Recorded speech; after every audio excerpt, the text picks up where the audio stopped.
A slim little koi. The system has gone awry. A scrawny figure clad in tattered attire stood at the entrance of the courtyard. It was as inconsequential as a cockroach that, having been swatted away, scuttled off, unperturbed. The figure raised a middle finger towards the interior. Within the courtyard, a cluster of foolish individuals congregated, creating an atmosphere of overwhelming density. Such are the thoughts of Youyou. After absorbing the entirety of the unfolding drama, she felt compelled to make a bold statement in front of the foolish crowd. This tale is one of rebirth and the pampering of a beloved character. In her previous life, the protagonist Youyou, despite being bound to a nurturing system, languished in mediocrity due to her lack of initiative in completing tasks, ultimately marrying an unambitious military general as a mere secondary daughter of a marquis. Upon her rebirth, she harnesses the system to orchestrate a triumphant reversal, transforming into the cherished darling of all. The original host was none other than Youyou's expendable younger sister. After giving birth to Youyou, concubine Lu, driven by an intense desire for a son, suffered grievously and instead bore another daughter. From that moment on, she harbored resentment, believing that her daughter had caused the death of her son. Abandoned by a father who offered no affection and a mother who nurtured no love, the unfortunate girl was left to fend for herself in a woodshed, enduring relentless labor that was later cruelly snatched away by her sister, ultimately leading to her untimely demise. When Youyou, sharing both the name and fate of this original host, found herself within this fragile body, she vowed to her predecessor to live well, ensuring that both her stepmother and sister would come to regret their actions. Yet, as she entered this new existence, she struggled to stabilize herself, yearning to strike Youyou a resounding blow. However, this frail body proved incapable even of walking without difficulty. Youyou effortlessly blocked her attempt with a Buddhist scripture, not only thwarting the strike, but also tainting the scripture with her aura. Desperately, Youyou racked her brain for revenge, hoping to extract useful connections from the mind of this kindred spirit. Alas, her efforts were in vain. The child resembled a solitary island within the vast marquis, forgotten by all, including her own parents. In her final moments, the only source of assistance was this unfamiliar stranger. Sighing, she pondered the protagonist's system, replete with an array of enticing rewards, gazing at them with longing. Why couldn't they belong to her? If these were indeed the spoils of foolishness, she would willingly proclaim, "I accept." This winter was particularly harsh.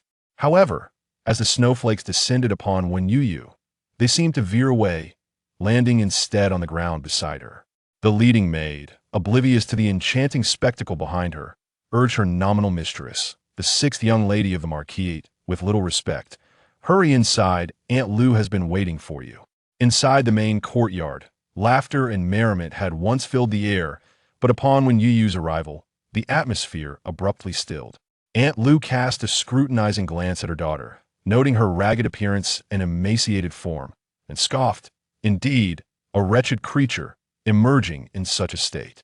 When Youyou replied, "Aunt, I possess no other garments, this is all I have."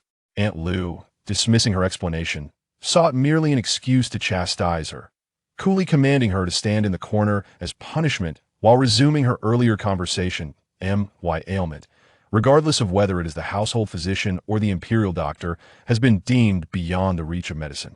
Yet, miraculously, I have recovered within a mere fortnight. Can you guess whose merit this is?"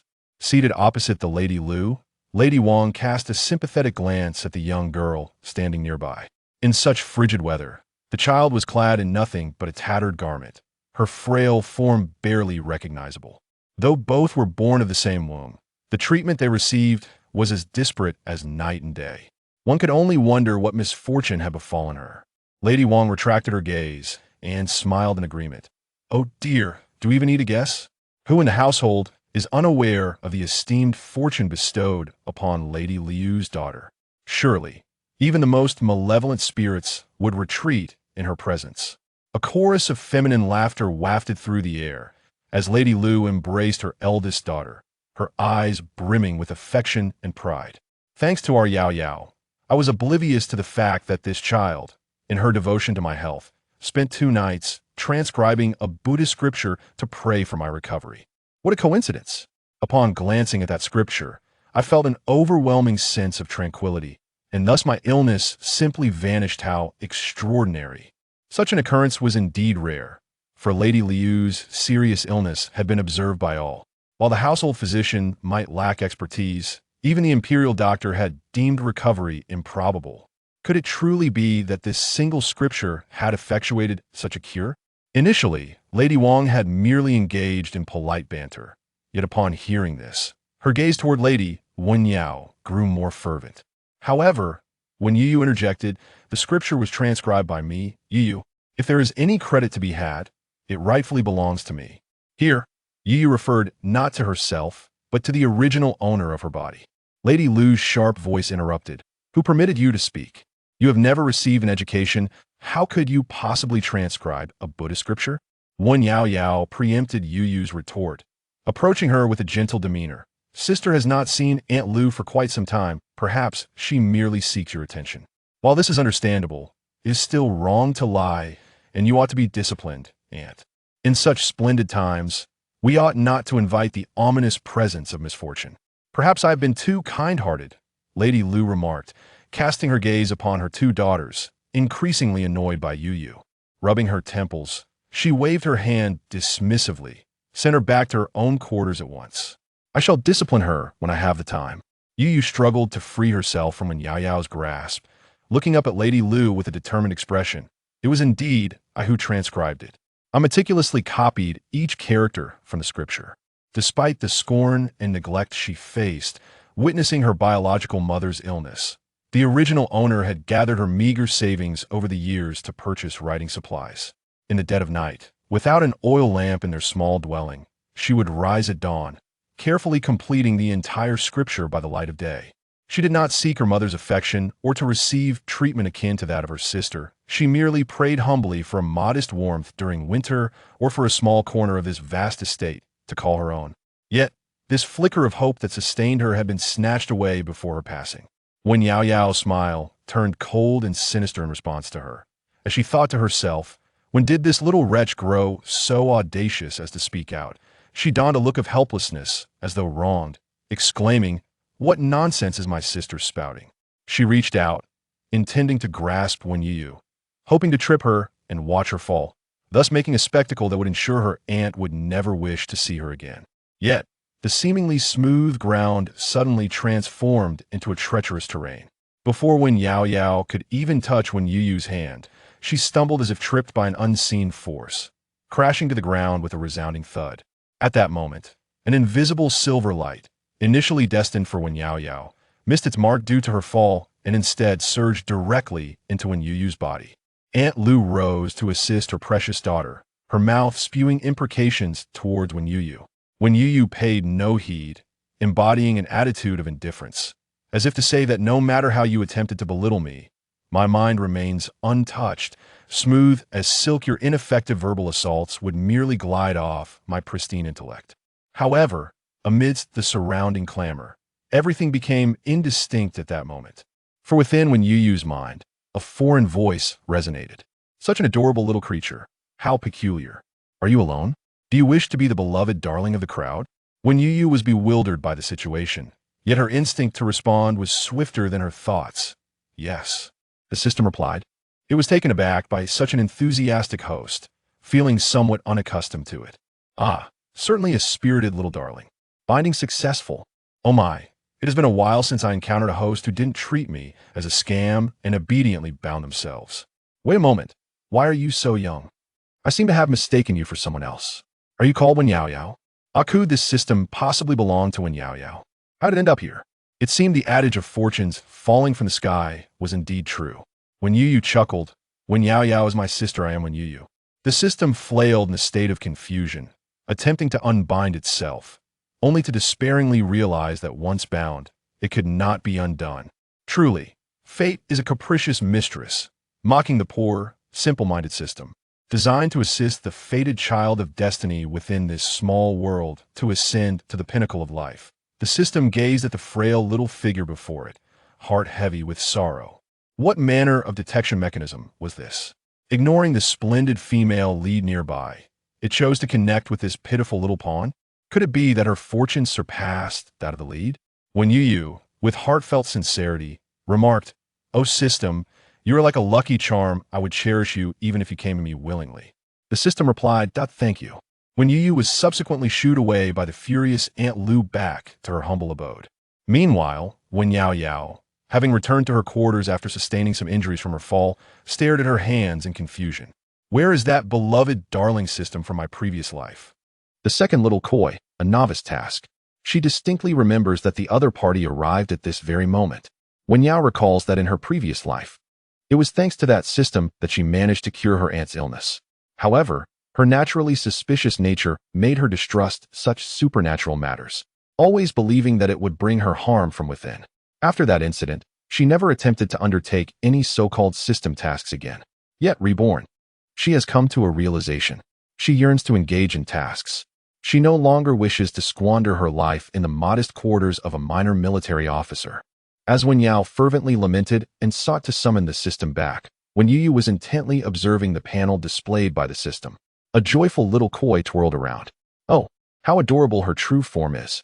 Just as when Youyou planned to gaze a moment longer, darkness enveloped her vision, and the exhilaration of binding to the system dissipated, replaced by a cold wave that washed over her.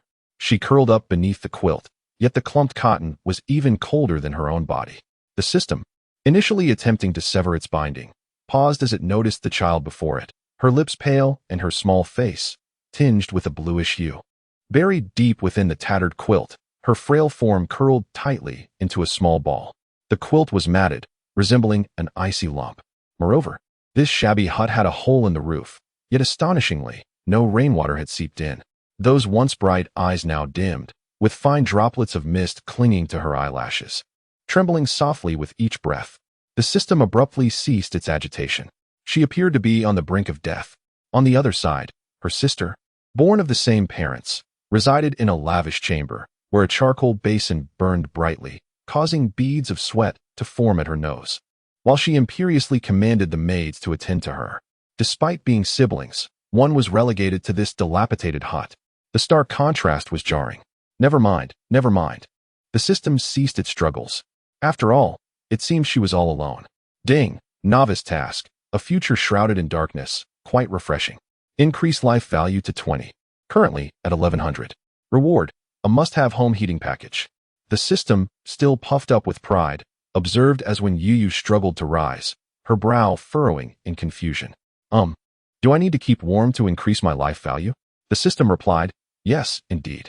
When Youyou gasped in astonishment, then if I keep warm and complete the task, why do I still need the heating package? The system, a miscalculation. In its desperation to change the reward, the system flailed about. While when Youyou blinked reassuringly at it, it's all right, it's all right. Youyou will endeavor to complete the tasks. The system, in despair, lamented, but you are all alone now. How can you save yourself? It is my fault for assigning the wrong task. I am truly sorry. When Youyou pondered seriously, don't worry, that won't happen. The system queried. What do you mean it won't happen?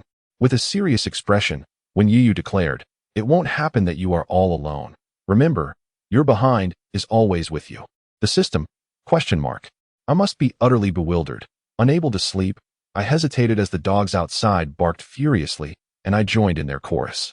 At this moment, Wen Yao's heart felt colder than the snowstorm outside. Despite her numerous attempts, the ominous voice of the system from her past life did not materialize. How she had once loathed completing tasks, yet now longed for the system's reappearance. Cursed be that ungrateful entity. If it did not return, she vowed never to fulfill its wishes in this lifetime.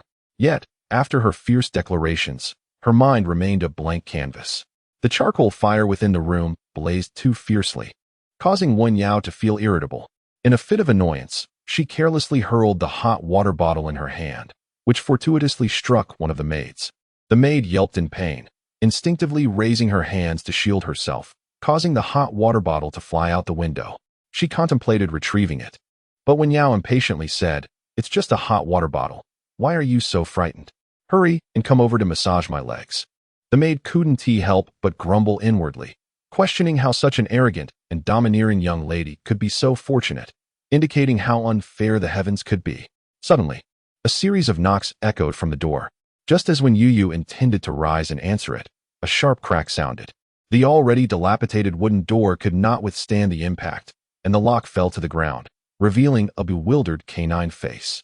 The dog held a hot water bottle in its mouth. When Youyou mused, "Indeed, life is as simple as drinking soup, yet I am merely a fork." "Wonkai, Wonkai?" she called out, recalling its name from memory. "Where did you find that hot water bottle? Who is it for?" Wonkai was a sleek, glossy black dog, clearly well cared for by its owner, its tail wagging like a propeller as it proudly nudged the hot water bottle towards Youyou's feet. "Here, for you." The bottle still emanated warmth, releasing a small cloud of steam upon touching the ground. "Woof woof," barked Wonkai. "What? Did you find it in the snow? Did it fall on your doghouse?" Youyou inquired. "Woof," replied Wonkai. "Ah, how uncouth to throw things from such heights. Come here, my dear Wonkai, it doesn't hurt, does it?" After a couple of barks, Wonkai darted away, leaving behind a very confused system, gazing at Youyou, who was snuggled under the blankets clutching the mysterious hot water bottle. "System, huh? Is this even possible? Has this dog become sentient?" It glanced at the wooden door, which, despite the fallen lock, had a small crack that let no cold air seep through. For reasons unknown, the system suddenly felt an odd sense of assurance that even if Youyou stood outside, the snowstorm would not touch her. That was indeed extraordinary. Embracing the hot water bottle gifted by Wonkai, Youyou observed her health points gradually rising on the system panel and blinked.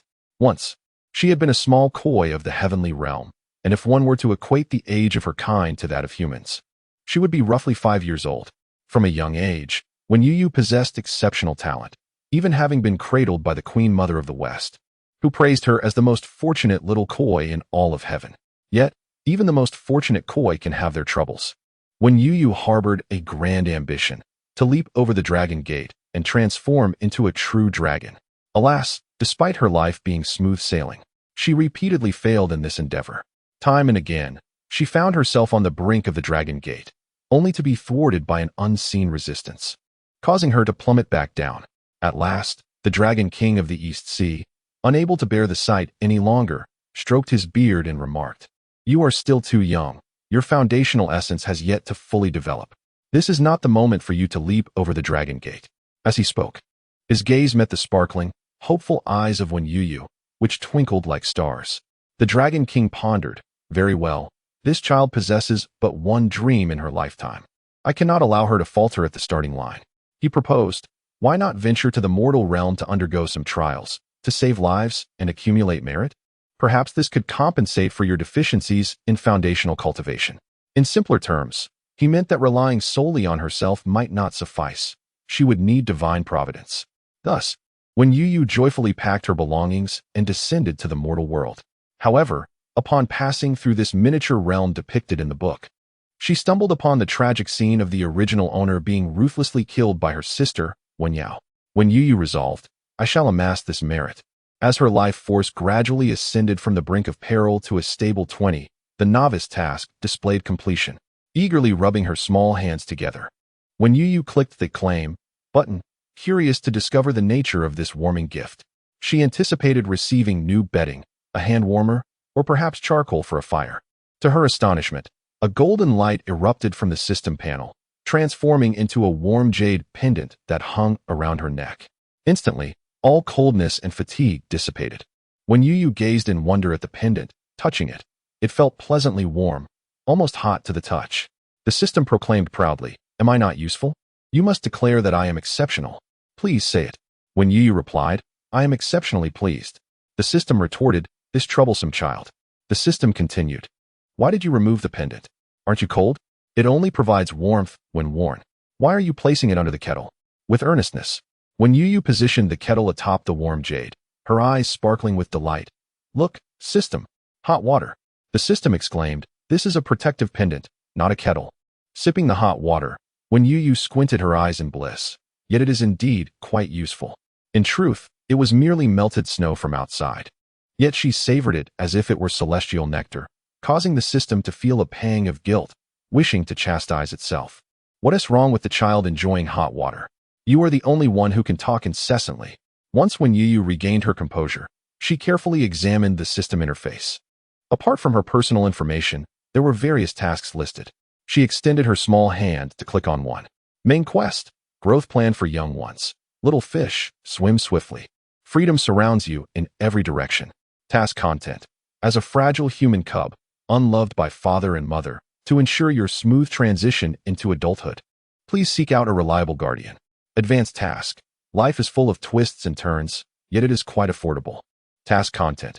As a rising star adored by all, strive to win the affection of other humans. The rewards for these tasks were mere specks of light, lacking specific names, and when Youyou reached out to touch them, she exclaimed, "Ah, this aura resembles the merit spoken of by Grandpa Dragon King." She inquired of the system, discovering that it generates tasks and rewards tailored to the unique needs of its bound host. When Youyou, with her starry eyes, exclaimed, "Master, you are exceptionally wonderful," the system, hands on hips, responded, "A reliable guardian?" Lost in contemplation, when Youyou pondered the meaning behind seeking an adult for protection. Who then should she approach? Meanwhile, events unfolded elsewhere. In the Imperial Palace, within the Astronomical Bureau, the head astrologer had just set down the divination plate. Gazing at the fate he had calculated for the nation, he felt as though his own life was destined to perish alongside it. "Your Majesty, the essence of the dragon vein is growing increasingly faint. Without its blessings, disasters are frequent across the lands. In less than 3 years, the Great Xia may. The dragon vein is the foundation of a nation's existence. Yet in the vast realm of Great Xia, the buried dragon vein was dissipating at an alarming rate. The emperor, standing tall yet still youthful, bore the signs of fatigue etched on his face. He even began to question his suitability for the throne, fearing he was a burden to the realm. Upon his ascension, the dragon vein was already in decline. He had hoped for a turning point, but as time passed, its vitality continued to wane. To this day, he could hardly sense its presence. Yet, the emperor's voice erupted. "What are you still hesitating for? What is it?" The head astrologer hurriedly replied, "Last night, I observed the stars and saw a celestial phenomenon, the azure dragon soaring, its light piercing towards the purple microstar. This is a heavenly omen that may aid in the revival of our dragon vein." The emperor's gaze sharpened. "Do you know its location?" The astrologer shook his head with difficulty. "We must consult the national master for further calculations. We must uncover that omen." Despite these words, the emperor held little hope in his heart. The astrologers had always made such claims, only to lead the people into despair time and again. Would the vitality belonging to Great Xia truly return? Yet, faced with the current circumstances, what alternative did he have but to believe? When Youyou, observing her dangerously low sustenance level on the system interface, realized her hunger. This body seemed accustomed to deprivation. The gnawing emptiness was perhaps just a trivial suffering among countless others. Sipping warm water to fill her stomach, she managed to raise her vitality to 30, and her frail limbs regained a modicum of strength. She cautiously moved the warm jade pendant from the kettle, reattaching it to her heart, and covered it completely with her patched clothing. Having so little, this jade pendant was one of her few treasures. After checking several times for any signs of exposure, she donned her thickest outer garment and ventured out. However, that so-called thick outer garment was merely a thin cloak altered from an adult's cape, its hem falling short, leaving her frostbitten ankles exposed. As she stepped out of the woodroom, a biting gust of cold wind nearly sent her stumbling. With uneven steps, she finally reached the door of the neighboring courtyard. Extending her fragile hand, she summoned all her strength to knock on the door. As the maidservants from Aunt Lou's courtyard passed by, they could not help but reveal their disdain upon seeing her. They were acutely aware that their mistress held no affection for her, yet she still approached them with a face full of servility. Had it not been for this jinx, the mistress would have long since given birth to a young master, and her health would not have been compromised. When Youyou stubbornly knocked on the door, feeling the remnants of guilt and grievance from the original body within her, it seemed she genuinely believed that all of this was her fault. Thus, she endured bullying throughout her childhood, receiving treatment starkly different from her sisters, and could only curl up in her small room, praying for the day they would change their hearts. Yes, that room, even if it were merely a small wooden shed, was the only place that belonged to her, painstakingly cleaned and cared for by the original self. Yet, all she received in return was disappointment time and again. When Youyou wiped away the tears that brimmed in her eyes, a portion stemming from the original's emotions and another from her own empathy, the rough fabric brushed against her still tender skin, leaving red marks. Yet her bright apricot eyes gleamed with increasing determination. She patted her chest and whispered to herself, "Do not be sad. I shall avenge you." Now that her body felt somewhat better, She had the strength to confront those who feigned ignorance. Was the gender of a child truly something that could be decided by the infant in the womb? Aunt Lou was merely expressing her impotent fury, too cowardly to speak harshly to the Marquis, and instead venting all her frustrations upon the more vulnerable child. When Youyou despised such adults, did they not take advantage of the original's fear and inability to speak out, bullying her at will? Taking a deep breath, when Youyou suddenly burst into tears, her small fists pounding on the door with a resounding thud. Aunt, Youyou is so cold. Please, grant me a cotton coat. Her cries startled the servants both inside and outside the courtyard.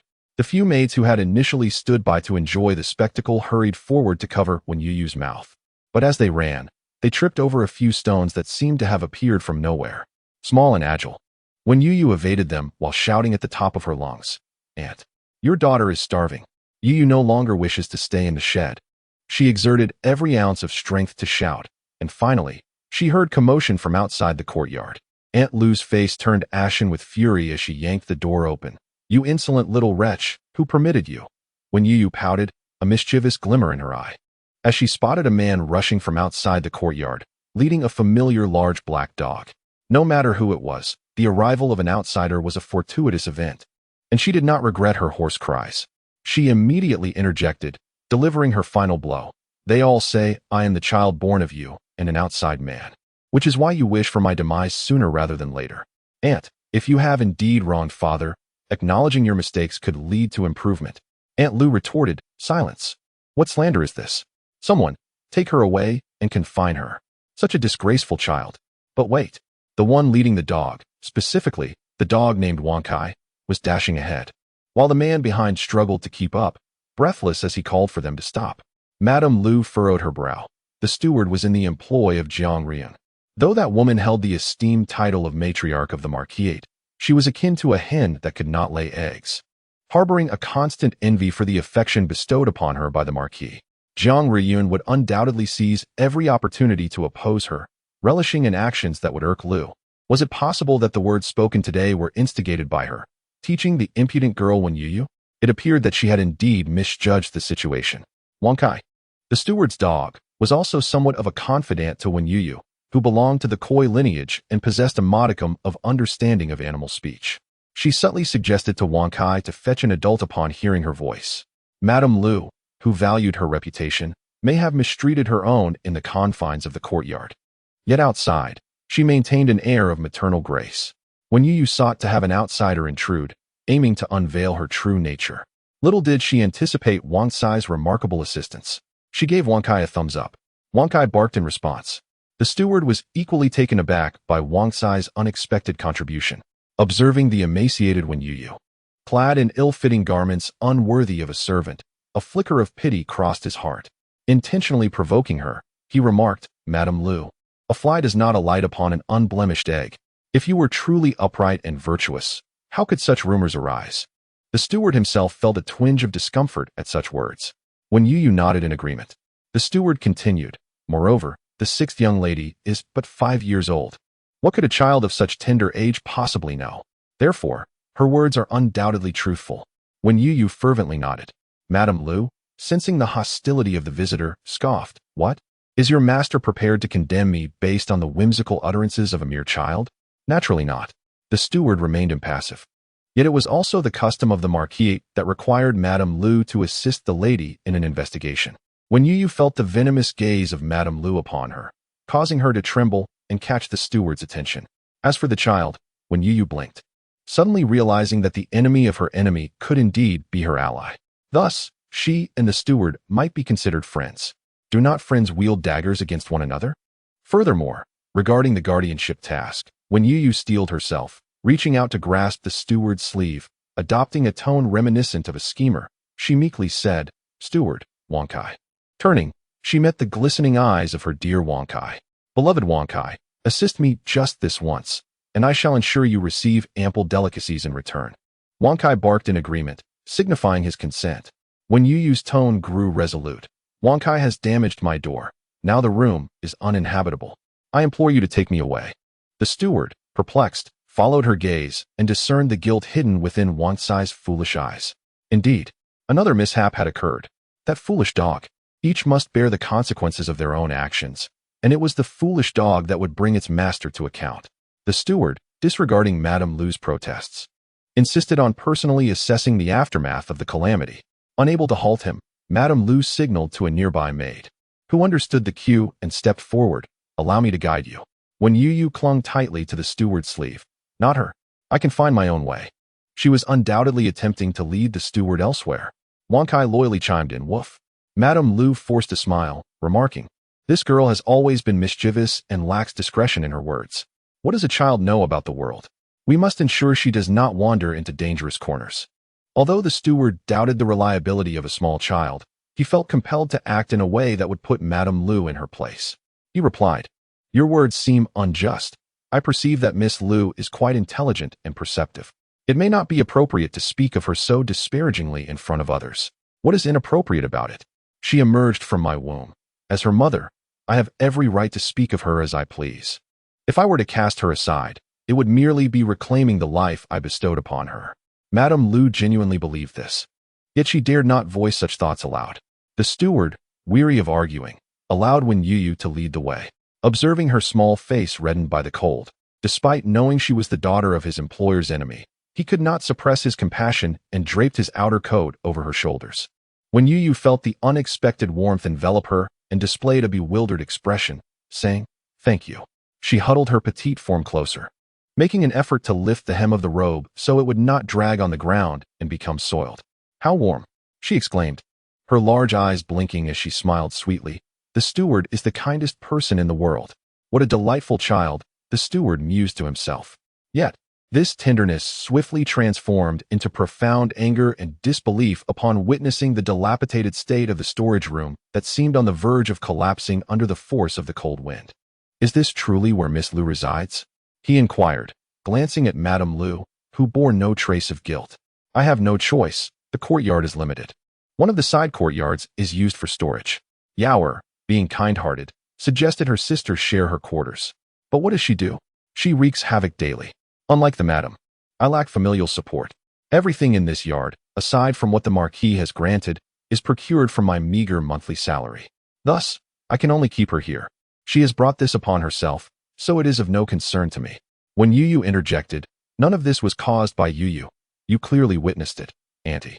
It was evident that when Youyou detested anyone encroaching upon her territory and had carelessly broken items, placing the blame squarely on the original owner. This unfortunate scene had been witnessed by Madame Lu. The original owner sat among the shards of porcelain, yearning for a semblance of justice, but to no avail. Madame Lu did not even spare her a glance, treating her as if she were invisible. The steward observed this disheartening exchange, feeling a deep sense of helplessness. He bent down to speak with Youyou. "This is Madame Lu's courtyard. How could Wang Kai possibly evade the maidservants at the entrance?" Youyou pointed to a dog hole by the wall, and Wang Kai enthusiastically demonstrated how to squeeze through it. The steward asked, "But how does this prove that it was Wang Kai who did it?" Wang Kai barked again and charged at the door. All right. So this is the game we're playing," the steward said, suddenly feeling as though he were being duped by both a child and a dog. Yet, this sensation might not have been mere illusion, for in that instant, a fierce gust of wind swept through, followed by a resounding crash as the storage room collapsed right before their eyes. The collapse was complete and unmistakable. Madame Lu's complexion changed dramatically, not out of concern for her daughter's impending homelessness, but rather due to the clutter in her courtyard, which had become unmanageable. She recoiled abruptly, her gaze towards Youyou brimming with loathing, reminiscent of the blood-soaked delivery room from years past, where she had nearly perished in childbirth, only to learn that she had given birth to a daughter instead of the promised son. Prior to this, both the imperial physician and fortune-tellers had assured her that this time she would bear a male child. The promise made by the Marquis to elevate her to the status of a legitimate wife upon the birth of the heir was now rendered void. Everything she held dear had been irrevocably destroyed by this child. From that moment onward, an indescribable aversion towards her only intensified. "You are indeed a harbinger of misfortune," she scowled, distancing herself from Youyou as if fearing contamination. The house had stood firm for years until her arrival wrought such calamity. With a tone dripping with sarcasm, she continued, "The steward should take heed. This wretched girl is nothing but a disaster. Your pity today may very well lead to misfortune tomorrow." Youyou clutched the steward's sleeve, struggling to maintain her balance in the wind, grateful for the large, warm hands that steadied her shoulders against the biting cold. Looking up with sincere gratitude, she declared, "I am not a harbinger of misfortune. Mr. Steward is a good man, and goodness shall be returned to him." The collapse of the woodshed bears no relation to disaster. Rather, it presents an opportunity for me to leave with dignity. With hands clasped, she earnestly expressed her thanks to the heavens, the earth, the winds, and the fallen woodshed. Indeed, it was a blessing, albeit with all her possessions buried beneath the rubble. The quilt she had painstakingly stitched, the precious snow water she had collected, the discarded bench salvaged from the neighboring yard. All her efforts to transform the humble woodshed into a home had been in vain. Now, everything was lost. When Youyou's small face contorted in anguish, her heart aching profoundly. I believe that our sixth miss is far from being a mere calamity. Yet, with the woodshed now in ruins, what would become of her future? The steward rose, directing his gaze towards Madame Lu. She scoffed coldly. "I have no spare place to offer her. Since you are a kind-hearted man, I shall leave it to you." After all, the sixth miss was still the Marquis's flesh and blood. Do you think the Marquis is oblivious to these matters? Madame Lu regarded Youyou with disdain, stating, "The Marquis has no desire to concern himself with this calamity. To put it bluntly, we have shown her more than enough kindness in raising her to this age." With that, she waved her sleeve to depart, but when Youyou grasped her arm, surprising even herself with the strength to lunge forward. Did showing kindness mean that there would be no future ties between her and the madam? Madame Lu lowered her gaze, meeting Youyou's bright eyes, which sparkled with an intensity that made her hesitate to look directly at them. Suddenly, a feeling arose within her, as if something precious was slipping away. Yet, she reassured herself, it was merely a worthless girl. She had her own Youyou, and even without this child, her life would only improve. "So let go of me," she commanded. When Youyou stood beside her, softly voicing the sentiments the original self had longed to express. "My aunt consistently disparages me for being unkempt, frail, incapable of being coy, and lacking in refinement, deeming me inferior to my sister." As she spoke, her heart constricted, and her eyes involuntarily glistened with unshed tears. Why did it feel as though she were recounting her own experiences, despite it being the plight of another? When Youyou's delicate hand clenched the hem of her garment as she continued, "But isn't it true that my aunt condemned me from the very beginning? How could I be anything other than unkempt and frail, unable to display affection or demonstrate upbringing? It is only through this that I can struggle to survive here." Lady Lu, for reasons unknown, found herself unable to meet her gaze, the color draining from her face. She recalled the time she had carried this child, when she had tenderly caressed her belly while reading to her, and had dared to hope for a brighter future. She parted her lips, yet no words emerged. She yanked her sleeve from Youyou's grasp, intending to dismiss her, but somehow stumbled instead, nearly falling ungracefully had it not been for the quick reflexes of a maid. "How unfortunate! I have no idea what nonsense you are spouting." Lady Lu resolved to ignore the child who stood rooted in place, her eyes fixed upon her, and departed without a backward glance. Meanwhile, when Youyou sensed a tenuous bond unraveling from her being, a wave of relief washing over her, as a golden light, imperceptible to mortal eyes, departed from Lady Lu. This was the connection between the original self and Lady Lu. Upon uttering that sentence and acknowledging the truth, the universe bore witness, and thus all the blessings once tied to her biological mother were severed. The steward hurriedly approached to support Youyou, his heart heavy as he reflected on her plight, reminiscent of his own child's circumstances. After recalling the lady's recent remarks, he could no longer restrain himself and inquired, "Does the sixth young lady desire a new mother?" Youyou's eyes widened in astonishment. The earlier despondency evaporated, replaced by the exhilaration of a mission nearing completion. "Oh, happiness! Please come and shatter my door. I am ready." Youyou had previously counted on her fingers, analyzing with the system the matter of her guardian. Firstly, it was essential that there be no children involved, for the system deemed that in a multi-child household with biological offspring, Youyou would not receive adequate care. During her time in the heavenly realm, she was a naturally nurtured spirit, and in truth, the cosmos itself served as her parents. Yet, as all beings could be considered children of the universe, Youyou understood the challenges of a multi-child family and thus expressed her agreement. Secondly, the guardian status could not be too low, otherwise, the child would be vulnerable to Lady Lu's grasp. Youyou countered, "I can protect myself." The system responded, Are you jesting? You succeeded. In summary, under these two criteria, both when Youyou and the system could only despairingly turn their gaze toward her biological mother, infertile and of noble status. Perfect. The only imperfection lay in the fact that when Youyou was the child of her adversary, when Youyou recalled that in the original trajectory of fate, when Yao, being exceptionally bright from a young age, was favored by her stepmother and taken under her wing. However, she often lamented to Aunt Lu, expressing that Lady Jiang was a cruel woman, treating her like an enemy rather than a child of her own. Furthermore, her maternal family, being of royal lineage, regarded her with disdain, resenting her for being born of a concubine, which led to a contempt that bordered on aversion. Ultimately, Wen Yao created a ruckus and returned to Aunt Lu's side. In light of this, when Youyou felt a tightness in her chest, nervously twisting the hem of her clothing, still anxious, she turned it over and continued to fidget. Jiang Riyun, observing the frail child before her, was filled with a swirl of emotions. The steward had just recounted the entire tale to her. How could a biological mother be so heartless? Jiang Riyun did not subscribe to the belief in fate. When her royal brother was born, the celestial purple star appeared in the heavens, and for 3 consecutive days, thunder roared, heralding his destined glory. The emperor rejoiced and immediately declared him the crown prince. Yet what of now? That once esteemed prince, once hailed as the most distinguished young man in the capital, with a celestial beauty that even the most critical of censors had to praise, now found himself confined in a remote courtyard of the ancestral hall, reduced to that of a commoner. The notion of destiny was but a farce. Thus, she dismissed the terms of calamity and misfortune from her thoughts. Moreover, the solitude of the inner chambers made her genuinely desire a child for companionship. However, the mere thought that this child was the offspring of the Lu family and that man filled her heart with an inexplicable discomfort. Overwhelmed by her thoughts, the ailment of her head reemerged. Jiang Riyun exhibited signs of fatigue and was about to instruct her servants to find her a suitable place to rest when she heard the innocent voice of a child. I can boil water, cook, dress myself, and wash up. Encouraged by the system, when Youyou bravely stepped forward. And also, I can do laundry and eat very little. I am easy to take care of. She looked at Jiang Riyun with trepidation, anxious that she might leave, instinctively reaching out to grasp the hem of her sleeve. Yet, remembering the disdainful reaction of her biological mother, her fingers curled back, hesitating to reach out.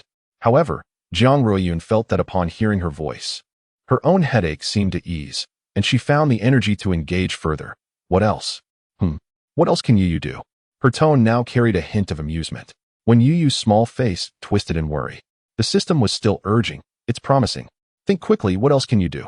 When Youyou, in despair, thought, does blowing bubbles and water count? She felt a sense of failure in life, wiped her tears, and reassured herself that she could rise again.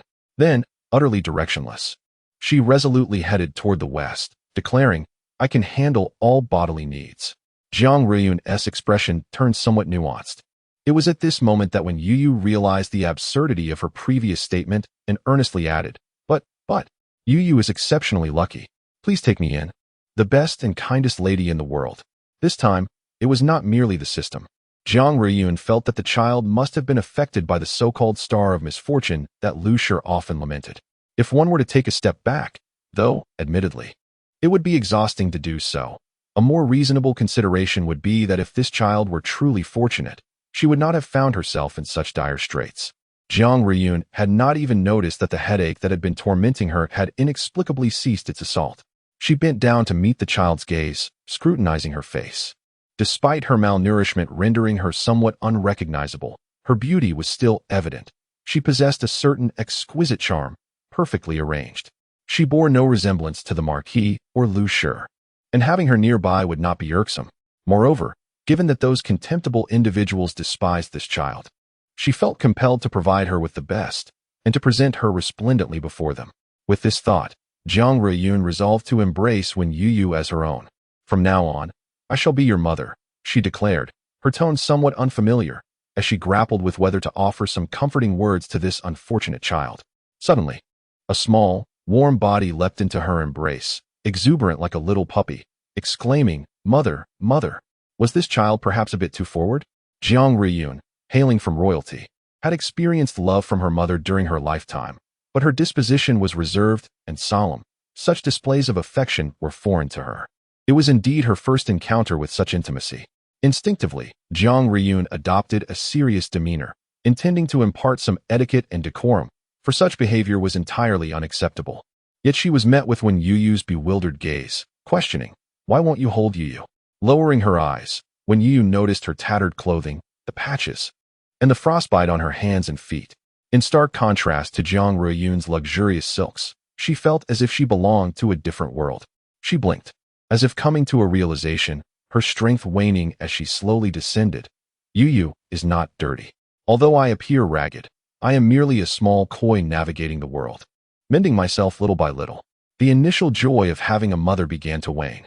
However, just as she was about to reach the ground, she was caught by a pair of warm hands. Youyou lifted the child back into her arms, one hand supporting her fragile form, while the other awkwardly patted her back in a gesture of comfort. "I do not find you dirty. I simply have not had such contact with anyone for a long time. This is my first time being a mother. Please forgive me, Youyou." "It's all right." When Youyou nuzzled against her, "Youyou is also a daughter for the first time. I shall rely on you moving forward."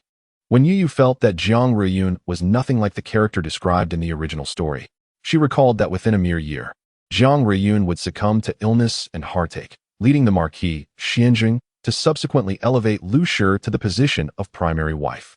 Regardless of the perspective, when Youyou clenched her fist, she could not allow such a fate to unfold. On the system interface, the advancement task section illuminated with a golden glow on the claim button. In the sixth segment, the little koi fish, when Youyou previously discovered that although the name of the system was the same, group pet system, its tasks and rewards differed significantly from those associated with the protagonist Youyou in the narrative.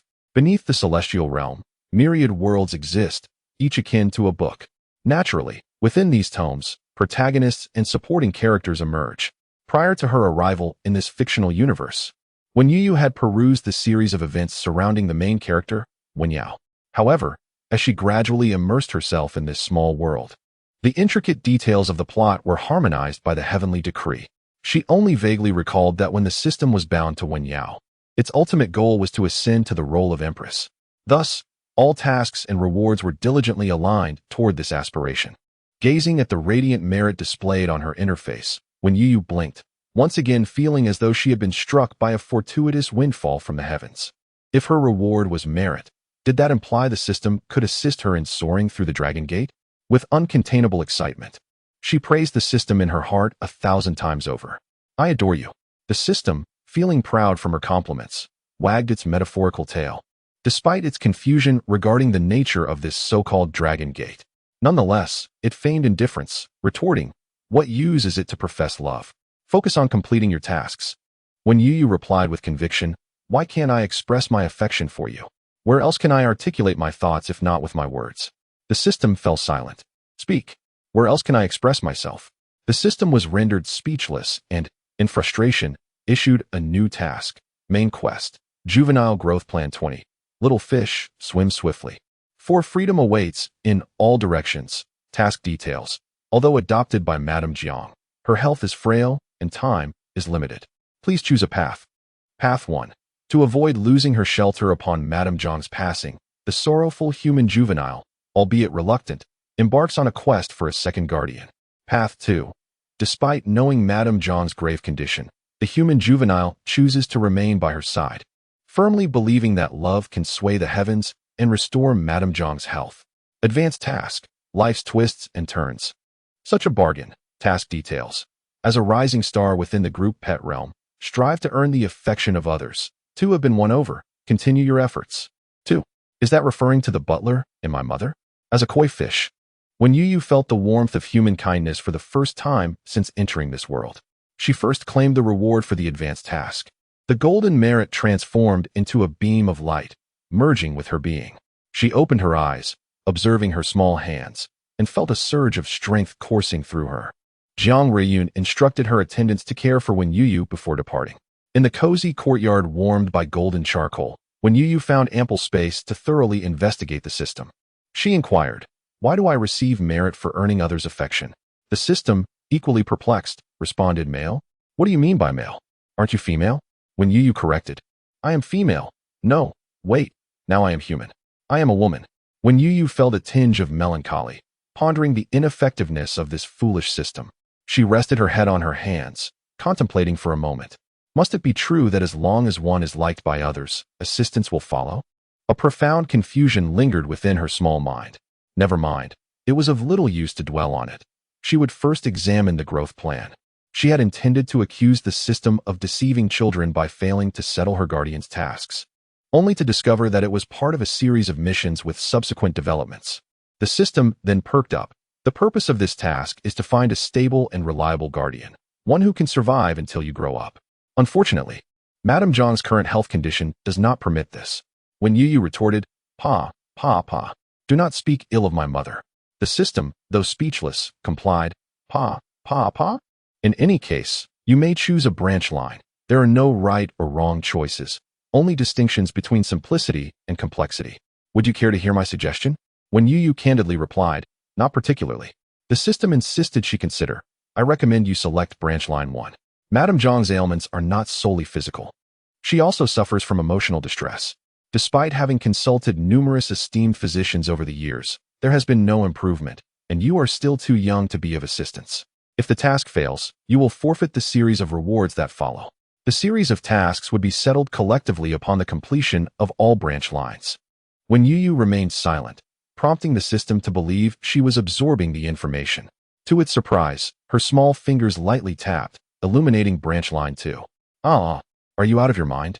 The system began a frantic search through medical texts, such as the Shinnong Binchao Jing and the Huangdi Neijing, and inadvertently diagnosed itself with a terminal illness on some search engine from an ancient era, nearly leading it to contemplate self-destruction before remembering it was merely a system.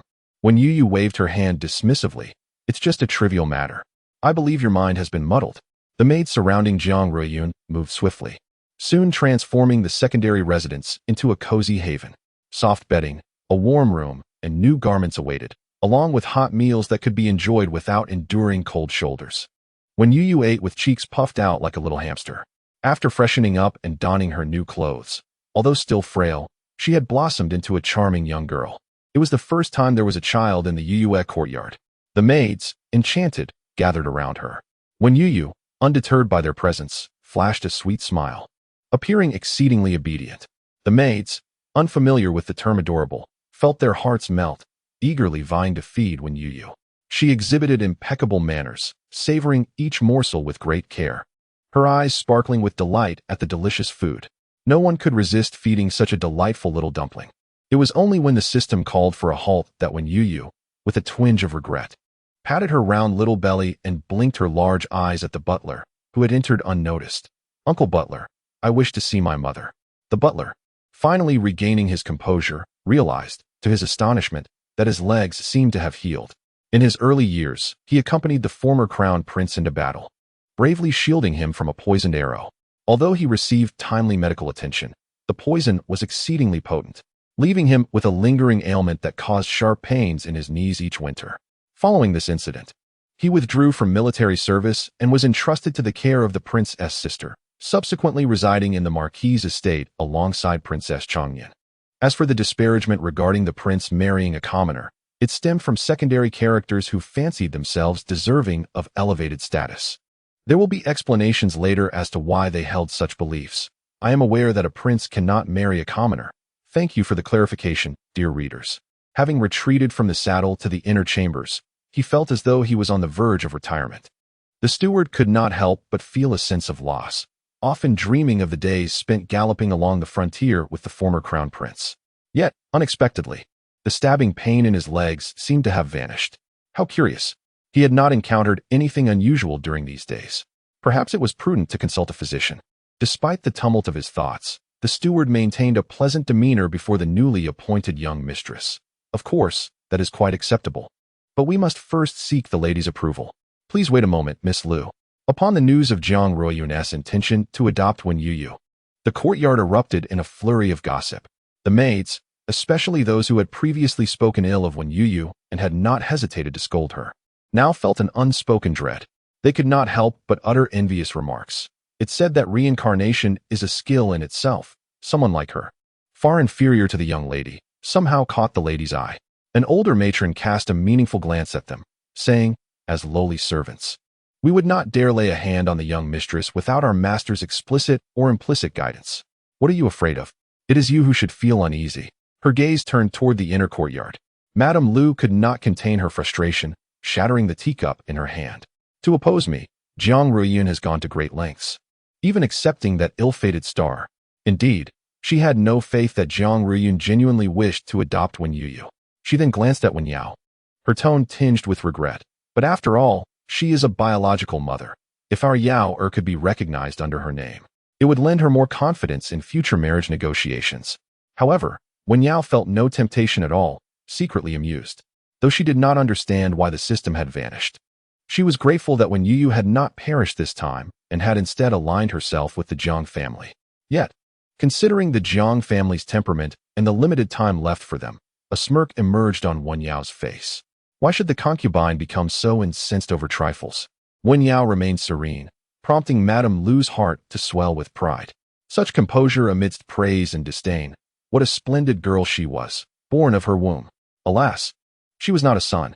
Wen Yao, blissfully unaware of her biological mother's lamentations, felt rather favored by destiny. The opportunity to relive a lifetime was unprecedented. Even if that troublesome pet system had disappeared, her aunt's illness had also miraculously improved. This indicated that the system was merely a deceptive illusion. The true fortune and capability lay within her own being. Wen Yao composed herself, soothing Aunt Lu, her eyes glinting with malice. The mistress hails from the royal lineage, her mother being the late empress, and she values propriety above all else. Do you truly think that wild girl, Wen Youyou, will ever catch her attention? Even in her previous life, she had been scorned by Jiang Ruiyun for her petty demeanor. Aunt Lu chuckled in response. Indeed, in a matter of days, that wretched girl will likely find herself cast out, seeking our refuge. Imagining such a scene brought Wen Yao a sense of satisfaction, and she covered her mouth with a laugh. She is merely a maid. There is no need for Aunt to dwell upon her. What matters most now is for you to nurture your health and soon bear a son for father. If you give birth to the heir of the marquisate, not only the mistress, but even the old matriarch will have to yield to you. Aunt Lu, well aware of this truth, placed a hand on her abdomen, her expression tinged with melancholy. Yet the physician has warned that the last delivery has compromised my prospects for offspring. Her resentment toward Wen Youyou stemmed from the belief that she had ruined her chances for ascension. Having lived a life before, Wen Yao leaned closer and whispered, "Have you ever heard of the miraculous physician from Yaowang Valley? In my past life, Princess Chaoyang was also known for her struggles with childbirth. By a stroke of fate, she saved that healer and received a prescription from him, which she took for 3 years, and it restored her fertility. Of course, I have heard of him." Aunt Lu sighed. The Marquis once considered seeking him for my treatment, but that physician is exceedingly proud and elusive. After being turned away for 2 days, the Marquis returned empty-handed. Do not fret, Aunt, I have a plan. In her previous life, the tale of Princess Chaoyang rescuing the healer had spread throughout the capital, and she remembered the time and place vividly. In this life, such an opportunity must be hers. As for Wen Youyou, she was already cast aside in their minds, merely awaiting the day of her disgrace. Wen Youyou was led into the main courtyard by the steward. Having cleansed herself of filth and donned a fresh gown, her hair, though still somewhat dull, adorned with accessories, revealed a playful charm that made her indistinguishable from other young ladies of noble birth. The steward, increasingly fond of her, couldn't help but reach out to pat her little head. Afterward, he felt a twinge of regret for his lack of decorum. But just as he intended to withdraw his hand, Wen Youyou grasped it firmly. "Forgive me for my impudence." Mississippi Wen Youyou widened her eyes, thinking, old? He looks no more than 40, still a mere fledgling in the celestial realm. The self-proclaimed elder, the coy lord, graciously lowered her head, offering her furry little crown for continued affection. "Go on, keep patting." The steward felt an itch to comply but hesitated. This might not be appropriate. 6th Mississippi. What rain, what mint? She babbled, unaware of her own words. Wen Youyou, with her innocent heart, felt the stewardess' genuine kindness and wished to reciprocate. The Khoi clan is said to emanate auspicious energy. Though uncertain of its effect on mortals, it was worth a try. After all, a few pats wouldn't strip her of her scales.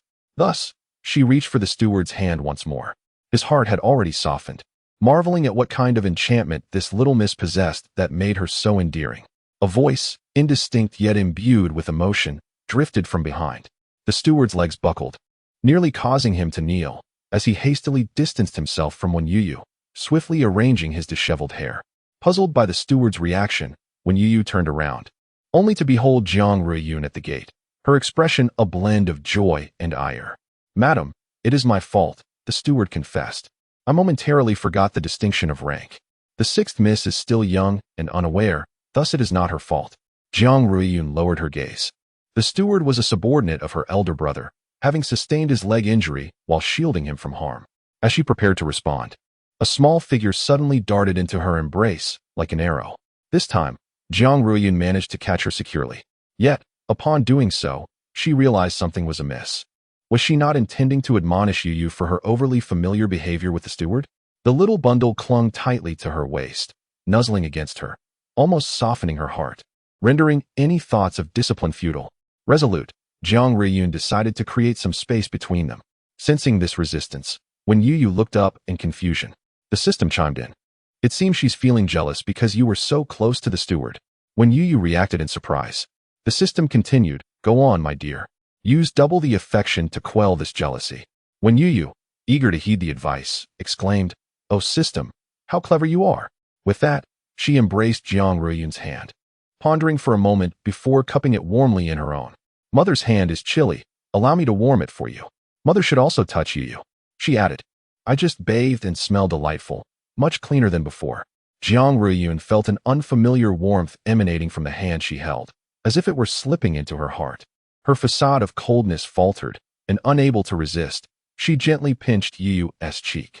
Youyou blinked, nuzzling her palm obediently, so small and slender. The tenderness in her heart overwhelmed her.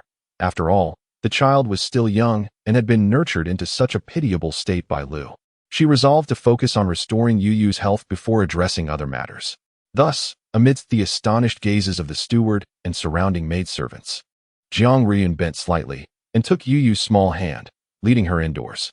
Since the death of her mother and the subsequent downfall of her elder brother due to treachery, Jiang Ruiyun had been burdened with sorrow. After being betrayed by her once beloved childhood companion, her heartache had taken a toll on her health, leaving her plagued by ailments throughout the year. Due to her frail condition, the charcoal fire burned bright within the room. Observing beads of sweat forming on Youyou's forehead as they entered, Jiang Ruiyun remarked, "Reduce the charcoal, it's rather warm in here." Her wet nurse objected, "Your Highness, you have been weak for years. If you catch a chill, you will inevitably need medicine." In the days when the late empress was alive, Jiang Ruiyun had been the most favored princess, demanding sweet treats even for bitter medicine. The imperial physicians had worried over her health, losing countless strands of hair in their efforts to concoct palatable remedies for her. Yet now, time had changed all that. This precious blossom she had nurtured had transformed into a frail woman who could drink bitter medicine without flinching. As Su Mama contemplated, her eyes reddened. It was then that she noticed the young child holding the princess's hand, blinking with a pair of clear, wide eyes, tilting her head in curiosity. Her rosy lips pressed together as if worried for her. Su Mama quickly wiped away her tears and offered a smile. "This must be the little mistress. I pay my respects." Youyou was equally unyielding, graciously accepting her homage. The system expressed some surprise. "I thought you would shy away. She appears quite aged. Are you not concerned about shortening your lifespan?" Youyou was puzzled by its peculiar remarks. Was it not a good thing for others to pay their respects to her? Though it might sound somewhat boastful, Youyou had received numerous offerings from mortals while in the heavenly realm. Wishes for smooth examinations, successful ventures, and abundant wealth were among them. Youyou did not fully grasp the significance of these offerings, yet she always reciprocated with sincere gratitude. Occasionally, there would be those who returned to express their thanks. During such times, Youyou could not help but feel a sense of pride as she swam a lap around the heavenly pool, delightfully boasting to Baize, "Look, our koi is also a divine creature." With an air of mystery, Youyou declared, "You do not understand, dear system. I shall bless her." The system replied, "This child is clearly afflicted with youthful delusions." Jiang Ruiyun, observing Su Mama's amiable demeanor towards Youyou, released a sigh of relief and smiled gently. "What are you saying, Mama? I am feeling much better now. The charcoal burns brightly today. I find it rather warm." "Is it so?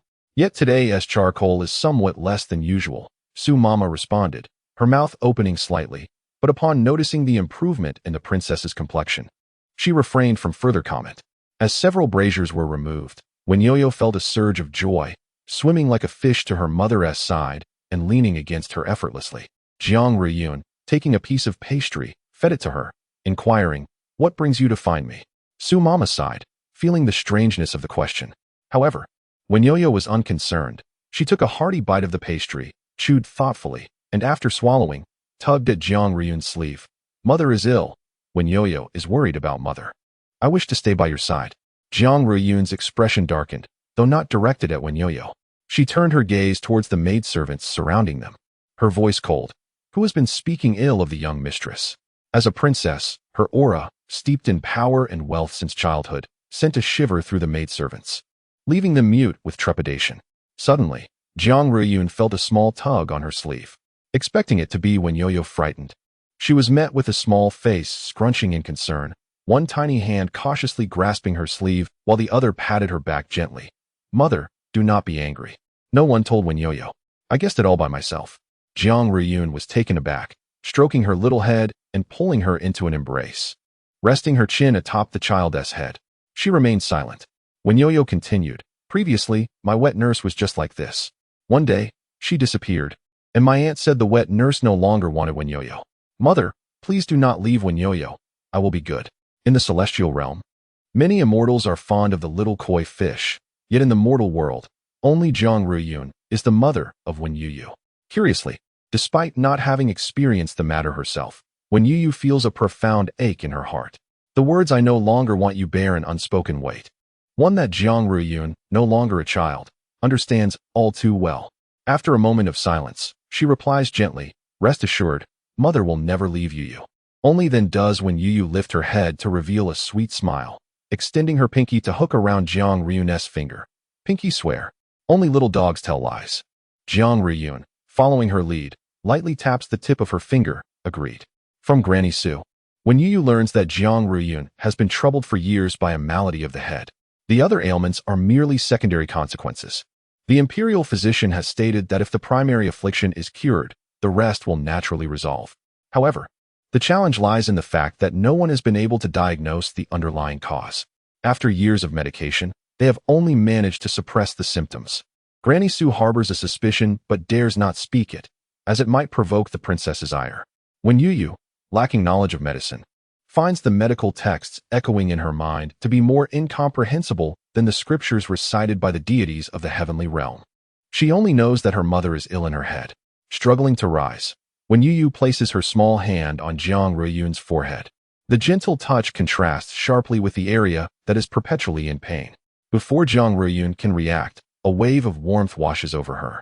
As when Youyou caresses her temples, mimicking a massage, she softly blows and murmurs, "Pain, pain, fly away. It won't hurt anymore." She echoes the words of her former wet nurse. Reborn, touched, feels her eyes welling with tears. The system sighs, recognizing the charm of this child, yet acknowledges that even the imperial physician is powerless against such an ailment, one that is far beyond the capabilities of a mere child to remedy. The system, resigned, prepares to report for assistance from headquarters. Wait a moment. The system rubs its eyes, confirming it has not misread. However, this task has been marked as completed. Main quest, Youngling Growth Plan. Little fish, swim swiftly. Freedom surrounds you on all sides. Series of tasks completed, confetti falls. System, no. Hold on with the confetti. I might have made a mistake. In a flurry of confusion, the system frantically checks its data. It solemnly realizes that, firstly, it possesses no physical form or forehead. Secondly, there is no malfunction in the panel. Rewards have indeed been allocated. As the system grapples with its bewilderment, Reborn begins to sense something unusual within herself. The breath she exhales seems to transcend flesh and bone, sweeping through her meridians, dispelling her weariness. It has been ages since she felt such vitality, apart from the carefree days of her youth. She gazes in astonishment at the one Youyou cradled in her arms. Meeting her innocent eyes, Reborn playfully taps the tip of her nose, unable to suppress a laugh at her own folly, thinking that these miraculous effects are attributed to Youyou. After all, she is still at an age where she needs the protection of her mother's wings. Yet, the sensations coursing through her body feel undeniably real. Reborn pondered briefly, dismissed Mama Su, and then instructed her personal maid, Fetch my token and go to the palace to seek physician Mo. When Youyou, upon hearing this, grew anxious, clutching her hand and looking up with her small frame. Is mother unwell again? That shouldn't be the case. The koi, a symbol of fortune, is particularly sensitive to life's tribulations, and Youyou could distinctly feel the illness that had once enveloped Jiang Ruiyun dissipating somewhat. Jiang Ruiyun shook her head. However, just as she had sent away Mama Su, her health had fluctuated over the years, offering too many false hopes only to let them fall away. She did not wish to disappoint those around her. Physician Mo, accompanied by a young assistant carrying a bamboo medical box, hurriedly arrived and felt Jiang Ruiyun's pulse through a handkerchief, stroking his beard in silence. When Youyou, anxious, fidgeted beside them, the system in her mind was equally agitated. Child, look at the system interface. When Youyou retorted sharply, what are you thinking about tasks at a time like this? The system responded, troublesome child. Chuanxue observed the physician's expression and felt a pang of concern. Could it be that the princess's condition had worsened? When Youyou blinked, burying her head in Jiang Ruiyun's embrace. Had she done something wrong? Physician Mo remained silent, merely stroking his beard, until a few strands were inadvertently pulled out. With a sorrowful expression, he said, do not worry. The pulse is not very clear. Let me try again. Jiang Ruiyun removed the handkerchief. Would this make it clearer? Physician Mo quickly stepped back. Madam, this is contrary to reason. Why is it mint in the rain again? When Youyou looked up in confusion, but was pressed back down by Jiang Ruiyun, who reassured her, these are all my people. There is no need for concern. You may proceed with the examination. With her encouragement, Physician Mo attempted once more. He frowned deeper with each passing moment. Jiang Ruiyun's heart grew unsettled. Could it be worsening? The thought made her scoff lightly. At the very least, she must find a suitable foster mother for Youyou before her demise. What an absurd notion. Physician Mo nearly leapt in delight. This is splendid news. Truly remarkable. When Youyou raised her head again, Physician Mo continued. Your Highness, the pulse is calm and steady, strong yet gentle. Most surprisingly, the liver pulse, which just days ago showed signs of tension, now flows like spring willows caressing the water, relaxed and unrestrained. Jiang Ruiyun was taken aback. Although she was not versed in medicine, she understood that the liver governs the flow of emotions. For years, she had been burdened with pent-up feelings, in which physician had not remarked on her liver qi stagnation. Yet now it seemed to be better, not entirely healed. Of course, the body's deficiencies cannot be remedied overnight. I shall prescribe a few remedies for you to regulate properly. Physician Mo chattered on, finally revealing a smile. Congratulations, Your Highness. Take good care. This ailment will not affect your longevity. Before Jiang Ruiyun could fully grasp the situation, hooray! When Youyou exclaimed, springing up and running to hug Physician Mo tightly. Thank you, Physician, for saving Mother. She then danced back to Jiang Ruiyun's side, whispering, Mother can stay with Youyou forever now. Jiang Ruiyun gently embraced the enthusiastic youngling, smoothing out her tousled hair. How wonderful it is that I can grow up alongside Youyou. Dr. Mo was taken aback. This child, hadn't he only come to take her pulse 3 months ago? Where had such a sizable child sprung from? From a crevice in the rocks? Dr. Mo mused. Truly, the royal family is remarkable. Even childbirth occurs with such swiftness. Jiang Ruiyun replied, Indeed, she is my own child. Come, Youyou. Call him Grandpa Mo as long as she wished it so. Youyou could indeed be hers by birth. As for the Liu family, who cared for them? Dr. Mo felt something was amiss. Your Highness, even pigs have a gestation period of 4 months. Jiang Ruiyun cast a sharp glance at him, and he immediately fell silent, displaying a keen desire for self-preservation. I could also manage a 4-month gestation. The admiration in Wen Youyou's gaze instantly filled with respect. So humans could also achieve such feats. She had thought only the seahorse family could. Dr. Mo took the opportunity to feel Wen Youyou's pulse, remarking, although the young lady's pulse indicates a deficiency, her foundation is surprisingly stable. When Youyou replied earnestly, Grandpa Mo, I don't understand. Jiang Ruiyun interjected, speak plainly. Dr. Mo explained, though the young lady has faced adversity, her innate condition is truly exceptional. Her constitution is robust, much like yours. With proper care, she should encounter no significant issues. Jiang Ruiyun, aware of her own recovery, dared not be complacent and instructed Dr. Mo to thoroughly investigate her palace for any peculiarities. None were found. Dr. Mo was astonished by the miraculous speed of her recovery. Had your highness truly not encountered any unusual occurrences during these days? Jiang Ruiyun reflected and affirmed that she had not. Before, when Youyou arrived by her side, she had often contemplated her own demise, pondering how best to vex Xuanwu Ho, ideally taking him along to the afterlife. A fair exchange, indeed. Ah, Youyou. Jiang Ruiyun mused. You previously mentioned that my illness was largely caused by emotional turmoil. Might an improvement in my mood also be a contributing factor? Dr. Mo was momentarily speechless. While there was merit to this notion, it could not possibly yield results so swiftly, if that were the case. Every storyteller in the tea houses of the capital would be hailed as a miraculous healer, and the audience would laugh their ailments away. Yet, apart from this, no other explanation could be found. Surely, it could not be that a stroke of celestial fortune whisked away her afflictions? That would be absurd. Dr. Mo remained skeptical. Upon his departure, Jiang Ruiyun cupped Youyou's small face, smiling sincerely as she said, "Thanks to Youyou, my illness has been alleviated." When Youyou shyly returned a bashful smile, her little mind working diligently to figure out how to explain her identity to her mother. In truth, Youyou hadn't done much at all. It was merely the kind-hearted and close individuals to the koi who received corresponding blessings. When Youyou had simply catalyzed this process, the mere presence of Youyou by her side was her greatest fortune. Jiang Ruiyun's elongated phoenix eyes softened as they rested on her. The fact that Youyou could grow up healthily and happily was the most significant contribution. When Youyou's small face scrunched up. Why is that? Because as long as her mother sees Youyou, she feels joy, and with her spirits lifted, her illness naturally improves. When Youyou widened her eyes, could it really be because of this? Humans are truly fascinating. Oh dear, she had thought it was due to her own constitution, which made her feel somewhat embarrassed. System? No, wait a moment, something feels amiss. However, the large and the small had already reached a consensus. When Youyou patted her little chest and said in a sweet, childish voice, "Youyou will definitely make mother happy every day," Jiang Ruiyun was amused by her antics. She couldn't help but feel fortunate that she had heeded the advice of the old lady to adopt a child for comfort, and serendipitously, the steward encountered Youyou. On the day she met this child, despite being covered in worldly grime, her eyes remained clear and bright. For those like them, mired in the muck of life, what they needed most was this indelible light. Jiang Ruiyun held Youyou a bit tighter. The subtle scent of milk emanating from the little one reminded her of the first gardenia flower she had picked in the imperial garden during her childhood. The news of the Taiji's visit to Youyou courtyard soon reached the listening pavilion. Regardless of the news she heard, Aunt Lu could always begin to harbor jealousy. That sickly child, relying on her royal lineage, could even summon the palace's Taiji to her home at will. Even if Wenyao stood on the same side as her, she couldn't help but feel that Aunt Lu was missing the point.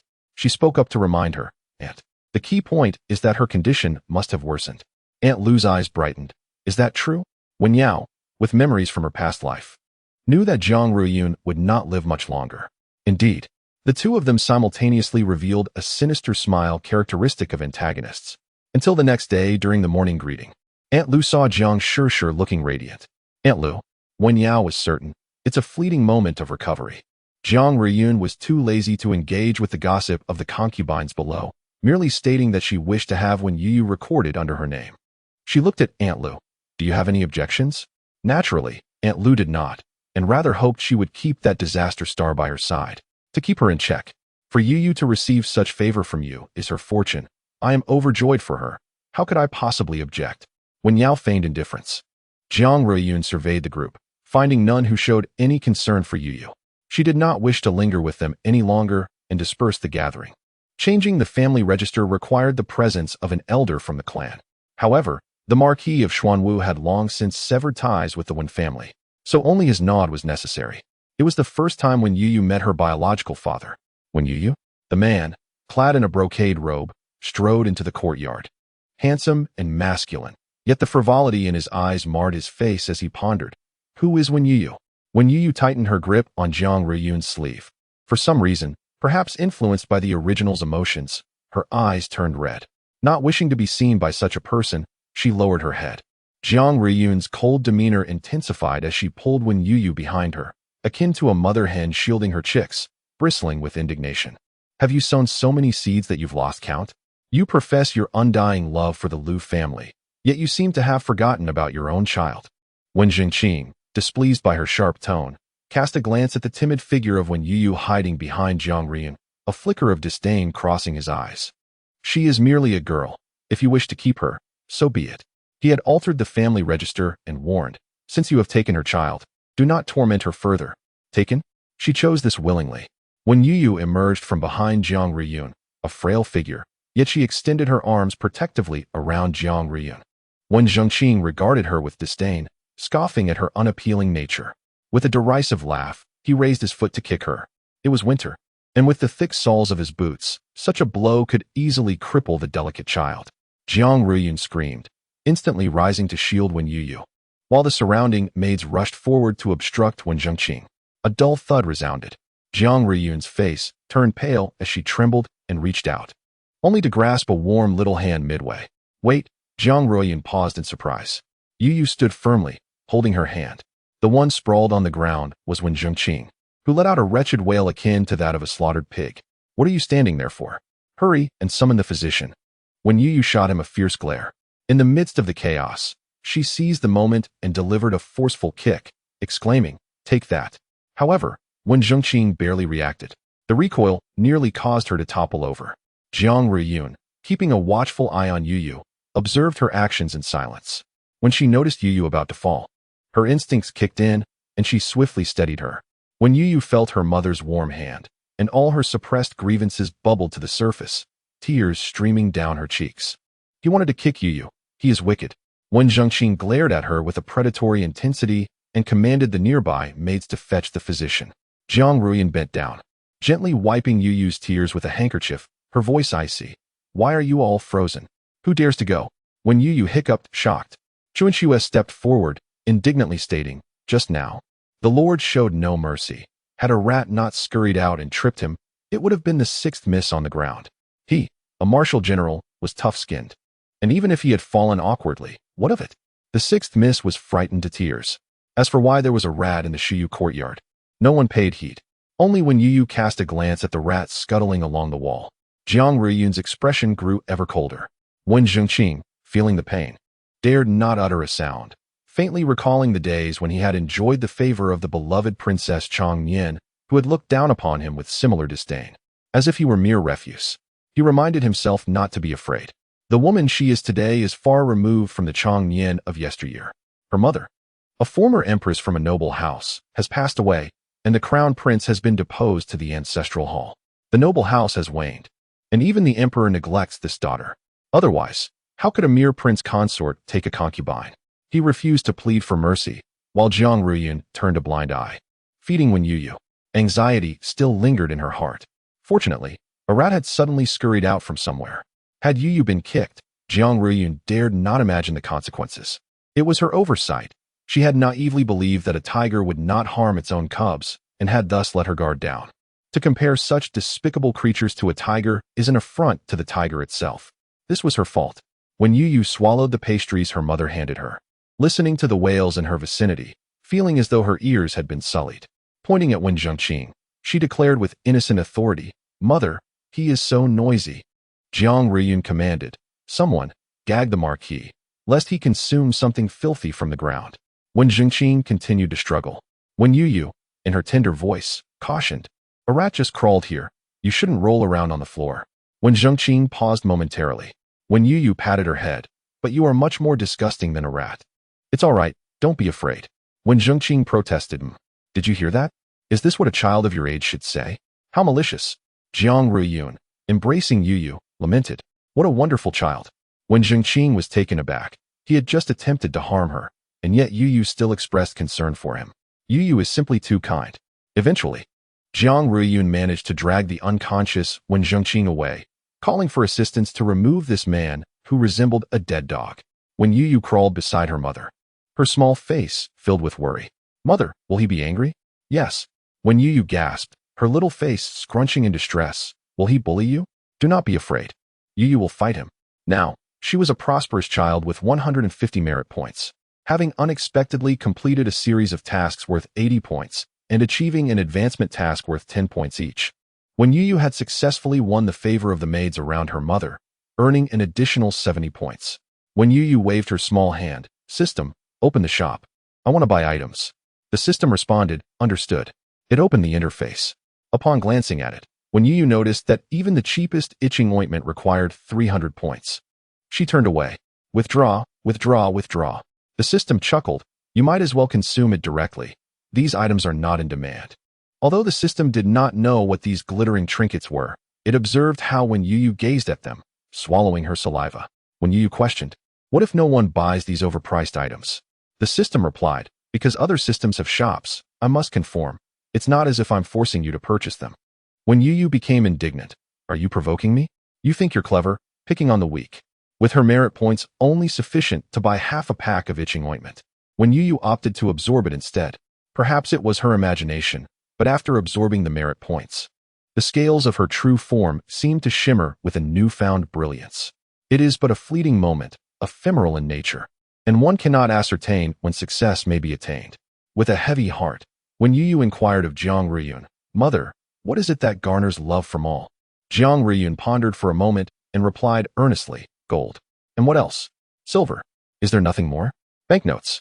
If all else fails, there are always copper coins. Mother declared. Although Youyou cannot transform into gold or silver, she can adorn herself with such treasures. Thus, the petite figure was adorned by Jiang Riyun, resembling a veritable mountain of gold and silver, with even her delicate, lotus-like arms adorned with several intricate gold bangles. The reason for their filigree design was Jiang Riyun's concern for her daughter's comfort. Ever since Youyou graced her life, Jiang Riyun had taken to embellishing her precious daughter, bringing a touch of warmth to the otherwise tranquil Youyou courtyard. On that day, when Zhongqing found himself outmaneuvered by her, and Jiang Riyun anticipated he would seek retribution. To her surprise, he spent the subsequent week at Lady Lu's residence, reportedly fetching water every night. After much contemplation, Jiang Riyun barely grasped his intentions. Perhaps he aimed to deliberately favor her adversary, hoping to evoke jealousy and sorrow within her. Such notions were rather abstract. Indeed, she felt she could not compete with such innate talents. How could he presume to believe he was worthy of inspiring her jealousy? Madam, there is trouble. The usually composed Chuanxue bore an unusual expression of urgency. Youyou glanced at Jiang Riyun and corrected, Mother is quite well. Chuanxue then realized her error in punctuation. It is His Highness, the Crown Prince, who has fallen ill. Jiang Riyun's face paled with trepidation. Could he have harmed himself or endangered others? Chuanxue's complexion turned ashen. He injured several guards with a sword and has fainted himself. From whence did you obtain this news? It was a secret edict from Her Majesty the Empress, stating that you should hasten to see the Crown Prince. Jiang Riyun set aside her jewelry and rubbed her temples, a reflex born from years of enduring ailments. Youyou, misinterpreting her gesture, placed her warm little hand upon her mother's. Simultaneously, her system task updated. Main task, life appears dreary. Let us brighten it up. Task content, Madame Jiang's health has improved. Yet distressing news arrives as the Crown Prince's old ailment has recurred. Madame Jiang is exceedingly anxious about her brother's condition. Please express your concern as the host. Advanced task. Life is full of twists and turns. How fortunate. Task content. As a rising star among beloved companions, strive to earn the affection of others. 7 have been completed. Continue your efforts. A main task? Youyou curiously examined this newly presented category of tasks, discovering that the reward appeared to be a rather peculiar orb. What could it be? She prodded it in her mind, yet it elicited no response. System. Are you short on funds, resorting to this as a mere facade? System. Impossible. Absolutely impossible. It was rare for the system to witness curiosity upon Youyou's countenance, and thus it teased her. I am uncertain what this is. Perhaps you will need to complete the task to discover its nature. Please, you can call me Youyou. That's what my mother and the others call me. The system felt a twinge of emotion, realizing how close their bond had become. Look at us. We're so familiar now. Just tell me, please. The system retorted, go away. It turned out that it had been waiting for it. This mischievous little rascal. Jiang Riyun was about to leave the residence to see her royal brother. And when Youyou wished to accompany her. No, Jiang Riyun's tone was resolute. Youyou had never witnessed her brother's episodes. The fact that the guards at the ancestral hall changed so frequently indicated the danger there. Even with her own sister, he rarely displayed any warmth. If Youyou wants to go out and play, can we wait for mother to return? But Youyou was not merely seeking amusement. Her mother appeared quite distressed. When Youyou tiptoed and slowly wrapped her arms around her mother's leg, reluctant to let her depart. Youyou was unaware of her uncle's affliction, yet she yearned to assist her mother. The steward, preparing a carriage for the ladies' outing, contemplated and said, "Perhaps you should concede to the young miss, my lady. The circumstances seem somewhat different this time. The Empress Dowager has assigned some personnel to oversee matters, ensuring no harm befalls the young miss." When Youyou mimicked like a parrot, "Please, please," while clinging to her leg and acting adorably. A fierce woman might fear being entangled by a child, and Jiang Ruiyun, swayed by her persistence, softened her stance. Ultimately, they established 3 rules: no wandering about, stay close behind mother, and absolutely no approaching uncle in such a manner. Do you understand? When Youyou nodded obediently and cautiously inquired, "Is it because uncle doesn't tea like Youyou?" Jiang Ruiyun acknowledged, speaking candidly, "I suppose so. However, it's all right. Your uncle doesn't tea particularly favor even me." Youyou leaned out from beside her, her mouth agape in surprise. "Wow." Jiang Ruiyun added, "He doesn't like anyone. So you need not feel upset about it." Of course, when Youyou would not be disheartened by the indifference of someone she had yet to meet. She merely felt a slight regret for the 10 points of merit she had lost. It was quite a substantial amount. After a moment's thought, she inched closer to her mother. Her voice, already endearing, became even more charming with a drawn-out intonation. Jiang Ruiyun, unable to resist, cleared her throat to mask the smile tugging at her lips. "What is it, Youyou? Could mother find more maidens to attend to us?" Jiang Ruiyun, feeling the carriage jolt, was also stirred within. "Is it because the maidens around you are not attentive enough? Perhaps they are bullying you behind your back?" Such occurrences were common in the palace, where unloved consorts and princes lived less splendidly than favored servants. In the past, when the empress was alive, she would often assist these consorts.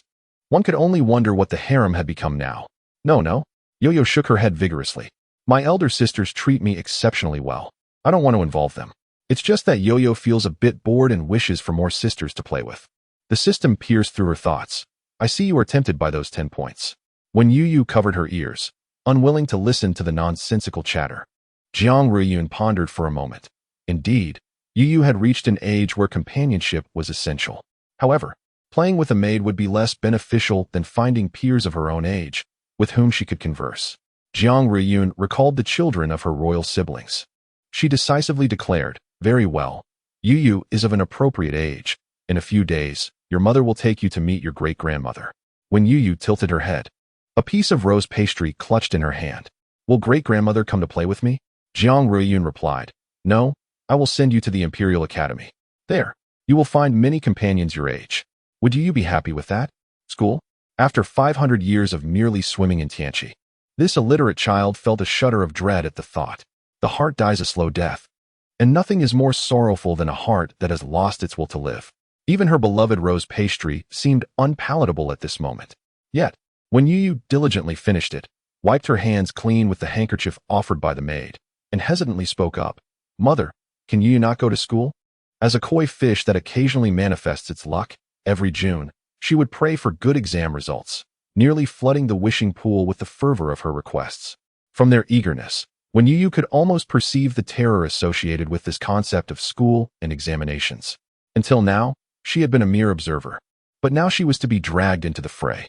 Absolutely not. Jiang Ruiyun firmly rejected her plea. "School is wonderful. You will have many playmates, learn new knowledge. And the meals at the Imperial Academy are quite delightful." After a moment's thought, she added, "And they serve your favorite rose pastries, made by the palace's master chef. They are simply delicious." When Youyou swallowed hard, "Is it truly that fun?" "Indeed," Jiang Ruiyun said without a hint of hesitation. "Do you want to go?" The system stifled a laugh, gazing skyward in silence. When Youyou, charmed into a daze, finally exclaimed yes. Thus, this matter was settled. Only the steward, who had listened throughout, could not help but glance at the little mistress with a hint of pity. This was her fate. Only recently, he had overheard the eldest son of Prince in seeking methods to avoid sleep at the temple. When Youyou held her mother's hand as they descended from the carriage, before them stood a modest dwelling, guarded by a detachment of fully equipped soldiers stationed at the entrance. It resembled a prison more than a home. Even the eunuchs delivering meals had to be searched to ensure they carried nothing forbidden. When Youyou tightened her grip on Jiang Ruiyun's hand, "Mother, will we be searched too?" Her innocent voice rang out inappropriately in this setting. prompting the soldiers to glance at the tiny figure beside the princess. Was this the rumored child of the concubine adopted by the princess?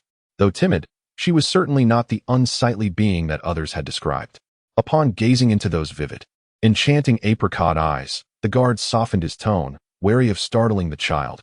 According to His Majesty's established protocols, it is indeed necessary. However, rest assured, Your Highness and the young lady, we will exercise discretion. Jiang Riyun raised her hand, and Chuanxue promptly presented the Empress Dowager's missive. The guard at the gate, upon recognizing the Dowager's handwriting and the small seal, immediately granted them passage. When Youyou, trailing behind Jiang Riyun, curiously inquired, "So the Empress Dowager is my great-grandmother?" Jiang Riyun nodded in affirmation.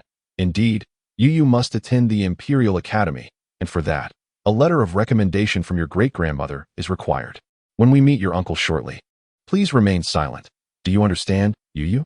When Youyou resolutely nodded, "It's all right. Even if I discover that my uncle resembles a humanoid pastry, I shall remain silent." The system interjected. "That sounds quite delectable." Zhang Luan discerned the commotion outside. His composed and refined countenance remained unperturbed, even disinterested in discerning who had arrived, until he heard the child's voice. He furrowed his brow and glanced back. Whose child is this? The small figure appeared thin and delicate, and upon glancing at the adult beside her, he recognized Jiang Riyun. Jiang Luan averted his gaze, coldly remarking, "Did I not instruct you not to return?" When Youyou peered out from beside her mother, her curiosity piqued as she observed this legendary uncle, who bore a striking resemblance to her mother. Yet, where her mother's beauty was gentle, his was strikingly aggressive. His slanted phoenix eyes merely brushed past her, and when Youyou felt an unsettling sensation, as if she were being scrutinized by a beast. Scattered around him were various weapons, stained with remnants of blood, and even his white garments bore crimson marks. He indifferently wiped the blood from the corner of his lips, rendering their hue even more vivid. When Youyou was transfixed, the system presumed the young one was merely enamored with appearances. Who could have foreseen her inquisitive question, "Does he eat children?" The system retorted disdainfully, "What would he eat? You hardly weigh a few ounces. Could you possibly satisfy him?" When Youyou felt reassured, Jiang Riyun entrusted Youyou to Chuanxue, while the emissaries sent by the Empress Dowager encircled Zhang Luan. Presently, he appeared relatively stable in his demeanor, yet it was uncertain when he might erupt in violence. Their defensive posture elicited a low chuckle from Zhang Luan. "If you fear me so much, perhaps you should not enter. It is your grandmother who is concerned for you." Jiang Riyun found his demeanor irksome, yet she pressed on, "Your grandmother is deeply worried for your safety. After all, this is your own body. At the very least, allow the physician to come and examine you." Ever since Jiang Luan had been stripped of his title and confined here, aside from his occasional emotional outbursts, the most vexing issue remained his refusal to permit anyone near him. She and the Empress Dowager could only watch helplessly as the once spirited youth transformed into his current state. "If your visit today is merely to deliver such sentiments, then please take your leave." When Youyou anxiously observed from the side, did these two lack the ability to speak? Clearly, on the journey here, she sensed her mother's profound concern for her uncle. How was it that upon arrival, they became as mute as a saw-toothed gourd? Suddenly, Zhang Luan bent down, seizing the fleeting moment when no one was paying attention, and picked up a small arrow lying beside him. With a casual flick, he sent it piercing through the heart of one of the guards. Blood gushed forth as the man clutched his chest, collapsing in disbelief. A piercing scream echoed in the air. Several guards rushed forward to restrain Zhang Luan, while the remaining ones formed a protective circle around Jiang Riyun and Youyou. "Madam, he has ceased to breathe." Jiang Riyun, her face ashen, bent low and tightly embraced Youyou, casting a furious glare at her brother. "You have utterly lost your mind. Youyou is but a child." Her icy hand caressed Youyou's cheek as she frantically reassured her, "Fear not, my dear. I am here, and no one shall harm you. Do not look, do not look." She covered Youyou's eyes with her hand. "Mother." Youyou grasped her hand, the small child gazing at the man nearby, who, despite being bound, still exuded an undeniable charm, as if indifferent to the accusations against him. "You just saw it. That guard had a concealed weapon." No sooner had she spoken than both pairs of similar phoenix eyes narrowed in unison. The 12th little koi, "Uncle, save me."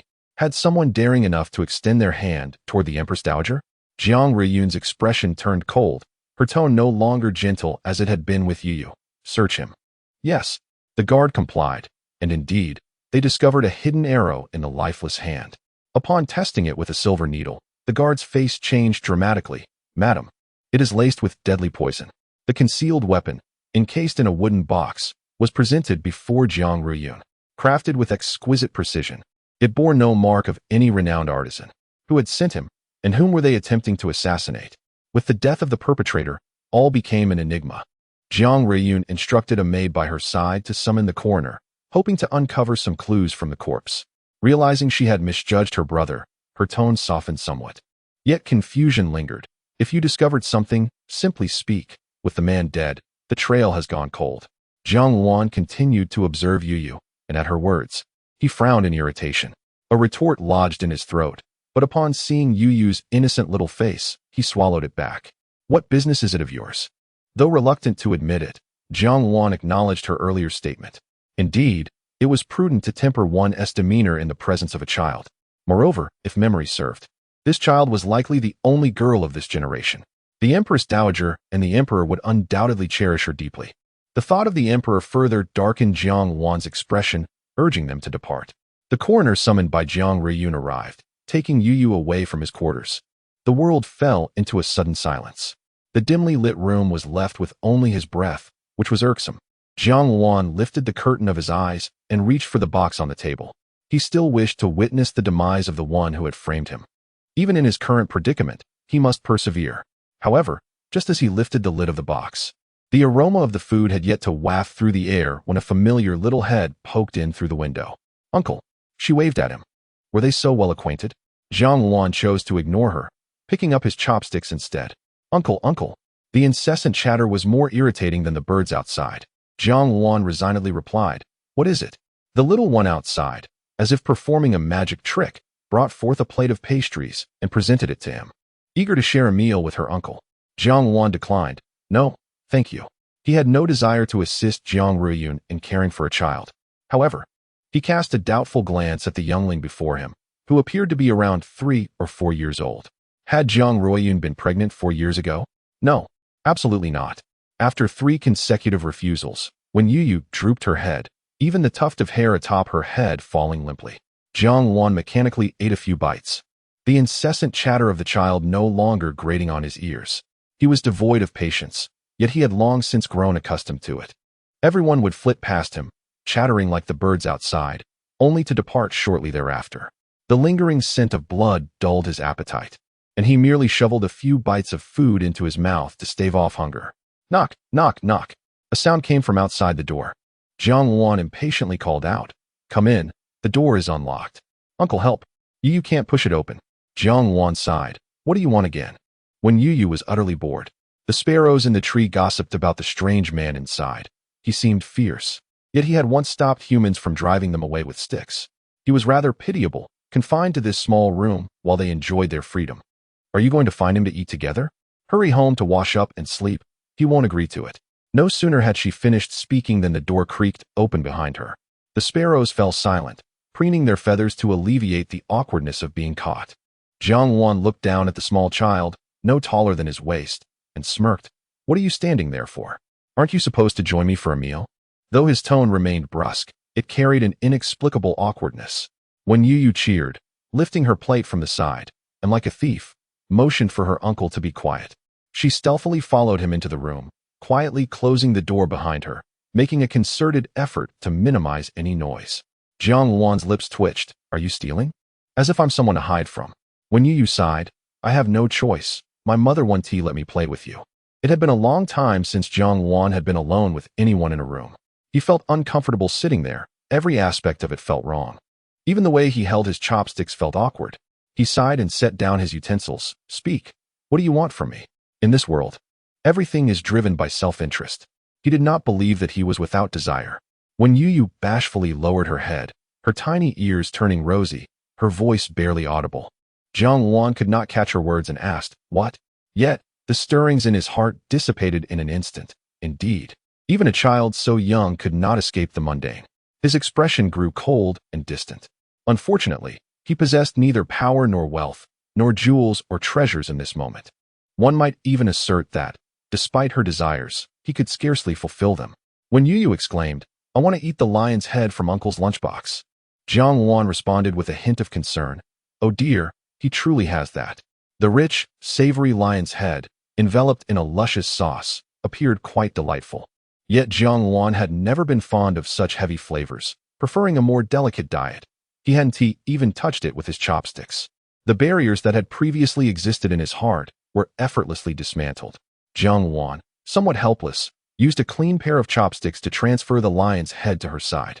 However, the stool was rather high, and when Youyou struggled to climb up using both her hands and feet, her large, watery eyes once again gazed pitifully at Jiang Wan. Resigned, he extended his hand, only to catch sight of his red attire.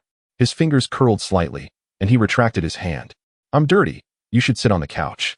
This little bundle had been raised with great care, still carrying a delightful scent of pastries, and surprisingly, Jiang Wan felt little aversion to her encroaching upon his personal space. Yet, when Youyou remained motionless, slowly inching closer to him, her small face scrunched in concern as she observed him. "Uncle, you've lost so much blood. Will you die?" The system noted. It was evident she was inexperienced in human interaction, perfectly evading the usual demeanor expected of others, and her words were rather ominous. Jiang Wan frowned, distancing himself slightly. "No, I want tea. But losing blood doesn't tea lead to death?" "It does." When Youyou fell into a deep state of confusion, her head tilted in thought, appearing rather foolish. Jiang Wan suppressed a smile that threatened to rise. "It's someone else's blood, not mine." After saying this, he felt a pang of regret, realizing it sounded somewhat like the ramblings of a deranged killer. However, when Youyou's thought process was evidently different from his own. Instead, she grew excited. "Uncle, you're amazing." Jiang Wan, exasperated, remarked, "Just eat your lion's head." He lifted her by the nape and placed her onto the chair. Her legs swung beneath the table. She only took one of the lion's heads, leaving the other for her uncle. "I want to eat it." "You eat it." "I want tea." When Youyou glared at him, puffing up her cheeks, insisting that one must eat meat to gain strength to fight off bad people, Jiang Wan remained unmoved. However, eventually, seeing when Youyou enjoy her meal with relish, he also took a few more bites of rice. Noticing that she intended to take the lion's head away in her plate, Jiang Wan asked, "Has the fallen so low that you can't afford meat anymore?" When Youyou shook her head, "I'm taking it back for Wankai. Good friends must share." Wankai a good friend? That name hardly sounded human. Moreover, borrowing his things to offer to others? Put it down. Is Uncle ready to eat? No. Thus, when Youyou stubbornly refused to relinquish it, reciting, "Every grain is hard-earned. We must not waste food." She couldn't recall the first part of the poem, but repeated the latter part like a mantra. In this regard, she was quite obstinate. Jiang Wan, unable to contend with her persistence, finally relented. "All right, I'll eat." Watching her present the lion's head to him, as though it were a treasure, he felt a surge of triumph within. See, in his niece's eyes, he still held a significant position. The significance of that dog named Wankai far surpasses trivial matters. By the way, who is Wankai? The 13th little koi, a death warrior, Wankai? When Youyou raised her head and swallowed the morsel in her mouth, "He is the large black dog raised by Uncle Butler, and he is quite handsome. Just like my uncle." Jiang Wan. So he just engaged in a subtle contest with a dog? And he is just as good-looking as the dog? Does this foolish child even comprehend her words? After finishing her meal, when Youyou stubbornly refused to leave, insisting on watching Jiang Wan finish his food, in her young mind, she had her own calculations. Being so small, she could not possibly be satisfied with just a few bites, while her uncle, being such a large man, should consume it all. Under her watchful gaze, Jiang Wan meticulously chewed and swallowed his food. His mechanical actions revealed no enjoyment of the meal. He was merely extracting the necessary sustenance. Once finished, he set down his chopsticks and looked at Youyou. "I have finished. You may leave now." Sighing inwardly, Youyou thought her uncle truly lacked understanding. Outside the window, a sparrow chirped, signaling her, "Hurry back. Your mother is looking for you." Suddenly startled, when Youyou remembered her promise to her mother, she clung to the windowsill, kicking her legs in vain, unable to ascend. Jiang Wan, puzzled by her peculiar habit of climbing the window instead of using the door, stood up and effortlessly lifted her. By the time when Youyou realized what had happened, her feet were already touching the soft grass below. Turning back, she smiled sweetly. "Thank you, Uncle." Jiang Wan, feeling awkward, turned his face away. His tone still brusque. "No need for thanks. Don't come back next time." However, when he saw Youyou obediently nodding and understanding, his heart tightened, nearly compelling him to retract his earlier statement. Ultimately, he restrained himself. He had nothing to offer. For Youyou, being close to him would not bode well. It was best to keep a distance, ideally never to meet again. Jiang Riyun remained unaware that her little one had just been on a wild escapade, only slightly puzzled by the scent of food lingering about her. She concluded, "You stole food." Then, bewildered, where did the food come from? Chun Shui blinked. "It was I who feared the young lady would go hungry, so I brought it for her." Jiang Riyun, feeling helpless, realized that her maids were overly indulgent with Youyou. Unbeknownst to her, she was the chief culprit of this pampering. When Youyou grasped her mother's hand and asked, "Mother, has the villain's identity been uncovered?" She had initially wanted to join the excitement and observe how the coroner examined the corpse. But Jiang Riyun found it hard to reconcile her sweet, gentle child with the notion of a corpse. No, it was a death warrior. The matter was handled very cleanly, leaving no traces. After speaking, Jiang Riyun remembered that Youyou might not know what a death warrior was. So she briefly explained, "These are loyal servants raised from a young age by certain noble families." The man had poison in his mouth, indicating that should they capture him alive, he would swiftly bite down and succumb to the poison. Thus, did the elder brother realize that the other party was a death warrior, understanding that such warriors, unafraid of death, must inevitably take someone with them to the grave before their own demise, which prompted such decisive action. The innocent voice of Youyou chimed in. "Youyou understands." Jiang Riyun, coming back to her senses, smiled and asked, "What does Youyou understand?" It turned out that Youyou was indeed the death warrior of her mother. System. Jiang Riyun had omitted certain inappropriate and gruesome details from the training of death warriors when speaking, never anticipating that Youyou would draw a connection to herself. When Youyou continued to inquire, "Mother, is it not a happy thing to have a death warrior?" Such unwavering loyalty was difficult for Youyou to fathom. Perhaps, Jiang Riyun gently patted her little head, refraining from imparting the harsh realities to the child. In truth, those capable of nurturing death warriors at home are already considerably fortunate compared to ordinary folk. Yet, greed often leads to desires for things beyond their reach.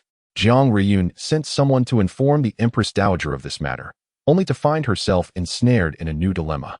Since that incident, Jiang Wan had ceased to allow anyone to approach him. He could manage his bathing alone. Could he also diagnose himself? Each time the Empress Dowager summoned a physician for him, they were turned away at the door. Recalling the pallor that had marked his face during their last encounter, distinct from his usual complexion, Jiang Riyun felt a headache coming on. He must be diagnosed. However, persuading him posed quite the challenge. As Jiang Riyun pondered this, news arrived that Jiang Wan had finished bathing and was resting. This clearly indicated his refusal to be examined. Glancing at the waning daylight, Jiang Riyun realized that returning home too late could be unsafe. Thus, she reluctantly decided to take Youyou back to the estate first.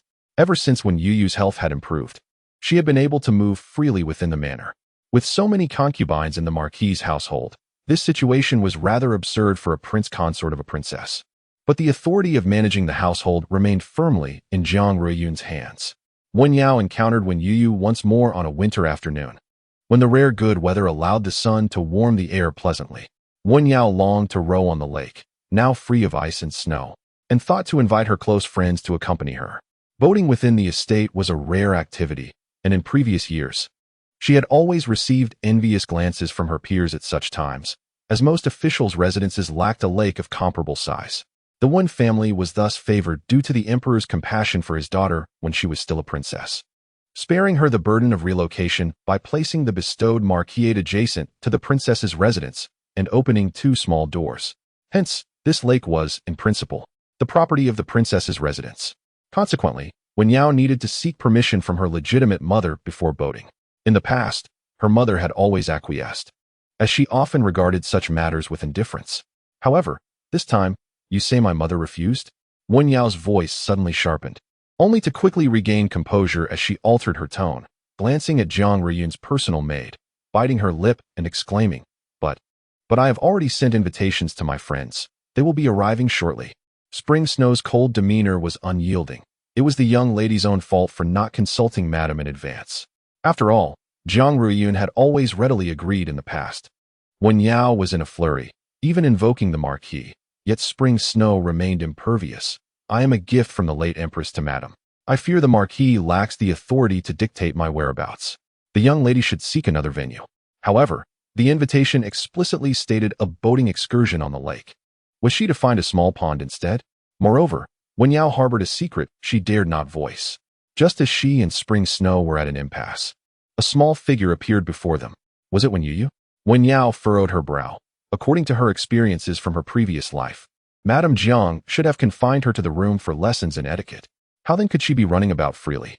Never mind, she must have slipped out. This wild child. Youyou scoffed inwardly, surmising it wouldn't be long before Madame Jiang sent her packing. Turning to continue her argument with Spring Snow, she was taken aback to see a smile, gentle as the melting snow, illuminate Spring Snow's typically stern face. Youyou? Was this truly the same Spring Snow who was as austere and severe as a governess before them? The concubines? Who are you? She watched in astonishment as Spring Snow bent down, catching the rushing Youyou, wiping the sweat from her brow, and inquired, Miss Youyou, do you wish to go boating on the lake?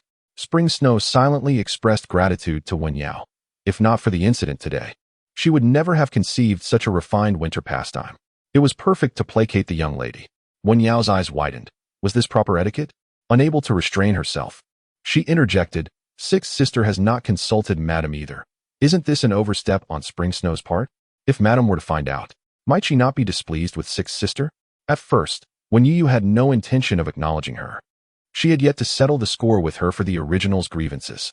But now, with Youyou so confidently asserting her stance, Youyou felt a flicker of uncertainty. Could the lake be a forbidden zone in her mother's heart? She reached out her small hand to grasp the corner of Spring Snow's garment, gently shaking it. Her little face adorned with a serious expression. Does Youyou need to write a petition to Mother? But Youyou was still illiterate. If she were to write, Youyou scrunched her nose in thought. Then, as if struck by inspiration, her eyes brightened, shaking Spring Snow's corner again. Could Sister Spring Snow help Youyou write it? Spring Snow felt her heart melt at the little one's persistence. The mere arrival of the young mistress had already begun to alleviate Madame's long-standing woes, and their favoritism towards her was more than warranted. Moreover, she was simply an endearing child. Loving Youyou was as effortless as breathing. Paying no heed to Youyou's expression, Spring Snow gently replied, Madame has instructed that wherever the young lady wishes to go, as long as she is accompanied, there is no need to report to her. Although Youyou stood above, gazing down at Youyou, she felt a twinge of embarrassment under the latter's earnest gaze. Yet, why should that be? She distinctly remembered her past life and sought to leverage Jiang Riyun's reputation to associate with noble ladies of finer pedigree, even going so far as to host a banquet at the princess's residence. However, just as she rose early, brimming with excitement and instructing her maid to prepare her, intending to dazzle all with her charm, a maidservant of Jiang Riyun casually informed her that the lady had rejected all those noble women on her behalf. To this day, she recalled Jiang Riyun's gaze upon her, uttering 4 words, eager for quick success. If it had been a reprimand, Youyou might have felt somewhat better, yet there was no reproach in Jiang Riyun's eyes, only pity and regret. That look was etched in her memory forever. Why, then, did Youyou, a mere wild girl who could not compare to her in any aspect, receive such treatment? Was it simply due to her youth? Youyou met Youyou's gaze, suppressing the hatred within her, and smiled gently. Sister, being young, you indeed require someone to accompany you while boating. Otherwise, should any mishap occur, you know how I can be, always saying unnecessary things. Why not let me accompany you? As your elder sister, my presence would surely reassure Our Lady, wouldn't it? Youyou was quite confident. Since Youyou learned to walk, she had always followed her like a shadow, obediently mimicking her every word and action, a mere pushover. She had once made her kneel in the snow during winter, promising that if she complied, she would regard her as her sister. The foolish girl truly complied.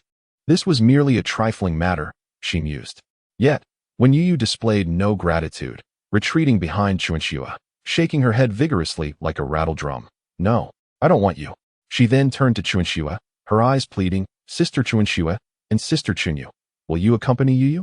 Jiang Riyun's closest maidservants numbered 4. Her trusted right and left hands.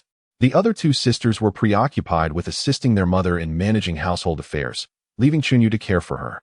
Chunxue was taken aback by her esteemed position in the young mistress's heart. Furthermore, who would not relish a well-deserved paid leave? Had it not been for Youyou's presence, she would have been tempted to embrace the young mistress affectionately.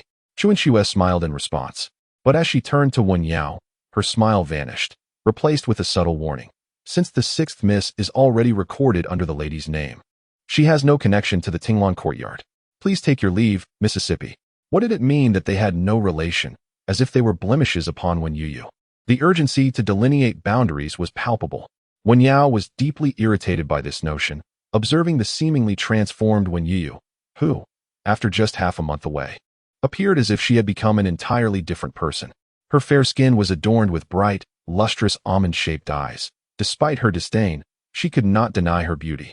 Moreover, the treatment between legitimate daughters and illegitimate ones was indeed worlds apart. Suppressing the surge of jealousy upon seeing the golden butterfly hairpin atop Youyou's head, she noted its exquisite craftsmanship, the pearl-embellished wings quivering gently with movement, glistening softly in the sunlight.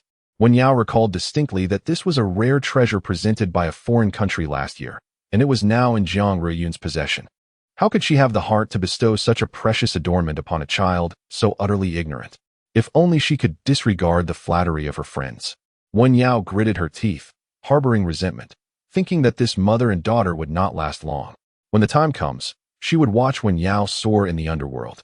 Youyou rested against the edge of the boat, squinting her eyes to bask in the warm sunlight. The warm jade pendant dispelled the last remnants of coldness around her. For the first time since arriving in this world, she realized that it could indeed be a place filled with warmth. Chun Shui and Youyou smiled as they observed their little mistress's carefree demeanor, but soon, a shadow of sorrow crossed her brow. The little cub turned around, her small head drooping. Uncle seems unable to bask in the sun. She recalled her uncle's dim room, facing north, where heavy curtains blocked out all light, leaving not even a sliver of brightness. Youyou expressed her surprise. Why did the sixth miss suddenly think of this? Youyou pressed her lips together, her voice muffled. Uncle's room is so dark, like the firewood room I used to stay in. Staying in such a place for long would drive a person mad, wouldn't it? Chun Shui and Youyou exchanged glances, each seeing the other's concern reflected in their eyes. Their little mistress, having just emerged from her own suffering, was already worrying about someone else's plight. However, he was imprisoned there by the emperor's decree. The two maidservants shook their heads, for it was also the prince's own emotional turmoil that kept him trapped. Emotional turmoil? What kind of turmoil? Youyou felt as though she understood. Upon returning to her room, she rummaged through her belongings. Even when Jiang Ruiyun inquired, she spoke mysteriously. Youyou has found a way to cure uncle. Jiang Ruiyun, amused by her cleverness, did not take it seriously but allowed her to indulge in her whims. However, when did Youyou become so close to her uncle? A sudden shock hit Youyou, comparable to the fright she felt that morning when she dreamt of nibbling on pastries and awoke to find herself gnawing on her mother's hand. She wanted to brush it off, yet she did not wish to become a deceitful child. Her little face twisted in contemplation. Ultimately, the desire to be a good child prevailed. In truth, Youyou had secretly gone to see her uncle that day. Mother, please don't be angry. Youyou will definitely tell you next time. Jiang Ruiyun would not be angry over such trivial matters, but she worriedly asked if Jiang Wan had harmed her. Youyou obediently shook her head, softly explaining, Uncle is a good person, just as good as Wang Kai. Jiang Ruiyun knew who Wang Kai was, and her expression momentarily became peculiar. She wanted to laugh at his position in Youyou's heart, yet feared that after laughing, she might find herself to be the third Wang Kai. She decisively shifted the topic away from the person-dog discussion, asking, that door is made of iron. How did Youyou manage to get in? With such small arms and legs, how could she push it open? Youyou answered honestly, Uncle opened the door to let me in. Jiang Ruiyun's expression grew even more strange. As his biological sister, she knew Jiang Wan's character best. He had never acted like a person since childhood, and now he had taken the initiative to welcome a child he had just met into his home. Had he taken leave of his senses? Jiang Ruiyun gazed at Youyou, whose innocent eyes sparkled with pure admiration. The influence of her biological mother was undeniable, and she thought helplessly, after all, who could resist Youyou? The steward assisted Youyou in alighting from the carriage. His leg, having been treated by the physician, was declared fully healed. The others found it hard to believe. The venom was exceedingly potent, having penetrated deep into the marrow. Just days prior, when this patient sought his aid, the physician had confidently predicted that the leg would surely be incapacitated in a few years. Yet, astonishingly, it was now completely healed. They eagerly inquired whether he had acquired some rare medicinal herbs or encountered the miraculous healer from the Valley of Medicine. The steward replied, "The truth is, I had none." He dared not reveal that he had merely been pulled along by the family's foolish dog for a mile, while also bringing a child back for the lady. He initially thought that after such an arduous journey, he would surely suffer from pain once night fell. Yet, to his surprise, he felt perfectly well that very evening. It was indeed peculiar. Upon returning from the medical hall, the steward pondered this matter intently. What could be so extraordinary about it? Could it possibly be? The steward and Wang Kai exchanged glances, recognizing the clear foolishness reflected in each other's eyes. After a moment of silence, he felt absurd for even considering that it might be Wang Cai's doing. Then, could it be the sixth young lady? As this thought arose, the steward swiftly dismissed it. Impossible. Absolutely impossible. Setting aside the fact that the firewood room had collapsed quite evidently, if the sixth young lady possessed such abilities, how could Aunt Lu have left her confined in the firewood room to fend for herself, only to display a smug satisfaction upon seeing her taken away? That would be utterly ludicrous. The steward was utterly perplexed. As he contemplated, the large and small figures had already entered the courtyard where the crown prince was imprisoned. He silently prayed, "O heavens, regardless of the miracle's origin, please bestow a fragment of this fortune upon the crown prince. Go away." The royal physician was once more barred from entry. He was drenched in sweat and said to Jiang Ruiyun, "Your Highness, I have come at the Empress Dowager's behest to attend to the third prince, yet after 3 days, I have not even laid eyes on him. Oh, but I have seen the food, and it is being consumed quite well." His tone resembled that of a child who refuses to take bitter medicine, turning to complain to a parent. Yet, he had evidently mistaken his audience. Jiang Ruiyun felt powerless against him. However, Youyou, having heard this, wrinkled her delicate nose in displeasure. Why is uncle so disobedient? If he does not heed the doctor, how can he recover? Alas, the naive adults contrasted sharply with her own understanding. When Youyou trotted to the door and knocked a few times, from within came Jiang Wan's irritable voice, "I told you to go away." "Uncle, it's me." After a moment of silence, the voice that emerged was much softer. "Why are you here again?" Jiang Ruiyun looked up in surprise. She detected the underlying tone of concession. Stepping forward, she observed when Youyou's small hand, feeling a pang of sympathy, "Let your mother knock. Dear, your tender skin is turning red." When Youyou gazed at her in scathed hands and blinked, while Jiang Ruiyun reciprocated with a wink. In that instant, a child's voice, tinged with sorrow, echoed from outside. "Does my mother and uncle not like Youyou? Hence they do not wish to see her? Should Youyou knock on the door until her hands are bruised? Perhaps then her uncle would open it?" Following that was Jiang Ruiyun's voice. "Do not utter such foolishness. If your uncle does not wish to see you, even such actions will not compel him to open the door." Finally, the sound of a little girl's sobs filled the air. With a creak, the door swung open, revealing Jiang Wan's impatiently handsome visage, attempting to mask his inner turmoil with a facade of annoyance. Upon seeing that when Youyou's eyes were dry, he scoffed. "TSK, are you merely putting on a show?" At least shed a few tears to deceive him properly. Yet, he still relented and allowed them entry. Before stepping inside, when Youyou cast a glance at the physician standing awkwardly in place, gesturing with an air of exasperation, "Come in. Why are you just standing there?" The physician surveyed the area, confirming that he was alone in this direction. "Me?" he replied, hastily following, sneaking in as if he were a thief. A hint of happiness surged within him. He had anticipated lingering at the door indefinitely. Watching Jiang Ruiyun enter, Jiang Wan restrained himself. But upon noticing the physician trailing behind the pair, he could no longer hold back. "Who invited you in?" His narrowed phoenix eyes and piercing gaze conjured the image of the princely figure he once was, causing the physician's knees to weaken, nearly leading him to kneel.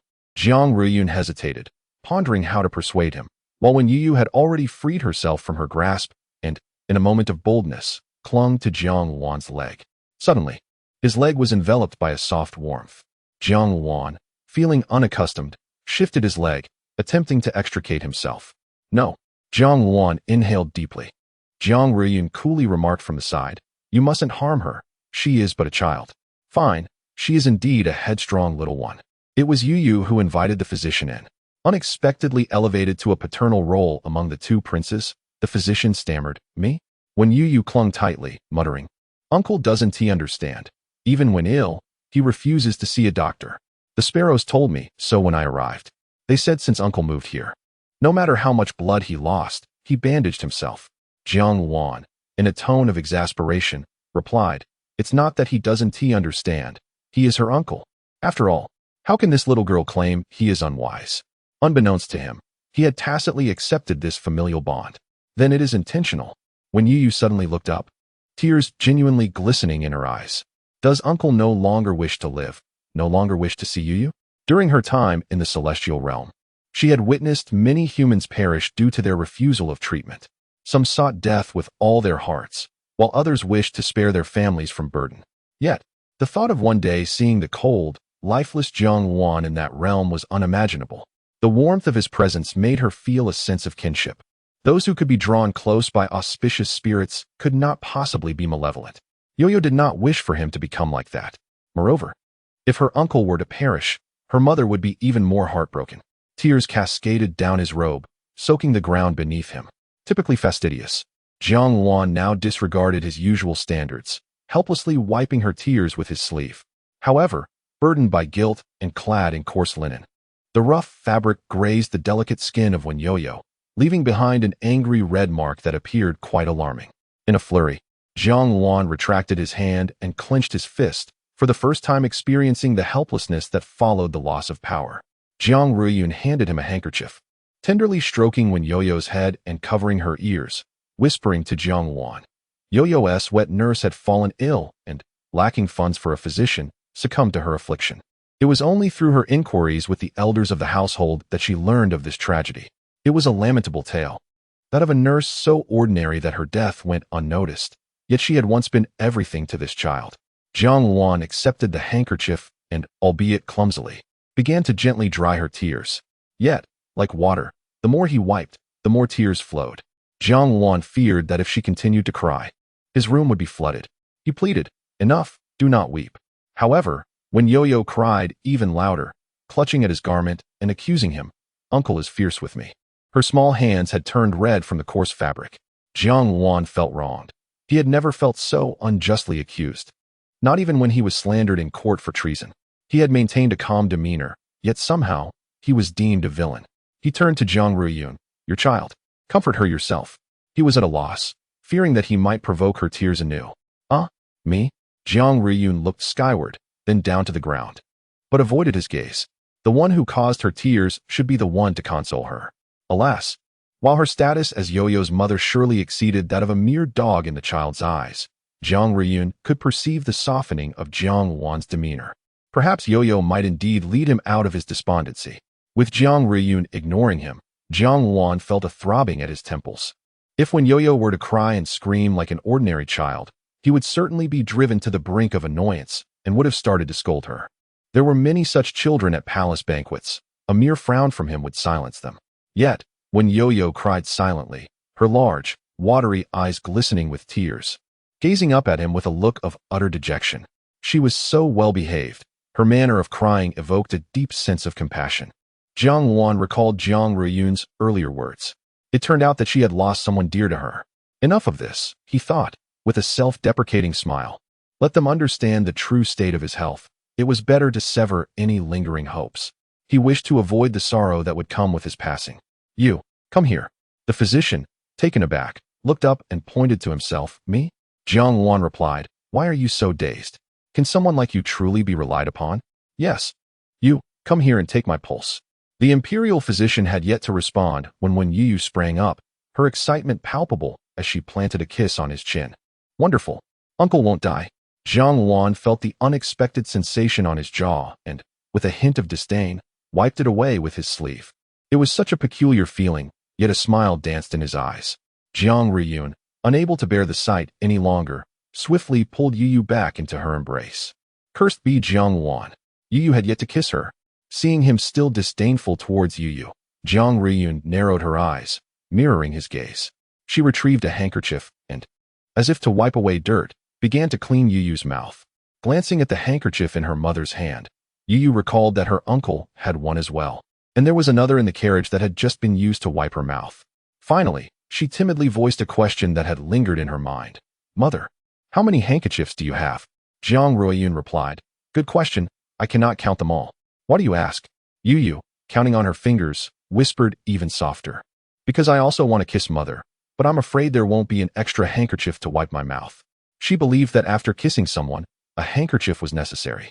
Jiang Ruiyun felt as if a part of her heart had collapsed, her tone soft enough to surprise Jiang Wan, who cast her a questioning glance. If Youyou kisses me, there is no need for a handkerchief. Although Youyou did not fully understand, she rose on her tiptoes and pressed a gentle kiss to her mother's cheek, light as a feather's touch. Yet, Jiang Ruiyun felt an overwhelming urge to weep. She blinked rapidly, suppressing the impulse. Jiang Wan snorted, but no one paid him any mind. The physician, trembling, cautiously felt the pulse of this formidable individual, his expression growing increasingly serious. Jiang Wan forced a self-deprecating smile. So, have you discerned anything? The physician met his gaze, his half-lidded eyes resembling a cold pond reflecting the moon. The elongated tails of his eyes subtly raised. What should have been charming and affectionate eyes appeared distant and aloof due to the unfathomable chill within. It seemed as though the state of the body bore no relevance to him. Jiang Ruiyun approached. If there is anything, speak plainly. Youyou chimed in eagerly. Grandpa physician, please tell us. Will Uncle get better if he simply takes his medicine? Her upturned face was still glistening with tears, her eyelashes damp like two delicate fans. Jiang Wan suddenly felt a strong desire to cover her ears, resisting the sight of her despondent expression. His illness could not be cured merely by taking medicine. The physician hesitated. Your Highness, the pulse is chaotic, resembling symptoms of poisoning, yet the complexion does not indicate such. He probed further. It appears something is siphoning away your vitality. Jiang Wan was not surprised by his inability to diagnose the issue and bluntly stated, it is a curse. The physician's fingers trembled violently at this revelation, nearly slipping from Jiang Wan's wrist. Expertise lies in specialization, and this was not his area of proficiency. Moreover, this curse seemed to have been lying dormant for quite some time. Who would dare to cast a curse upon the former crown prince? Jiang Ruiyun furrowed her brow. Pressing for details, what sort of curse? You know you are cursed, yet why did you not inform the emperor and the empress dowager? Had you spoken up, would you have been confined here? Although when Youyou could not comprehend the words, witnessing her mother's anxiety compelled her to cling to Jiang Wan's arm, as though her embrace could somehow shield him. Jiang Wan, casting his gaze upon the worried countenance of the little girl, felt his heart soften. He gently patted the crown of her head, his tone serene as if discussing the plight of another. If I were privy to the nature of this curse, would it not render the instigator blameless? Moreover, even if I were to speak, who would believe me? A note of self-deprecation tinged his voice. Reflecting on the time he faced accusations before the emperor, he mused that since he had been disbelieved then, what purpose would it serve to voice his thoughts now? Jiang Ruiyun, overwhelmed with indignation, muttered to herself, who is responsible? Does it even matter? Jiang Wan chuckled softly. In any case, my time is limited. Nonsense. When Youyou interjected vehemently, her small face flushed with anger. Uncle will live for 1,000 years. The fervor in Jiang Ruiyun's heart was momentarily shaken by her words. Jiang Wan, rendered speechless, retorted, to live for a millennium would make one a monster. Then let us aim for a century. When Youyou exclaimed, almost forgetting that human lifespans do not extend that far. She gazed expectantly at the physician, whose white beard and hair exuded an air of authority. Is there hope for my uncle? The physician shook his head regretfully. The curse is a venomous creature from the western regions.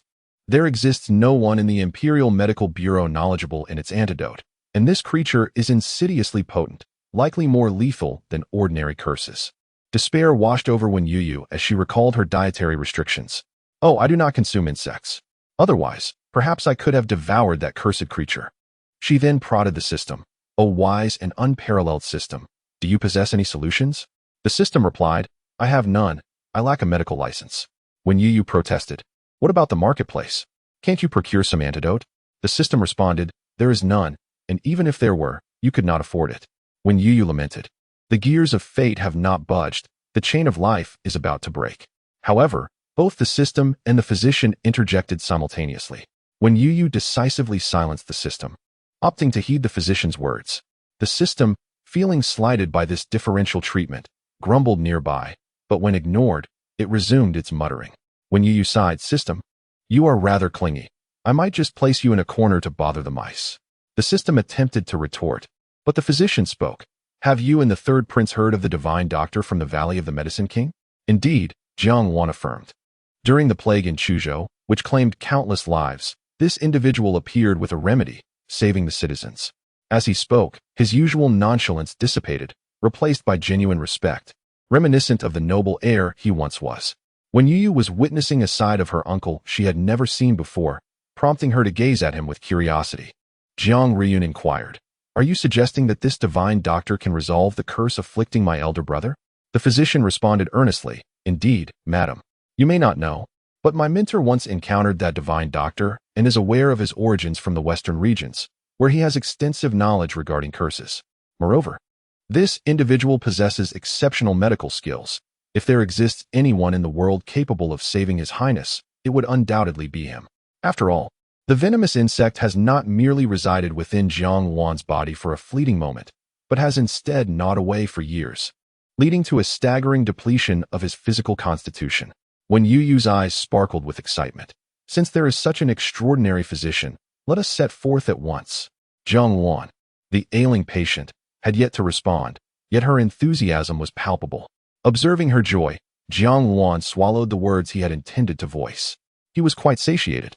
Finding an excuse to send Youyou away, Jiang Wan finally spoke to the two men. "This miraculous doctor indeed possesses remarkable abilities. Yet accompanying his renowned reputation is his elusive nature. Furthermore, not everyone is deemed worthy of receiving his healing. Hence, Jiang Wan held little hope in this regard." Jiang Riyun urged the imperial physician to hasten back to the palace to inform the Empress Dowager of these developments. She then turned to reassure him, "Fear not. With father and grandmother around, even if we must search 3 feet underground, we shall surely unearth that divine physician to treat you." Jiang Wan smirked. "If we are truly to dig 3 feet deep, I might as well be placed in a coffin. It would be quite fitting for burial."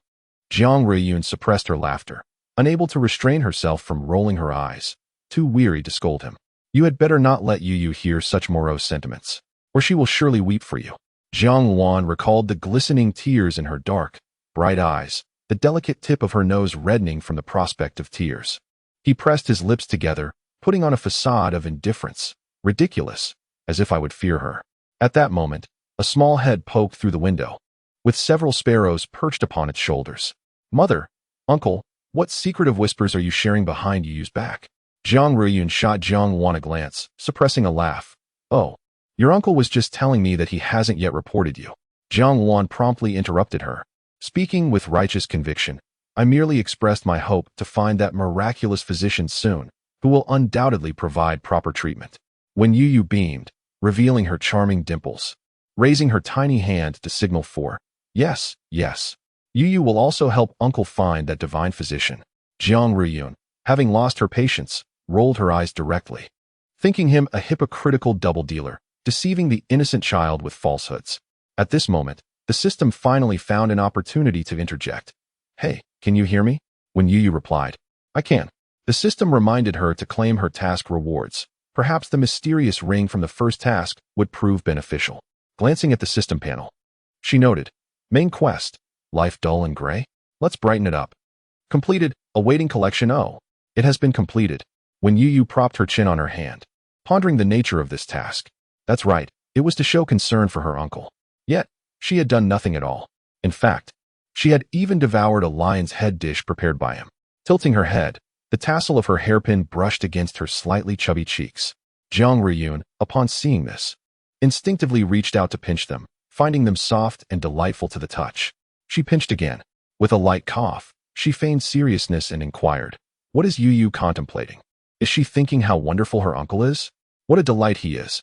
A pang of discomfort tugged at her heart, prompting her to nuzzle closer to her mother, reflecting on how her uncle, much like her mother, must have endured several years of unhappiness.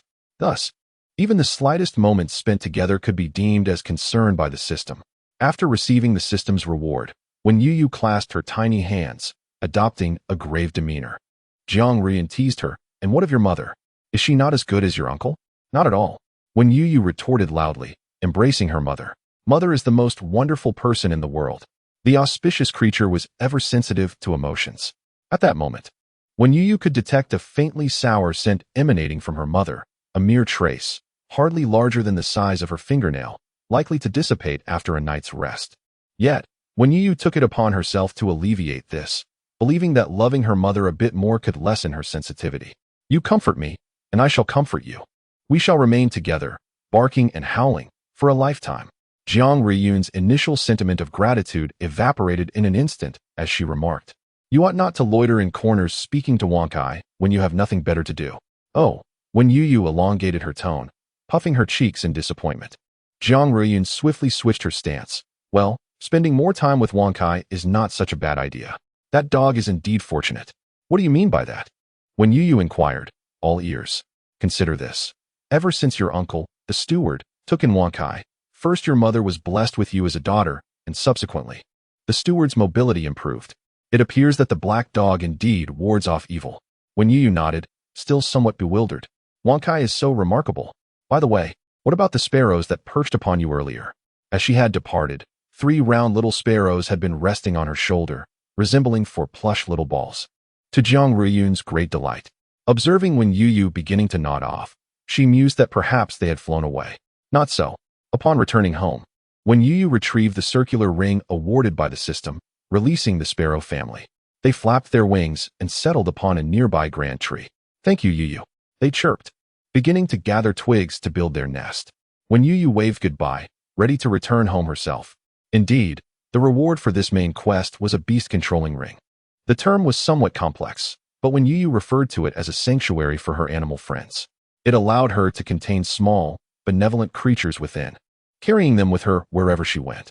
Just moments ago, the sparrow family had requested her to bring them home, expressing that staying by her side felt incredibly comforting. Upon hearing this feature, when Youyou instinctively thought of her friends in the heavenly realm, how delightful it would be if Taotai and Xiongqi could accompany her.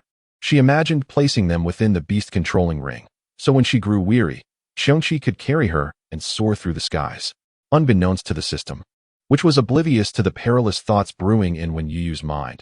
It proceeded to issue a new task, main quest. Life feels dreary? Polish it up. The capricious crown prince, under the influence of the magnificent young cub, has finally come to accept treatment. Upon hearing this news, the Empress Dowager is eager to meet her newly minted granddaughter. Please facilitate this meeting with the new family members. As life unfolds with its ups and downs, what a bargain it is. As the rising star of the beloved group, please strive to earn the affections of others. Having completed 10, continue to persevere. An additional 30 points of merit have been accrued. When Youyou has chosen to save them for now, she then skipped off to examine the rewards of Task 1, which is a piece of shimmering gold resembling a branch. When Youyou understood, system, look at you, neglecting the shop, and now you're nearly bankrupt and unable to produce anything. System, you ignorant child. This carries the essence of a dragon. Do you even comprehend what dragon energy is? Dragon energy? Oh, I'm aware. The 18th little koi. Yizi. I knew you wouldn't know. What? You know? When Youyou rested her chin on the edge of the table, appearing quite composed. Yes, Youyou knows. The dragon energy is what comes out when brother Yizi exhales. The system fell into confusion. A duck? What duck? When did this silly child decide a duck was her brother? It felt that when Youyou was oblivious. So it explained, dragon energy is something that can repair the nation's lifeblood. It is invaluable. When Youyou struggled to visualize it, she still could not accept the image of brother Yizi exhaling towards her. It was too strange.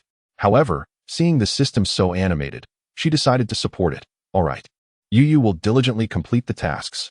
In the Imperial Palace, as night fell, the Emperor was engaged in a game of chess with the Empress Dowager. One misstep could lead to total defeat. It is I who have lost. Mother, your chess skills have grown ever more refined. Though the Empress Dowager's hair had begun to gray, remnants of her youthful elegance were still evident. Upon hearing his words, she shot her son a glance, thinking that perhaps next time she would intentionally let him win, so he wouldn't come to Sinaying Palace, which had become tiresome. The Emperor tossed a chess piece into the box. His countenance brightened with a hint of joy, illuminating his entire face. Do not be upset, mother. I have wonderful news to share today. The Empress Dowager rubbed her temples and replied with a hint of irritation. What good news could there possibly be? With the year-end approaching, could it be that I have a granddaughter? The Emperor was momentarily taken aback. Indeed, the royal family was currently dominated by males, with only a single daughter, who was already married. The grandchildren were even more outrageous, all being boys, with not a single girl among them. It felt as if they were cursed, which was utterly despairing. Yet, The Empress Dowager had a particular fondness for little girls, and now she could only invite some princesses from the clan to the palace to satiate her cravings. In the past, the emperor would have felt guilty facing such veiled demands for offspring. But today, he felt an unusual sense of confidence. Your words seem almost prophetic. He twirled the ring on his finger and chuckled. Indeed, it is quite close to that. Initially reclining in her grand chair, the Empress Dowager had been half asleep and appeared quite bored. Upon hearing his words, she sat up abruptly. Her spirit rejuvenated as if she were no longer tired. What did you say? Is there a concubine in your palace who is pregnant? Is it Rong Fei? Xian Fei? Wen Jiyu? She recited an array of names in a manner reminiscent of listing dishes. None were correct. It had nearly been 3 years since her son had last received a card. In response to the Empress Dowager's somewhat disdainful gaze, the emperor, for once, straightened his posture and declared, "It is Chong Yin. She has had a daughter." "What?" The Empress Dowager instantly rose, her string of prayer beads slipping from her grasp, scattering precious beads blessed by a renowned monk across the floor. Yet, the two powerful figures present did not spare a glance. Jiang Ruiyun had grown under the watchful eye of the Empress Dowager. She was acutely aware of the girl's obstinate nature, since Xuanwu Marquis had wronged her. This child could not possibly be his. She clapped her hands in delight. At last, Chong Yin has heeded my words. I had previously suggested she keep a few pleasing concubines in the manor, while when Zhengqing took 5 concubines, she should find 6 paramours. With the imperial family backing her, it would be splendid to have more children for me to dote on. Alas, this child remains elusive. The emperor interjected. By the way, just a while ago, I encountered Chong Yin, and the royal physician has been visiting her monthly for checkups. Why has no news of her pregnancy reached your ears? The emperor clarified. It is because Chong Yin has adopted a child from a maid in her household. The Empress Dowager lost interest and returned to her high seat. Exhaling deeply, nonetheless, she inquired, "Is the child of good temperament? How old is she? Can she remember things? If she is older, she may inevitably recall her birth mother," causing difficulties for Chong Yin. The emperor replied solemnly, "She is 5 years old. As for her temperament, the good news I bring today pertains to that little girl."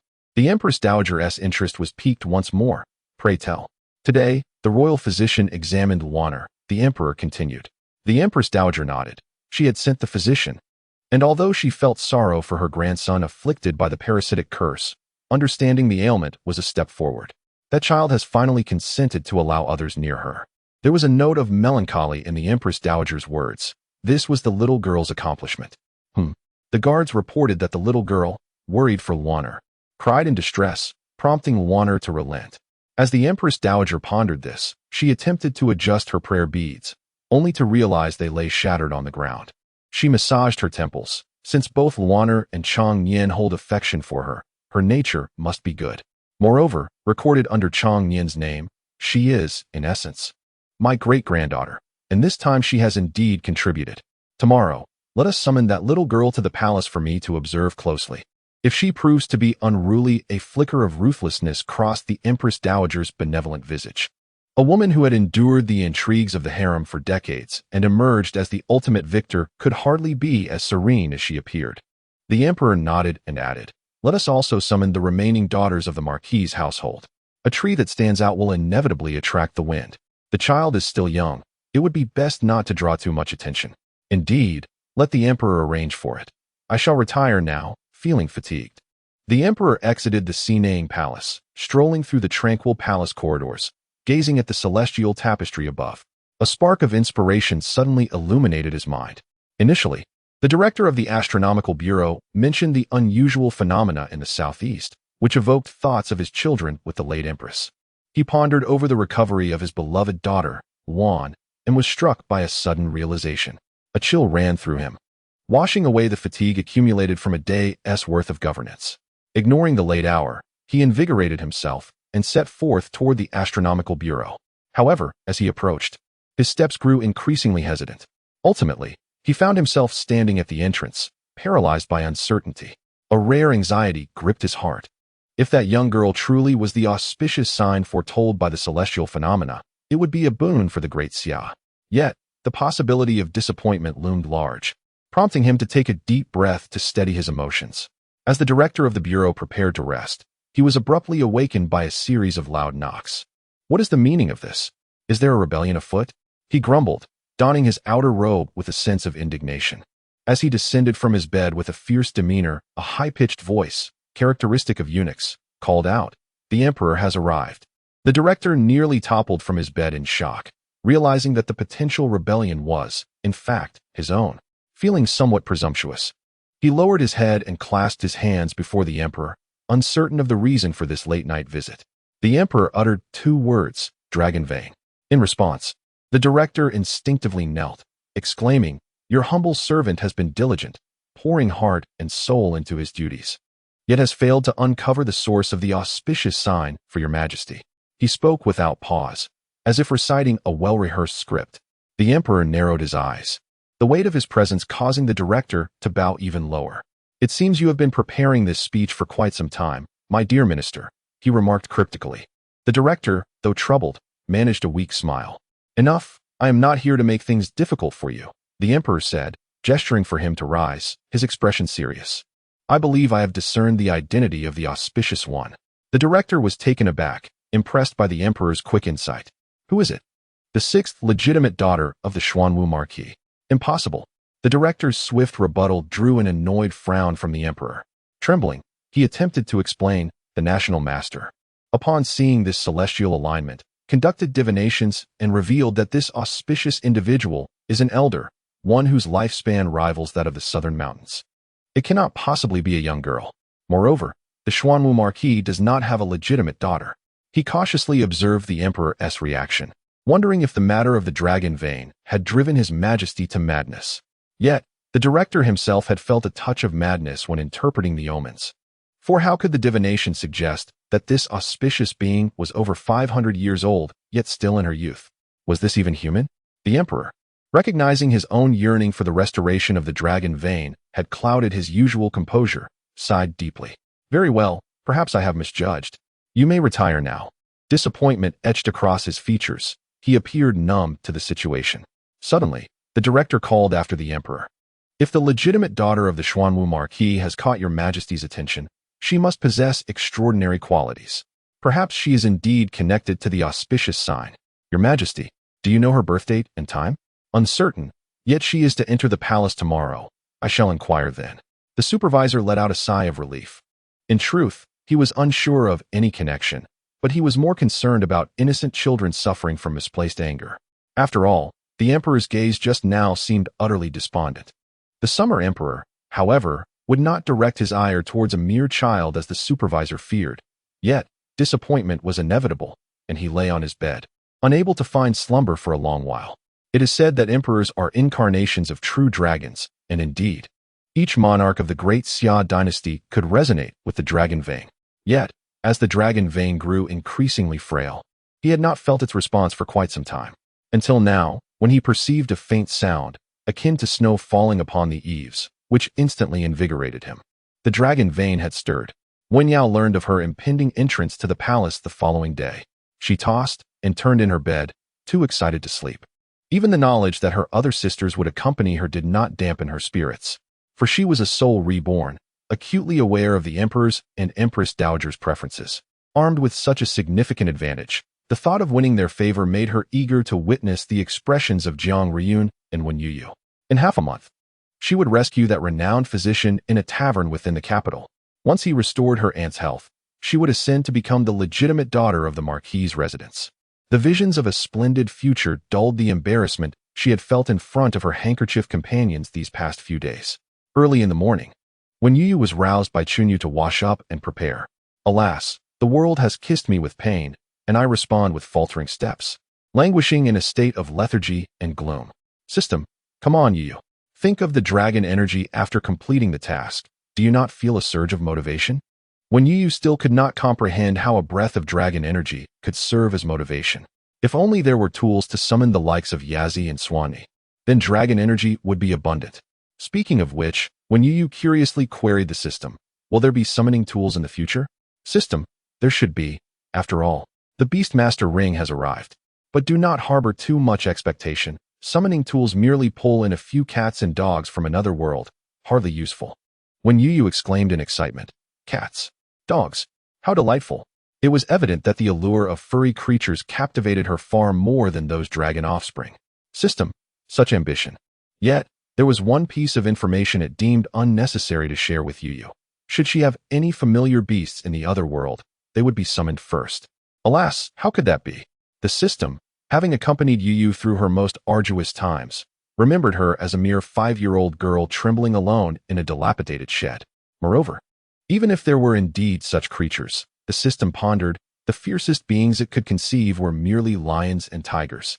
Suppressing a sudden wave of unease, the system felt it had become somewhat irrational, unsure of what it feared. As it wrestled with its thoughts, when Youyou finished her preparations, Spring Rain delicately selected adornments from a nearby mirror case, ultimately choosing a pair of pearl hairpins that gently swayed with the playful movements of Youyou's head. Her naturally exquisite and charming features had gained a touch of baby fat during her time in the Youyou courtyard. Spring Rain draped a thick cloak over her, the fluffy collar making her appear as a delightful little bundle from afar. Satisfied with her handiwork, she understood why the lady often indulged in acquiring garments and accessories for the young mistress. Had it not been for her limited funds, she would have loved to purchase some attire for Youyou. Today, Jiang Riyun would accompany these young ladies into the palace. With a stern demeanor, she instructed them on the necessary protocols to observe upon their arrival. However, her gaze caught sight of the fluffy figure, prompting her to instinctively open her arms. In the next moment, the little fluff ball leaped into her embrace, exclaiming, "Mother!" Jiang Riyun could not suppress a smile, gently smoothing the girl's hair before taking her soft little hand to rise. "Now that we're all here, let us set off." Wen Yao's expression stiffened. Hadn't they just endured a lengthy reprimand? Why was Youyou exempt? The implication of Jiang Riyun's words suggested that the true focus of this palace visit was indeed Wen Youyou. The 8th little koi had great aspirations and had made an effort to present herself beautifully today. The 8-year-old girl, still blossoming, wore only a light dusting of rouge, resembling the delicate petals of peach blossoms in early spring. Her dress, a lovely shade of lotus pink, accentuated her youthful charm. Curiously, when Youyou gazed at Wen Yao, "Why aren't you wearing a fur coat? Aren't you cold?" It wasn't just Wen Yao who felt indignation.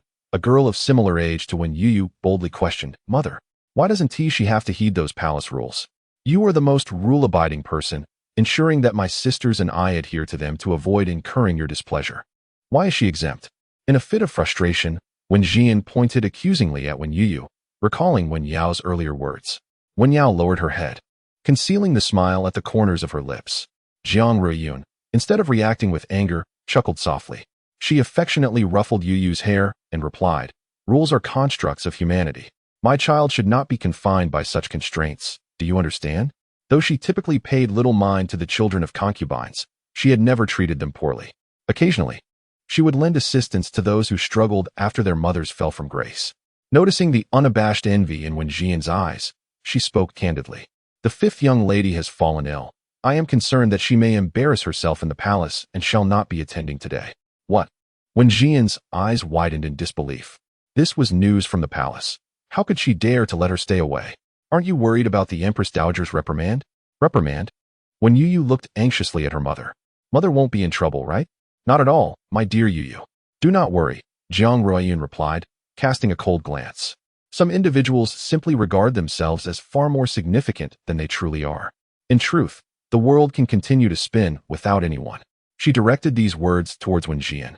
Yet Wen Yao felt as though she had been struck across the face, her cheeks ablaze. The sound of Wen Jian's pleas for mercy, dragged away by the maids, echoed in her ears. Unable to contain herself, Wen Yao cast her gaze upon those frigid phoenix eyes. Is this the taste of power? A tide of resentment surged within her. She recalled the days spent feigning amiability to win her father's favor, pretending to be gentle and accommodating among her sisters just to receive a modicum of preferential treatment. Although her aunt cherished her, her influence was limited. Upon reflection, she realized that since her birth, she had never received such overt favoritism as that lavished upon Wen Youyou today. Wen Youyou, she savored this name. You should have perished on that winter day. How is it that you still draw breath?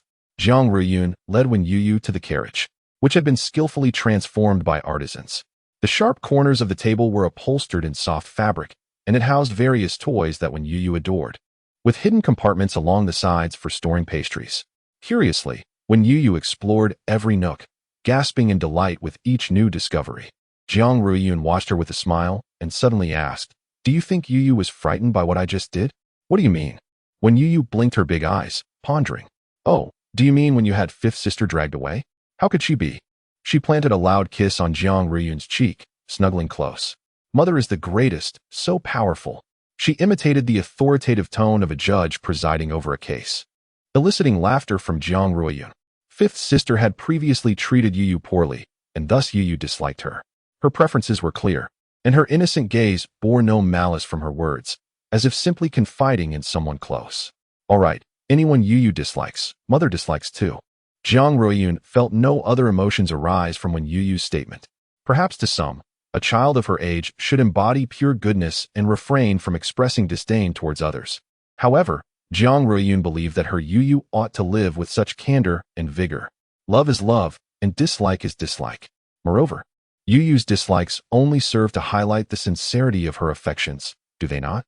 This visit to the palace would bring them to meet her grandfather and great-grandmother. "Do not fear, Youyou. Mother is here and will not allow you to suffer any grievances." "I am not afraid."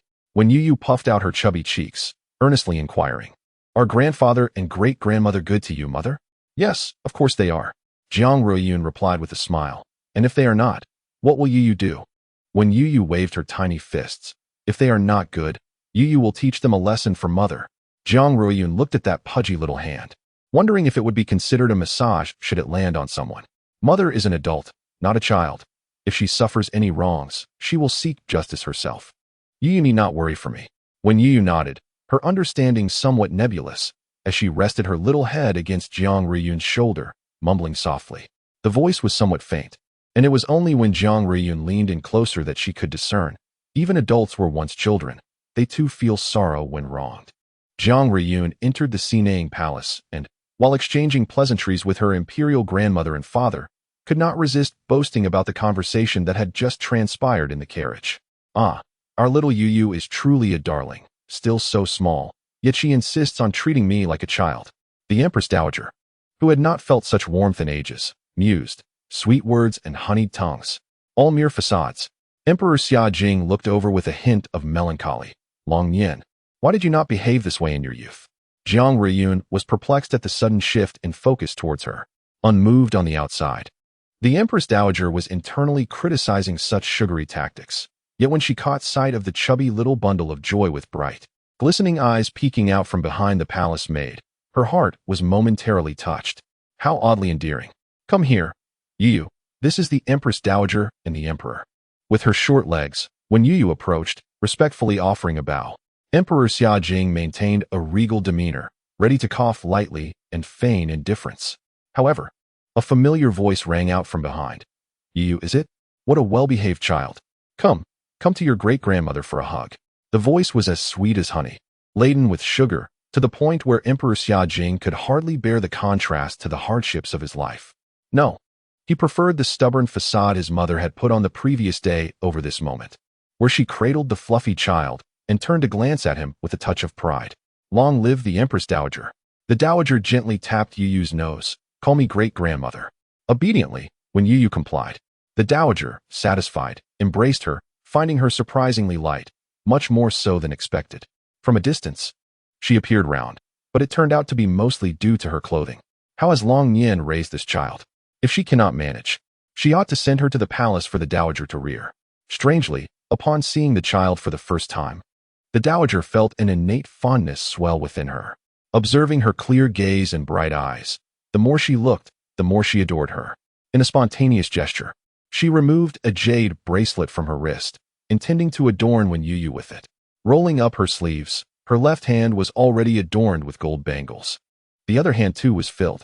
"Very well," the Dowager said, revealing a polite yet slightly awkward smile. It was her first encounter with the frustration of wanting to be generous but finding herself hindered halfway. When Youyou, with her tiny hands, grasped the jade bracelet, holding it solemnly close to her chest, her delicate face breaking into a sweet smile. "Thank you, great-grandmother, for this precious gift. I adore it so much that I cannot bear to wear it." With a blissful sigh, she mused, "From today, unearned gains shall transform from a derogatory term into my aspiration." The system responded, That is indeed a lofty dream. Her small hands tucked the jade bracelet closer to her chest.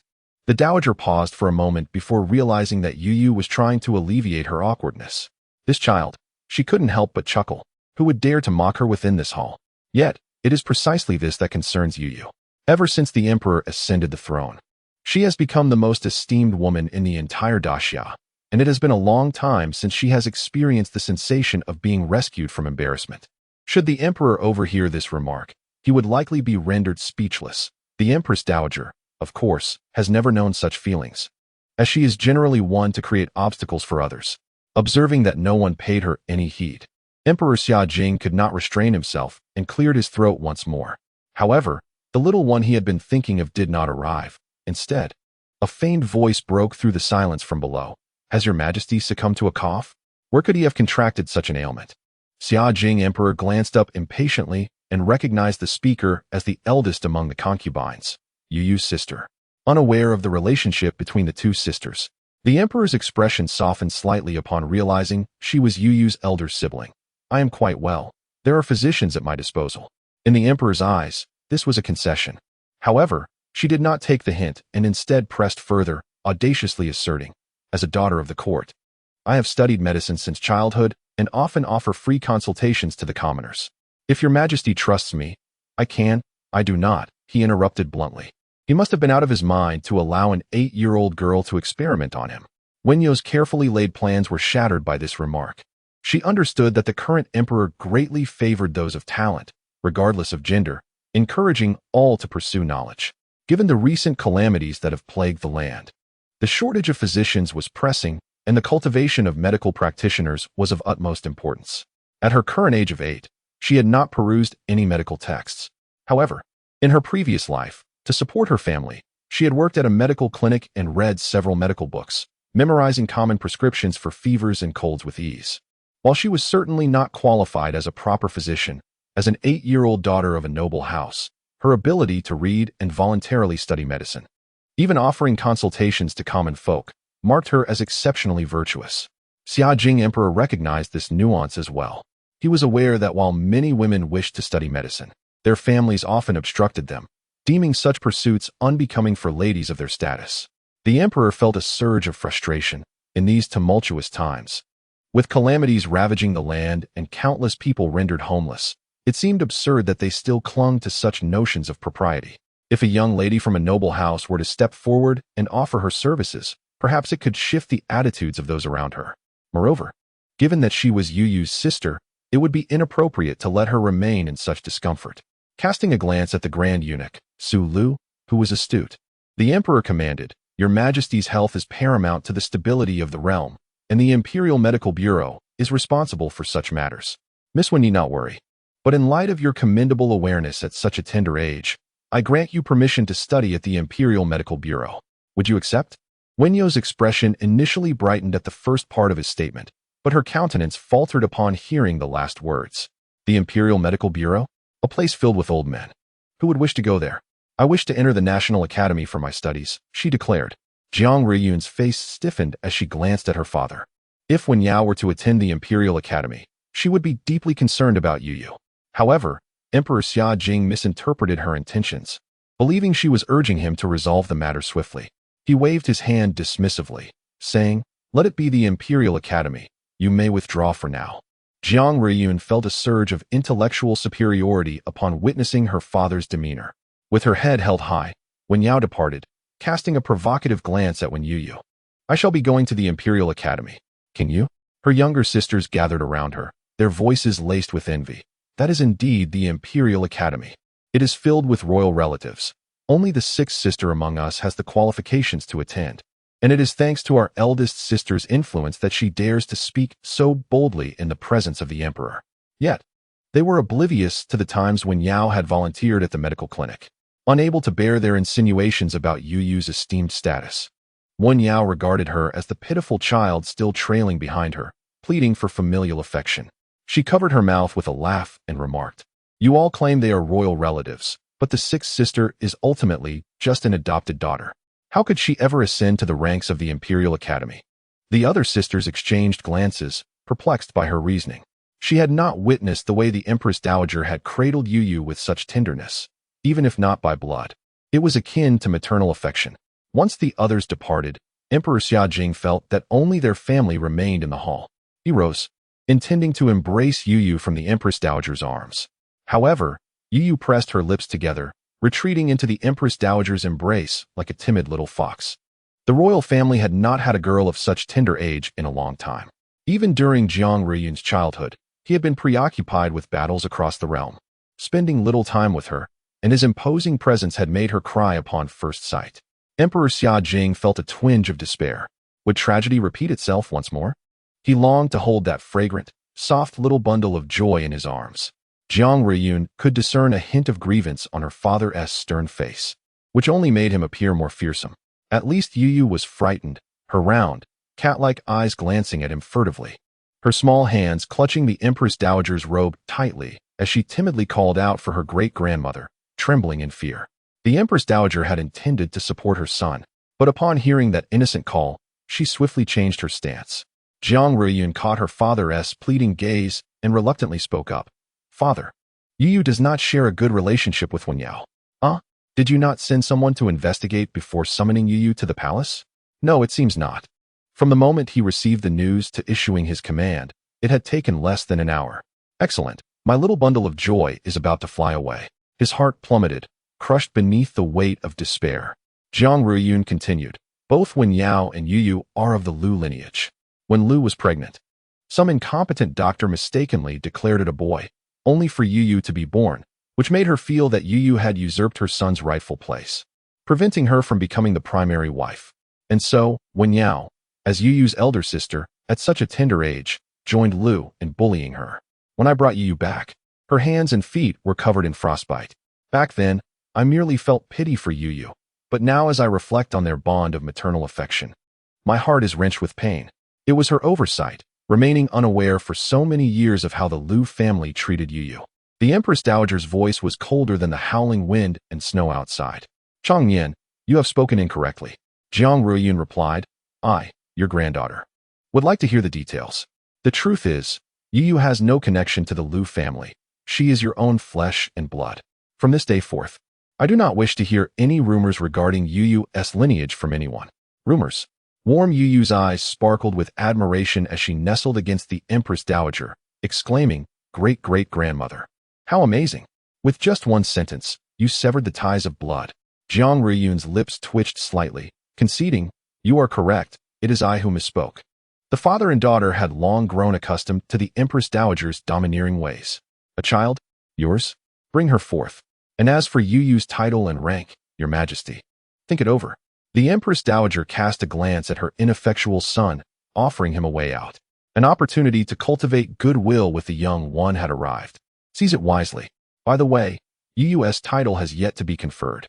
Since she is Chang Nian's daughter, according to protocol, she can be designated either as a county princess or a grand princess. Although warm Youyou felt a twinge of fear towards Emperor Xiajing, her curiosity compelled her to peek out from the Empress Dowager's embrace, her round eyes wide with wonder. What is the difference between a county princess and a grand princess? The Empress Dowager interrupted the Emperor's lengthy discourse, providing a succinct explanation suitable for a child. A grand princess has more wealth. Instantly, warm Youyou declared. Youyou wants to be a grand princess. The Empress Dowager affirmed. Then it shall be a grand princess. From this day forward, our Youyou shall be the sole grand princess of the great Xia. As for the title, we must consult the Bureau of Astronomy to determine a favorable date. Thus, Emperor Xiajing only caught a glimpse of Youyou's birth date, contemplating later to consult the chief astronomer. In truth, warm Youyou's small mind could hardly grasp the distinctions in power and privilege between the two titles. However, she comprehended the significance of those two words. Her heart swelled with warmth, akin to the delightful little cakes made by the household chef. No, merely contemplating it made her a tad hungry. Stop. She was the only grand princess. Did this not imply that she was also the singular delight in her mother and great-great-grandmother's hearts?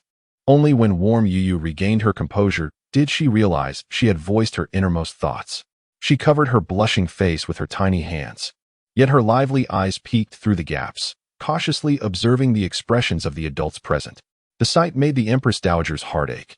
Royal daughters ought to naturally enjoy all the affection. Why should they feel embarrassed to ask such a simple question? Just as she intended to offer some comforting words, Emperor Xia Jing interjected, somewhat jealously, "What about grandfather? How could you forget about me?" The Empress Dowager paused, recalling, "Ah yes, indeed, you have not been mentioned, haha. What a mess this has turned into." Warm Youyou met his imposing gaze, feeling a bit anxious as she fidgeted with her hands, yet she stammered, "Grandfather, you must help me. With those who bully Youyou. They are bad. They even let uncle stay in a dark, gloomy place. So bad." Emperor Xia Jing felt as though he bore two arrows, carrying a heavy burden of blame.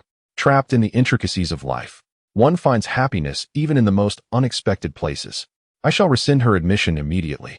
The Emperor of Summer, quick to react, acknowledged his oversight in not verifying the information beforehand, which led to Youyou's distress. He had only shown her leniency due to her being Youyou's sister. Was it truly because of Youyou? This realization illuminated when Youyou's previously despondent eyes. The young child generously forgave the emperor, who was oblivious to the circumstances. She felt as though she was enveloped in a warm embrace of love, gradually melting away, emboldened to speak with the emperor. No, there was no need. Once words are spoken, they cannot be retracted. When Youyou climbed down from the Empress Dowager's embrace and approached the emperor, her small hand trembling as she dared to grasp the edge of his dragon robe. "Grandfather, you need not concern yourself over someone like Youyou. As long as you do not harbor any dislike for her, Youyou will be quite content." The simplicity of a child's heart is often profound, distinguishing between friend and foe so clearly. Once a foe is distanced, all becomes well again. The Emperor of Summer bent down, trembling, to cradle the little one in his arms. His towering stature allowed when Youyou to glimpse the intricate designs etched upon the palace columns. That seems familiar. Youyou, quite astute for her age, had learned to express herself with idioms. Her train of thought was interrupted. "Indeed, my mother said Youyou will soon be of school age and will learn even more idioms." This particular idiom had been imparted by the system, which stated that once words are spoken, a dead horse cannot be pursued. While when Youyou did not fully grasp why human expressions were so grounded, she believed she had not erred. The system, proud of its knowledge, proclaimed, "Absolutely correct. I am indeed cultured." When Youyou's eyes sparkled with excitement, "That's wonderful, system. Once I start school, you shall assist me." "Oh, it's merely a trifling matter. No need for gratitude." Upon hearing this, Jiang Ruiyun recalled that Youyou would soon turn 5. Although it might be slightly early for school, having peers of the same age would be beneficial. The Empress Dowager agreed, believing it reasonable. Besides, if Youyou attended the Imperial Academy, she could visit the palace at any time. The Emperor of Summer was genuinely touched. He had not anticipated Youyou's eagerness for knowledge. Reminiscent of his own youthful spirit, the small hand in his grasp tugged at his robe once more, as the child stubbornly reminded him, "Grandfather, might you also release my uncle?" Unaware of her uncle's transgressions, she merely wished for light to reach that gloomy young man. Jiang Ruiyun hurried forward, attempting to take Youyou away. "Father," Youyou speaks without thought. "Please do not be angered." However, the Emperor of Summer did not permit her to take the child, his eyes revealing no trace of wrath. He gazed intently into Youyou's pure, spirited eyes, which mirrored the tranquil surface of a lake, capable of reflecting all his inner turmoil and containing all his negative emotions.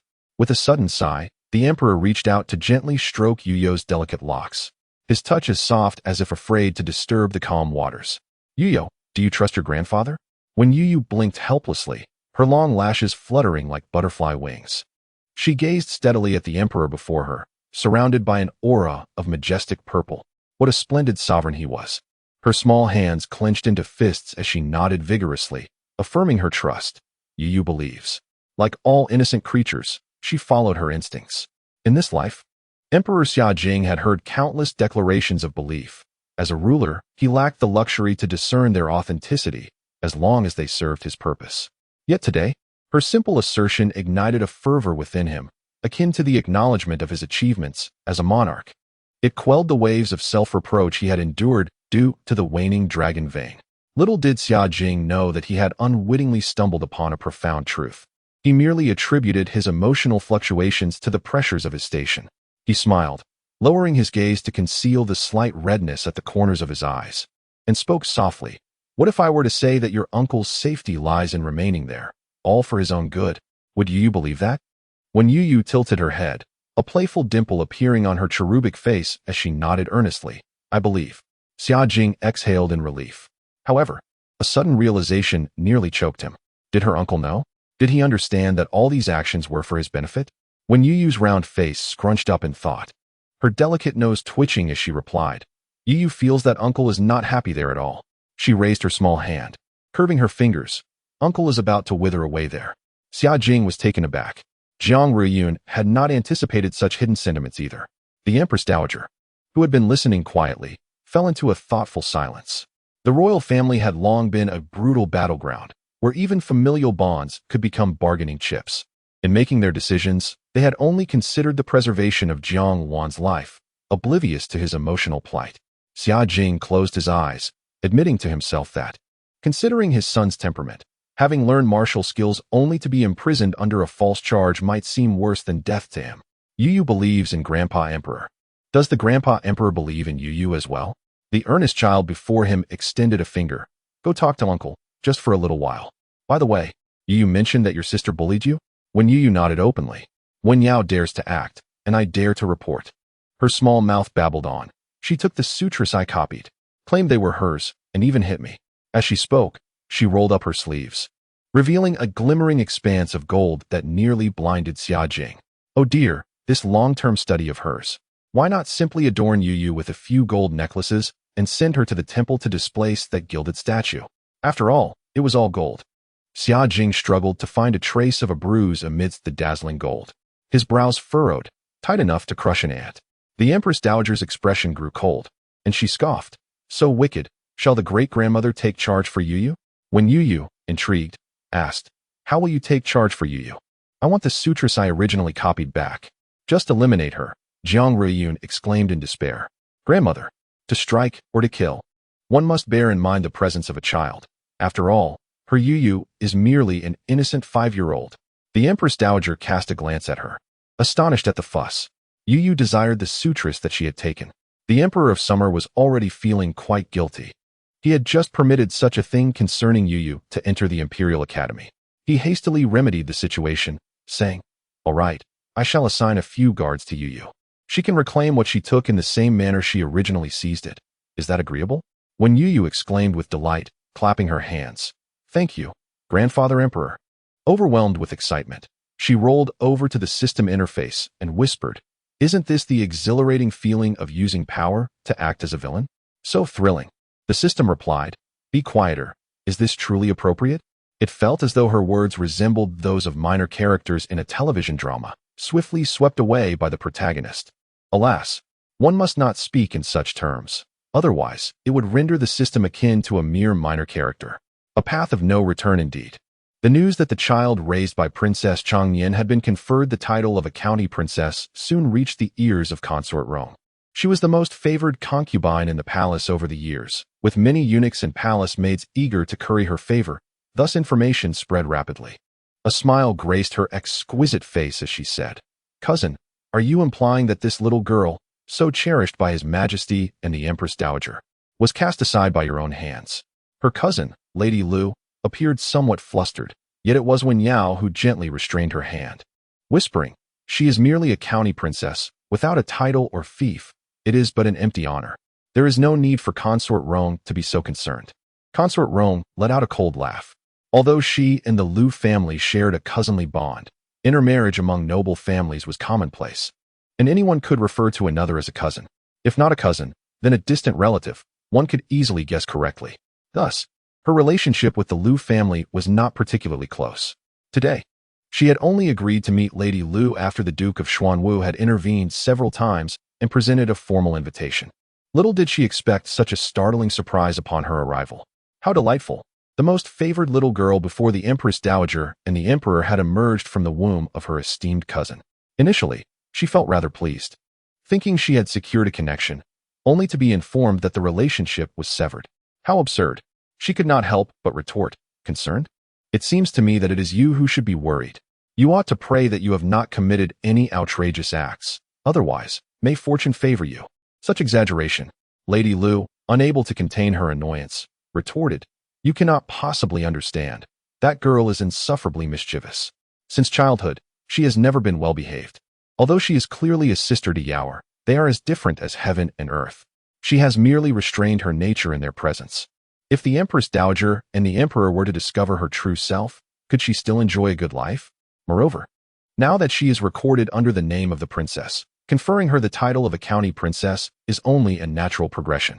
Her words were intended to absolve herself, but left Youyou feeling somewhat uneasy. Who, in the previous life, bore the name Reborn but was disfavored by the Emperor and the Empress Dowager, not even attaining the title of a county princess? Concubine Rong felt a twinge of hysteria. Who were the Empress Dowager and the Emperor? Were they individuals who could be constrained by mere status? If they were unwilling, what difference would it make if the child were of royal blood? Titles would not be bestowed if they chose otherwise. The eldest son of the Duke of Duan, after all, had been cast aside, not even achieving the rank of a prince. Now that they had merely exchanged glances, it appeared as if the Empress Dowager and the Emperor were ready to bestow titles upon that little girl, yet without any official name or fief. Perhaps they found it challenging to locate a suitable title or domain, fearing it might offend the young lady's sensibilities. However, concubine Rong had her own calculations. Although severed from ties, the child was still merely 5 years old, inherently drawn to her birth mother. If she could leverage this affinity, she would temper the emotions swirling in her eyes. Thus, you have come to seek an audience with me today? Madame Lu hastily replied, it is for Youyou. During the New Year's banquet, the child wishes to broaden her horizons. I am at my wit's end and could only implore the Lord to beseech you. Concubine Rong furrowed her brow. Though Youyou had received some favor from the Emperor, it was not to the extent that she felt compelled to intervene. Madame Lu continued, of course, your efforts will not be in vain. Do you recall the Lu family of Jiangzhou? She whispered conspiratorially. Concubine Rong's expression turned to one of surprise. Is that so? Indeed. While Madame Lu said this, she lacked conviction, yet Youyou tightened her grip on her hand, which reassured her. She still vividly remembered the time she took Youyou to worship at the Juming Temple. The master of good causes there had actually bowed to them, proclaiming that great fortune lay hidden among them. At that time, she was pregnant and thought it was an omen suggesting her unborn child was a boy. Overwhelmed with excitement, little did she know. Thus, Madame Lu regarded Youyou as that very fortune, and indeed, in the past 4 to 5 years, she had sailed smoothly through life, falling ill only once, and it was Youyou's Buddhist scriptures that had cured her.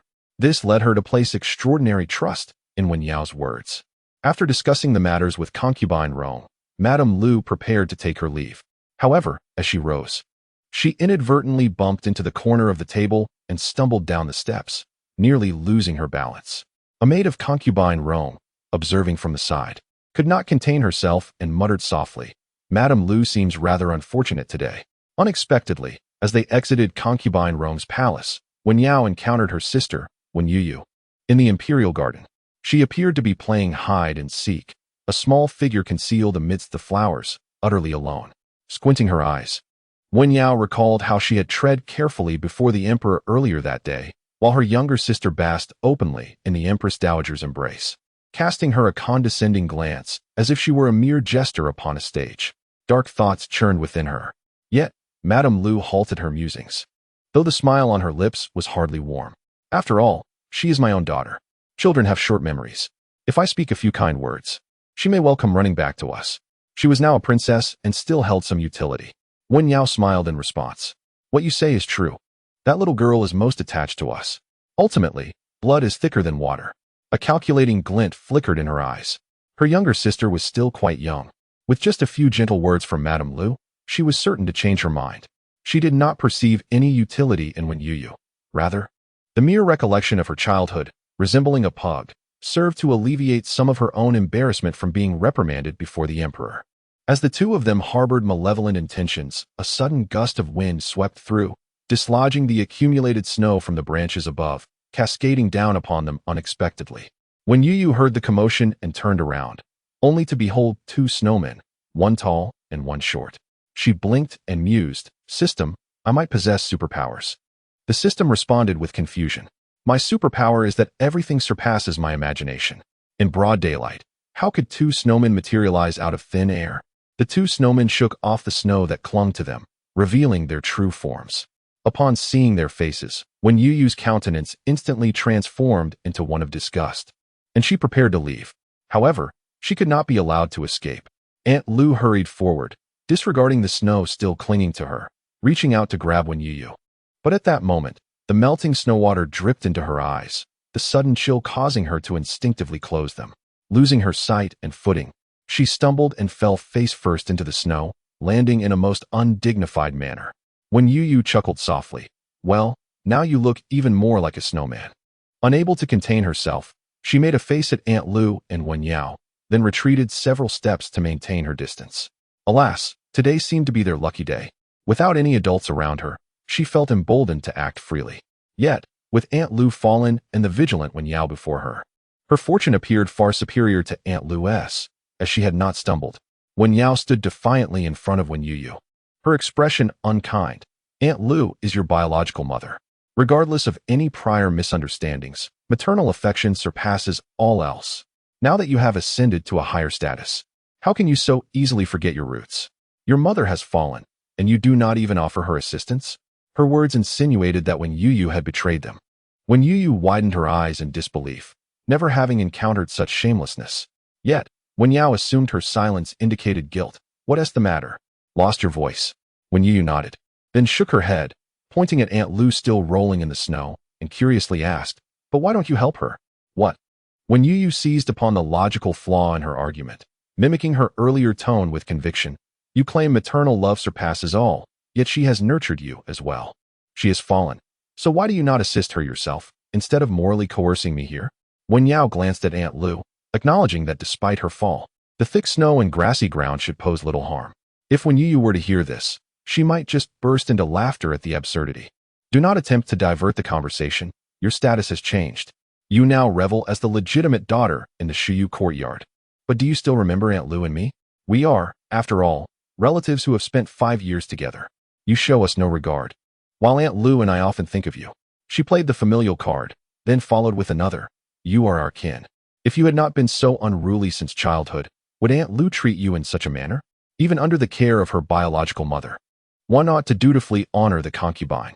Youyou felt her head spinning, murmuring incomprehensible words, reluctant to listen. Silently, she extracted her beast-controlling ring and unleashed a formidable pair of creatures. A wave of warmth brushed against Youyou's side, and she impatiently turned her head, inquiring, what is that? Turning around, she beheld a large tiger with distinctive markings, slowly baring its gleaming white fangs at her. Ah, a tiger! Her uncontrollable scream drew the attention of those nearby. Upon hearing familiar footsteps, Youyou hastily retracted the tiger into her beast-controlling ring, concealing it within the inner layers of her clothing. When she looked up, she feigned innocence, sweetly calling out, Mother! This was the very tiger she had encountered at the beast garden. Fierce and loud, it had seemed intent on pouncing upon her. And she had fortuitously captured it in her beast-controlling ring. Little did she know it would prove useful so soon. Reborn hurriedly scooped Youyou into her embrace, meticulously checking for any signs of distress before she felt reassured. It was merely a game of hide-and-seek in the imperial garden, yet trouble had found them. How unfortunate! She frowned as she scrutinized the two others present.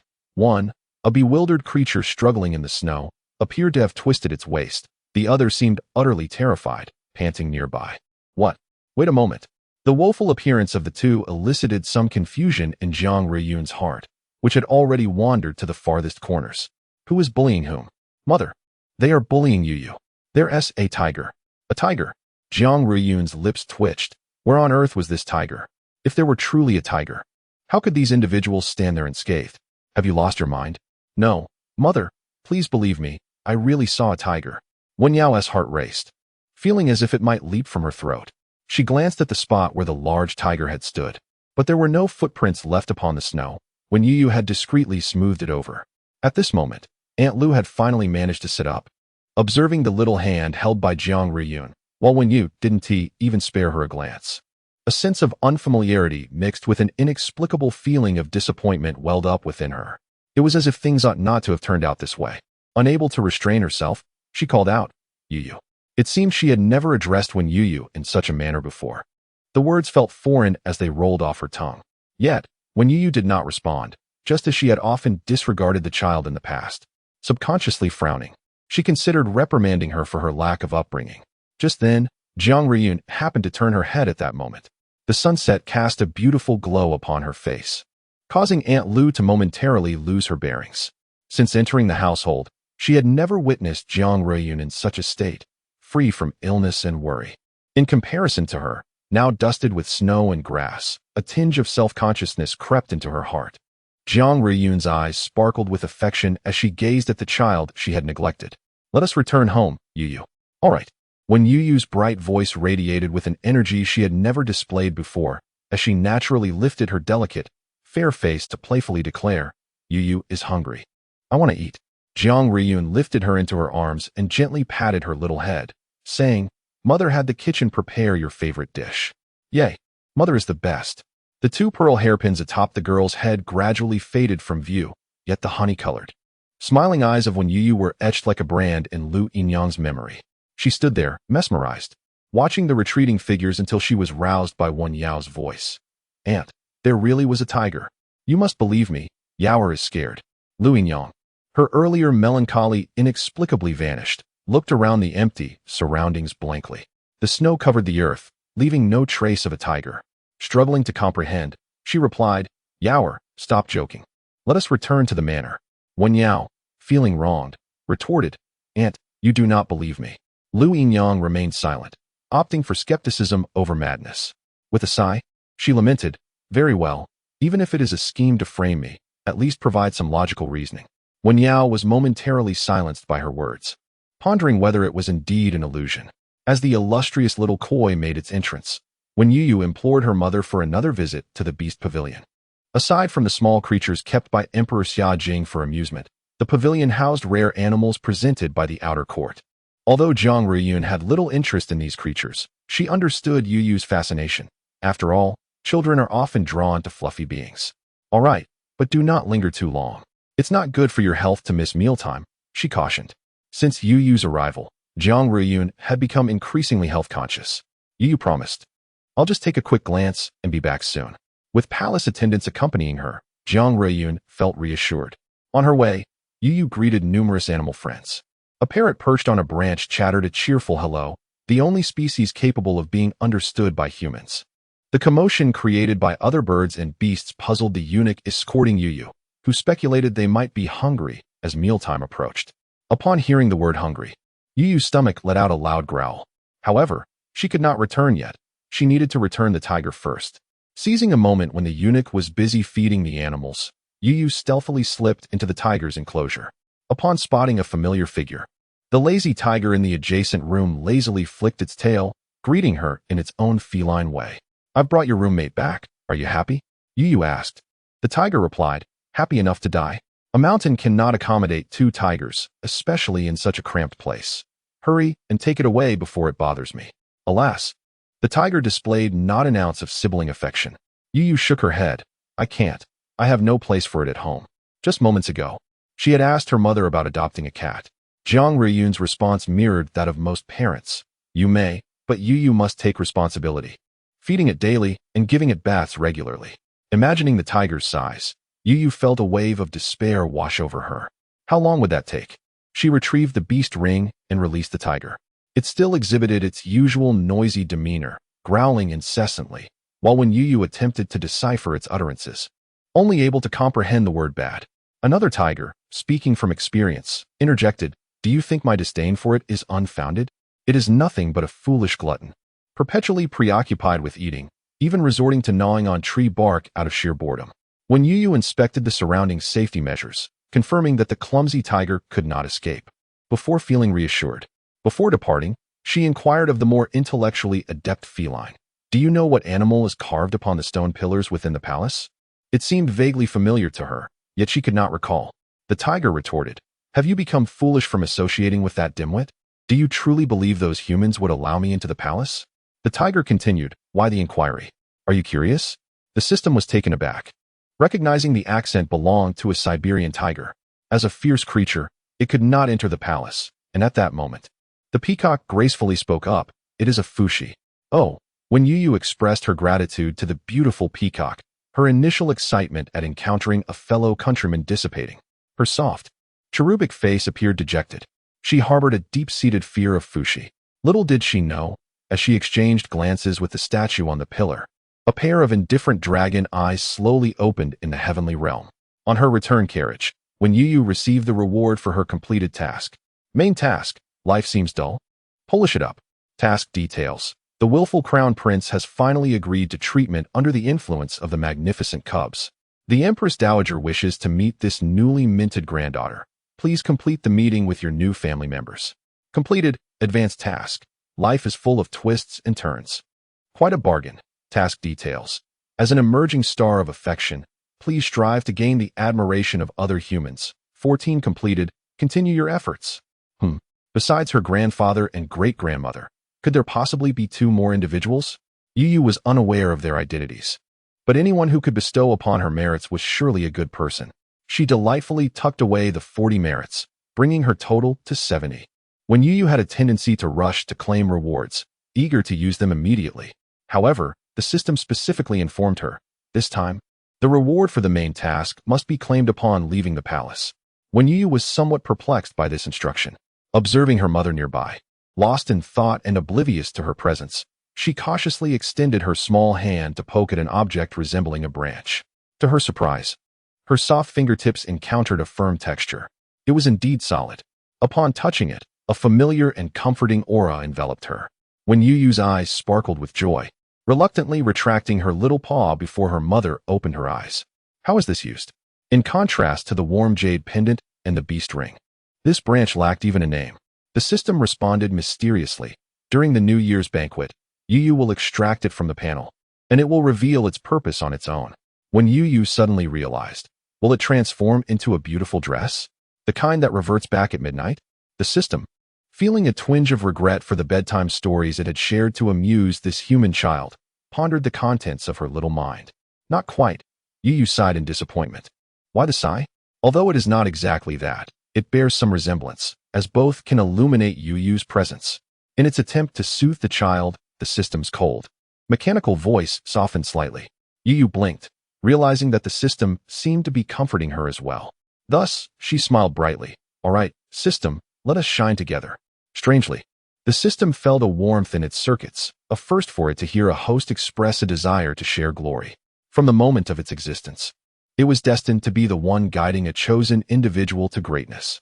After a moment of silence, it responded with a cheerful electronic tone, very well, together we shall. Youyou joyfully wiggled her little feet and gently touched the branch depicted on the system's panel. What exactly are you?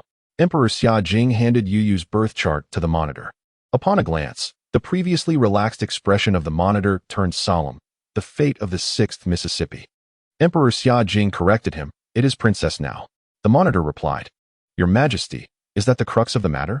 Very well, Princess, I cannot guarantee the accuracy of her fate. You cannot even ascertain a child's fate accurately. Am I feeding you for nothing? The Emperor quipped. The monitor could only reply, I shall do my utmost. He instructed a young eunuch nearby to retrieve the tortoise shell passed down from his master. The ancient, robust patterns indicated it was indeed an antique. Holding 3 copper coins, the monitor pressed his palms together and chanted incantations. Upon completion, he tossed the coins, which landed perfectly in the 3 vacant spaces on the tortoise shell. After repeating this process 6 times, a faint crack appeared on the smooth surface of the tortoise shell. Gritting his teeth, the monitor resolved to await the final coin's fall to discern the omen. However, before them, the last coin inexplicably swayed left and right, refusing to drop. Beads of sweat dotted the monitor's brow as he silently recited spells, yet to no avail. Just as he felt he could no longer hold on, a long hand pressed down on the coin, halting the omen. The monitor, as if entranced, regained his composure, taking deep breaths to steady his racing heart. National Master. He bowed respectfully, his tone tinged with gratitude. The newcomer, clad in white, had amber eyes as clear as crystal, reflecting a cool luminescence in the candlelight. Your Majesty. He bowed to Emperor Xia Jing before taking a seat beside them. May I see the little princess's birth chart? Though phrased as a question, his tone carried an air of demand. The emperor did not take offense, handing over the silk fabric inscribed with Youyou's birth details. Thank you for your assistance. National Master. The National Master lowered his gaze, accepting the document without their fingers touching, yet the emperor still sensed the chill emanating from him. In the frigid depths of winter, a palpable chill permeated the air. At this moment, Emperor Xia Jing was beset by a sense of unease. Initially, he had intended to casually consult the oracle to determine the title for Youyou, but upon observing the appearance of the chief diviner, he discerned that Youyou's fate was indeed extraordinary. Like many parents and elders, his foremost wish was for his child to grow up safely, a desire that now weighed heavily on his heart. The national master, without the aid of any instruments, effortlessly cast the oracle. After a moment, a hesitant voice emerged, declaring, "This is a fate of early demise. She seems to have already passed." Impossible, thought Xia Jing, a chill running through him, yet he steeled himself. Just today, he had seen Youyou. How could she be gone after such a brief absence? He rose hastily, his demeanor reflecting urgency. This unexpected display elicited a look of surprise from the national master, who calmly advised, "Your Majesty, do not be alarmed. The young princess's fate has encountered tribulations, but has transformed them into auspicious outcomes. Although the oracle suggests a state of death, it is akin to a withered tree meeting the spring." Xia Jing, reluctant to reveal his lack of understanding, glanced at the chief diviner. The chief diviner, who diligently calculated the dragon veins daily, had consistently delivered unwelcome news yet managed to maintain his esteemed position, suggesting he possessed unique insights. Upon receiving the emperor's glance, he promptly spoke, "Esteemed national master, I am but a humble scholar and fail to comprehend fully. Might I trouble you to elucidate the nature of the young princess's fate?"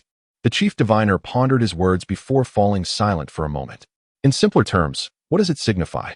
Xia Jing sighed, shaking his head as he sipped his tea, feigning comprehension with a look of resignation. The national master chuckled softly. "It is not a matter of your lack of understanding, but rather my vague explanations." After a brief pause, Xia Jing grasped the meaning. The peril had passed, and Youyou would henceforth enjoy peace and prosperity.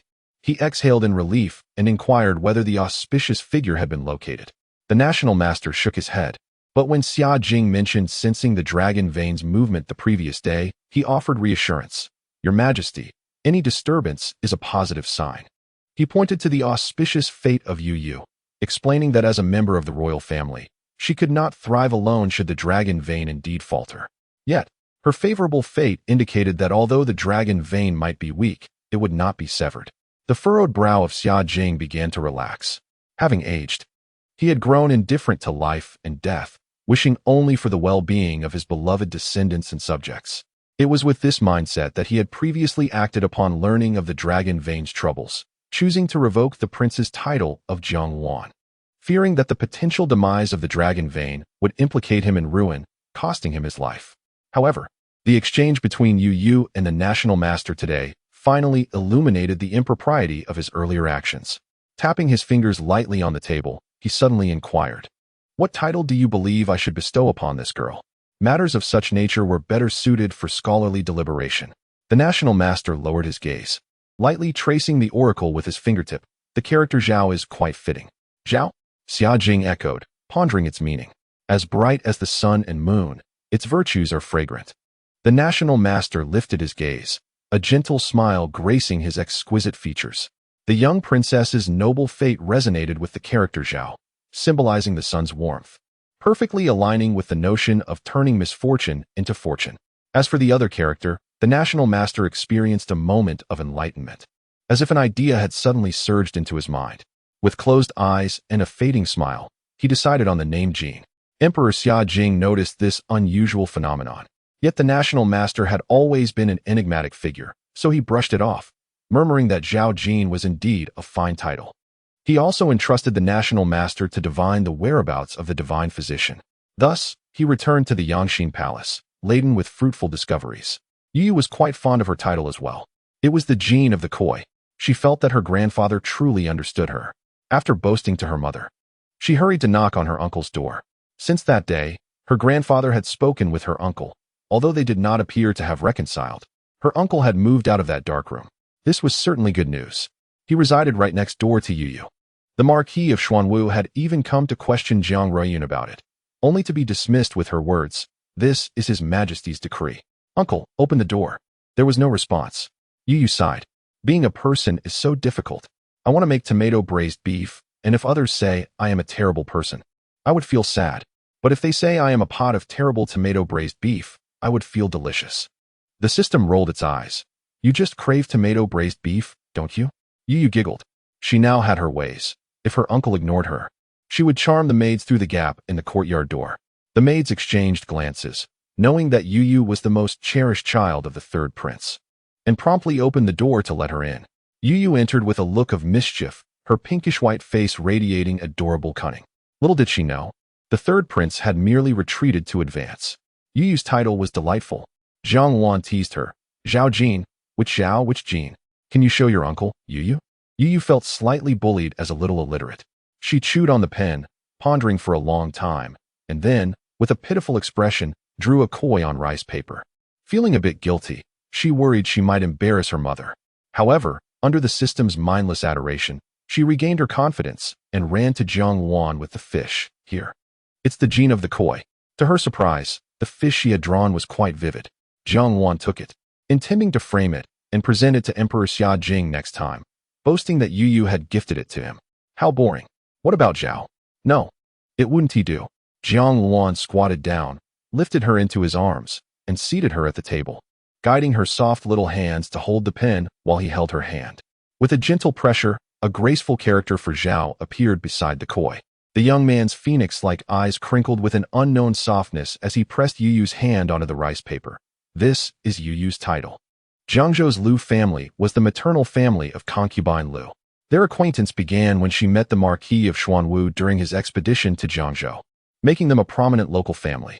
Thus, when Lady Lu implored for her relatives to reside in the Marquis's residence, the Marquis of Xuanwu, believing it to be merely a longing for her family, readily acquiesced. In a moment of tender affection, thoughts of Lady Lu's second daughter stirred a torrent of grievances within the Marquis. As the adage goes, one should stand firm by the age of 30. Yet, as he approached this milestone, when Zhengqing found himself devoid of even a shadow of a son, which became his life's greatest lament. Particularly distressing was the fact that after when Youyou was recorded under Jiang Riyun's name, she had ascended to the rank of a princess upon entering the secondary palace. A princess, a legitimate title accompanied by a fief. Should he ever father a son, that child would merely inherit a count's title, thus rendering him of lower status than that girl. When Zhengqing harbored a fervent desire to have a concubine bear a son, whom he could present to Jiang Riyun for her nurturing, thus securing a royal position for him, his mind wandered with such pleasing fantasies. Contemplating how Jiang Riyun lavished affection upon even a mere girl, the adoration for a son raised in her presence would surely be boundless. Lady Lu, however, was preoccupied with another matter. My lord, what do you think about having the lady record Youyou under her name? When Zhengqing, lost in his daydreams, could not suppress his reaction upon hearing Lady Lu's whimsical thoughts. Youyou is already 8 years old and has long begun to remember things. Why would she need to be raised in this manner? Lady Lu was well aware of the improbability of such a situation. Yet, she had previously consoled herself with the thought that when Youyou was merely a princess without a title or fief, given that Jiang Riyun did not appear particularly favored. Otherwise, how could the emperor have permitted the Marquis to take a concubine? To her astonishment, the very next day, the palace, seemingly unable to contain itself, bestowed titles and lands overnight. The honor of Zhao Jin was one thing, but the fief bestowed upon that girl amounted to a staggering 5,000 units. What did this signify? Her monthly stipend alone was more than sufficient to support the entire household of the Marquis, and she was but 5 years old. Recalling the day she and Youyou had boasted before concubine Rome, Lady Lu felt as though she had been dealt a sharp slap across the face. The sting of embarrassment keenly felt. The matter of her relatives temporarily residing at the Marquis's residence was something when Zhengqing had unilaterally decided. Perhaps he believed that at least this piece of land was under his dominion. Jiang Riyun, however, was too disinterested to contest him. Currently, she and Youyou resided at the princess's palace, where, despite the occasional annoyance of Jiang Wan's presence, life remained relatively tranquil. Yet, she chuckled softly, a glimmer of schadenfreude in her phoenix-like eyes. I wonder if this entire family moving in will still find the Marquis's residence accommodating? Old Madame Su also chuckled. Even if it becomes cramped, he must bear the consequences of his own grand declarations. When Youyou rolled over on the bed, coming to rest beside the two adults, is Youyou going to have new friends? No, it is Lady Lu's relatives. A surge of memories belonging to this body flooded her mind, causing when Youyou to press her lips together, her delicate face paling in an instant. However, she merely buried her face in her mother's embrace, concealing her distress to spare them from worry. Beep! The sound of a system task being issued echoed. When Youyou hung her head in despondence, unwilling to look. Within her small mind, she reflected on the previous tasks, all of which required her to cultivate relationships with her relatives. A sense of discomfort washed over her. Could those members of the Liu family truly be considered my kin? I have no desire to bond with them. Those two scoundrels who had usurped their titles. The thought of their audacity persisting through 2 lifetimes within the narrative filled her with unease. The system interjected. What nonsense are you spouting? I am a light-hearted narrative system, not a melodramatic ethical drama. Fearing that this little one might inquire about what constitutes an ethical drama, it hastily urged her. Just click to find out. Main task. Accept the blessings that come my way. If fortune eludes me, I shall seize it. What is destined for me shall be mine, and what is not shall be taken. Task details. The villains who once tormented the pitiful little one are soon to arrive on the battlefield. But now you are a member of the Youyou clan. Charge forth, deliver a slap to those who have insulted you, and unleash the 18 dragon-subduing palms upon those who have wronged you. The advanced tasks had not been updated, likely due to her recent lack of outings. When Youyou scrutinized the main task closely, below it was a progress bar. The system commented, Indeed, since there are quite a number of targets for revenge, I've opted to represent them with a progress bar instead of a head count. I will provide real-time updates. When Youyou rubbed her small hands together, feeling an irresistible urge to act. Moreover, completing her vengeance would yield rewards. Truly, this is the splendor of a light-hearted narrative system. This time, the reward was straightforward and generous. 300 points, the equivalent of a packet of itching powder. When Youyou expressed her discontent with its newfound stinginess, when will you bestow upon me a summoning artifact, my dearest system? The system was not swayed by her sweet words. This little one had a penchant for treating dearest as a mere punctuation mark, uttering it to countless individuals each day. No way would it fall for that. Soon, the next main task should be available for you to tackle. The system pondered why she, a small creature, felt the need to rely on artifacts when she could simply have companions like cats and dogs. When Youyou cupped her face, earnestly whispering to the system, Thank you, dear system. Without you, I would not be experiencing such happiness today. The system chuckled, Hee, it is merely my duty. It felt a touch bashful after her heartfelt words. At the entrance of the Xuanwu Marca residence, when Yao rose early to adorn herself, awaiting her mother at the door. Although Lady Liu appreciated her daughter's regard for her maternal family, she ultimately felt closer to her own flesh and blood. She advised Yao, why not return and rest a while? Your uncle and cousins will require some time. However, when Yao stubbornly insisted on waiting alongside Lady Liu, it was not that she held any genuine affection for her maternal relatives. In her eyes, apart from the royal family, they were merely fallen nobility, and any claims to scholarly heritage were mere facades. Yet, she was acutely aware that in her previous life, her 2 cousins had achieved remarkable success. One was the top scholar of the day, entrusted with significant responsibilities by the emperor, while the other had garnered numerous military accolades on the frontier. Her former husband had merely been a subordinate to one of them. Though she could not fathom how those once mediocre cousins had risen to prominence, she recognized that greatness often flourished late in life, and such outcomes remained unpredictable. Regrettably, in her previous life, she failed to extend a helping hand before they rose to prominence.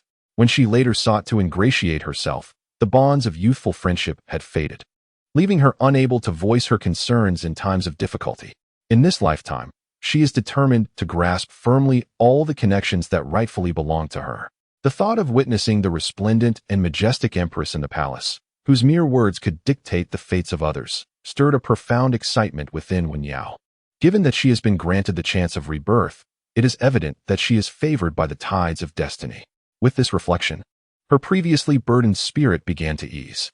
The sound of a carriage approached from a distance, growing ever closer. As the 3rd little lucky fish, Liu Shijing dismounted from the carriage, following closely behind her 2 elder brothers, her exquisitely beautiful face displaying a veneer of indifference. Your aunt kindly brought us 3 brothers to the capital for examinations, and you wear such a sour expression. Who are you showing that to? Lu Xian's voice, laced with malice, rang out ahead. Liu Shijing lifted her gaze, her thick lashes framing nearly lifeless eyes. With a light laugh, she replied, Did she not only invite my brothers? I never wished to come. Was it not you who refused to agree? Her words caught the attention of Lu Hongsheng, who was walking ahead, prompting him to admonish, What manner of speech is this to your brothers? It is their consideration that brings you here. You should feel gratitude, not harbor resentment. He raised his large palm, momentarily suppressing the urge to discipline her, mindful of their location at the Marquis's residence. Lu Shijing did not so much as blink. Upon arriving at the Marquis's estate, she observed the lively conversation between the mother and daughter pair, while she merely sat in a corner, sipping her tea. As expected of the Marquis's household, even the concubine's quarters served such fine tea. Having had prior experience interacting with her two cousins in her past life, and given that they were still merely uninitiated youths in this one, a few well-placed remarks soon endeared her to them. Lu Wu, ever extroverted, had already begun calling her sister Youyou with enthusiasm. Lu Xin glanced around and asked Youyou, "Where is your younger sister?" 2 years ago, their aunt had returned to Jiangzhou, bringing along her two daughters.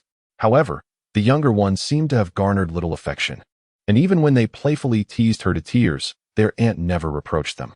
Curious about this rare and delightful plaything, Lu Xian inquired further. Upon hearing him mention Wen Youyou, the smile on Wen Yao's face dimmed slightly, and she sighed. Lu Wu quickly interjected, "What has happened? Did that girl bully Sister Youyou?" Seated above, Lu Yinyang let out a cold snort upon hearing this. "You are all so well-meaning, still thinking of that girl. Yet you are unaware that she has already sought to climb the social ladder, now even denying her own mother and sister. Jiangzhou lies some distance from the capital, and the three had not paid attention to the recent significant events in the city." Furrowing his brow, Lu Hongsheng looked at his sister and asked, "Climbing the social ladder? Who could she possibly elevate to?" After all, his sister was the most favored in the Marquis's residence, the main wife. What? Lu Hongsheng clearly did not anticipate that the child his sister disdained could be adopted into the embrace of that esteemed lady. Upon encountering her own elder brother, Aunt Lu could no longer contain the grievances she had endured over the past few days. Though she acknowledged that her treatment of her was not on par with Youyou, human emotions are inherently complex. How could one ever distribute affection evenly? That girl, oblivious to the circumstances, had somehow won the favor of the lady and even caught the eye of the empress upon entering the palace. And now she had been conferred the title of a princess. Where was the respect for me, her birth mother, a mere concubine? I fear that even if I were to perish before her eyes, she would not even bat an eyelash. Lu Xian furrowed his brow, lamenting the existence of such a malicious child in the world. The body and essence one possesses are bestowed by their parents. If an aunt could nurture her, she ought to show filial piety for a lifetime. Lu Wu could not articulate these sentiments, only patting his chest and assuring, "Sister Youyou and aunt, do not be disheartened. If I encounter that girl in the future, I shall certainly teach her a lesson to avenge you." His words, however, brought a flicker of doubt to Wen Yao's mind. Since her rebirth, had she ever witnessed anyone successfully strike Wen Youyou? Pondering this, she maintained a facade of gratitude, replying, "Thank you, cousin."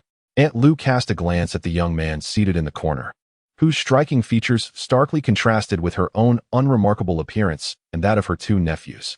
"Who is this?" she inquired softly. "He is my illegitimate son. His mother is a lowly maid," Lu Hongsheng replied, lifting his teacup and draining it without any intention of concealing the truth. Xianer, valuing brotherly affection, brought him to the capital. Brotherly affection? Wen Yao's gaze darted between Lu Xian and the young man, finding no trace of such sentiment. How peculiar. As the year drew to a close, Jiang Riyun became busier and entrusted Jiang Wan with the care of the children. Jiang Wan, despite claiming that each should care for their own offspring, rose earlier than the roosters the next morning, successfully delivering an unexpected awakening to Wen Youyou. Wen Youyou, incredulous, rubbed her eyes and glanced at the nearby hourglass. All right then, although I don't quite understand this. However, she possessed a more effective means. What time is it? The system, somewhat disoriented, activated itself and, upon checking, became even more bewildered. 5 o'clock. Ah, that is to say, the time of the heir. When Youyou felt a momentary panic, she contemplated shredding her trousers, resigning herself to becoming a tattered individual. Had her uncle summoned her at such an early hour? Was it the apocalypse? Jiang Wan, though not fully grasping the notion of the apocalypse, could not prevent a smile from creeping onto his lips as he affectionately tousled Youyou's tousled hair, a delightful texture that prompted him to caress it a couple more times. Only when Youyou pouted and pressed his hand down did he clear his throat and explain, "Your mother has been occupied these days, so she entrusted you to my care." When Youyou nodded, dazed. She pondered for a moment before pinpointing the crux of the matter with remarkable precision. But how does this relate to my uncle arriving here so early? Upon hearing this, Jiang Wan realized he might have been overly eager, resulting in a restless night and an early visit to Youyou. He had forgotten that at this hour, most people were likely still fast asleep. As he contemplated how to navigate the situation, a soft little creature gradually crawled into his embrace, nuzzling its tiny head against him, seeking a comfortable position.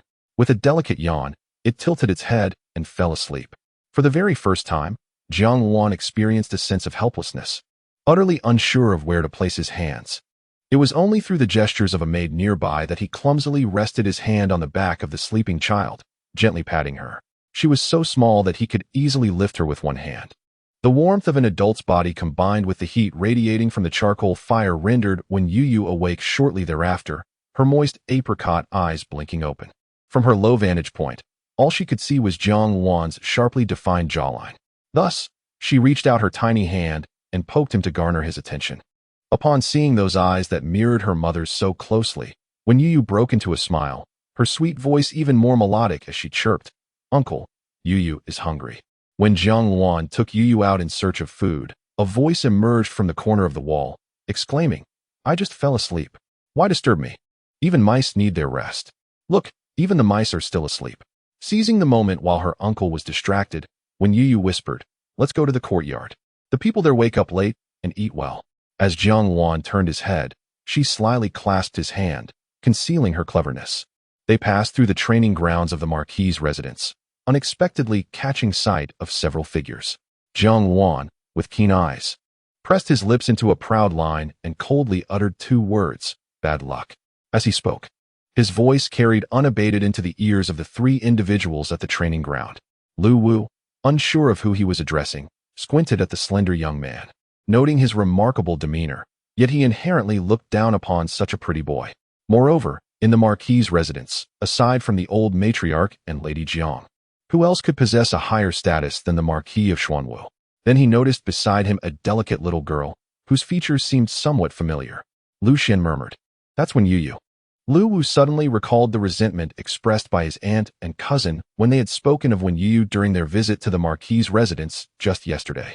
Despite her tender age, she had already learned to ingratiate herself with those in power. Initially, he had merely intended to teach Lu Shijing a lesson under the guise of martial practice. Now, upon seeing these two, old grievances intertwined with new, anger flared across Lu Wu's face. He rolled up his sleeves, revealing his muscular arms, casually tossing Lu Shijing aside as he pointed at Jiang Wan, defiantly declaring, "Bad luck? I find it unlucky to encounter a pretty boy like you today. If you have the guts, come and fight me." Lu Shijing, propped up on his hands, noticed the seemingly ordinary fabric of the newcomer's attire, which was interwoven with threads of gold. Such material could certainly not belong to a mere pretty boy. Yet, should he inform Lu Wu? Lu Shijing casually wiped the blood from the corner of his lips, allowing the crimson stain to mingle with his naturally red lips. A faint smile curling at the edges as he took a step back. Lu Xian felt a sudden jolt in his heart, realizing that his younger brother was indeed too reckless. After all, they were merely guests. However, venting his frustration on the attendants beside when Youyou should not lead to any significant trouble, he suppressed his unease. Upon encountering the three individuals, when Youyou tightly grasped her uncle's hand, her voice trembling as she softly urged, "Uncle, let us depart. It is unwise to engage with them." It was rare for her to exhibit fear in his presence. Even when he had dispatched an assassin before her, she had remained remarkably composed. Jiang Wan cast a detached glance at the adversaries. Had they previously tormented her? He did not even consider the possibility of any prior conflict among them. Firstly, Youyou could not possibly be at fault. Secondly, Youyou could not possibly be at fault. In any case, it must have been their wrongdoing. Jiang Wan did not respond to Lu Wu, his elegant visage slightly lowered as he gently inquired towards Wen Youyou, "Do you recognize them?" When Youyou buried her small head against his side, feeling his body tremble, instinctively releasing an aura of fear. She could no longer discern whether these emotions stemmed from the original self or were influenced by her memories. They appeared both malevolent and fierce. "Uncle, do not pay them any heed." When Youyou was 4, she had accompanied Lady Lu back to her maternal home in Jiangzhou. At that time, her wet nurse had just passed away, leaving her bereft of the only person who could converse with and care for her. The little child endured the cold indifference of and it was then that she learned to wash her own clothes and mend her garments. Upon hearing that her aunt would take her back, she had harbored a flicker of hope. In the words of others, elders were always kind, perhaps. Even if her aunt did not favor her, the elders there would appreciate her. With such anticipation, she carefully donned her sole unpatched, clean garment, the last gift from her wet nurse, enduring the nausea of travel until they reached Jiangzhou. Yet, familial affection did not grace her. That garment, which she cherished, was mocked by her cousins as a sack, and they seized it, tearing it apart. This was her last intact piece of clothing, a cherished memento from her wet nurse. She sought refuge with her elders, but those who appeared benevolent before Youyou seemed no different from demons in her eyes. They naively believed her cousin's lies about mere playfulness, even deriving amusement from her suffering. A pair of hands cupped her face, abruptly interrupting her recollections, and when Youyou realized, to her dismay, that her cheeks were streaked with tears. But this was the original self's experience, was it not? Why had she felt such palpable despair, as if she were reliving it? His hands were somewhat cool, yet when Youyou leaned into his palm, Jiang Wan found her silent tears to be profoundly distressing. Reaching out to wipe the tears from the corners of her eyes, his voice cool, yet resolute. They have bullied you. When Youyou bit her lip and replied, "Shall we wait for the guards bestowed upon me by my great-grandmother before we seek retribution? The uncle remains afflicted by illness, and when those individuals arrive, she will undoubtedly ensure they subdue the two scoundrels." However, Jiang Wan would not acquiesce to her demands. As her uncle, he would offer her support. What concern was it of Empress Guan? A gentleman's vengeance is best served a decade later. While she continued to chatter, in the blink of an eye, the young man who had been at her side had already stepped onto the martial arena, clad in flowing azure garments, his posture as upright as a pine tree. Yet, in comparison to the imposing Lu Wu beside him, he appeared rather slender. Lu Wu, momentarily taken aback, clearly did not expect his opponent to accept the challenge, but soon erupted into a boisterous laugh. "With that physique, I could take down 10 of you with a single punch," he sneered, flexing his wrist as the sinewy muscles of his arms bulged. "If you kneel and beg for mercy now, I might spare your life." Jiang Wan didn't even bother to lift his eyelids, merely responding with a faint, noisy. This demeanor incited Lu Wu's fury, and with a thunderous roar, he charged at Jiang Wan, his fists slicing through the air like a tempest. "Uncle, be careful," when Youyou cried, her anxiety palpable as she stamped her feet. Yet, in the next moment, bang! Lu Wu's fist abruptly halted just 3 inches from Jiang Wan's face, deftly intercepted by his hand, as if he had collided with an invisible wall. Astonished, Lu Wu's eyes widened, yet before he could comprehend the situation, he was suddenly launched into the air. Jiang Wan had merely raised his hand lightly, and Lu Wu's robust frame was flung like a rag doll, crashing heavily against a stone pillar of the arena. "How pitiful," Jiang Wan remarked disdainfully, wiping his palm clean and casually blocking Lu Xian, who was about to assist Lu Wu. His phoenix-like eyes, as cold as ice, conveyed no surprise to Lu Xian. If he persisted in defying Jiang Wan's wishes, he too might soon find himself lying beside Lu Wu. Lu Xian longed to assert himself by brushing off Jiang Wan's hand, but the so-called scholarly dignity he held seemed laughable at that moment. He swallowed hard and refrained from advancing any further. Jiang Wan strolled toward Lu Wu as if meandering through a garden, surveying the once arrogant man from a superior vantage point. Lu Wu, bloodied and trembling, gazed up in terror at the seemingly frail youth before him. Just as he attempted to speak, a brocade boot came crashing down upon his face. "You dare look at our Youyou with such disdain?" Jiang Wan's demeanor was prideful, devoid of mercy. A low, hushed call of Youyou should have been drowned out by the distance and the howling snow. Yet perhaps due to the profound silence surrounding them, when Youyou felt as if the sound emanated directly beside her ear, she lifted her gaze to behold the man, his eyes still harboring remnants of ferocity, as the rising sun behind him cast a golden halo around his form. Yet even this brilliance could not dissipate the chill that enveloped him. However, that coldness abruptly vanished when the young creature before him gazed up in admiration. Jiang Wan chuckled softly. "I am a petty man, not a gentleman. Those who have harmed Youyou must pay the price immediately." He stepped forward, trampling Lu Wu's body as he exited the arena, the cries of agony echoing behind him. The adversary, seemingly still possessing strength, shouted threats, Do you know who we are? Jiang Wan simply responded with a question mark. A mere handful of ants, easily crushed underfoot. Must one truly concern themselves with their names and lineage? Wen Yao was taken aback upon arriving at the training grounds, confronted by a scene that bore an unsettling resemblance to a crime scene. Out of the corner of her eye, she caught sight of a diminutive figure, and the anger that had yet to swell within her was extinguished in an instant upon recognizing the silhouette beside her. How could it be him? Was he not supposed to be confined within the ancestral hall? In her previous life, Wen Yao had only encountered Jiang Wan once. At the moment, she was first acknowledged as a ward of Jiang Ryun. Initially, she was somewhat enchanted by Jiang Wan's appearance, but his words shattered all her illusions. He had likened Jiang Ryun's prolonged stay in the Marquis's residence to a foul pit, crudely suggesting that she had brought him a dung ball to present.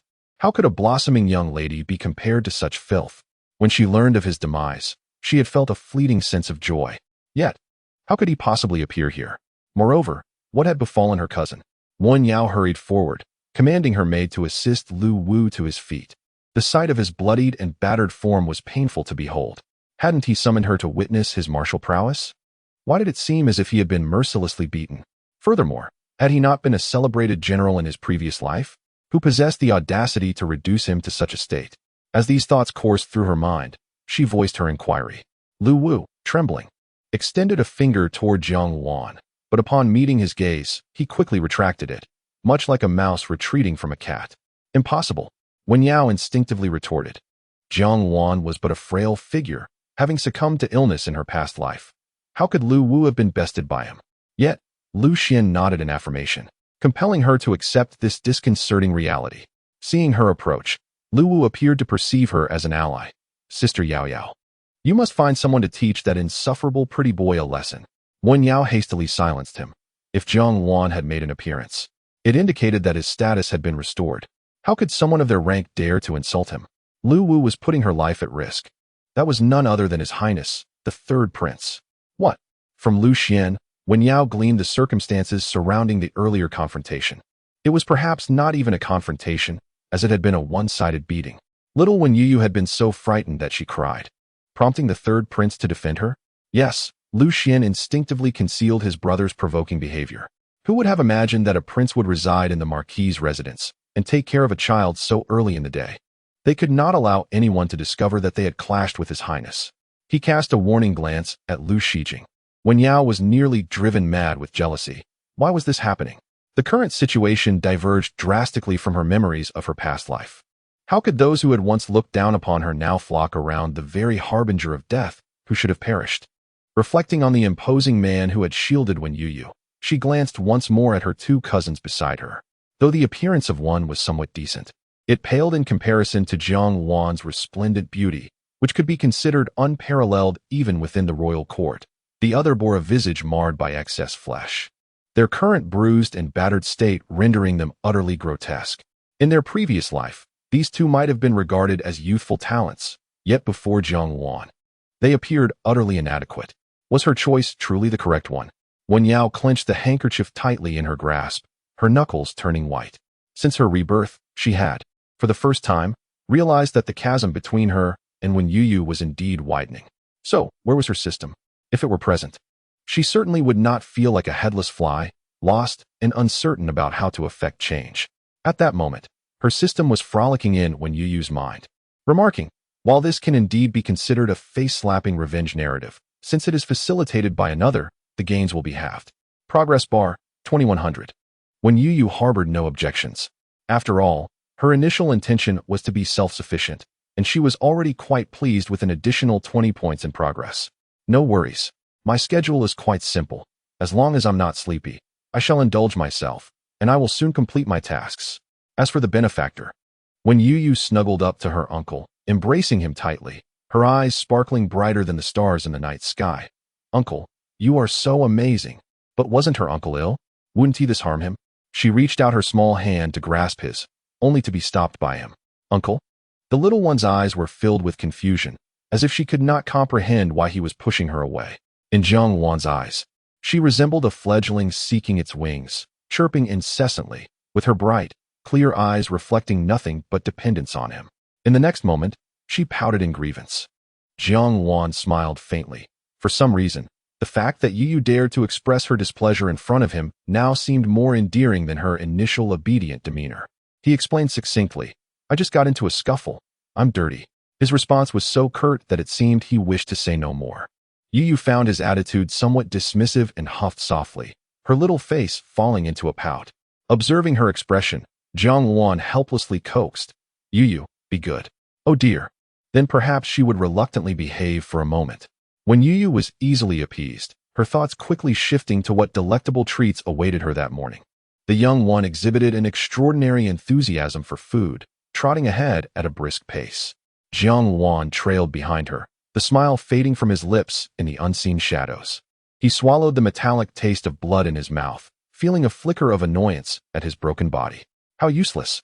Even dealing with a worthless opponent had left him in such a state. He gazed down at his pale hand, his fingertips trembling slightly. The internal energy he had forcibly summoned while punishing Lu Wu surged chaotically through his meridians, bringing waves of sharp pain. The body, eroded by the parasitic insects, was indeed deteriorating at a rate perceptible even to himself. Initially, Jiang Wan had been indifferent. For him, the sole driving force sustaining his existence was revenge. He yearned to uncover who had plotted against him, forcing him to bear the unjust accusation of aspiring to usurp power. However, he had now begun to genuinely loathe his broken body. Youyou was still so young, a kind and gentle soul. What would happen to her if he were no longer there to protect her from the cruelty of others? He was eager to uncover the events that had transpired between Youyou and those individuals earlier, so he sought out Jiang Ruiyun, requesting her assistance in investigating the matter. Jiang Ruiyun replied, "Why do you not inquire about it yourself? I am still burdened by guilt. How can I extend my hand into Jiangzhou?" Her words implied that her interference would somehow be more honorable. Nevertheless, concerning Wen Youyou, even if he did not bring it up, she would have pursued the investigation herself. Thus, she reluctantly accepted this task. Jiang Ruiyun scrutinized her brother with curiosity, asking, "Why not simply ask Youyou directly, instead of going to such lengths?" Jiang Wan regarded her as if she were simple-minded, his eyelids drooping as he replied wearily, "Shall I compel her to relive those unpleasant memories? She has already cried today." Jiang Ruiyun noted that Youyou had little desire to recount the times she had wept before him during her childhood, a rare moment of soft-heartedness from Jiang Wan, who had seemingly abandoned his efficiency for the sake of another. In the flickering candlelight, their similar features exuded an air of nobility and pride. News had arrived from the informant that the renowned physician from Yaowang Valley was currently in the capital. Jiang Ruiyun received Jiang Wan's expectant glance with a knowing smile. "What is it? Does the third prince now possess a desire to survive? Naturally, if I were to perish, Youyou would be heartbroken." Jiang Ruiyun, uninterested in continuing that line of conversation, redirected, "First, consider how to persuade that physician. Do not scare him off upon your first meeting." Jiang Wan casually agreed, but could not resist chiding Jiang Ruiyun. "If you cannot care for a child, then let me take over. Youyou's temperament is far too gentle. Even when faced with her enemies, she seeks to dissuade me. If they were not present, it was likely she would have been bullied again." Hearing his words, Jiang Ruiyun felt a pang of worry. While a child's innocence and charm can be a blessing, excessive kindness within the confines of this grand estate could lead to misfortune. She sighed softly. "I had hoped she was still too young to be exposed to such harsh realities." Jiang Wan scoffed. 5 years old is still considered young? I was already attending court sessions at 5. As someone with remarkably double standards, Jiang Ruiyun could not abide anyone speaking ill of Youyou but herself. Attending court at 5. And yet, is she not still under my roof? What political insights did that provide her? The surrounding maids were silent, moving with caution, fearful of incurring their master's displeasure. Granny Sue signaled for them to continue their tasks, accustomed as she was to the siblings' dynamic. She calmly directed the young maidservants to replenish the tea and water, seemingly oblivious to the palpable tension between them. Let them argue. No one will come to harm, after all. Amidst Jiang Wan and Jiang Ruiyun's portrayal of the weak, pitiful, and helpless Wen Youyou, an unexpected boon descended from her great-grandmother.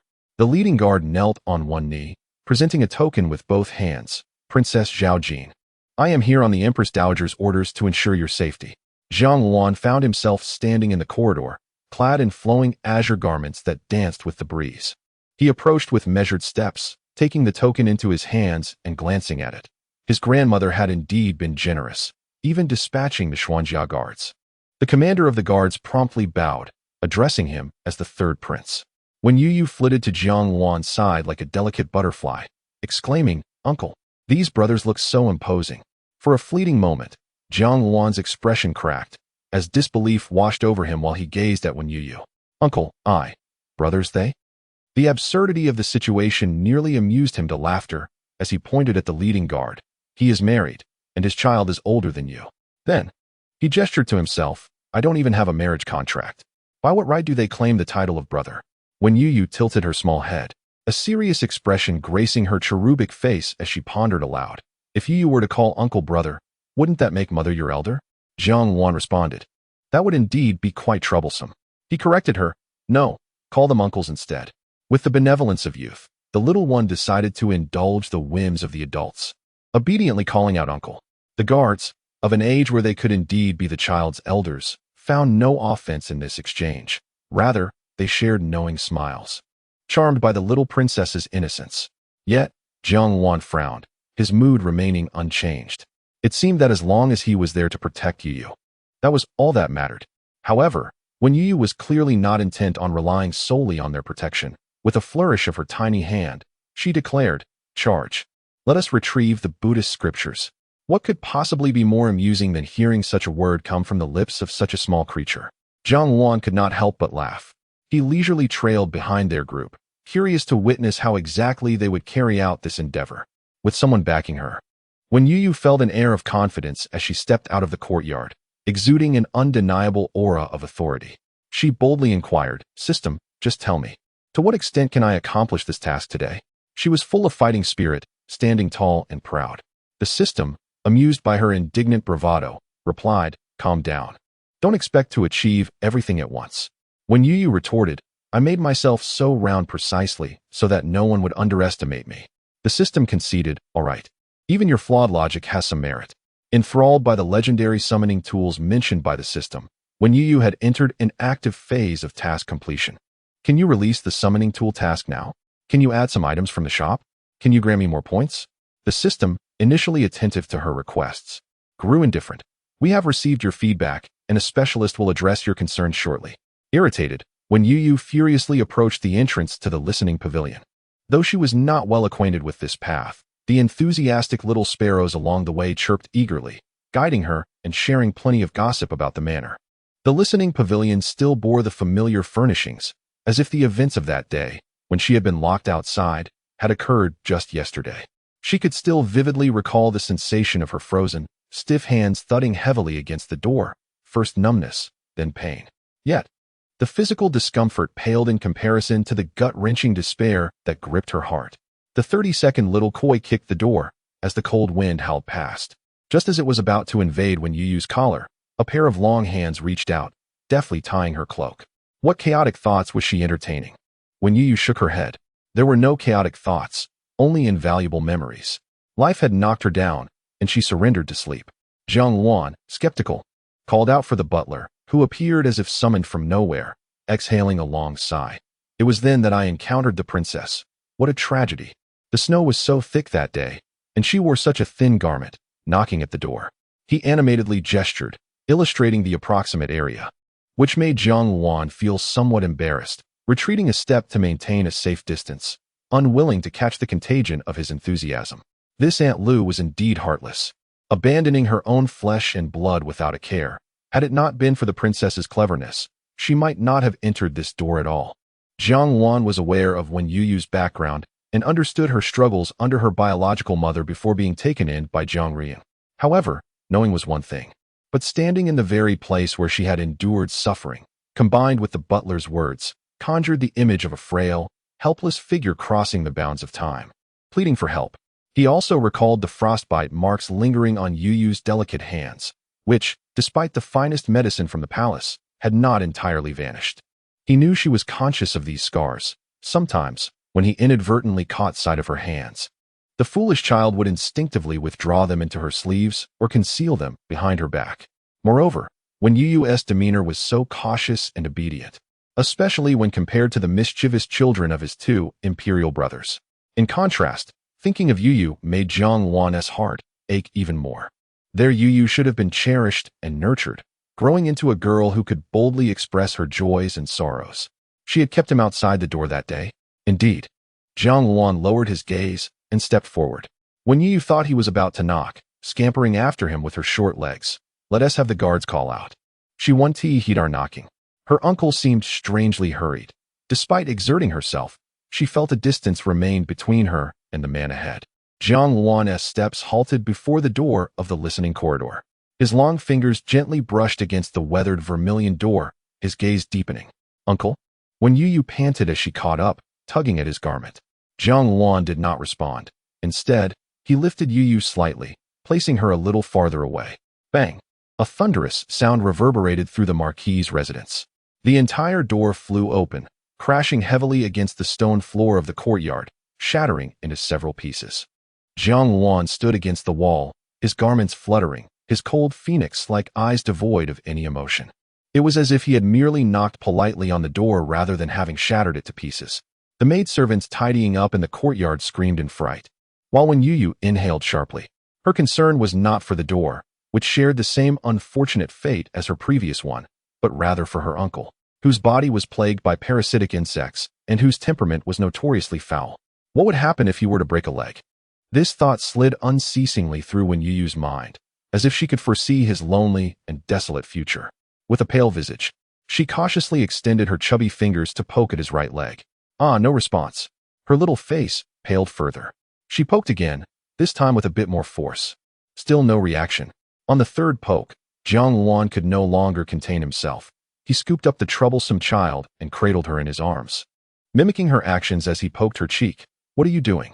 When Youyou scrunched her little nose and voiced her worries. Jiang Luan was unsure whether to feel touched or irritated that she regarded him as if he were disabled. He reminded her, "When I was at the Guozijian, I was the top in archery and equestrian skills." Unbeknownst to him, he had already begun to regard Wen Youyou as his own kin. However, Wen Youyou clearly did not grasp the underlying message. Pouting her lips, she appeared quite disappointed. If uncle can no longer ride or shoot, he must be very sad. Silly girl. Wen Youyou felt wronged. She was not foolish. If anything, she was merely a bit uniquely clever. "I am fine, do not worry needlessly." As a thunderous crash echoed from outside, Aunt Lu was preparing jewelry for Wen Yao, who was to attend a palace banquet. She could not allow her child to fall behind. However, the resounding bang, accompanied by the maidservant's shrieks, sent everything into disarray, including the makeup box that had been accidentally toppled. Although Aunt Lu had only been a concubine in the Marquis's household over the years, her favored status with Marquis Xuanwu had granted her 2 children and a certain dominance within the estate, where only Zhang Riyun dared to confront her. Consequently, her temper had grown increasingly fierce. After steadying her breath, startled by the commotion, she coldly inquired, "What is happening outside?" Her personal maid scurried out and returned. "You should see for yourself. The door is shattered." "What is shattered?" "The door." Aunt Lu preferred to believe she had misheard, unwilling to accept the possibility of her own madness. The courtyard door was shattered? That door was thick enough to warm a winter's night, if burned for firewood. Grumpily donning her fur coat, she shielded herself from the cold, her anger simmering as she stepped outside. Yet, upon seeing the culprit, all her ire was extinguished. "Your Highness." The third prince, she hastily bowed, her gaze falling upon the remnants of the door, a wave of panic washing over her as she sensed trouble. Though this former crown prince has been stripped of his title, the emperor's actions in retrieving him from the house of the imperial clan before the New Year's Eve have sparked rumors throughout the capital. It is said that the third prince may soon be reinstated. Lady Lu, naturally wary of provoking him, pondered what misstep she had taken to incur the wrath of this formidable figure. The previous gossip surrounding him made her complexion pale, yet it was evident that she had misjudged the protagonist of the day. When Youyou, with a puffed chest and an air of determination, approached Lady Lu and extended her small hand, demanding, "Return my Buddhist scriptures." Seemingly unsatisfied with her own bravado, she stamped her foot for emphasis. Jiang Luan, observing this, shook his head in exasperation, his long legs striding confidently into the courtyard, his phoenix-like gaze sharp and commanding, the dark brocade of his robe billowing in the wind. With a slight lift of his fingers, his voice cut through the air like frost. "Search every room until we find what belongs to the princess." The Buddhist scriptures, chosen by the Empress Dowager for her great-granddaughter, were indeed of immense significance. Initially, They might have hesitated to confront Lady Lu due to her being the biological mother of the young princess. But the current demeanor of the third prince made their intentions clear. They swiftly adopted a fervent approach, banging on doors with resounding thuds. Despite the fact that her opponent was a prince, Lady Lu could not suppress her protest. "If your highness seeks the scriptures, I shall fetch them for you. There is no need for such a grand display." The manner in which they conducted themselves suggested they were seeking trouble rather than merely searching for an item. When Youyou was about to speak, but Jiang Luan interjected, "Because it is of great importance, I must oversee the search personally. Otherwise, I cannot be at ease." "Of great importance?" When Youyou lowered her head, her small hand discreetly touching her heart. "Did you hear that? He said it is of great importance." However, Lady Lu perceived this as merely an excuse concocted by the third prince to vex her. "Of great importance? It is merely a scroll of Buddhist scriptures. Had I known from the start that it was transcribed by one Youyou, I would never have accepted it." She conveniently overlooked how she had once praised the scriptures for aiding in her recovery. "Might I request that your men be a bit quieter? Youyou is still resting inside," she implored gently. Jiang Luan raised an eyebrow, revealing the first semblance of a smile since entering, though it lacked warmth. "I have no authority over them. You must inquire with Youyou." "Inquire with Wen Youyou? What do those guards have to do with her?" With a mere glance from Jiang Luan, the captain of the guards stepped forward, cupping his hands in respect. "We are bestowed by Her Majesty the Empress Dowager to serve the princess, and we heed only her commands." With such a declaration, Lady Lu had no choice but to acquiesce, her astonishment palpable. She looked at Wen Youyou. The child she had once deemed as discarded, now seemingly transformed into a figure of newfound strength, evoking a complex array of emotions within her. Softening her tone, she pleaded, "Youyou, could you ask them to stop? Your elder sister is resting inside, and it would not be good to disturb her." Wen Youyou tilted her head in contemplation, prompting a flicker of hope within Lady Lu. She knew, blood is thicker than water, and familial ties are not so easily severed. With just a slight improvement in her tone, the girl softened her heart. "In truth, despite your prolonged absence, both your aunt and sister have kept you in their thoughts. Although you were indeed lightly chastised on several occasions for your despicable behavior, we remain bound as mother and daughter by a connection that runs deep. There is no need to foster discord over such matters, is there?" When Youyou remained silent, the system grew anxious. "Dear child, do not heed her nonsensical words. She merely seeks to play on your emotions to win you back." It seemed she wished to transform into a mosquito clinging to Wen Youyou, intent on draining her vitality.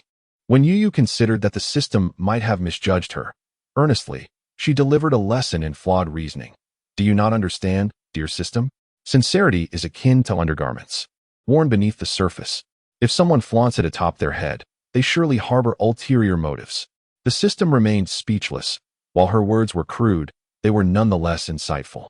However, when Youyou was aware of her own understanding, which reassured the system, Aunt Lu continued her incessant prattle, attempting to twist her past mistreatment of Wen Youyou into a fade of concern, insisting that a child must be disciplined through hardship. Suddenly, a clear, youthful voice interrupted her ramblings. Aunt Lu paused, realizing that this response was to her initial inquiry. Simultaneously, a tide of indignation surged within her. What did this mean? After all her words, did the girl not absorb a single one? How could she be so unfilial? "I am your biological mother, and Youyou is your sister. How can you treat us with such callousness?" Aunt Lu cast a pointed glance at Jiang Luan, who was observing the spectacle, and added, "In the future, should the lady wish to discipline this child, she must tread carefully to avoid creating estrangement between mother and daughter." Jiang Luan remained silent. The kind-hearted Wen Youyou felt a pang of embarrassment on Aunt Lu's behalf and gently remarked, "But Her Majesty the Empress has declared that Youyou is not your biological child. Thus you are no longer my mother." Ah, how a kind word can warm the coldest winter, while cruel words can wound deeply. Aunt Lu furrowed her brow, instinctively believing Wen Youyou was speaking nonsense, and retorted, "How dare you falsely convey the Empress's decree?" No sooner had she spoken than a louder thump echoed against the table. "How dare you speak to the princess in such a manner?" When Youyou turned sharply, and before her stood the leader among the guards. She felt a surge of respect. Indeed, the leader exuded an impressive authority. Aunt Lu was taken aback by this commanding voice, clutching her chest to steady herself, and then realized that the princess ranked first in the court.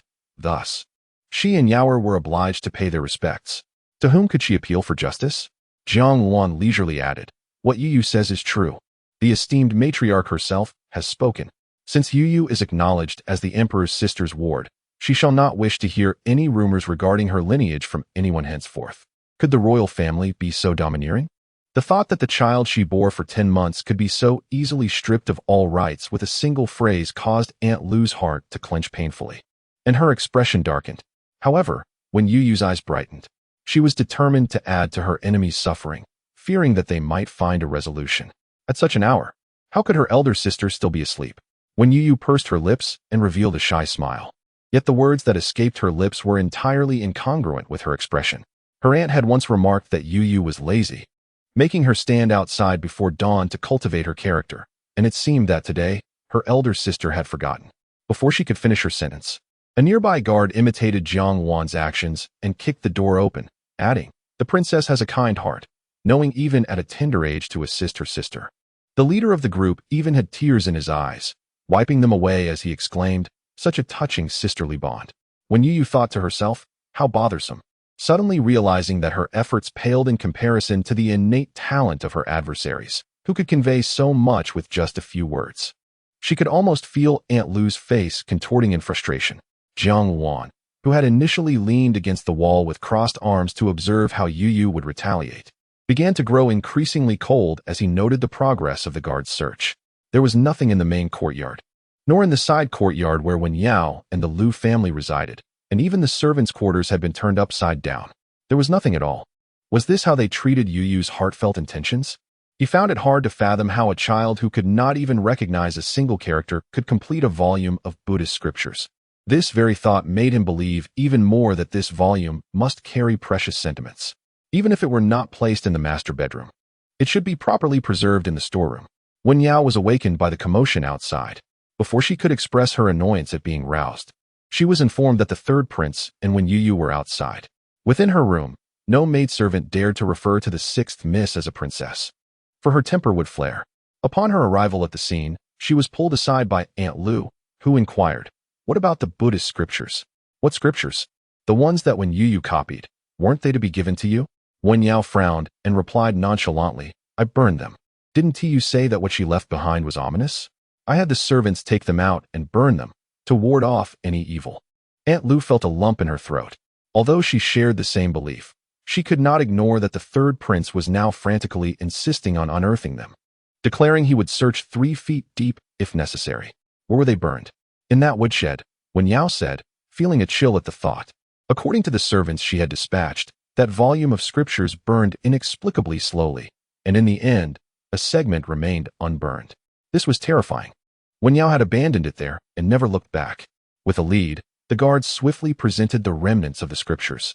Wen Youyou bit her lip, her complexion paling as she felt a piercing pain, as if the small figure that once trembled in the frigid woodshed, painstakingly copying with a brush, was indeed her. Jiang Wan took the remnants from her. The script was clearly penned by someone uneducated, resembling more of a drawing than writing, yet each stroke was executed with utmost seriousness, with water stains blurring several areas. What emotions had she harbored while transcribing this tome, which felt like a celestial script to her, silently offering blessings for her biological mother while simultaneously enduring cold gazes and favoritism? Did she find herself lost and tearful as a result? When Youyou suppressed the surging emotions within her, yet upon glimpsing the tattered Buddhist scripture, her eyes turned red. It had once represented a small child's last lifeline to familial love and survival. However, in the moment of her firm grasp, she discovered it was merely a noose of despair. To those who disregard you, no matter your efforts, they prove futile. Your handwriting is rather unsightly, uncle. Please don't look. What is wrong with it? A familiar female voice chimed in. When Youyou looked up in surprise, "Mother," she rushed into Jiang Ruiyun's warm and gentle embrace. Jiang Ruiyun had grown accustomed to receiving Youyou, affectionately patting the child's head as she noticed the redness in her eyes. "Why is Youyou crying?" "I'm not crying." When Youyou did not wish to squander her emotions on those two individuals, nor did she want to be perceived as weak. However, upon such inquiry, it felt as though her eyes were reminded, and tears cascaded down her cheeks, splashing onto the ground. The more she resisted crying, the more tears flowed. In the end, she was astonished by the depth of her empathy. Jiang Ruiyun wiped her tears away and reached for the scroll from her brother's hand, but it would not budge, nearly causing her to stumble. What's wrong with him? Jiang Wan clicked his tongue, then relented slightly under his sister's reproachful gaze, successfully passing it to Jiang Riyun. Throughout her life, Jiang Riyun had encountered countless renowned calligraphers, yet few works could touch her heart as deeply as Youyou's. She had already learned of the situation from the maid before arriving. Dust and ashes were brushed away from the fragile paper, leaving her somewhat puzzled as to how it remained unburned. Yet, this was of little consequence now. These characters are delightful. I can see Youyou's earnest effort. When Youyou, in a daze, looked up, her long lashes still adorned with droplets of tears, tilting her head in a foolish manner. Jiang Riyun chuckled and gently patted her little head. Mother truly loves the characters Youyou has written. Would you like to gift this to Mother? Before when Youyou could respond, Jiang Wan began to protest. First come, first served. I accompanied Youyou here first. It's not fair for you to swoop in and claim our prize. Is that so? Have you never heard that latecomers can surpass the early birds? Jiang Riyun retorted. Besides, Youyou herself said I am the best person in the world. Surely she would prefer to give it to me, right? Feeling guilty, when Youyou lowered her head, biting her lip and fidgeting with her fingers, unable to meet their gazes. Jiang Riyun squinted, sensing something was amiss. Indeed, Jiang Wan's voice echoed. Youyou, you said the same to me yesterday. Two pairs of piercing phoenix eyes turned towards her simultaneously. In moments like these, when Youyou often wishes she were mute, allowing her to feign ignorance with the excuse of being illiterate. The steward, sensing the tension in the atmosphere, bravely intervenes. Miss has uttered similar sentiments to me before. You see, the situation is balanced. Everyone shares in this matter, so there is no need for contention. Wang Kai, unable to contain himself, barks in agreement. Wang Kai has it too. Wang Kai has it too. As the cleverest dog in the entire Ho residence, Wang Kai had recently been summoned to join the search party for the lost item, contributing little more than negligible assistance.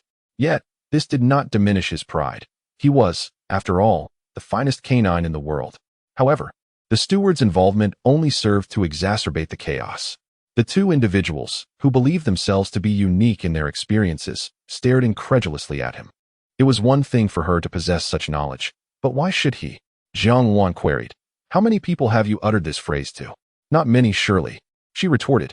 Only the likes of Tao Tai, Xiongqi, Yazi, and Xiaofeng. Oh, wait, they don't count as people. Thus, she boldly declared, I can count them on one hand. Oh, but it matters not.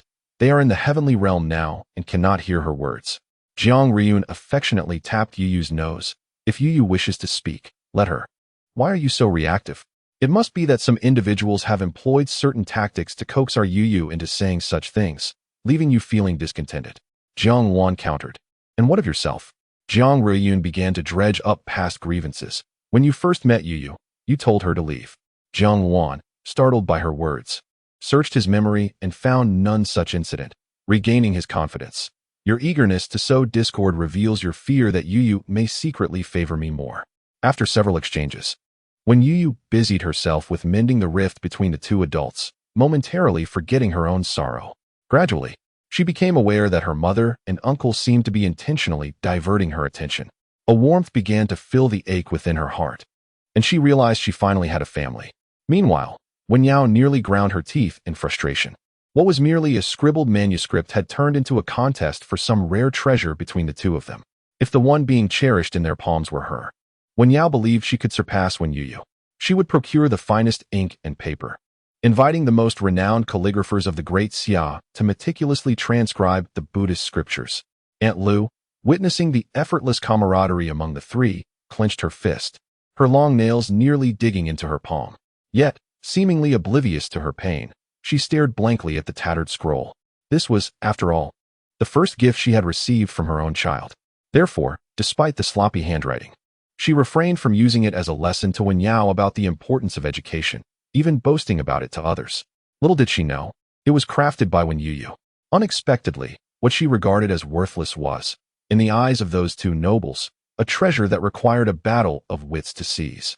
The pain in her palm brought her thoughts back, and she cast a sideways glance at her eldest daughter's head, recalling the words of the temple abbot during her pregnancy. Gradually, the surging tide of regret within her subsided. There was nothing to lament. Such trivial gains paled in comparison to her promising future. Jiang Wan and Jiang Ruiyun had nearly unearthed each other's dark histories, yet they had not reached a consensus on the ownership of the Buddhist scripture, deciding to temporarily cease hostilities. It was, after all, a family disgrace that should not be aired in public, lest they become the subject of ridicule. Once they departed with a throng of guards and a dog, Lu Hongsheng emerged from the side courtyard, casting a glance at his somewhat disheveled sister and niece. "Why is there such a commotion so early in the morning? Are you not the most favored concubine of the Marquis?" His words bore a hint of resentment for being forced to rise early. Lu Yinyang's expression instantly turned cold. The other party is the third prince. Even the Marquis must show them some respect in his presence. If you are so irate, you should have confronted them earlier. Now, what is the point of closing the door and displaying your authority before your own family? Upon hearing her remark, the two young men who had been following Lu Hongsheng, eager to voice their grievances, fell silent. They were still too frightened to tell their father about the trouble they had stirred with the third prince the previous day, during which they had been soundly beaten. Even Lu Wu had to sneak away in the dead of night to apply his medicine, fearful of being discovered. Thus, he had not rested well the night before. He had hoped to catch up on sleep in the morning, only to be awakened by the third prince and his entourage. Lu Xian, however, stepped forward to reassure everyone. His cousin had confided in him the previous day that she dreamed of him succeeding in his examinations and becoming a top scholar, eventually being appointed as the prime minister, a position of great authority. With this thought, he felt that his recent forbearance had been worthwhile. Yet, Lu Yinyang remained unconvinced that these three were as promising as Wen Yao had claimed. Suppressing her doubts, she closed the door and turned to Wen Yao to discuss something that concerned her more deeply. "Yaoer, do you not think Jiang Ruiyun's complexion has improved significantly?" "Not just significantly. She now appears just like any normal person, even with a complexion that is pale yet flushes with health." Wen Yao hesitated, only to hear her aunt continue. "Has her illness truly healed?" "Impossible," Wen Yao swiftly countered. She had witnessed Jiang Ruiyun succumb to her illness in her previous life, a malady that the palace physicians had deemed incurable. "Perhaps she has employed some method to enhance her appearance," Wen Yao speculated, feeling somewhat aggrieved. Did her aunt not trust her words? "How could I not believe you, my dear Yao?" Lu Yinyang sighed gently, embracing Wen Yao. "Have you forgotten? Master Shanin from Juming Temple once told me that I would face a calamity this year, but that a noble person would assist me in turning misfortune into fortune. That noble person is you, my Yaoer. How could I possibly doubt you?" In the end, when Youyou resolutely refused to give that scroll of Buddhist scripture to anyone, "I intend to bury it."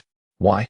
As when Youyou contemplated, she felt that this was not truly hers, but rather a remnant left behind by her previous self, and thus she could not make decisions on behalf of another. Jiang Ruiyun, though somewhat reluctant, recognized that each cherished moment represented the growth of her beloved child. Naturally, as a mother, she longed to preserve these memories to compensate for the 5 years she had missed in Youyou's journey. However, seeing Youyou's steadfastness, she acquiesced to her wishes. While the past was indeed tinged with regret, they would have countless opportunities in the future. When Youyou, accompanied by Wang Kai and its few canine companions, ventured to a secluded rockery this was the cherished sanctuary of her childhood, a place she adored for its remoteness. As few ventured there, making it her personal haven. However, as the weather grew colder and lacking warm clothing, she could no longer escape the confines of her small wooden room. She had brought along her favorite garment.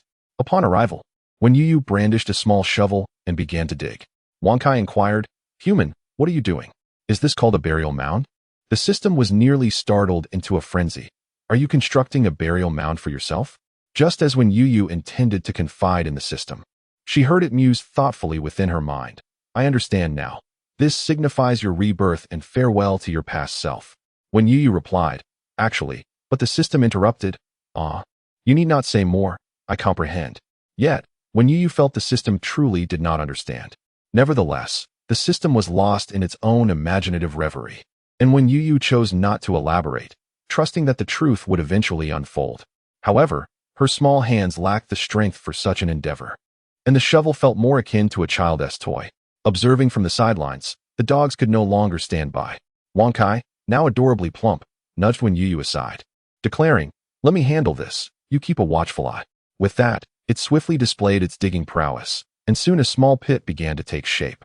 When Youyou patiently deepened the hole with her tiny shovel, smoothing the edges before solemnly placing a Buddhist scripture and her garment within. The holes in the fabric were still conspicuous, yet she refrained from mending them. She thought that having suffered in life, one must don a beautiful dress in death. With this sentiment, she added several of her new outfits, including a dress specially crafted by the embroiderers in the estate. Along with a plate of rose pastries she was reluctant to eat. The system remarked, "I wondered why you hadn't eaten today. It turns out you were saving them for this. However, remember, what you sow is what you reap. Pastries 1T bear new treats." "I am aware," when Youyou replied, feeling a pang of reluctance. Her mother allowed her only 2 pieces daily, and these were the result of a week's worth of saving. Yet, she still buried them with reverence, firmly pressing the soil down with her small hands. How fortuitous, she mused. We share the same name, and our tastes align so closely. Perhaps this is destiny's design. The 36th little koi, a good child, reflects that the previous self was a person of great kindness. Until her last breath, her heart was filled with melancholy, whispering to herself whether it was because she was a troublesome child that no one favored her. When Youyou pressed her lips together and caressed the small mound of earth. "You are a good child. They will regret it, Youyou. In your next life, many will love you." Jiang Riyun, noticing the child covered in mud, paused in silence, but eventually maternal love prevailed, and she turned to the butler. "Take care of your pet Wonkai. It has led our Youyou astray." "Wonkai Wolf? What does it have to do with me?" When Youyou had narrowly escaped a calamity, only to be caught by the maids and subjected to a thorough scrubbing. The system had already begun to assess her progress. But then it witnessed the little one miraculously produce 2 pieces of rose pastry from seemingly nowhere. "Didn't it say I saved a week?" In this moment where she should have felt guilty, when Youyou asserted confidently, "Because I successfully resisted the temptation of pastries and upheld my principles. I am rewarding myself with 2 pieces." The delightful aroma wafted through the air. Startled, when Youyou promptly stuffed the pastry into her mouth, her cheeks puffing up like a little hamster hoarding food. "Is it really necessary? Do I look like a snake that snatches food from children?" A colossal figure slithered from beneath the bed, its scales shimmering in the sunlight filtering through the window, resembling pearls. When Youyou gulped down her food and gazed at the nearly 6-meter-long python before her, its round eyes wide open as it shook its head earnestly. Not at all. The majestic white python lifted its head, recognizing this human child as perceptiveness, yet was astonished that she could comprehend its speech. "A snake that eats children?" The white python retorted, "How absurd. It would be more accurate to say it's stealing pastries. I have never consumed a child." Feeling that this statement undermined its imposing appearance, it chose not to elaborate further and slowly approached the petite human child, opening its cavernous mouth. Just as it intended to issue a threat, a blinding flash enveloped it, transporting it to a strange place. It found itself in a confined, pure white space, utterly devoid of objects. In a state of extreme shock and panic, the white python noticed several scattered tiger hairs around. What the? They even dealt with the tiger? This child was truly terrifying. Calmly, when Youyou stored the white python within her beast-taming ring. The system, however, was in disarray. "Do you even know what this thing is for?" "Of course. It's for self-defense, and it works wonders." "Thank you, system." The system retorted. "This is to accommodate horses and such due to the inconvenient transportation of this era, not to imprison wild beasts." When Youyou ignored it and instructed the maids to set up an hourglass for a countdown of half an hour, deciding to carry on with the confinement. Such a troublesome creature, if not for encountering her, would have frightened countless others. This was an act of safeguarding the populace from harm. The system was left speechless by her reasoning. Although she spoke with an air of righteousness and decorum, she was acutely aware that, aside from that reason, another part of her vexation stemmed from the interruption of her delicate enjoyment of the rose pastry that had mysteriously found its way to her. The system calculated the progress of Task 1, which had reached 40. When Youyou was somewhat taken aback, not because it was scant, but rather because it seemed rather abundant. After all, she hadn't even confronted those individuals today, so how could there be 20? She hadn't even laid eyes on the 3 members of the Liu family. The system clarified, for some people, you need not provoke them directly. Merely witnessing your well-being stirs feelings of jealousy and imbalance within them. When Youyou suddenly comprehended, "I see now? What have you understood?" The system felt a twinge of apprehension, sensing her propensity to uncover entirely new perspectives. When Youyou mused, "So? The implication is that my contented existence, filled with good food, drink, and rest, allows them to fill their progress bars on their own? Humans can be quite remarkable." The system responded. It knew this to be true, yet found some logic in it. Half an hour swiftly elapsed. When Youyou released the white python, which, upon emerging, immediately collapsed onto the ground like a dreamless, lethargic creature. She had not anticipated that confinement in the small white room would exert such a significant toll on it. She shuffled over, extending her small hand to poke its body, discovering that it felt rather pleasant. Alas, when Youyou herself bore scales and had no interest in such a creature, she preferred the fluffy and soft. Thus, she squatted beside it and callously declared, "Speak. What were you plotting while hidden in my room?" The white python, having realized it had relinquished control of its fate, conceded, "I came seeking assistance. Do you believe me? There are no pigs here for you to feast upon." The white python replied, "I seek aid. I am here to request help. Who would have thought that a little illiterate creature like you would possess such peculiar abilities? One must tread carefully." The white python curled its massive form, muttering, "Initially, I merely intended to frighten someone into helping me, but I never anticipated being confined instead." Faced with such accusations, when Youyou opted to encourage introspection, "You brought this upon yourself." Through the white python's words, she learned that its master had fallen victim to a nefarious plot upon arriving in the capital and now lay in a hotel, life hanging in the balance, accompanied solely by the python and no other attendants. Thus, the python had no choice but to stealthily emerge to seek help. She inquired, "Why not seek assistance at a medical clinic?" Perhaps it was her imagination, but when Youyou detected a hint of grievance in the python's expression, "I wish I could. However, humans are utterly terrifying. They either scream and brandish brooms to chase me away, or a group of lunatics debates whether pythons can be used in medicine. Oh, and there's an even more fearsome being before me." The white python trembled. "So, can I be used in medicine?" When Youyou pressed, "Am I permitted to say no?" the python asked. "No," when Youyou replied emphatically. "Ah, where did such a wicked little human come from?" The white python felt a tinge of sadness. Guided by the chirping birds by the roadside, it had hoped to encounter a human who could understand its speech, believing that its master would be saved. To its dismay, it found this to be futile. With its large head bowed in despondency, it prepared to leave in search of another path. However, a warm little hand grasped the tip of its tail. "Please don't go. I must first ascertain that you are not malevolent before I can rescue your master." To save a life is worth more than the construction of a grand pagoda, but should one inadvertently rescue a fiend, not only would such an act bear no merit, it would incur a debt. My master is certainly not a villain. Upon mentioning its master, the python's serpentine eyes sparkled with pride. "Are you aware of the numerous calamities that have befallen the great Xia in recent years?" When Youyou nodded earnestly, "I am well aware. My royal grandfather is so troubled that his hair is thinning, threatening to become bald at a young age. Many ailing individuals have been saved by my master," the python declared, winking with a sense of accomplishment, eager for praise. When Youyou, in turn, clapped her hands enthusiastically. "Wow, that's wonderful. So, your master is a physician?" "A physician?" The python instinctively wanted to refute this characterization, yet recalled its master's instruction to keep his true identity a secret from outsiders. "Very well. A physician it shall be," it conceded with a nod. When Youyou twirled around while gripping the python's tail, her soft face donning a serious expression as she pondered. The python feared she might regret her decision and hastily interjected, "My master possesses extraordinary medical skills. If you assist us, he will also aid your family should anyone fall ill." "Agreed.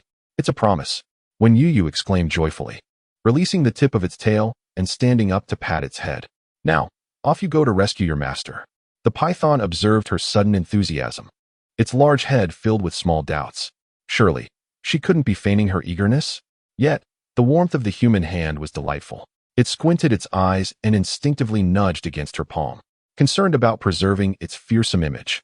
It glanced around to ensure no one was watching before cautiously wrapping its tail around her slender leg, encircling her gently within its form, blissfully closing its eyes. "How warm." When Youyou, somewhat exasperated, patted it. "Let go of me. Aren't you supposed to be rescuing your master?" Reluctantly, the python loosened its grip. After taking a few steps, when Youyou paused and turned to the python, hesitating before speaking, "If you follow me, will you frighten others?" At 6 meters long, the white python appeared diminutive as a toy among the colossal beings of the heavenly realm. However, here, it might still be regarded as a fierce beast. The python hissed softly, "But if I do not accompany you, how can I guide you? Can you discern the cardinal directions?" "Hiss." When Youyou echoed the sound, That was indeed a valid concern. After a moment of contemplation, she waved towards a tree outside the window, and a plump little sparrow fluttered down to perch upon her shoulder. Relay the route to the sparrow. It can conveniently accompany me. The sparrow chirped in response. The white python gazed at the plump sparrow, which seemed far from wild, instinctively swallowing a gulp. However, it was abruptly awakened by a sharp slap from Youyou. It dared not act out in her presence and could only describe the inn where its master was staying in a soft, faltering voice, fearful of startling the sparrow away. By the end of its explanation, it found its own voice distasteful, wishing it could chastise itself with its tail. Wait a moment. Am I to remain here until you return? I am quite uneasy, the python remarked. When Youyou blinked her large eyes and smiled, I have a plan. The python perked up with curiosity. What is it? After a while, the python slumped in the small white room, numbly sweeping aside a tuft of tiger fur with its tail, realizing that had it known this plan, it could have simply hidden beneath the bed. You wanted to go out? Youyou glanced at the unfinished tasks before her, calculating, would it be all right if I wait for an hour and accompany Youyou out? When Youyou observed the dark circles under her mother's eyes, with the approach of the new year, her mother had been exceedingly busy, often neglecting her own rest. She raised her small hand, mimicking her mother's usual comforting gesture, gently patting her back. Mother, you are very tired. Please rest at home. You can go out with the guards. Just then, the captain of the guards appeared from nowhere, solemnly stating, I shall ensure the princess's safety. Please rest assured, madam. Youyou was momentarily at a loss for words. Was it not commendable that someone so trusted by the empress had such a responsibility? Perhaps I should have your uncle accompany you? Since Youyou moved into the princess's residence, he had become Youyou's handy helper, assigned all the dirty and tiresome tasks. Despite his grumbling and reluctance, he would ultimately comply and go out. However, when Youyou resolutely shook her head this time, she absolutely could not take her uncle along. He was too fierce towards strangers and might frighten the patients. If the python's master was indeed as formidable as claimed, she hoped they could save her uncle. Seeing Youyou also being refused so decisively, Youyou felt a sense of balance in her heart. After giving the guards a few final instructions, she allowed Youyou to leave. Despite the seemingly unreliable appearance of the chosen guards, she felt reassured overall. With a cheer, when Youyou stepped out, her chubby sparrow perched on her shoulder. Along the way, the guard marveled at the sparrow chirping animatedly on the princess's shoulder. This little bird is remarkably affectionate. May I touch it? The sparrow squawked, chirp chirp. No, you may not. The entire fluffy creature fluffed up, becoming an even rounder ball. It appeared that Miss Sparrow was not particularly inclined to strangers. When Youyou smiled, understanding its shyness was not due to dislike for the guards. The guards themselves were indifferent to the sparrow's affections. They chuckled heartily, not taking it to heart. Yet soon, he realized that perhaps the sparrow's fondness for the princess stemmed from the different ways they treated small animals. When Youyou was oblivious to his fanciful thoughts as she caught a whiff of the sweet aroma of candied hawthorn skewers from a nearby stall, a glimmer of desire sparkled in her bright eyes, albeit just a hint. However, she found herself devoid of funds. As a novice mother, Youyou had forgotten to allocate pocket money for her little one. The system chimed in. Oh, little one, how remarkable you are.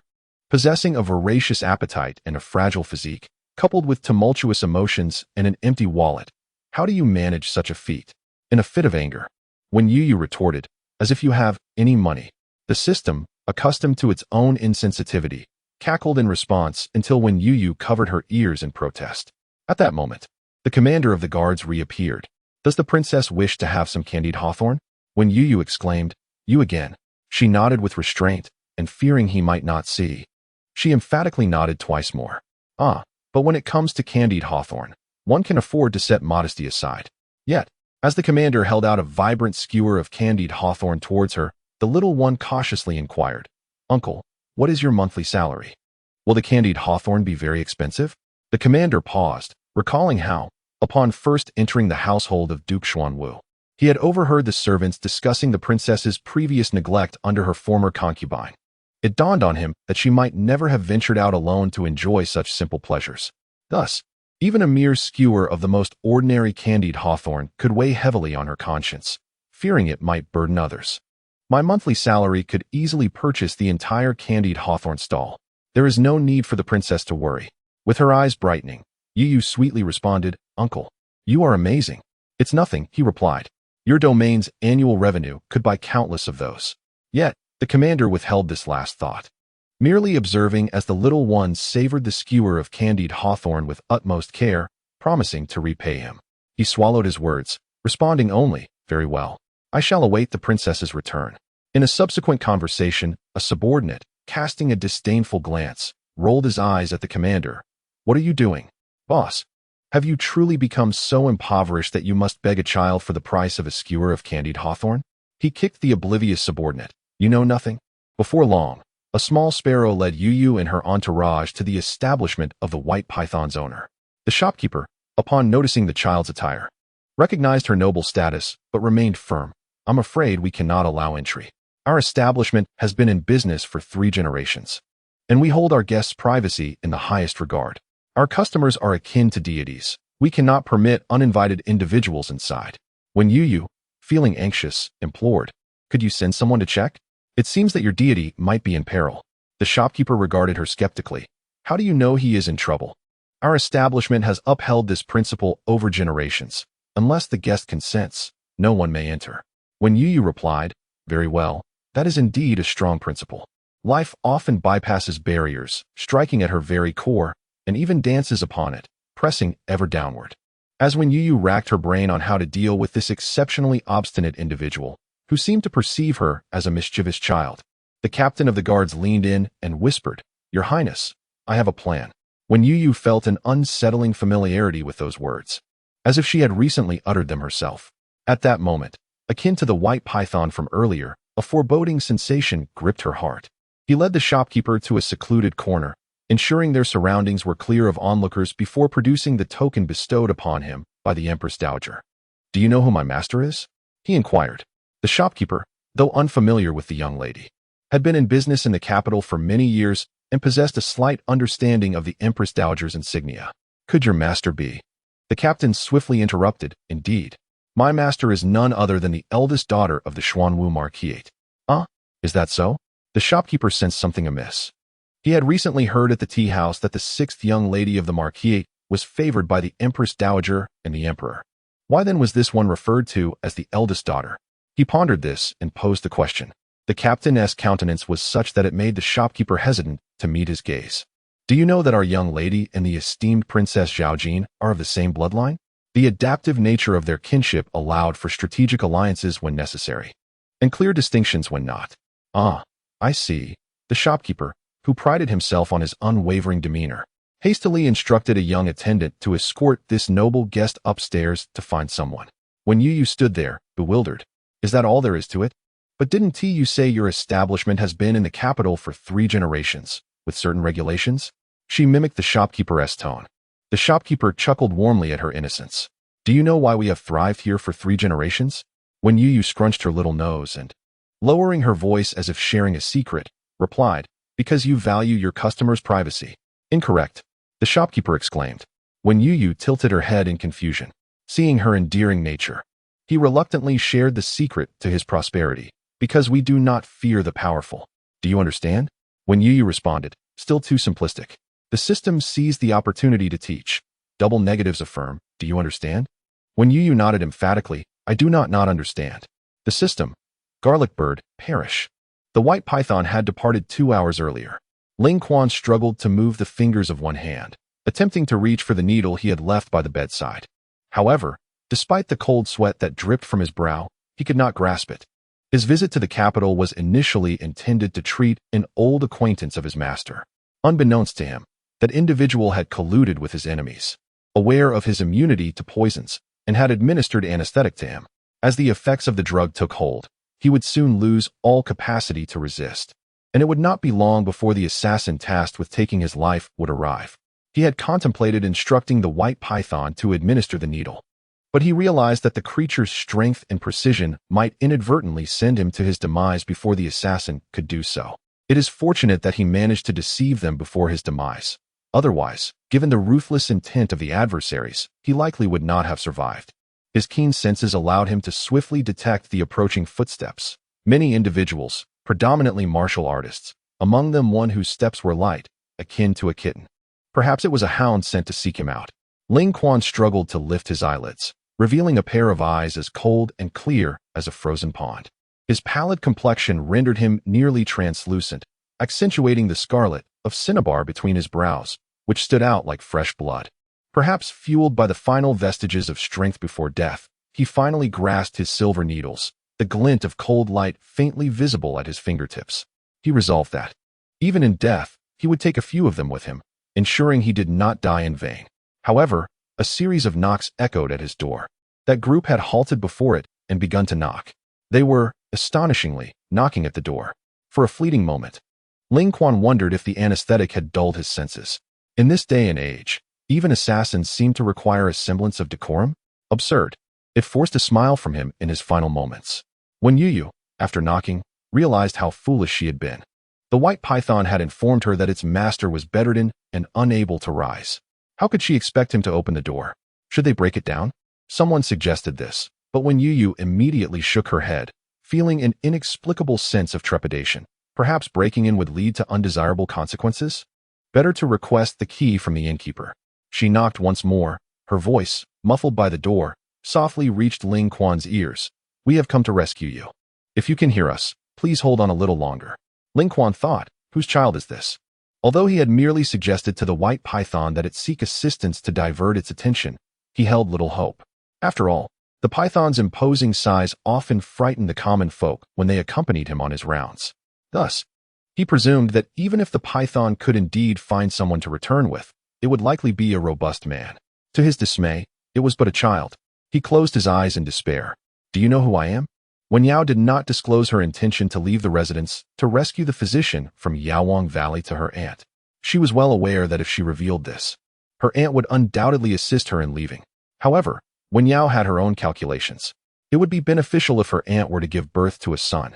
Yet, since her rebirth, she had noticed that Jiang Riyun appeared to be treated with a level of regard by the royal family that was contrary to the deliberate indifference displayed in her previous life. It almost seemed like a form of protection towards her. Thus, the likelihood of her aunt elevating her status to that of a legitimate wife upon giving birth to a son had significantly diminished. Moreover, what if it were a girl? Even if a boy were born, her aunt's attention and affection would inevitably be usurped by the newcomer. In comparison to possessing connections to a renowned physician, it was undoubtedly more advantageous to withhold this information from her aunt. Fortunately, her aunt had always placed her trust in her. When she claimed she was leaving to meet a friend with a handkerchief, her aunt acquiesced. Youyou exhaled, suppressing the excitement bubbling within her. She decided to delay her departure a little longer. In a previous life, Princess Chaoyang saved the critically injured divine physician after the assassin had departed. Indeed, it was certain that her arrival now would mean he had yet to encounter further peril. However, the enhancement of a situation is of little comparison to the provision of timely aid. With her scheming thoughts concealed, Youyou made her way directly to a medical establishment. Adhering to her principles, the innkeeper, who could be swayed by poverty but not by power, promptly presented her with the key to a room. With a creak, the door swung open, and Ling Quan instinctively tensed, clutching the silver needles in his hand. Yet, what met his gaze was a charming little figure. When Youyou peered curiously through the doorframe, and upon seeing the youth on the bed, she gasped, "Ah, someone is truly on the brink of death. How could someone so young be in such a state?" Surely, the white python had not exaggerated its master's condition. Ling Quan interjected, "He is not dead yet." The little one scampered to the bedside, tiptoeing in an attempt to discern his face. "Brother, are you still alive?" Ling Quan wished to respond, but found himself devoid of strength even to part his lips, forced to watch as the child's plump hand poked at his cheek. "Brr, so cold." When Youyou withdrew her hand, fortunately, she had dispatched someone to find a renowned doctor from a nearby clinic prior to entering, and the physician was now waiting at the door. The doctor, with a head of white hair, appeared far more authoritative than the ailing youth. After examining the boy's pulse, he expressed his astonishment. "He has merely been administered anesthetics. There is no serious harm." He scrutinized the young man, perplexed. For although the dosage was substantial, it should not have rendered him so weak. Strangely, the pulse indicated robust health. A curious case indeed. Although the doctor found it odd, he chose not to elaborate further. After administering treatment and accepting the fee from the guards, he took his leave. Throughout the process, Youyou remained remarkably composed, feigning ignorance of his identity. This instilled a sense of relief in Ling Quan, yet also rekindled his anxiety. "Uncle Guards, please step outside for a moment. I have something to discuss with him." The guards stationed themselves at the door, ready to intervene at the slightest hint of trouble within. Suddenly, a rustling sound emanated from the window. Ling Quan's long fingers tightened instinctively as he raised his hand, subconsciously shielding Youyou behind him. Could it be the assassin returning? His pallid complexion flushed slightly with tension, and his inky hair cascaded like a waterfall, a few strands clinging to his sharply defined jawline due to the cold sweat. "Do not fear," Ling Quan murmured, his voice slightly hoarse from the lingering effects of the drug. His amber eyes remained fixed on the window, long lashes casting shadows beneath them. "Brother, do not be afraid either," Youyou replied, her eyes sparkling with warmth, her soft little hand patting his outstretched arm, bringing an unexpected comfort to Ling Quan. He felt a mix of exasperation and bewilderment. Whose child was this? Dressed in finery indicative of royal lineage. How had they cultivated such innocence? Was this truly a moment for mutual consolation amidst life and death? "Hush, keep your voice down. Is your life not precious?" Yet, when Youyou stood up, waving enthusiastically toward the window, exclaiming, "Yes, it is this room." Ling Quan. He regarded her with a wary glance, his fingers, distinctly knuckled, stealthily creeping up her neck. As the effects of the anesthetic gradually waned, he realized that with a mere twist, this audacious girl, daring to conspire with his enemies, could meet her demise in an instant. Yet, the thought of the warmth he had just experienced dissipating caused him a fleeting hesitation. When suddenly a thunderous crash resounded from outside. A massive, snow-white python burst through the window, landing heavily on the ground with a thud that startled Youyou. "Oh, that sounded painful. White Spirit." The python, upon being called by name, slithered over excitedly, hissing in triumph. "Aren't I impressive? I brought you some help." However, Ling Quan could not comprehend its words. He had initially believed that a hitman sent by his enemies lurked outside, and had suspected that the girl who had saved him was an accomplice. An overwhelming sense of guilt swiftly enveloped him. Youyou exhaled in relief, grateful that she had seized the opportunity to release the python downstairs, allowing it to find a discreet entrance.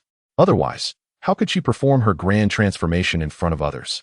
According to the system, she would be captured and regarded as a monster. Youyou was determined to keep her true identity concealed. Ling Quan's gaze shifted between the girl and the snake. And suddenly he exclaimed, "I understand now." Youyou, perplexed, replied, "Huh? You were afraid your guards would be frightened. So you sent them away to let White Spirit in through the window." "Close enough," he responded nonchalantly, "it matters not. As long as they do not perceive her as a monster, they may think whatever they wish." Youyou wrapped her arms around the python's long tail, exclaiming, "So your name is White Spirit. What a lovely name." The python affectionately nudged her cheek with its head, then turned to its master, hissing twice. Its eyes filled with reproach. "Human, do not think the snake did not notice. You just intended to harm her." "Human bad. Snake good," Ling Quan thought. What kind of attitude is this foolish snake displaying? Yet, the affection White Spirit showed towards the girl allowed him to finally relax. "Thank you for your assistance, young lady. As a token of my gratitude, I am willing to fulfill one of your wishes." Youyou sighed softly, "Please take care of yourself first. If I need anything later, I shall seek you out." Strangely, Ling Quan sensed a hint of disdain in her demeanor. Was she disdaining him? Ever since inheriting the Valley of the Medicine King after his master's demise, nobles and officials had approached him with ulterior motives, seeking to obtain secret elixirs. Yet here she was, treating him with disdain. "Do you know who I am?" Youyou thought to respond affirmatively. However, the system had mentioned that ordinary humans could not understand the speech of small animals. It assumed it was a function of the Beastmaster ring. In truth, it was Youyou's own ability. Yet, she wished not to be perceived as a monster. She longed to be a normal human, to be her mother's daughter. Cherishing her current family, she had heard her maidens recite tales of this world, aware that monsters were captured by Taoist priests. If she were to be taken away, her mother and the others would surely be heartbroken. Youyou tightly clenched the corner of her garment, shaking her head at the young boy. "I don't know." Belan's eyes widened in astonishment, appearing even more foolish, hissing twice. "You fool, didn't I tell you everything?" Youyou pouted, retorting that she was the fool. She was quite clever. It seemed she was merely an innocent girl unwittingly dragged along by Belan. Ling Quan bent down to meet her gaze, speaking earnestly. "I am a physician, skilled in my craft. Should you or anyone in your family require assistance, you may seek me at any time." He extended a jade token. engraved with intricate patterns that Youyou could not decipher. Taking the token, she regarded his youthful and handsome visage, yet found him lacking in authority. He was not like that previous doctor, who exuded a reliable air as if he could cure ailments before the medicine even arrived. Before she could utter a word, Belan grew anxious, hissing incessantly beside her. "Isn't someone in your household ill? Inform the master. He will surely be able to heal them. Hurry, hurry." Linquan furrowed his brow. What has gotten into Belan today, making it so noisy? Belan felt aggrieved yet could not voice it, persistently nudging Youyou's small hand with the tip of its tail, urging her to agree. Treating the illness would certainly require residing in the Marquis's mansion for a while, allowing it to play with Youyou continuously. Although Youyou had a greater fondness for fluffy creatures, she found it hard to resist a snake-like creature that resembled a dragon. Moreover, what was that saying? A dead horse is treated as a living horse. System, it's a dead horse treated as a living horse. How ridiculous. Youyou, having just completed her tasks, was informed by a servant that the princess had returned with a man. Was she busy for an hour or for 10 years? Had it already reached this stage? Youyou's mind raced, overwhelmed with thoughts, and could only manage to squeeze out a dry question. Is he handsome? Maid, is that the point? Maid, handsome. She continued hurriedly. Madam, the man claims to be a physician and has brought a dragon-like creature with him. The princess says he is here to treat His Royal Highness the Third Prince. A dragon-like creature? Youyou sensed that this was no ordinary matter. Frowning as she pressed for more details. Is it a white python? Yes, madam, it possesses quite a spirit and does not bite when approached. Initially, a few young ladies in the courtyard were frightened to tears, but now they dare to gather around it. It does not resemble an ordinary snake. Youyou exhaled, a hint of a smile gracing her face. Naturally, it is no ordinary serpent. That is the spiritual python from the Valley of the Medicine King. It only follows the divine physician during his travels. Yet, Youyou had only stepped out for a brief moment and fortuitously encountered the divine physician. Even persuading him to enter the mansion to treat Youyou, wasn't he that a tad too coincidental? Moreover, wasn't he the rumored divine physician known for being rather unsociable? Youyou recalled that after Lu Zi gave birth to Youyou and was weakened from childbirth, when Zhengqing had personally visited the Valley of the Medicine King, seeking a remedy for his beloved concubine. However, he was met with indifference and turned away for several days, ultimately returning in frustration. He had even declared that this so-called divine physician was not to be allowed into the Marquis's mansion in the future. However, Youyou chose to disregard him. What if the esteemed physician brought back by Youyou today truly was the miraculous healer? When Zhengqing had never even met the person, he was still grappling with the intangible pursuit of an adversary. Nevertheless, Youyou endeavored to maintain a calm disposition, understanding that the likelihood of casually encountering such a physician during a mere stroll was exceedingly slim. Youyou's intentions were commendable, yet Wenyao firmly believed that the chances of bringing back the physician were indeed minimal. She meticulously timed her arrival at the inn from her past life, only to be obstructed by the insufferable innkeeper. Upon revealing her name and lineage, he audibly scoffed, muttering that it was impossible for her to be the esteemed young lady of the Wen family, and ordered the attendants to expel her. Wenyao had never endured such treatment, and knowing the character of Linquan, who despised the oppression of the common folk by those in power, she could only exercise patience and inquire about the whereabouts of the guests on the upper floor.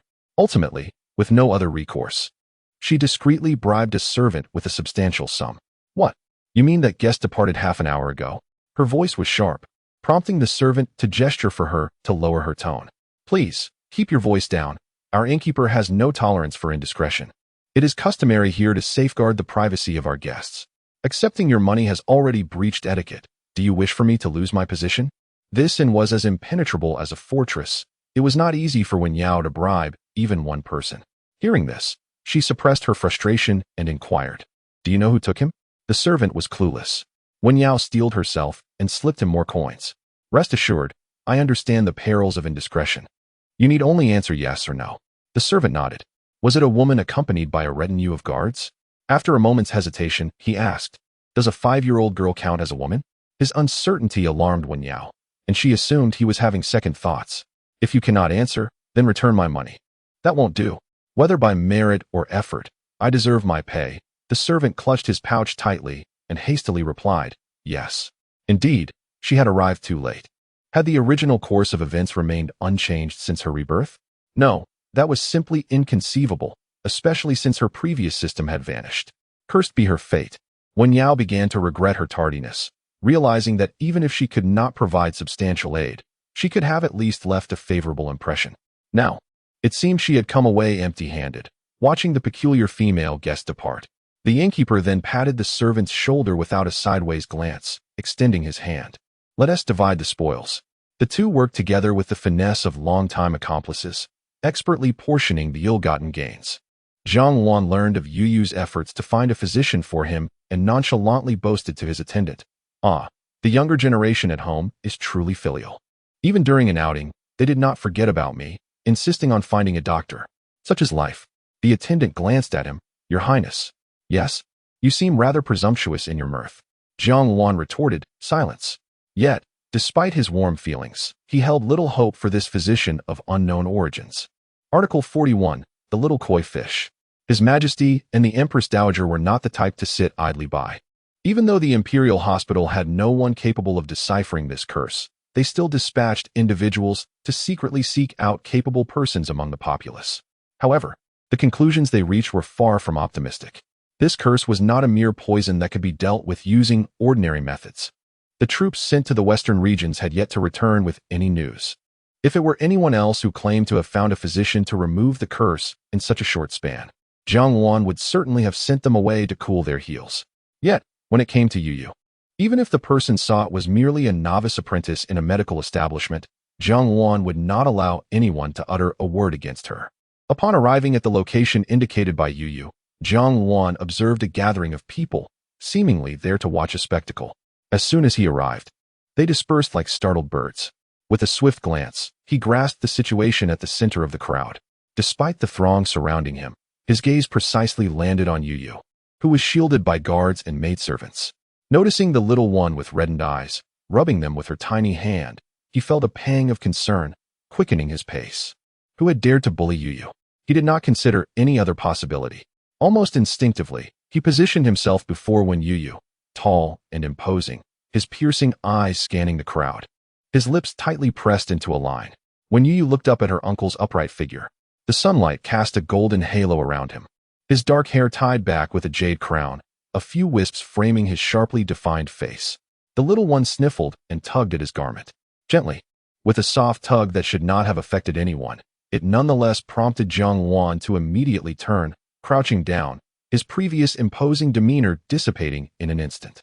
He cradled Youyou's small face, his fingertips delicately wiping away the tears at the corners of her eyes. "Tell uncle," who made Youyou unhappy. Yet, a quavering male voice arose from behind.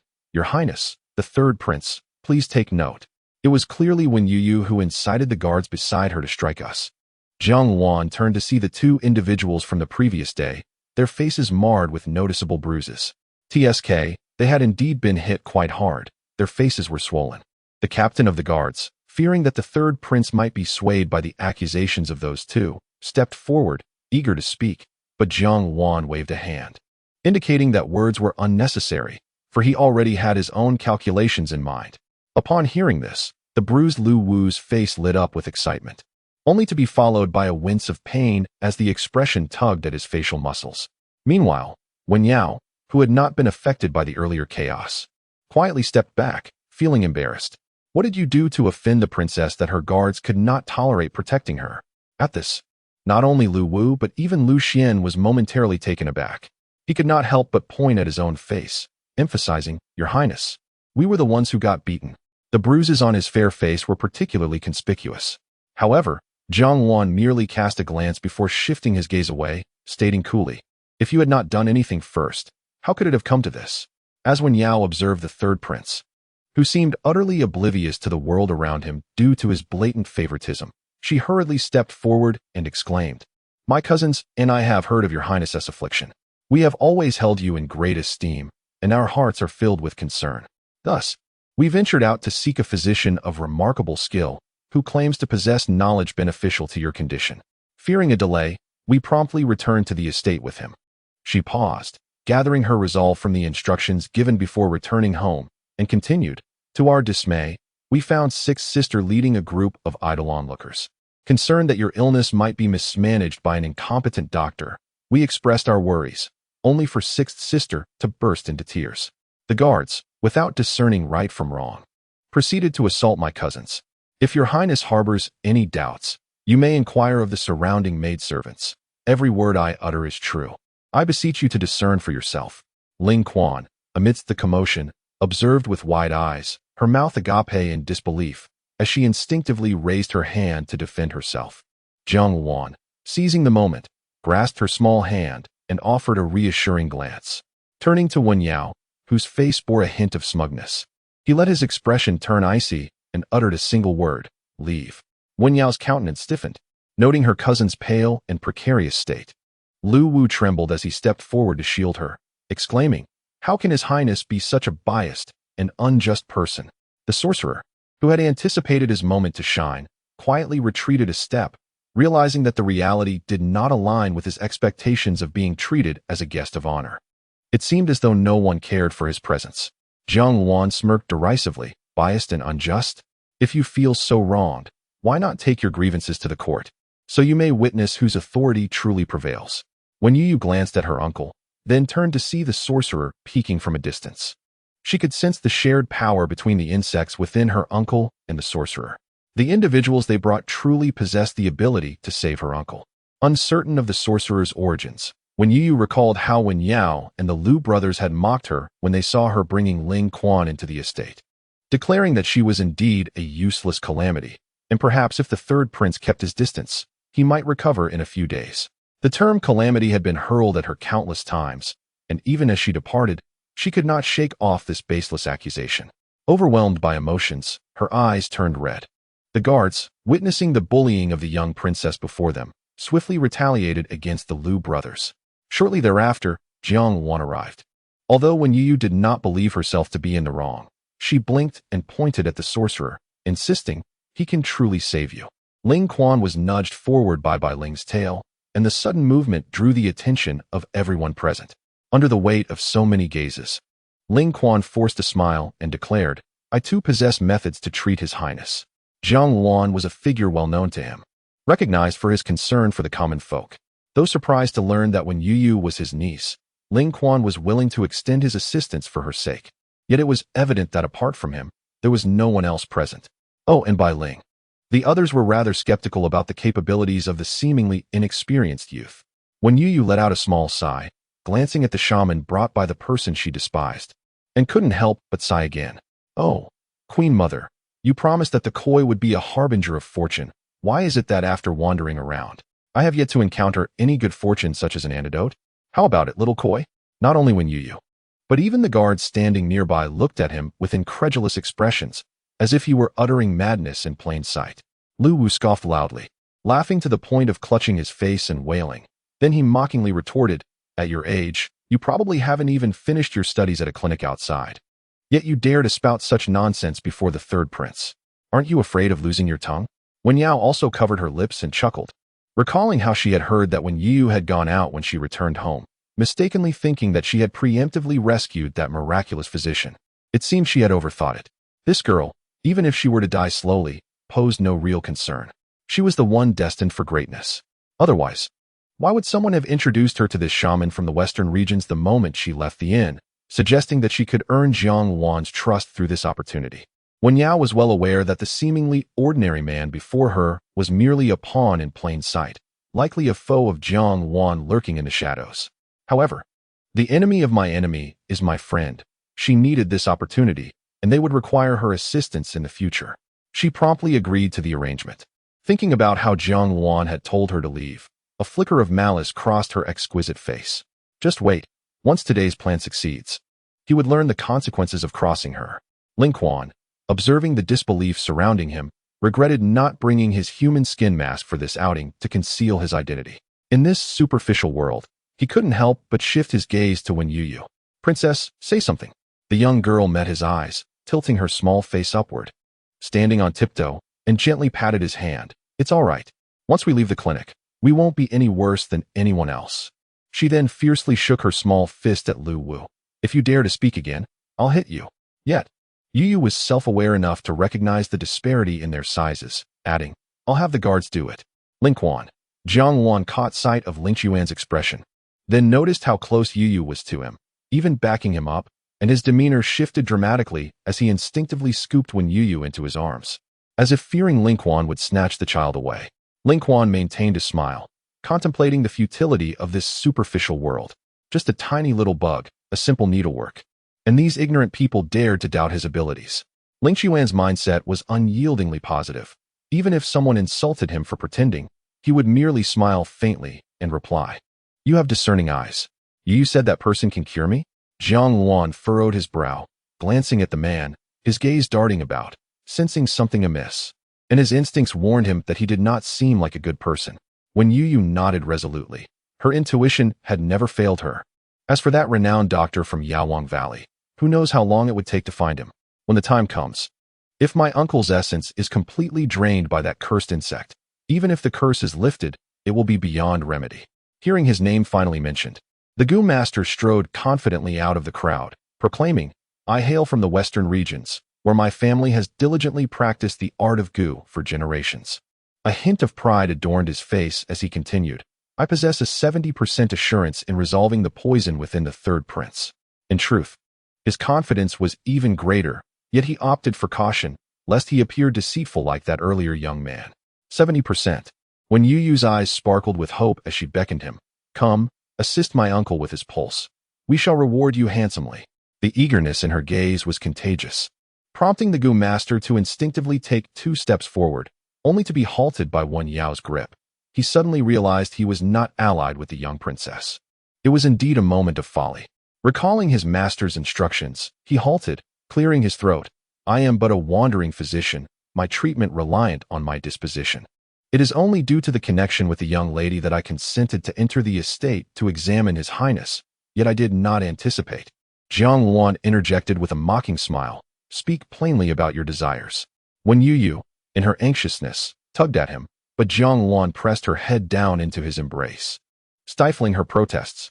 The eldest miss had sincerely cared for the third prince, yet her cousin was assaulted by the guards near the princess.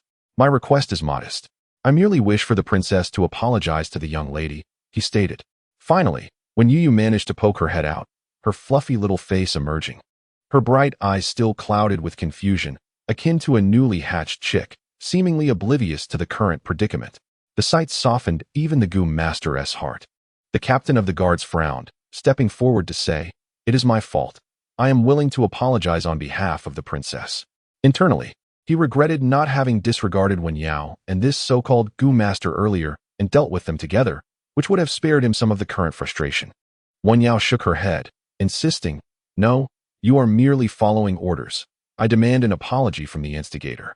Lu Wu observed the situation shifting and, disregarding Lu Xian's attempts to restrain him, added fuel to the fire, shouting, "Apologize. Apologize." If not for his fear of Jiang Wan's wrath, he might have sought revenge on Youyou for his own suffering. Even the surrounding maids and attendants exchanged sympathetic glances, recognizing that a mere apology paled in significance compared to the third prince's illness. Everyone anticipated that Jiang Wan would compel Youyou to apologize. After all, it was merely an apology, which would cost him little more than some face. However, Jiang Wan merely cast a cold glance over the assembly, gently stroking Youyou's hair in a soothing manner. It was no wonder she had been so upset earlier. She had endured mistreatment for his sake. Unbeknownst to him, Jiang Wan had deftly rationalized the situation. With her small head bowed, Youyou spoke softly yet resolutely. "Youyou can say sorry to cure the illness and then punish them." But Jiang Wan's long fingers held her soft cheek, silencing her unfinished thought. He possessed an exquisite countenance, yet his demeanor was as frigid as frost. His elongated phoenix eyes were slightly raised, with a glimmer in their depths that resembled tempered ice. "I have committed no wrongdoing. Why should I offer an apology?" His voice, neither too loud nor too soft, rendered the entire courtyard silent in an instant. The onlookers exchanged puzzled glances. What could this mean? Is there to be no remedy for this ailment? If exchanging the innocence of youth for the mere survival of the future is the price, then death would be a more desirable fate. On Jiang Wan's strikingly handsome face, there was not a trace of emotion. His thin lips were pressed into a straight line, and his phoenix eyes brimmed with arrogance. Standing there, Clad in a simple robe of muted colors, he overshadowed the vibrant splendor of the surroundings. His intent was to protect Youyou from being bullied, which had ignited his desire to live. Jiang Wan could not believe that, given Youyou's nature, she would strike someone without provocation. It was evident that they had instigated her. Moreover, even if Youyou had indeed struck first, so what? The little koi favored the royal children, and as Jiang Wan's niece, Youyou was deserving of all preferential treatment. There was no justification for allowing her to suffer indignities for the sake of his own comfort. The world was vast, and those knowledgeable in the art of sorcery were plentiful. They could be sought out again in the future. With these thoughts in mind, he restrained Youyou, who was about to speak again, and interrupted the sorcerer, who also seemed inclined to continue. Cast them all out, he declared wearily. The captain of the guards, elated, promptly executed his command, expelling the 4 individuals without hesitation. This time, he did not forget to impose a bit of pressure on the other 2. Those who dared to bully the princess deserved their fate. The surrounding maids were also dismissed. Finally, Youyou found her voice. Uncle. The youthful tone was tinged with dissatisfaction and a quiver of emotion. I am here, Jiang Wan replied with a smile. Just as Youyou had freed herself from his embrace, she recalled his earlier words and quietly wiped her tears before burrowing back into his arms. Youyou hopes uncle's illness will improve. Youyou is willing to apologize. She had never encountered the spirited crown prince described by her mother and the maids.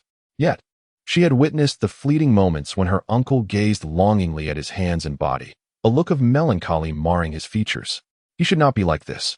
Foolish girl. Jiang Wan gently tapped her forehead with his finger. Seeing the small child cover her head with both hands, her tear-filled eyes gazing up at him, he could not help but chuckle. At such a young age, you are already burdened with adult concerns? Rest assured, even if the sky were to fall, I would bear the weight. The previously playful expression on Jiang Wan's face softened as he spoke earnestly. Our Youyou should simply pursue what she desires. He pondered the hardships this child must have endured, given Zhang Reun and the emperor's indulgent parenting style, which had persisted for over a month. It was remarkable that she remained so cautious. Jiang Wan refused to acknowledge that he too was among those who spoiled children. Youyou mumbled, actually, I used to be as tall as you, uncle. Jiang Wan raised an eyebrow. Oh.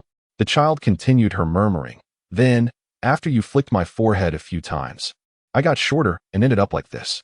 Jiang Wan was left speechless. He called softly. Yes, it is afternoon, not bedtime. Are you still asleep? When Youyou huffed. Adults lacking a sense of humor. The atmosphere lightened somewhat, as when Youyou gazed up at Jiang Wan, extending her small hand in a vow. Youyou will surely help uncle find that miraculous doctor.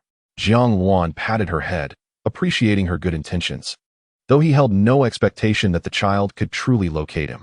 The doctor, unable to contain himself, interjected once more. In truth, I do have a solution. Jiang Wan glanced sideways. At your age, aren't you merely an apprentice? Ling Quan chuckled in exasperation. Have you never encountered a person of talent before? Your Highness, extend your hand. Allow me to take your pulse. As the matriarch of the one household, Zhang Reun possessed an exceedingly intricate network of information. Thus, she quickly became aware of all that had transpired. Upon hearing that Jiang Wan had rejected the other's unreasonable demands, a semblance of relief appeared on her face. The maid couldn't help but rub her hands together. Madame's expression earlier seemed as if she could kill. It was quite frightening. Zhang Reun swiftly grasped the crux of the matter. Are you saying that the Liu brothers and when Yao coincidentally encountered a shaman capable of dispelling the poison from the third prince? The word coincidentally was emphasized heavily, laced with sarcasm. Indeed. Where is that individual now? This query exceeded the maid's knowledge. But Zhang Reun asserted confidently. He must still be in the vicinity. Go, send someone to apprehend him. The shaman from the western regions is not akin to a common cabbage that one might stumble upon casually. Such coincidences are improbable, since it is likely he has ulterior motives. Even if Jiang Wan were to chase him away, he would not venture far. Moreover, who is he to determine whether he treats or not? Since he has presented himself, she shall graciously accept him. When the shaman was restrained by guards who emerged seemingly from nowhere, he was initially bewildered. It was only upon being brought back before Jiang Wan that he seemed to grasp the situation, bitterly exclaiming, I never imagined the third prince would resort to such despicable means. When Youyou ceased her tears, instantly donning a broad smile, Uncle truly has a way. Jiang Wan sighed, it is not I. It is I, came a cold feminine voice from behind. Youyou cast a quizzical glance at the shaman, her gaze wandering, revealing intentions that seemed far from noble. You claim my methods are despicable? The tone she employed suggested that should he dare to acknowledge it, she would swiftly demonstrate what true depravity entails. The shaman faltered, unwilling to speak further. Youyou, however, did not share his fate, standing intact in her place. Summoning her courage, she addressed Youyou. The shaman was a bit rash earlier. He merely wished to stand up for us, but he truly can save the third prince. In truth, when Youyou had callously cast him aside moments ago, they had begun to regret their actions. It was unwise to provoke. If they could eliminate the pests within the third prince, it would indeed be a significant achievement. With a life saved, she could easily capture the third prince's favor. Youyou believed herself to be far more charming than Youyou.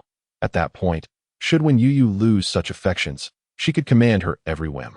Moreover, to speak plainly, it was Lu Wu and Lu Xian who were beaten, not her. Why should she advocate for them? Upon witnessing the shaman being escorted back, a sigh of relief escaped my heart. Is that so? Youyou spoke slowly. However, I have heard that the conditions for treatment are rather stringent. Must my daughter apologize to you? The shaman fell silent, daunted by the presence of a madman who cared not for his life, and another who defied all norms. He had indeed been foolish to accept this task. My lady, you are aware of the arrogance that often accompanies great talent. Those gifted individuals tend to possess a higher degree of pride, and the shaman was no exception, though he should have come to his senses by now.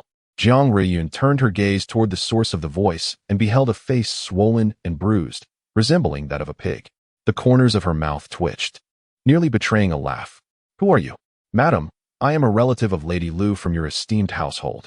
I have temporarily taken residence in the Marquis's manor for the sake of the imperial examination. Ah, I see. Youyou nodded. Then this young master Lu must be quite affable, lacking any airs. Lu Xian's face turned a deep shade of crimson. Youyou felt no qualms about her words. If her remarks were unkind, it was surely intentional. Why utter anything pleasant? Since you have come to your senses, let us proceed with the treatment. After much effort in diagnosing the condition, it was determined that the affliction was indeed the heart-eating goo, sufficient.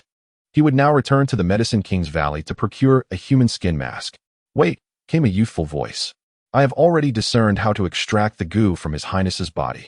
The overly youthful tone caused Youyou to furrow her brow. It was not that she judged by appearance, but the youth was far too young, completely at odds with the reputed image of the aged, white-haired divine doctor. A flicker of disappointment crossed her mind, yet she maintained a courteous smile. This person had been brought in by Youyou. Even if he were a charlatan, he would still be regarded as a legitimate physician. Youyou attempted to interject, but was halted by the shaman, who gestured with his eyes. Let us observe how this young man deceives them. When they suffer, they will surely return to seek my treatment. Such blind fools. Youyou, having contemplated this aspect, retracted her steps, deciding it would be prudent to temper their arrogance. Young master, Lingquan produced his silver needles and said calmly, this goo is the heart-eating goo, which feeds on the blood from the heart. Those afflicted will gradually weaken until their heart veins ultimately succumb. Youyou's face turned pale. Bai Ling snuggled closer, rubbing her soft cheek against her, hissing gently, do not be afraid, do not be afraid. My master is very formidable. The delightful softness of the young child's face was utterly enchanting, and Bai Ling became addicted to the sensation, yearning for another stroke, only to be deterred by Youyou's watchful gaze. Humans, she thought, snakes are not afraid of you. Youyou observed the shaman's changing expression as he knelt on the ground, a glimmer of intrigue sparkling in her eyes. Then, according to your wisdom, how should this be handled? Youyou. Lingquan had never found that word so melodious in his life. His amber eyes crinkled slightly. If we were to follow conventional methods, the best course of action would be to identify the person who inflicted the goo and have them extract it from within. However, this goo has encountered me today, and it has met its match. I possess a solution. He produced a silver needle and said, Your Highness, I apologize for the offense.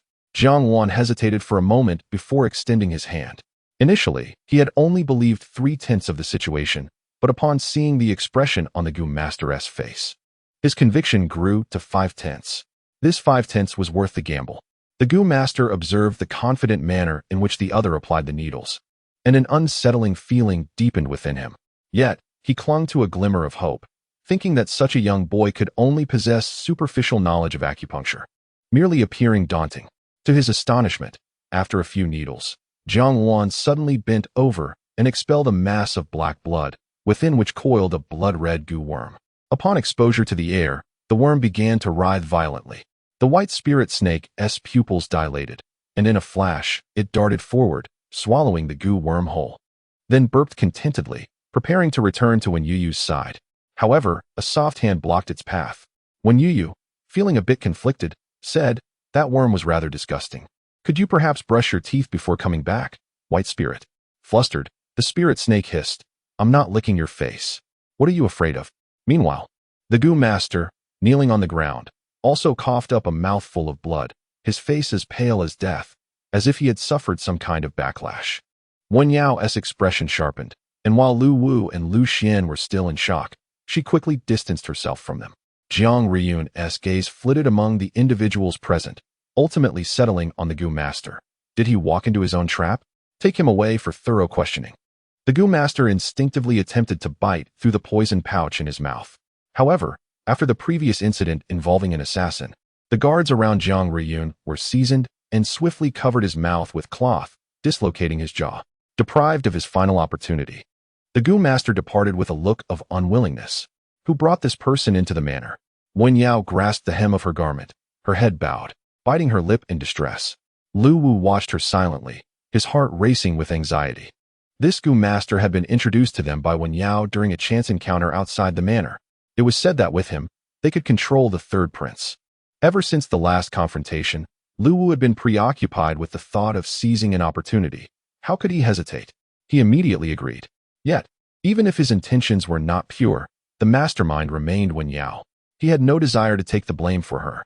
Lu Xian, slightly older and more knowledgeable than Lu Wu, cast a glance at Wenyao, fully aware of the prophecies foretold by Master Shan Yin. With a swift change of mind, he made a decisive choice. Wenyao must not come to harm. He kicked his younger brother. Lu Wu, having grown up alongside him, instantly understood his brother's decision. Though filled with grievances, his lifelong obedience to his elder brother compelled him to shoulder the blame.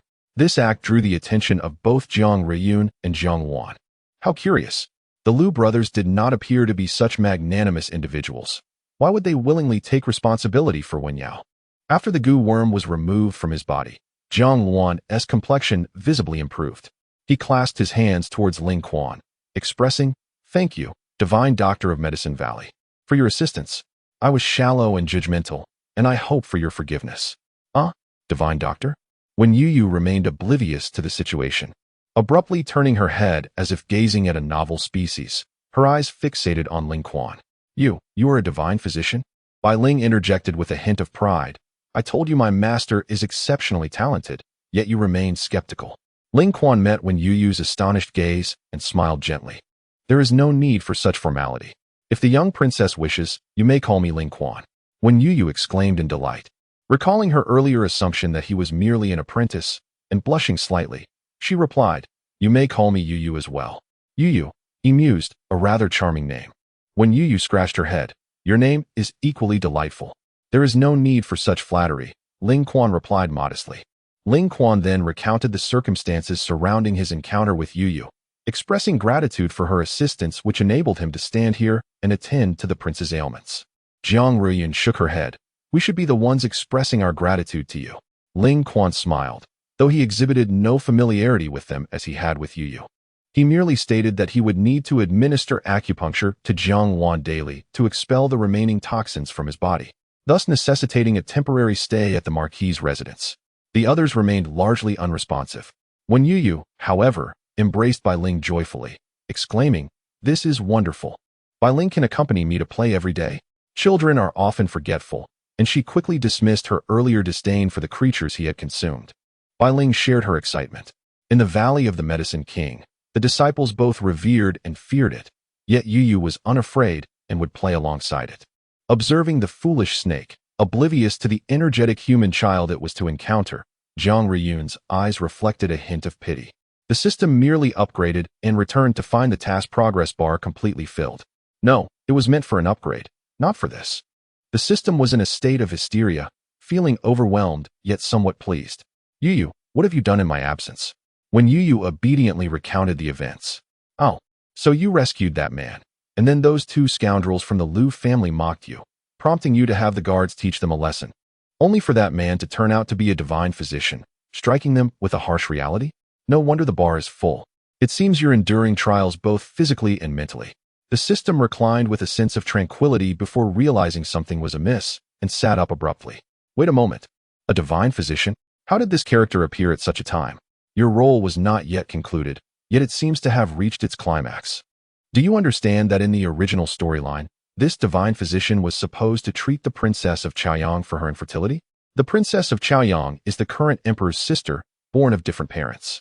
It is said that the late emperor, struggling with heirship, adopted a daughter from a collateral branch, thus resolving the issue. Consequently, he cherished this daughter greatly, bestowing upon her the title of princess. However, fate is capricious. The princess, who altered the royal family's destiny, married the prince consort and, for many years, bore no children. Originally, she was to conceive only after seeking treatment from the divine physician. Now, the divine physician has been saved by you, the system lamented, realizing it had not anticipated this turn of events. He was also concerned that when Youyou might blame herself for the situation. He contemplated offering some comforting words and even thought about hiring someone to administer a sedative to Ling Quan, allowing him to be saved once more. Just then, he heard when Youyou optimistically declare, "It's all right, I can handle this." The system chimed in, recognizing that familiar confidence emerging from nowhere. When Youyou was not in the mood to tease the system, upon realizing that she may have altered someone else's previously blissful fate, she felt a pang of guilt and, in a moment of desperation, inadvertently activated her accumulated merits, absorbing everything she had saved, including the tasks completed today. Consequently, a new achievement system appeared on her interface, offering a chance to enter dreams after accumulating 500 points of merit, enabling her to meet any known being in the dreamscape. She was now just 10 points shy of fulfilling this achievement. Who possessed the ability to grant children? When Youyou racked her brain and suddenly had a revelation, Qilin. She was coming. The following day, when Youyou was jolted awake from her slumber. "So tired, I swear I will never stay up late again. If I do, I will swear again." As she opened her eyes, she saw Jiang Ruiyun leaning over, planting a sticky kiss on her cheek, smacking her lips as if to bribe her mother with affection before returning to her dreams. Jiang Ruiyun chuckled, pinching her earlobe. "Wake up. Have you forgotten today is the palace banquet? Your royal grandfather and great-grandmother are missing you too. If you go early, you can spend more time with them." "Oh, the palace banquet." When Youyou rubbed her eyes, her mind clearing a bit. The palace banquet. Her dragon chi branches could finally be put to use. Though she had no idea what their purpose was, the frustration of not being able to utilize a reward was indeed disheartening. The 45th little koi. Princess Jiang Ruiyun also acknowledged that the hour she had woken when Youyou was rather early. Yet, there was little choice, after all. The Emperor and Empress Dowager sent people daily to inquire, "How is Youyou today? Is she eating well, sleeping well, and has she made any new friends?" After a round of pleasantries, they would casually mention, "When will you bring Youyou to see them?" Social interactions were often a two-way street. But were they to be treated like dogs? What could Jiang Ruiyun say? She certainly could not let them be treated like that. As a blood relative, she would be implicated as well. However, seeing when Youyou's sleepy expression softened Jiang Ruiyun's heart, prompting her to speak gently, "If you're tired, Youyou, you can sleep a little longer." When Youyou buried her small head in the blankets, grumbling for a moment before mustering the strength to sit up, her eyes sparkling, "No sleeping, no sleeping. Let us hurry to the palace. I miss Grandpa and great-grandmother too." With a sigh, when Youyou lamented, "If only Grandpa and great-grandmother could live with us." Old Mama Su chuckled from the side. The palace maids and eunuchs serving the emperor and empress are numerous. If they were to move in together, there might not be enough space in the residence. When Youyou waved her hand grandly, "Oh, that's a trivial matter. Just let that man move out to make room for them." The man she referred to was the Marquis of Xuanwu. The innocent child thus addressed her biological father, an act that would typically invite rebuke in any other household. However, within the confines of the Shuyuan, it was considered a trivial matter. After all, even the most lowly maidservant in the courtyard understood that the identity of the young princess was bestowed by the royal family. It was she who rejected this paternal bond, not the other way around. In truth, Jiang Ruiyun had long harbored a perplexity. In the bustling capital, where noble families were numerous and varied, every household required a carriage for travel, particularly as the year drew to a close when the streets should be alive with activity. Yet, each time she accompanied Youyou to the palace, the roads were inexplicably clear, as though the entire Zhuke Avenue had been cleared for their passage. It was a curious anomaly. Jiang Wan believed she was being overly suspicious, remarking that the early hour was likely the reason for the sparse crowds. Jiang Ruyun, however, found little inclination to engage in debate with him. After being confined within the ancestral hall for so many years, he was unaware of the current state of affairs in the capital. Young Youyou was delighted to reunite with her long-absent grandfather and great-grandmother. However, she could not shake the feeling that a veil of gray mist obscured her grandfather's features, rendering them indistinct. Yet, as she approached to pay her respects, the haze vanished. The emperor, mistaking her eagerness for a desire for closeness, cheerfully bent down to cradle the little one in his arms, playfully bouncing her and dissipating the faint sorrow that lingered in his eyes with his smile. "You've grown a bit plump," Youyou protested. "That is not fair. Even though I'm still but a 5-year-old child, I'm very much aware of body management. Losing weight," she lamented, "was no easy feat. After a month of diligent effort, she had only managed to shed the equivalent of 30 days. With a determined huff, she attempted to wriggle free from his embrace. The emperor quickly reassured her. "You're just a bit rounder, which suits children well." The empress dowager rubbed her temples, feeling a headache coming on. "Enough of this. If you can't say anything sensible, keep your silence." After enjoying a moment of affection with her long-lost great-granddaughter, she turned her gaze to Jiang Wan with a smile. "How fares your health, Wanner?" Jiang Wan stepped forward to recount the events of the previous day. The empress dowager scoffed, a hint of sternness breaking through her typically compassionate demeanor. "If one cannot behave properly, they should not expose their flaws. Bring that sorcerer to the palace. I shall have words with him." Pausing mid-sentence, the empress dowager turned to meet Youyou's innocent gaze and softened, offering a gentle smile. "I shall appeal to him with reason and sentiment, making him understand that wrongdoing is unacceptable." Youyou nodded earnestly. "Great-grandmother has such a good temper." She then slowly took the elder's hand, speaking like a little adult. "Having such a gentle disposition can lead to being bullied, but fret not, for Youyou will protect you." It was bewildering to her that the sorcerer had aimed to harm her uncle, and yet her great-grandmother was reluctant to take action against him. Youyou shook her little head in helplessness, unaware that the other three were stifling laughter to the point of injury. The empress dowager, good-tempered? What a jest! After engaging in light conversation, Youyou's head gradually drooped in the emperor's embrace, only to be jolted awake by the sharp voice of a eunuch announcing the arrival of Princess Choyang. Startled, she sat up straight, feeling a wave of nervousness wash over her as she tugged at her garment. Before her appeared a woman clad in a delicate lavender palace gown, gracefully approaching. She is 2 or 3 years older than Emperor Xiangjing, yet she appears remarkably well-preserved, her skirt fluttering gently as if accompanied by a soft breeze. With a smile, Princess Choyang greets those present with a courteous bow, then kneels to meet the gaze of the young cub. Her voice as gentle as a babbling spring. "Is this little Youyou? How wonderfully tender." The little one, enchanted, nods dreamily. "Greetings, Princess." Choyang's eyes flicker with a hint of wistfulness as she observes the adorable little bundle before her, but she quickly conceals her emotions and joins the royal family's light-hearted conversation. Although she is a member of the royal lineage, raised within the imperial household rather than born into it, she bears no conflict of interest regarding the succession struggles due to her status as a woman. Over the years, she has fostered a motherly bond with the Empress Dowager, who cannot help but inquire, "Have you and the prince received any joyful news recently?" Choyang shakes her head in disappointment. "None." However, upon seeing the Empress Dowager sigh, she brightens her expression and reassures her. "Do not fret for Choyang, mother. The court physician has advised that at my age, childbirth may be detrimental to my health. Thus, it seems I am favored by the heavens."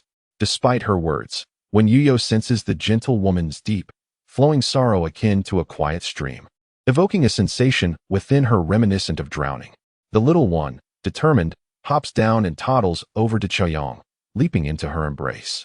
She tilts her face upward, cupping the princess's cheeks with her soft little hands, and earnestly declares, "Do not be sad. You will soon have your own children." Choyang is taken aback. To be honest, since her marriage without offspring, many have uttered similar words to her, some insincerely, others with genuine intent. The myriad emotions she has encountered have dulled her sensitivity to such sentiments. She simply adores children and yearns for one of her own. Yet, after years of disappointment, this desire has morphed into an obsession buried deep within her heart. Today, however, Xiaoyang feels an inexplicable sense of fate, a sudden intuition that she can trust this child before her. With a gentle laugh, she thinks perhaps her longing for a child has driven her to madness, and indeed, Youyou is undeniably charming, leading her to indulge in such fanciful thoughts. What could a mere child truly accomplish?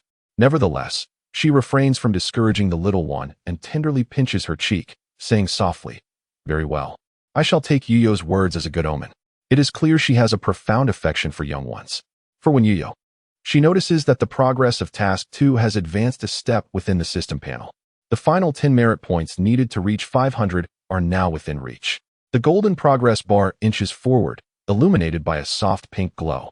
The system releases a celebratory cyber firecracker, crackling with excitement.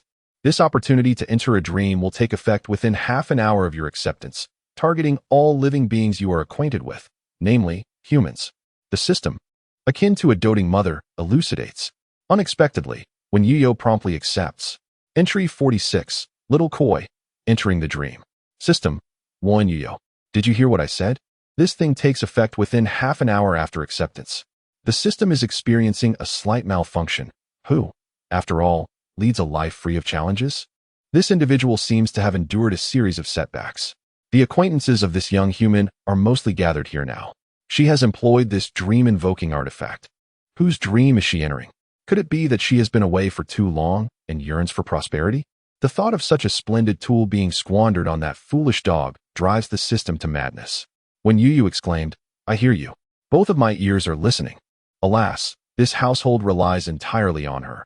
Otherwise, the foolish system would surely fall apart. She nestled into the arms of the princess, finding a comfortable position, her small hand grasping the edge of the princess's garment, murmuring softly, "You is sleepy. May I rest against you for a little while?" The small child extended a tiny finger, indicating that it would only be for a brief moment. Jiang Ruiyun intended to pull Youyou back, but the sun smiled and shook her head, saying, "Children tire easily. I am not so frail that I cannot hold one. Let her rest upon me for a bit." When Youyou's tense body finally relaxed, she needed to ensure that the essence of the Qilin was completely intertwined with the princess. Thus she must drift into slumber in her embrace, silently repeating the name of her dream target in her heart. When Youyou tilted her head and fell into a deep sleep, the heavenly realm had been quiet for quite some time. Although everything seemed to proceed with the same orderliness as before, it felt as though something was missing. The Dragon King of the East Sea had been summoned by the Queen Mother countless times, reprimanded for some trivial offense, and then released once more. Alas, he should never have indulged that little girl. Who could have known she would truly descend to the mortal realm? Now, even the likes of Tao Tai, Xiongqi, and Tao Wu had ceased their quarrels, languishing in a state of ennui, pondering who knows what. Not long ago, however, there had been some commotion, as it seemed that Xiongqi had made a wager with the Dragon King's 9 sons. This had breathed a bit of life back into the heavenly court. The Dragon King shook his head. He was growing old and found little interest in such matters. Lost in thought, he unexpectedly encountered an unanticipated figure. A youth with delicate antlers graced his forehead, brushed past him. A Qilin? What purpose brought him here? The Dragon King realized that despite his age, he still held a curiosity for such matters. He had merely spoken stubbornly. Thus, he stopped the youth to inquire about his destination.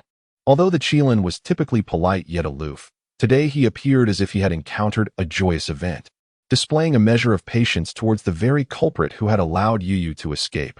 "I am on my way to see Youyou," the Dragon King responded. "Isn't that girl down in the mortal realm? Are you also going to her?" At that moment, dumplings were being served one after another. The Qilin noticed several gazes filled with disdain, and the smile on his face widened, as if deliberately speaking to those beasts nearby. Not at all. One cannot fathom where Youyou acquired such a treasure, capable of communicating with a chosen individual in both the mortal realm and the heavenly court. He emphasized the words "chosen one," an act that could only be described as inciting enmity. The Dragon King even heard the distant sound of grinding teeth. "I shall proceed ahead, lest Youyou grow weary of waiting." The Qilin entered the dream of when Youyou, the vibrant and auspicious beast, transformed before her into the youthful figure from earlier, the antlers on his forehead vanishing, leaving behind only a long dragon tail trailing behind him. When Youyou had not seen Qilin for quite some time and could not help but examine him closely, she vividly recalled the descriptions of Qilin recorded by humans, its body resembling that of a deer, adorned with scales, and imbued with a spectrum of colors. It was astonishing how closely he resembled those ancient accounts. Noticing when Youyou's gaze fixated on his tail, Qilin initially thought she wished to tug at it playfully. After a moment's hesitation, he resolutely tucked his fluffy tail into her embrace. When Youyou, startled by the sudden presence of the soft, furry tail, exclaimed, "Hey, what is this?" Despite her words, she sincerely gave it a gentle tug. The softness was utterly comforting. Were it not for their relatively unfamiliar bond, she might have rubbed her cheek against it. "Why have you sought me out, Qilin?" he inquired, looking around before realizing it was when Youyou's dream. Emphasizing the exclusivity of his assistance, he asked, "What significant matters have you encountered in the mortal realm?" When Youyou nodded earnestly, "Indeed, there is something of great importance. And only Brother Qilin can assist me." After a moment's thought, she corrected herself, "Only you, Brother Qilin, can aid me." Hearing this, a hint of amusement graced Qilin's face. The group of fools was still busy gambling on whom when Youyou would seek for help, yet it was evident that in her heart, he remained the most reliable. Contemplating the image of those rascals still lurking at the southern heavenly gate, Qilin's lips curled into a smirk. "Rest assured, I will do my utmost to assist you," he declared. When Youyou next opened her eyes, a quarter of an hour had passed. Meeting the gentle gaze of Princess Chong, when Youyou returned her smile. In a place unseen by mortals, a glimmer of golden light flickered in her eyes, which ultimately transformed into a jade pendant that materialized in her palm. When Youyou pressed the jade pendant, born of Qilin's auspicious energy, into Princess Chang's hands. As the morning sun descended, the princess observed that the pendant radiated a warm, ethereal glow, unlike any ordinary item, and instinctively sought to decline.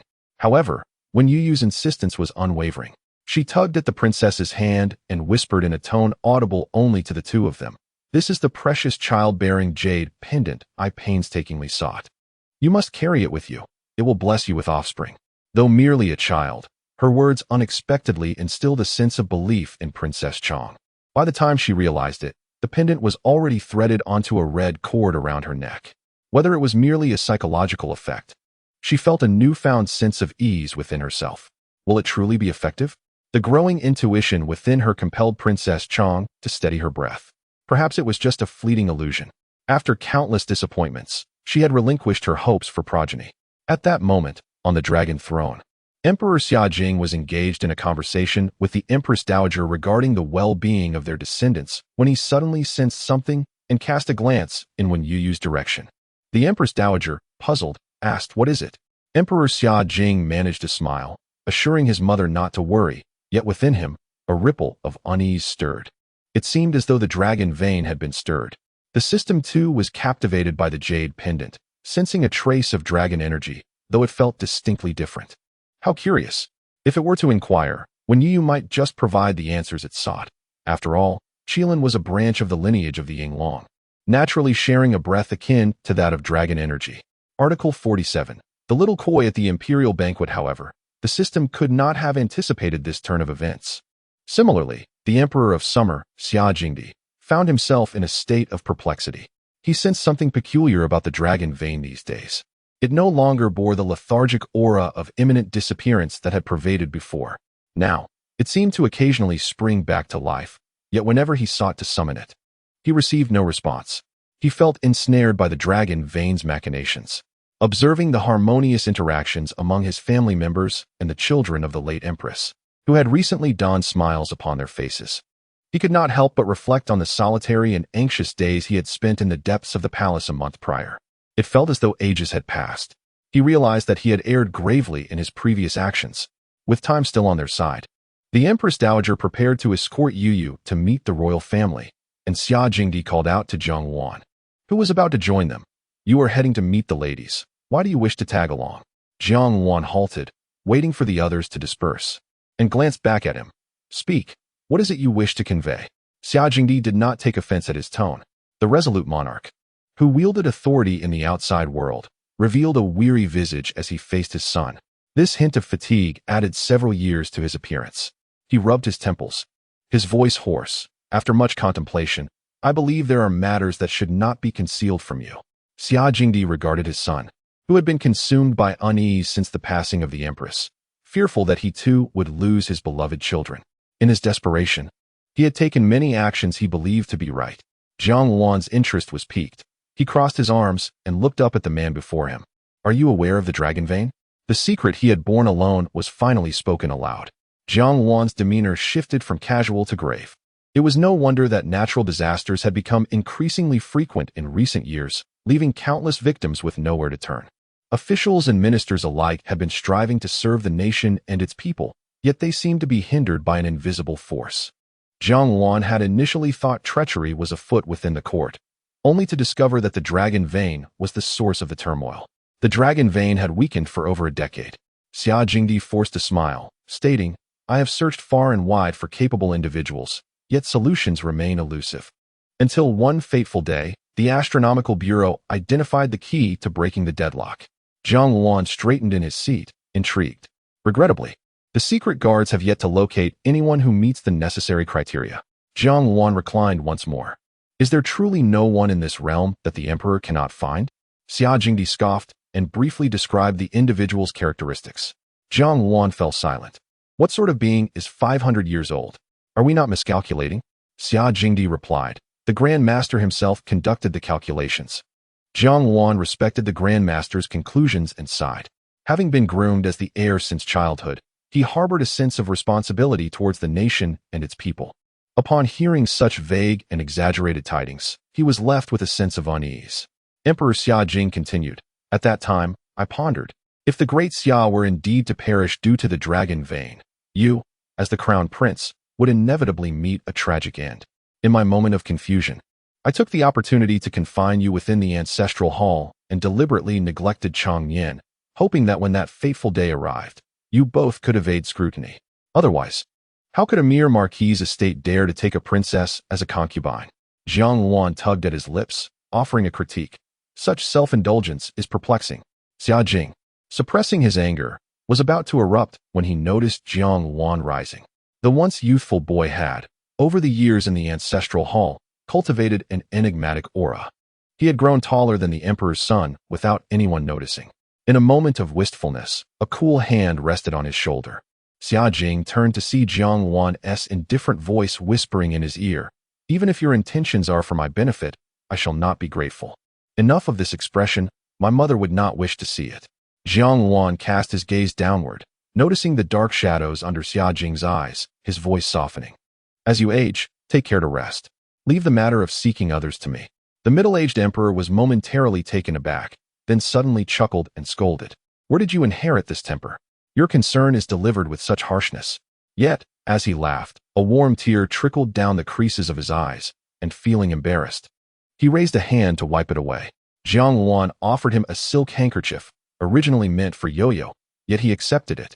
Before departing, Jiang Wan heard the solitary figure on the dragon throne solemnly declare, should the day of national ruin truly arrive, I shall bear all blame and take my own life as an apology. That day will not come. Before I absolve you, you must not perish. Youyou waited outside the palace gates for quite some time before a eunuch finally came to guide her.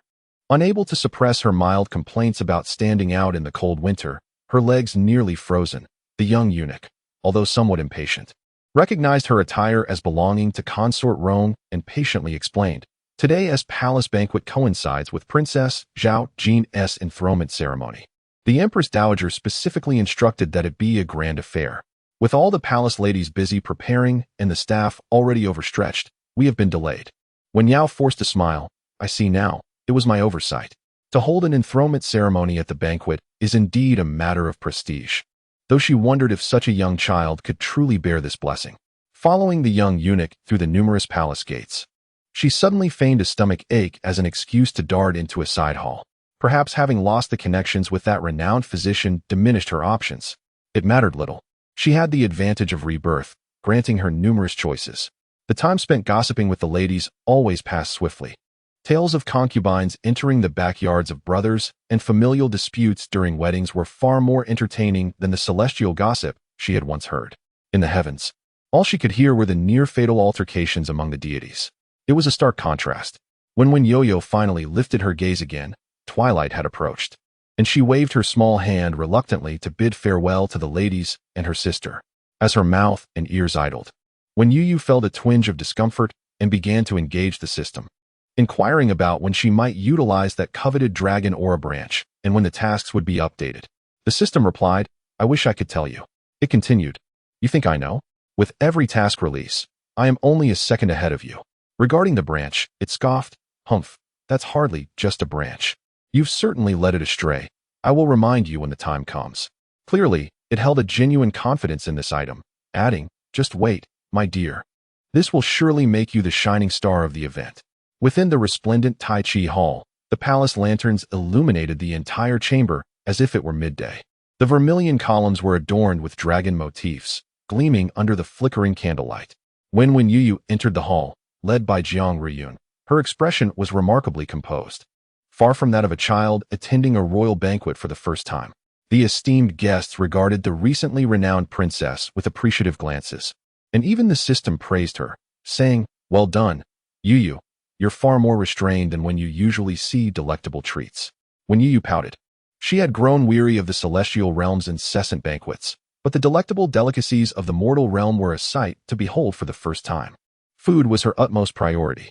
Following a series of songs and dances, a dignified man suddenly rose and clasped his hands, addressing the emperor, "Your Majesty, today marks the eve of the new year and the day of the young princess's enfeoffment.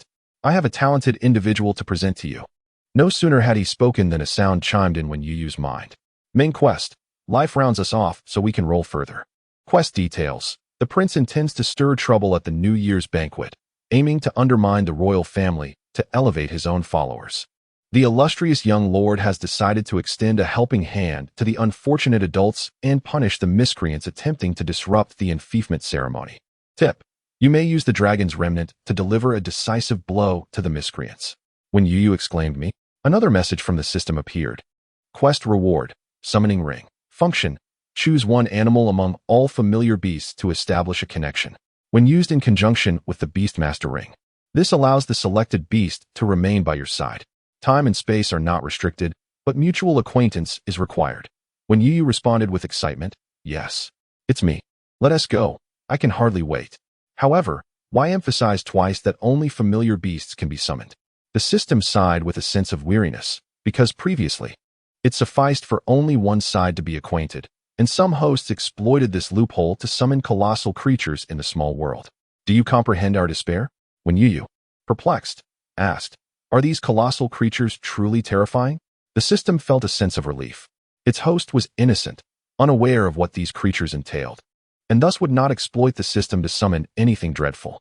It patiently explained to the young one, "Of course they are terrifying. Creatures like the soaring serpent and the three-legged golden crow.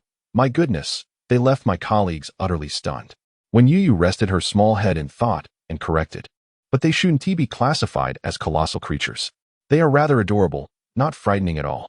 The system merely chuckled, considering her youth and ignorance. "In truth, I have always found this contraption rather pointless. I cannot fathom your fascination with it. If you intend to summon fortune with this device, I could very well hang myself before your eyes, right now, immediately." "Relax, it won't be fortune," when Youyou reassured. The system felt somewhat pacified, yet a lingering sense of unease persisted. It scrutinized the task and rewards meticulously, finding no apparent flaws. It suddenly recalled its omission in inquiring whom this child had sought in her dream. Observing the young one engrossed in her meal, the system found no opportunity to interject and thus refrained from doing so. After all, what could a child possibly dream of? When Youyou noticed that Yao had inexplicably followed behind the person presented by the Duke, curiosity piqued, she tilted her little head. "Why is she here?" Reborn followed her gaze and frowned, whispering, "It was Consort Rome who added her name." Consort Rome? When Youyou's attention fixated on the highest-ranking concubine, who was strikingly beautiful. Upon noticing Youyou's gaze, she offered a congenial smile. However, when Youyou discerned a subtle displeasure in her eyes, yet remained unaffected in spirit. After all, not everyone appreciates rose pastries. It was perfectly normal for someone to dislike her. As the Duke observed the arrival of guests, a glimmer of triumph flickered in his eyes. He continued, "This individual is a revered sage from Qingyun Temple, the foremost Taoist temple in the realm. Within it lies a treasured artifact that can glimpse into the future. As today is New Year's Eve, it is opportune for this sage to divine the fortunes of the great Xia in the coming year. He clapped his hands, prompting 2 attendants to bear a crystal ball-like object into the hall. The orb shimmered brilliantly, with what appeared to be swirling mist inside, radiating an extraordinary glow under the candlelight. When Youyou fixated on it, her eyes wide, prompting Jiang Riyun to tease, "Are you mesmerized, Youyou? If you like it, we could have the Ministry of Works craft a replica." Princess Chaoyang, overhearing, shook her head. "I have visited Qingyun Temple. It indeed possesses remarkable abilities. This orb is said to contain primordial energy, passed down through generations since the temple's inception. The Ministry of Works would likely be unable to replicate it." When Youyou's realization dawned, no wonder she felt a semblance of familiarity with the contents of the crystal ball. It was reminiscent of the air she had once breathed. Jiang Riyun regarded the Taoist with concern. The Duke's invitation of such a person cannot bode well. I wonder what his intentions are. Chaoyang sought to reassure her. "We shall face whatever comes. Let us observe." Jiang Riyun's expression hardened, her phoenix eyes glinting with ice. If his purpose is merely to target father, that would be one matter. Yet let us not forget, today is also Youyou's enthronement ceremony. Should this sorcerer disrupt her moment of joy, Chaoyang couldn't help but feel a chill for her brother. What did it mean for him to be the target? Before she could voice her thoughts, the Taoist had already begun his incantations. The mist within the crystal ball churned, gradually revealing a vague image. Yet before anyone could discern it clearly, the mist dissipated in an instant. The Taoist's expression turned grave as he stepped forward, clasping his hands in salute. "Your Majesty, the humble monk has recently glimpsed that the great Xia shall face relentless calamities in the coming year. Merely half a month hence, a snow disaster shall strike the southeastern region." The surroundings erupted in uproar, with many disbelieving his words. Natural disasters are not akin to rain. How could they occur with such frequency? The Duke furrowed his brow, an expression of concern etched upon his face, yet his utterances pierced the heart. Relentless calamities? It is indeed strange. Since my royal brother ascended the throne, such disasters have only increased. I know not the reason. This crystal orb possesses certain mysteries, yet it cannot unveil the fortunes of an entire year. Nevertheless, if the snow disaster comes to pass in half a month, then the latter part of his statement shall surely find many believers. The courtiers exchanged glances, puzzled. Why? He cautiously observed the emperor's demeanor. Yet whispers of intrigue still echoed from the corners. Emperor Xia Jing suppressed the murderous intent within. The duke's continued existence since his ascension was solely due to the prominence of his consort's family, entangled within the web of noble clans. One thread pulled could ensnare the whole. Were the great Xia to enjoy stability, he could address the unruly noble factions. However, with external threats ever present and internal strife resurfacing, the dragon vein weakened, and the ones most deeply harmed would inevitably be the innocent commoners. Yet, while he harbored intentions to eliminate external threats, these individuals seemed oblivious to the precariousness of the realm, preoccupied with their internal disputes. Noticing Emperor Xia Jing's gaze shift towards the national diviner, the Duke hastily interjected.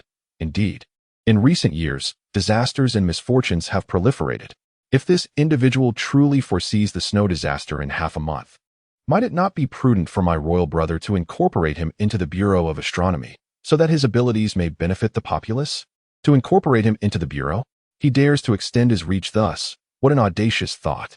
The matter of the dragon vein must remain concealed from the Duke. Otherwise, this individual would surely exploit it to orchestrate his downfall, spreading the information far and wide. The people of Great Xia are already in a state of trepidation. Their lives hinge on a singular thought. Should that thought be snatched away, the consequences would be unimaginable. Emperor Xia Jing frowned. Yet, this individual must indeed possess genuine capabilities. To assert that a snow disaster will occur in half a month based solely on one person's declaration is rather hasty. It is not hasty. Deep down, Emperor Xia Jing understood that this would likely become a reality. He possessed a clear awareness of his own misfortunes, yet this did not inhibit his stubbornness. The system excitedly prodded the juvenile. Youyou, it is time for our entrance. Go touch that orb. When Youyou's seat was quite near the crystal orb. System, what will happen if I touch it? I cannot divine. The system replied. Do you recall the remnants of the dragon vein? According to the original trajectory, this person's calculation of the snow disaster's timing is indeed accurate. However, With the presence of dragon energy, everything changes. We can alter this impending snow disaster. The system placed its hands on its hips. When Youyou clenched her small fists, feeling a surge of excitement. Is this what it feels like to be a villain causing chaos? I have seen the comments from the little ones. I shall revise the title henceforth. Additional updates shall follow. Please allow me to prepare some drafts. I have been attentively observing the comments from everyone, and I extend my heartfelt gratitude to those who have followed me to this point. To be cherished by all of you is an immense source of happiness. I wish all my readers the blessings of fortune. In the narrative, the character Youyou, a naive soul newly acquainted with the world, struggles to comprehend the various intricacies surrounding her. She naively believes that a particular diviner possesses genuine foresight, interpreting it as a boon for the common folk and the nation. However, in her quest to alter these circumstances, she perceives herself as a villain, yet as a being intertwined with the essence of the cosmos. Her profound sensitivity to emotions allows her to discern that her most cherished kin seem to harbor disdain for this diviner, as well as for a certain man who has been standing immobile for an eternity, emanating a repugnant aura. The system rectifies her misunderstanding, asserting, "You are not a villain. We, Youyou, are merely safeguarding our loved ones." When Youyou, in her innocence, nods in agreement, the system then utilizes its vast database to elucidate, while he accurately predicted a snow disaster, thus sparing the populace from an unwarranted calamity. He subsequently exploited the trust others had in him to forecast numerous fictitious disasters, all for the sake of wasting resources and inflicting further suffering upon a nation already teetering on the brink. Why is he so wicked? When Youyou muses, as she draws closer, catching glimpses of clearer images within the crystal sphere. Amidst the swirling snow, impoverished citizens huddle in dilapidated thatched huts. Outside, an elderly farmer kneels in the snow, desperately digging through the thick drifts with his bare hands, searching for livestock that may have survived the frost. His fingers, rough and purple from the cold, utter silent prayers for the survival of his animals, for their survival ensures the well-being of his children. The cries of despair resonate through the land, a veritable purgatory. The snow, when it falls upon a person, brings with it a moment of piercing cold as it melts, only to be followed by an excruciating warmth. It is an unbearable sensation, one that Youyou has experienced. She wonders if other calamities could be even more arduous to endure than the snow disaster. Although she finds herself in a warm palace, she is transported back to that frigid winter day when someone had extended their hand to her in kindness. Thus, it is now her turn to extend a helping hand. Youyou, keenly observing Youyou's unwavering gaze fixed upon the crystal sphere, contemplates her intentions. Surely, she does not believe she can manipulate it? Furrowing her brow, Youyou exchanges a few words with the diviner. From the moment he laid eyes on her, the diviner sensed that her fate was exceptional. Unlike the linear paths of others, she possessed two intertwining destinies. His spiritual prowess, however, was insufficient to discern a person's fate without external assistance. Yet, such a unique destiny often implies an inherent fortune, which enhances the accuracy of his divinations. It is indeed peculiar.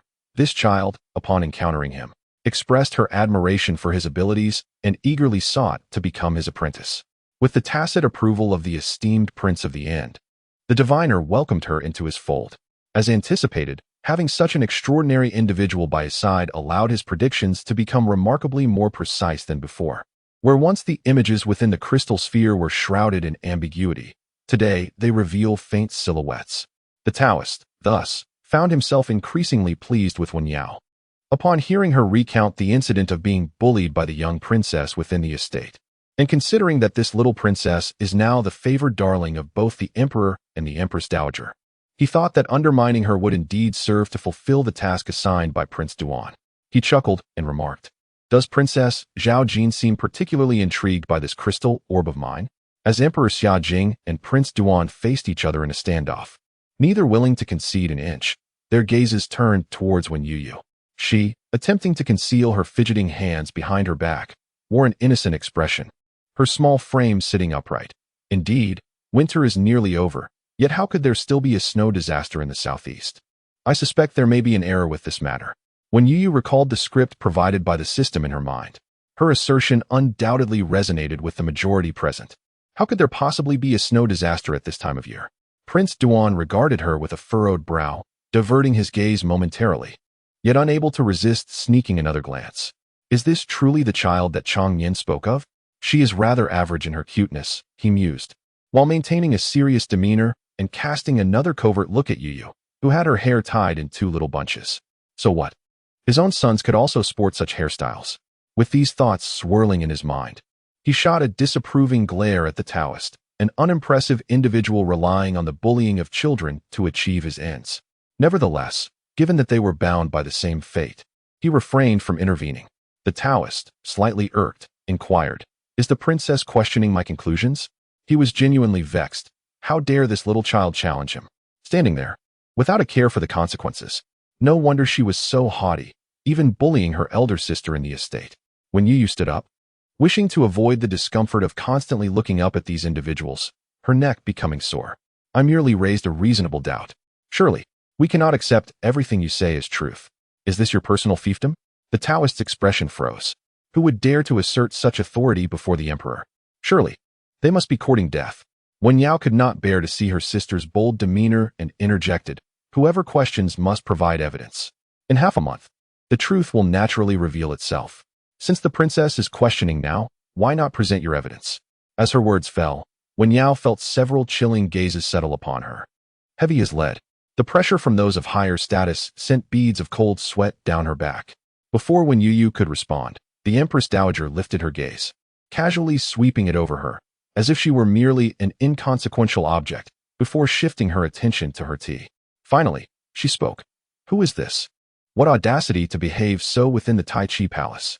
The eunuch below quietly informed the Empress Dowager of her identity. This action was akin to a sharp slap to Youyou's face. Her mischievous sister was cherished by the Empress Dowager, while she herself was scarcely remembered. Emperor Xia Jing frowned, expressing his impatience. What a breach of decorum. Who dares to question a princess of this dynasty? Who brought her here? Consort Rong felt the tremulous gaze of Youyou upon her and inwardly cursed. Who granted her such audacity? However, the registry is meticulously maintained. As soon as His Majesty inquires, the truth shall be revealed. Consort Rong could only grit her teeth and comply, stating that the girl in question was her niece. Her mother had implored her to introduce the girl to the world.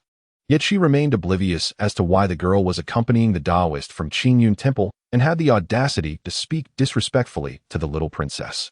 The Empress Dowager cast a glance at Consort Rong, who promptly averted her gaze.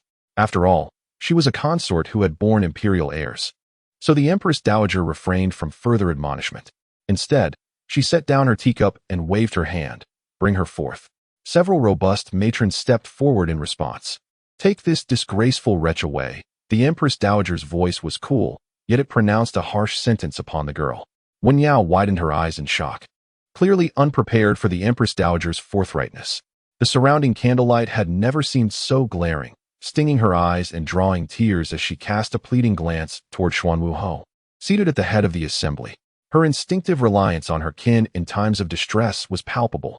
Yet, she was met with her father's expression of anger and disdain. How could such a look, typically reserved for Youyou, now be directed at her after her rebirth? Xuanwu was indeed incensed, feeling wronged by the unfolding events. Nonetheless, she remained his firstborn. When Youyou was born, he had just come of age.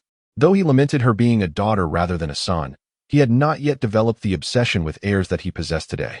Moreover, Lu Zi, her mother, was indeed the object of his affections, and he had always doted on this daughter.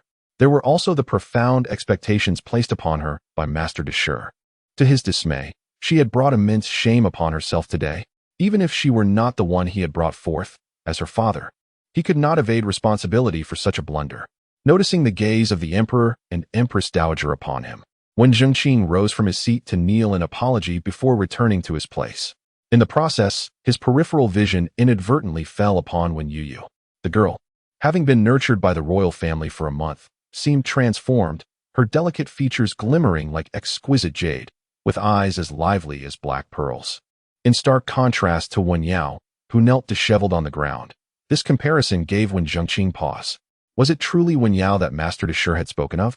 Wen Zhengqing's series of actions flowed seamlessly, so much so that Youyou scarcely had a moment to react before he had finished his apology. The system applauded. Indeed, living life shamelessly brings great ease. Jiang Wan watched as Youyou was escorted away, whispering a few words to the eunuch beside him, which drew the attention of Emperor Xiaojing. After the elders had dealt with Youyou, when Youyou finally found her opportunity to interject, "My inquiries are undoubtedly grounded in reason." She leapt from her seat, taking small strides toward the crystal sphere. As she approached, the primordial energy within the sphere danced eagerly toward the walls, as if it wished to escape and play alongside her. The Taoist noticed this extraordinary phenomenon, but was unclear about its significance. "May I inquire what evidence the princess possesses?" Upon witnessing Youyou being forcibly removed, the Taoist dared not exhibit arrogance before Youyou, even adopting a tone of deference, fearful that he might be the next to be taken away. The results calculated solely by you, akin to a single perspective, cannot be deemed as definitive. The time of the people of the Great Xia and all present is exceedingly precious. Each individual who accompanies you through this wait contributes to a cumulative span of 1,000 years. If you are mistaken, can you bear the consequences?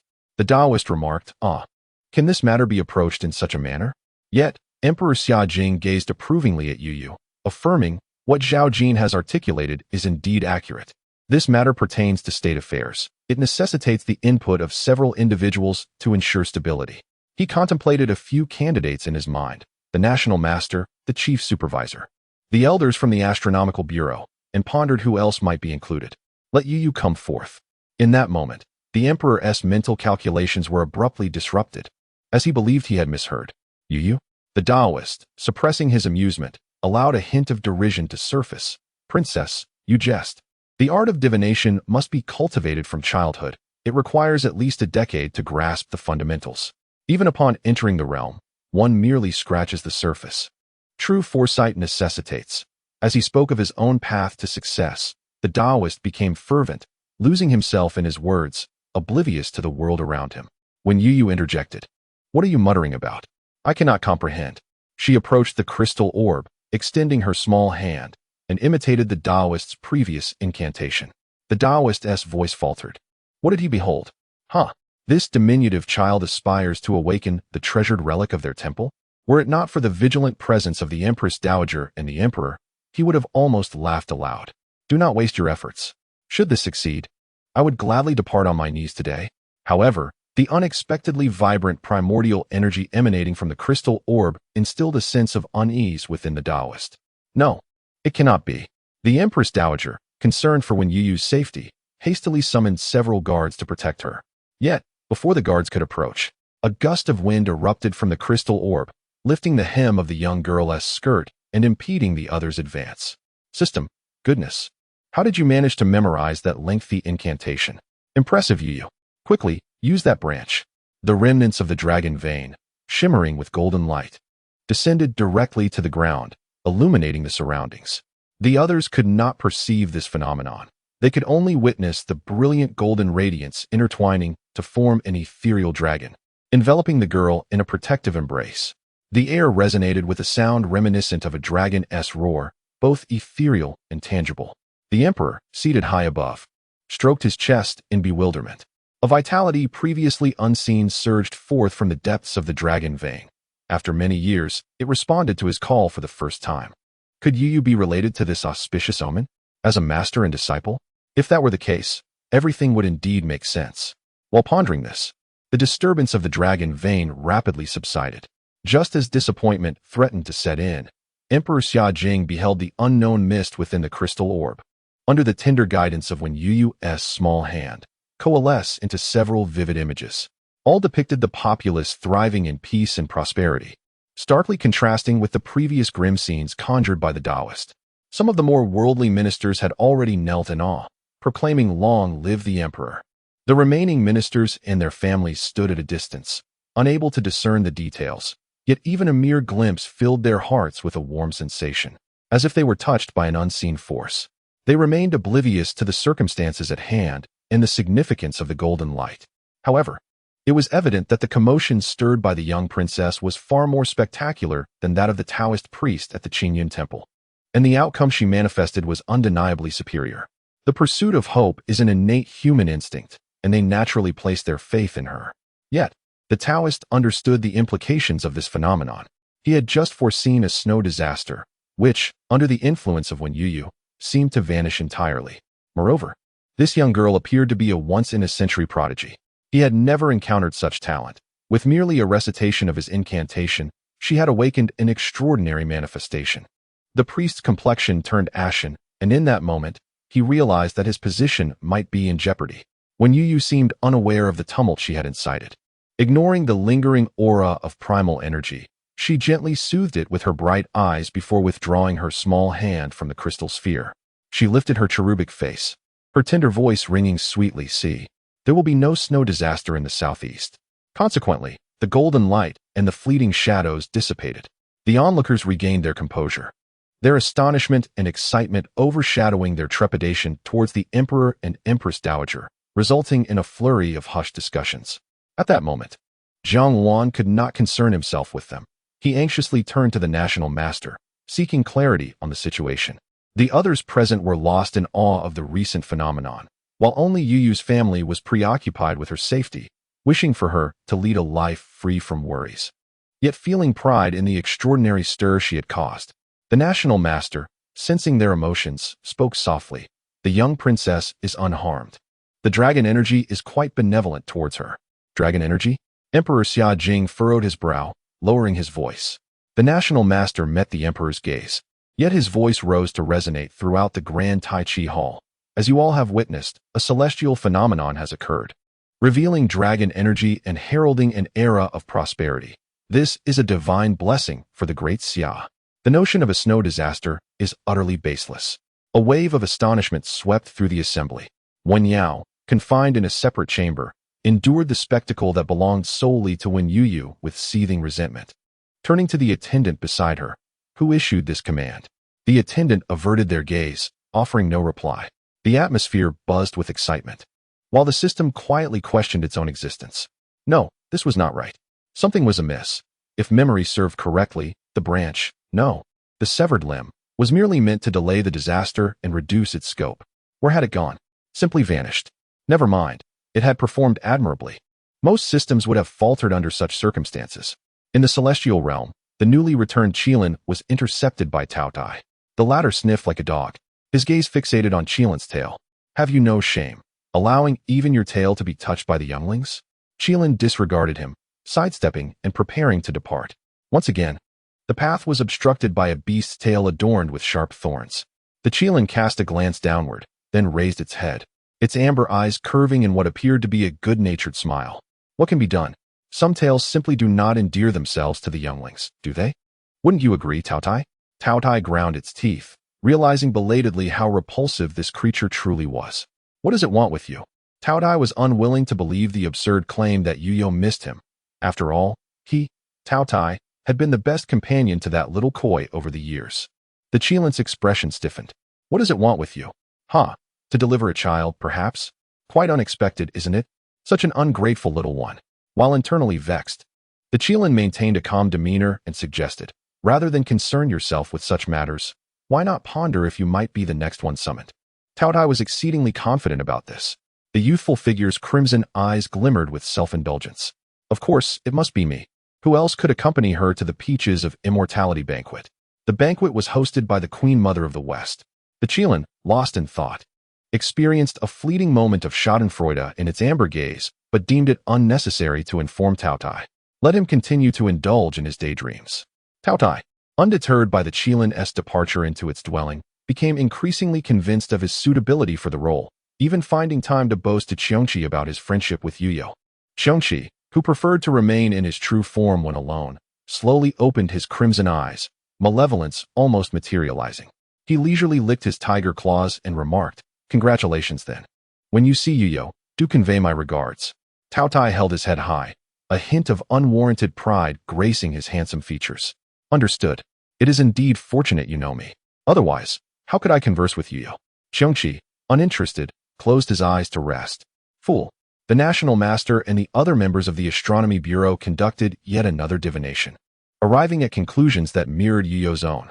The Taoist's already pale face grew even paler under the scrutinizing gaze of the Crown Prince. It was evident he was cursing himself as a useless being in his heart. Yet what could he do? Who could have predicted that this crystal ball would behave so erratically? In his hands, it seemed reluctant, and upon encountering that girl, Even the incantation was stuttered and awkward. He had never seen the ball emit light before. Why had he not yet succeeded? Was it because he was not yet enough of a schemer? The Taoist had thought life was already sufficiently arduous, only to have someone add fuel to the fire. Suddenly, the national master approached when Youyou bowed his head, and in a soft voice asked, "Would you care to become my disciple?" When Youyou blinked and tilted her small head upward. Perhaps it was a trick of the light, but she could have sworn that the human before her had white eyelashes under the candlelight. Somewhat familiar, but who does he resemble? Unable to recall. She dismissed the thought and shook her head. I don't want to. Why not? Clearly, no one anticipated that the one to pose this question would not be the national master, but rather the Taoist, who lay on the ground in a state of utter despair. At this moment, he appeared more agitated than when previously questioned. Do you not know who he is? How many opportunities have been sought, yet ultimately denied, only for you to reject them? When Youyou anxiously took a step back, distancing herself from him, feeling it was still insufficient, she moved back another step. He appeared to be in a frenzy. Could madness be contagious? When Youyou nodded honestly, I know. He's a fortune teller. The Taoist was incensed. He is the national master, not just any fortune teller. Do you know how many sought to apprentice under him when he first came to our temple, only to be turned away?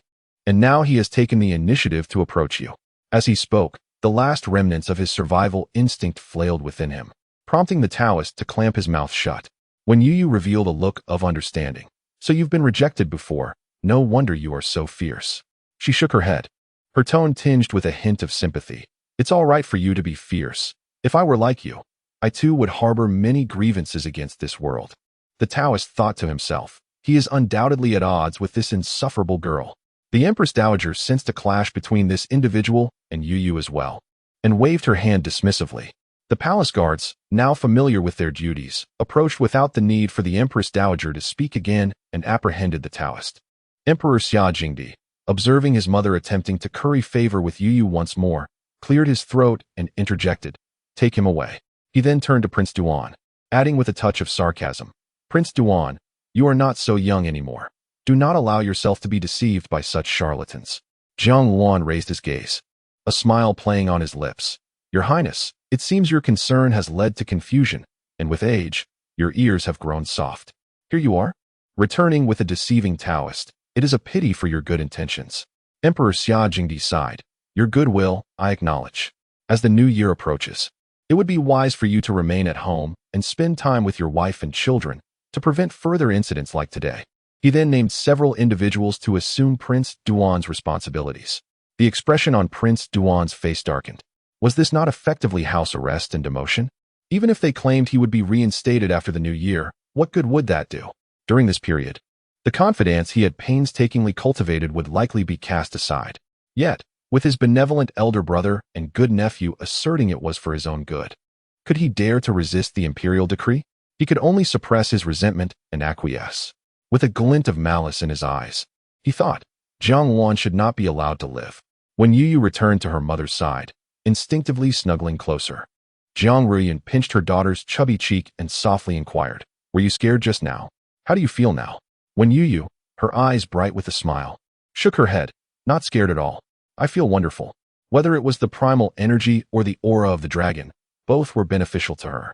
At this moment, when Youyou felt as if she had just come in from the cold winter air to soak in a warm bath, enveloped in warmth, so comfortable that she longed to float on her back and blow bubbles. Alas, such indulgence was not permitted.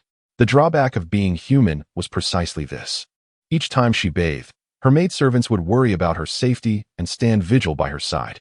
As soon as she submerged, they would rush over to pull her up and anxiously check if she had swallowed water. When Youyou understood the hardships faced by her maidservants and did not wish to trouble them, so she reluctantly abandoned her small delight. Though she spoke with conviction, Jiang Ruiyun still could not ease her worries. Her Youyou, having been conferred the title of county princess, along with such an ostentatious title and fief, has become a thorn in the side of some. Today, it has come to light that she possesses such remarkable talent. One cannot help but wonder how many will cast their aspirations upon her. Nevertheless, even in the face of this, Jiang Ruiyun does not regret her decision to not impede her father and grandmother's actions in bestowing this honor. Youyou is meant to stand in the limelight, deserving of attention. There is no justification for compromising the child's happiness to evade potential future dangers. Jiang Ruoyun pondered. Does Youyou desire hidden guards?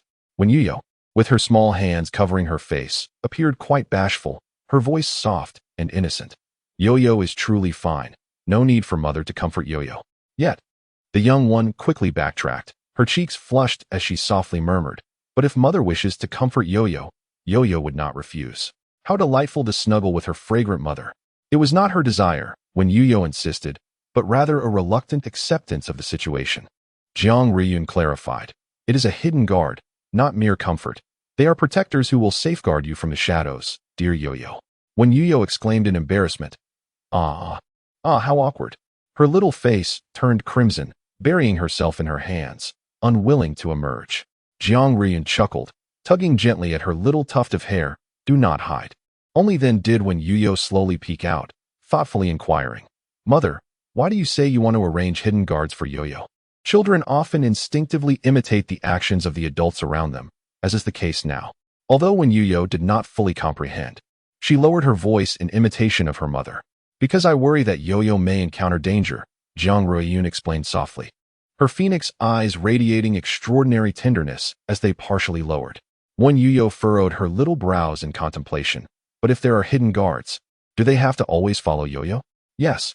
When Youyou, accustomed to the freedom of the heavenly realm, found even the presence of personal made somewhat difficult to accept. During her days on Earth, she had already learned to wash and eat independently, requiring help only when tying her little pigtails. But the thought of hidden guards always trailing her was a different matter. When Youyou tentatively counted on her fingers and ventured, Mother, is it because you are worried Youyou might encounter danger when you are not around? Jiang Ruoyun nodded. Then, if there are other means to protect Youyou, would that not eliminate the need for hidden guards? Jiang Ruoyun nodded again. Other means? Does Youyou wish to learn martial arts? When Youyou shook her head, leaning in closer with a hint of pride in her voice, Youyou has her own methods. She scrutinized her mother, her small hand reaching toward her brow. Jiang Ruoyun hesitated, suppressing her instinct to flinch, feeling a soft and warm hand gently smoothing her brow.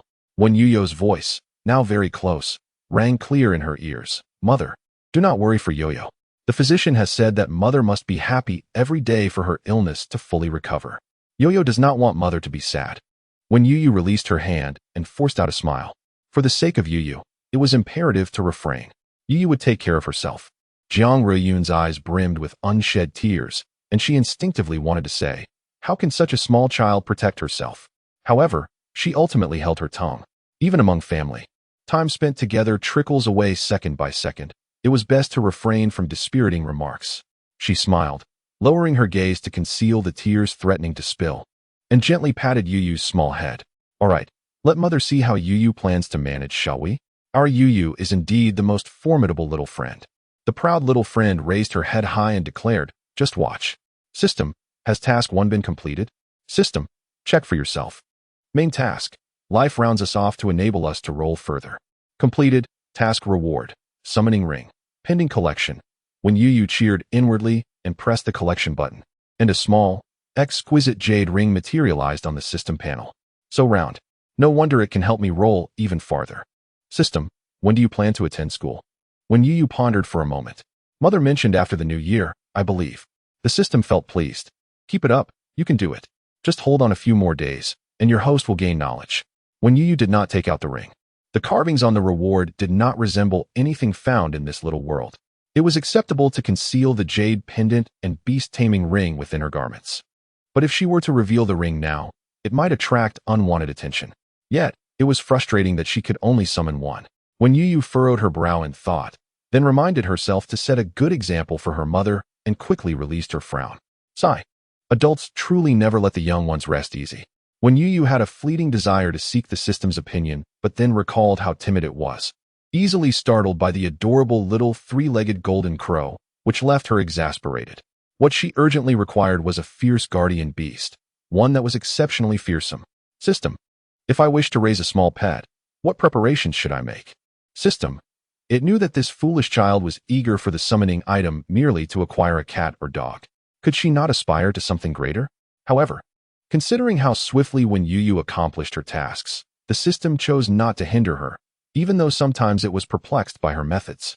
But never mind. Let us just say she hadn't completed it. The system searched online, First, you must gain the support of family members, namely your mother and others. Children cannot act independently.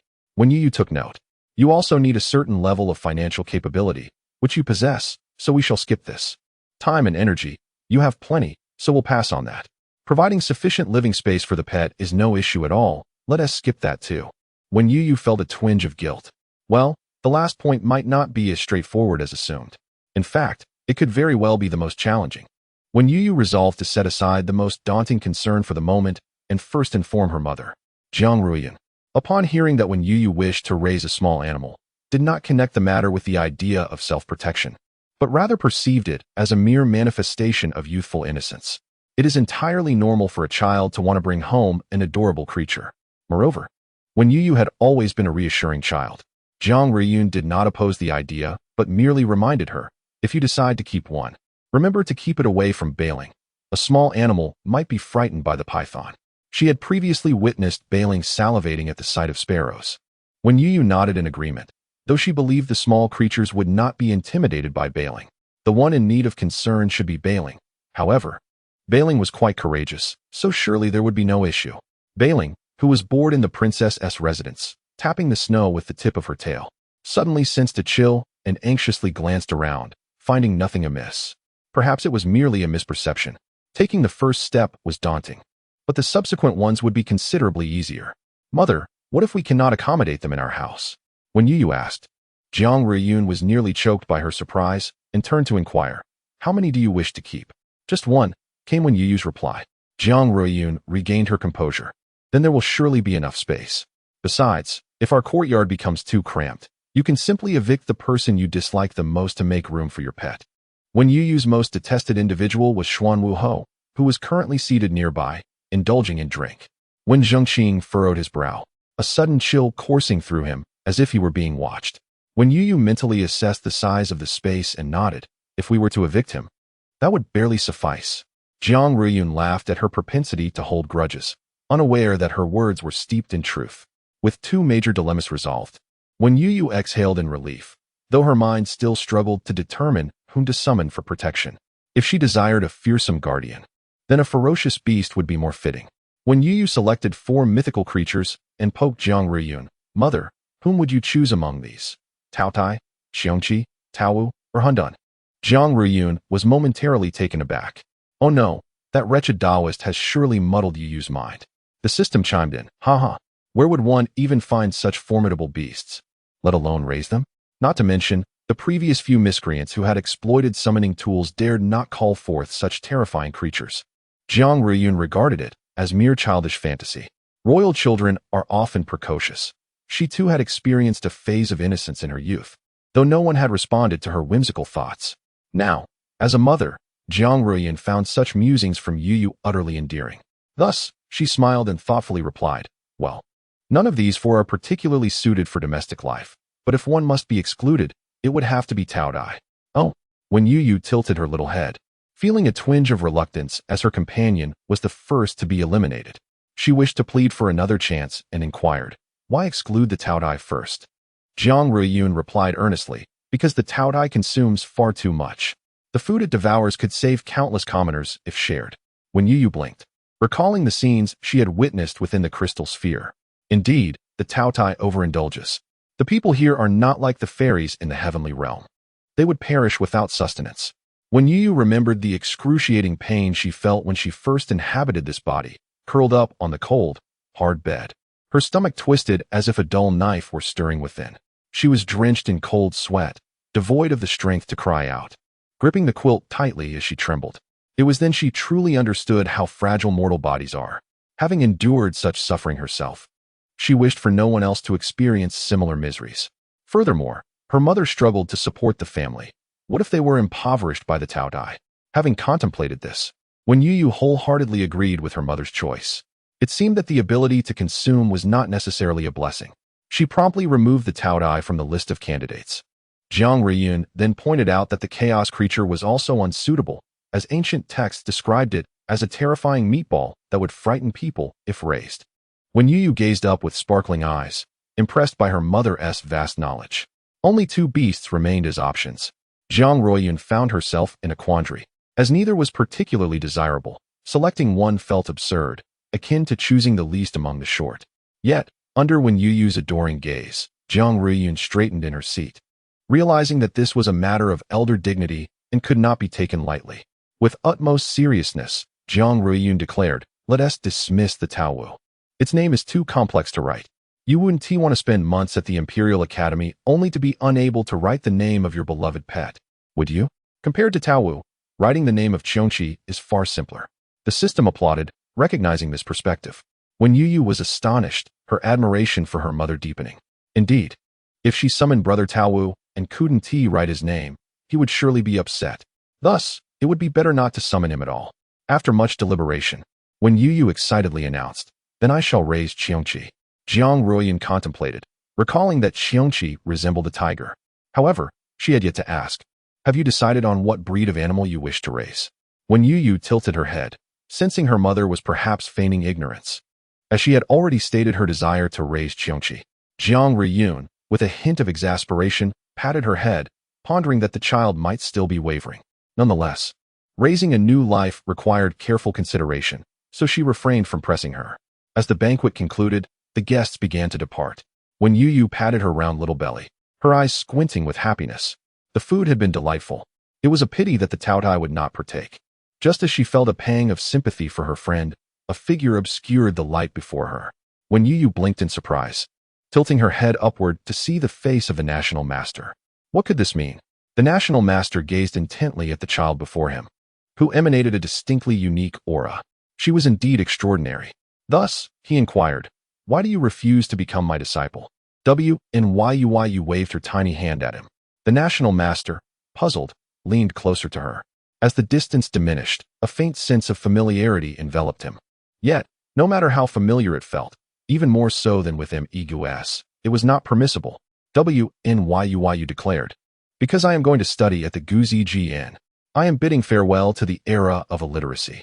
In that moment, she was brimming with excitement about attending school. A flicker of confusion crossed the National Master's otherwise impassive eyes.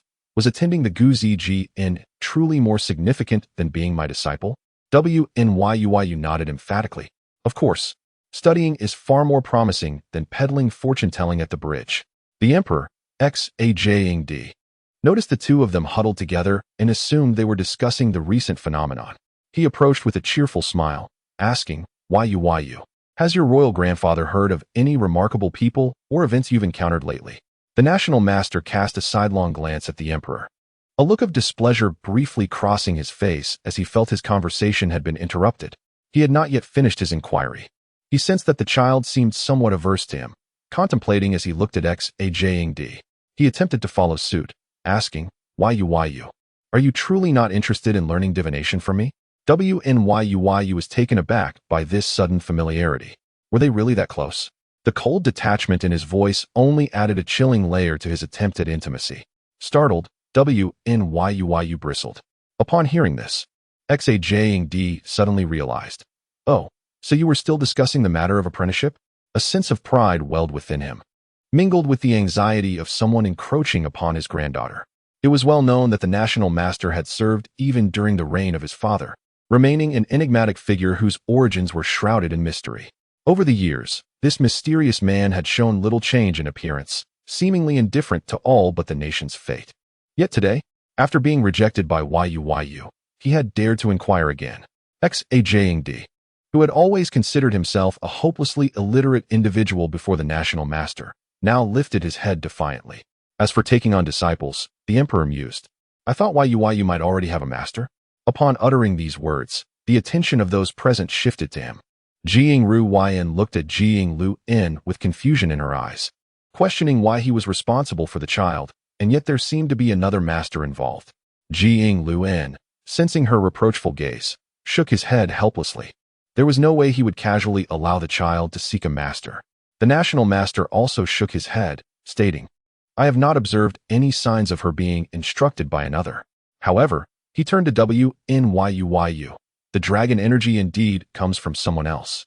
It was a gift from the system, after all, which was not incorrect. Youyou nodded in agreement. She had not forgotten her promise to share her achievements with the system, thus she replied, "Indeed, it was obtained from another. Suddenly, Xajing recalled the prophecy from the Qntinji in regarding a celestial blessing. Could it be that the 500-year-old entity had bestowed this upon Youyou? Youyou, can you tell me the name of the person who gifted you this item? Their residence, age, and appearance? System, oh my, are we going to set up a matchmaking session? Such detailed inquiries sound like a census. System, it cannot be said that it is a gift. Rather, it is a reward earned by Youyou through completing tasks. As for these questions, you may simply say you do not know, for it is imperative that others remain unaware of your system. It is a principled system that does not usurp the merits of its host. When Youyou found the system quite agreeable, after a moment of thought, she replied, "This item is." She hesitated, realizing the flowery language was a bit cumbersome for her age, and halfway through, the child quietly amended her words. This item was given to Youyou as a token of gratitude for helping that person. As for the rest, Youyou is uncertain. This vague response prompted the adults present to conjure an entire narrative in their minds. Emperor Xiajing. So, Youyou encountered someone on her journey, assisted him, and he reciprocated with dragon energy? When Youyou, yes. Well, that is somewhat accurate. However, it was more of an encounter in the realm of thoughts. Zhang Wan raised an eyebrow, unaware of his appearance or age, and with no knowledge of his whereabouts. He is indeed a celestial being, as foretold. Only an immortal could live for over 500 years, which aligns perfectly. When Youyou, huh? What immortal? Is being over 500 years old really enough to be called an immortal?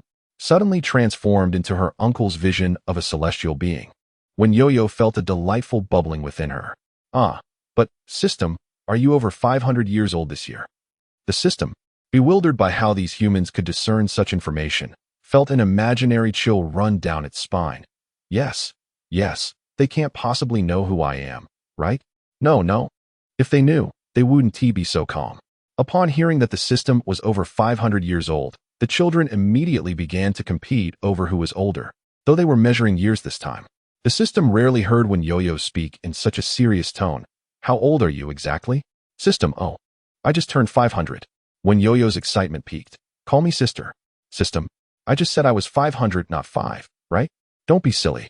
Even the notion of comparing ages is beyond this naive child. The national master, with a composed gaze, gently pondered, and after a moment, remarked, the one who bestowed dragon energy upon the princess is indeed related to auspicious signs. Perhaps that individual, recognizing the princess's exceptional talent, felt a sense of admiration. After all, if such dragon energy were utilized by an ordinary person, it would surely not manifest the extraordinary phenomena of roaming dragons. The first half of his statement left everyone puzzled, but upon hearing the latter half, each face lit up with affectionate smiles. So, it was a compliment to Youyou. It was only when Youyou, unaware of the situation, who interjected, "What auspicious signs? System, are you harboring other hosts behind my back?" The system cried out in protest. How could that be? Perhaps the auspicious signs refer to me? Hee. The child and the system whispered and deliberated for quite some time, without reaching a conclusion, each believing themselves to be the auspicious sign. Ultimately, when Youyou declared, "Then we are both auspicious." Even without possessing specific information about the immortal, Emperor Xiajing wore a relaxed smile upon his face. Thus, the snow disaster was destined to occur. However, due to Youyou receiving that trace of dragon energy, coupled with her innate talent in this regard, the calamity was averted, correct? Indeed, with others present, he refrained from being explicit and instead alluded to the matter. The dragon energy has the benefit of replenishing what has been depleted. At last, Emperor Xiajing comprehended. It was that trace of dragon energy that repaired a portion of the dragon vein, thereby erasing the snow disaster that should not have befallen the great Xia according to reason. His heart swelled with an indescribable excitement, one that ordinary individuals could scarcely fathom. For years, he bore the burden of the dragon vein's misfortune alone. As a ruler, he exerted himself diligently, yet could not counteract the natural disasters that left his people in despair. As a husband, he was powerless to prevent the relentless illness that claimed his beloved wife. As a father, he found himself unable to protect his children from the calamities beyond human control, leading to resentment within their hearts. In the quiet of midnight, he often found himself lost in thought, wondering if his tireless dedication to the nation was worth it. As he faced the scorn of the populace, isolated and alone, in the depths of despair, where hope was nowhere to be found, His spirit felt as if it was withering away, akin to the dragon vein itself. But today, hope had arrived. Light graced the earth. It was Youyou, along with that unknown auspicious omen. Heaven had not forsaken the great Xia. His people had not been abandoned by the divine. How could this not move Emperor Xia Jing? Youyou, bewildered, was lifted into the air and then embraced by her grandfather, the emperor. Before she could fully comprehend the moment, she felt warm tears dripping onto her clothes. He wept. "Thank you, Youyou." The emperor's voice was a melody of both laughter and tears, gentle as a breeze brushing past her ear. "Our Youyou is a blessing for the great Xia." He had not anticipated that the auspicious omen, long sought after by many, had been encountered by Youyou, who also returned with the much-needed dragon energy. Though it was but a small amount, for a 5-year-old child, it was indeed a remarkable feat. The emperor's mind conjured images of Youyou braving perilous trials to assist that immortal, and his tears flowed even more freely. Youyou, feeling helpless, reached out her small hand to pat his shoulder gently. As her tiny fingers brushed against the dragon robe, she realized how emaciated her grandfather had become. The garment seemed to hang upon his frame, supported only by his skeletal structure. How could he appear even thinner than when she first encountered her mother and uncle? A flicker of worry crossed her mind as she looked at her chubby little hands. Could her grandfather still carry her? The tender-hearted child wrapped her arms around the emperor's neck and said, "If you are tired, you can." She hesitated for a moment, then extended a single finger. "Eat one less piece of cake each day. If you lose a little weight, it won't be tiring for you to hold me." The emperor paused, then burst into laughter, stroking Youyou's little head, pondering the thoughts behind her words. Your grandfather fought valiantly on the battlefield to seize the throne. How could he possibly be unable to lift Youyou? Yet as soon as the words left his lips, he immediately regretted them, realizing the need to feign vulnerability. Article 55. The little koi one must not underestimate his awareness. His children have indeed gained sympathy from Youyou, who continues to feel pity for them. They have grown robust, resembling two mighty oxen. With this thought, Emperor Xia felt the urge to learn more. Alas, there seemed to be a tinge of bitterness in the air. When Youyou suddenly grew anxious, directing the little ones to playfully hit her, their feeble strength hardly registered, yet the warmth blossomed within Emperor Xia, eliciting a smile so radiant it nearly caused the Empress Dowager to wince. Jiang Rian stepped forward to cradle the child, tenderly stroking her tiny hands. "Are you tired, Youyou?" When Youyou shook her head, "Not at all. Would mother like a massage from me?" Jiang Rian, relying solely on her dwindling rationality, declined the offer. "Youyou has done so much today, you must take a good rest." The national master approached leisurely, pausing before the mother and daughter. His glass-like eyes gazed at her, momentarily making Youyou feel as though his irises were silver. However, upon closer inspection, they transformed into pure black. Rubbing her eyes, she realized her fatigue was causing her to see things askew. "You are to attend the National Academy, correct?" Indeed. It seemed the national master had reached a decision. Addressing Emperor Xia, he stated, "The National Academy should certainly offer a course in divination." In the great Xia, divination was not deemed heretical. Indeed, many made a living from this genuine and practical art. For the scions of noble families, the Astronomical Bureau was regarded as an excellent institution. Emperor Xia nodded. The national master continued in a subdued tone, "I request to teach at the National Academy." Emperor Xia chuckled. He now felt that the Taoist should not have been taken away. He should remain here for him to observe the national master's current demeanor. Look, he was even willing to teach a host of little sprouts for Youyou's sake. With the national master being of significantly higher caliber than the previously arranged instructors, there was no reason for him to decline. The national master then turned his gaze back to Youyou, his voice surprisingly gentle. "Then, we shall meet again after the new year, Youyou." The events within the Taiji Hall were disclosed only partially, under the royal family's coercive influence. The royal relatives, ministers, and their families present at the banquet were aware of certain truths but dared not publicly defy the royal edict, instead adhering to the official narrative. Thus, the entirety of the capital soon learned of Princess Zhao Jin's extraordinary talent in divination. Emperor Xia concealed the matter of the dragon's energy and discreetly dispatched more personnel to search the outskirts of the capital for traces of the immortal. Given the gravity of the situation, it was unwise to let any word slip, lest it alarm the snake in the grass. With a glimmer of hope, all previous helplessness transformed into motivation. The entire capital thrived with vitality. Even when Youyou left her residence, She noticed the smiles on the faces of the citizens had multiplied. As a creature capable of sensing others' emotions, when Youyou felt as if her heart had sprouted little wings, floating as if she were bathing in the clouds. She could only bounce around to contain her excitement. When Youyou touched her heart, "Look, Youyou, we are incredibly useful." She glanced at the system panel. The main quest had yet to be updated. 2 advanced tasks. Life is full of twists and turns. Quite affordable. Task content.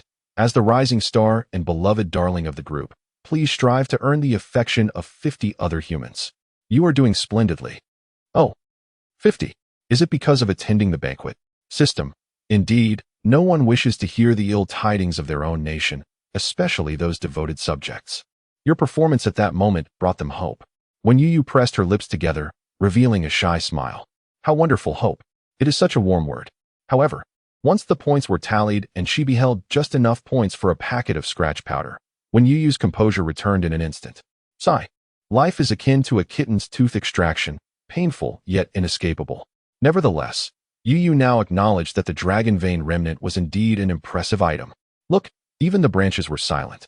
Showing great respect, she waved her hand at the system, resembling a little lucky cat. Could you perhaps provide more tasks involving such items? The system yearned for that too. To be frank, as a beloved system, the previous hosts it had bound were either destined to become queens or empresses. This was its first encounter with a world-saving style of task. Initially, the system found such lofty goals somewhat unrealistic and tedious. Yet, through the screen, witnessing the jubilant reactions of others due to the effects of their items, and knowing that many commoners were spared from calamity in unseen corners, the myriad lives within this small world felt so tangible that it became immersed in the data stream. For a moment, it even fancied itself one of them. Well, our task rewards are designed according to the host's objectives, so you needn't worry. I will handle the rest. When Youyou was instantly filled with motivation. She nodded her little head emphatically and recalled something. System, when I was using the dragon vein remnant, I seemed to sense a force beneath the ground. The limited vocabulary of the young cub made her scratch her head for a while before finally coming up with a term. Attraction. Attraction? The system appeared even more perplexed than she was. When Youyou nodded, yes, when the dragon vein remnant fell from the panel. There was something below that pulled it down. Then a golden light flashed. She thought it might be some creature and attempted to communicate, but received no response. How strange. System. Indeed, that is quite suspicious. I will report this situation. Upon returning to the mansion, when Youyou unexpectedly encountered Wenyao and Aunt Lu along with the group. In truth, she had not seen Wenyao at home for several days since the last banquet. It seemed she was reluctant to venture out after having lost face that day. Now, she appeared to have recovered. Yet the charming smile she wore for her 2 cousins vanished the moment she caught sight of Youyou. How unfortunate. Had this been a few days prior, Wenyao would undoubtedly have uttered those words. However, the present circumstances differ vastly from the past. That day was indeed excessively humiliating. Not only was her father incensed, but even her stepmother was disappointed in her lack of ambition, initially intending to reach out to the diviner. She distinctly recalled that in her previous life, this diviner had predicted the snow disaster occurring half a month later. At that time, no one was willing to believe him. Yet once it transpired, he ascended to the position of national advisor in the Court of Astronomical Observations. The national advisor? Where did this current national advisor go in his previous life? Wenyao attempted to recall, but found her memories obstructed, and the more she pondered, the more her head throbbed. Never mind, it is not of utmost importance. In any case, in her past life, he eventually achieved great success. The reborn Wenyao was acutely aware of the significance of the Court of Astronomical Observations to the Great Xia, and would not let this opportunity to connect with him slip away. Everything was proceeding smoothly until when Youyou disrupted the situation. She was left to witness her sister being adored like a star. Moreover, after this incident, when she sought to reconnect with the diviner, he stubbornly refused to meet her again.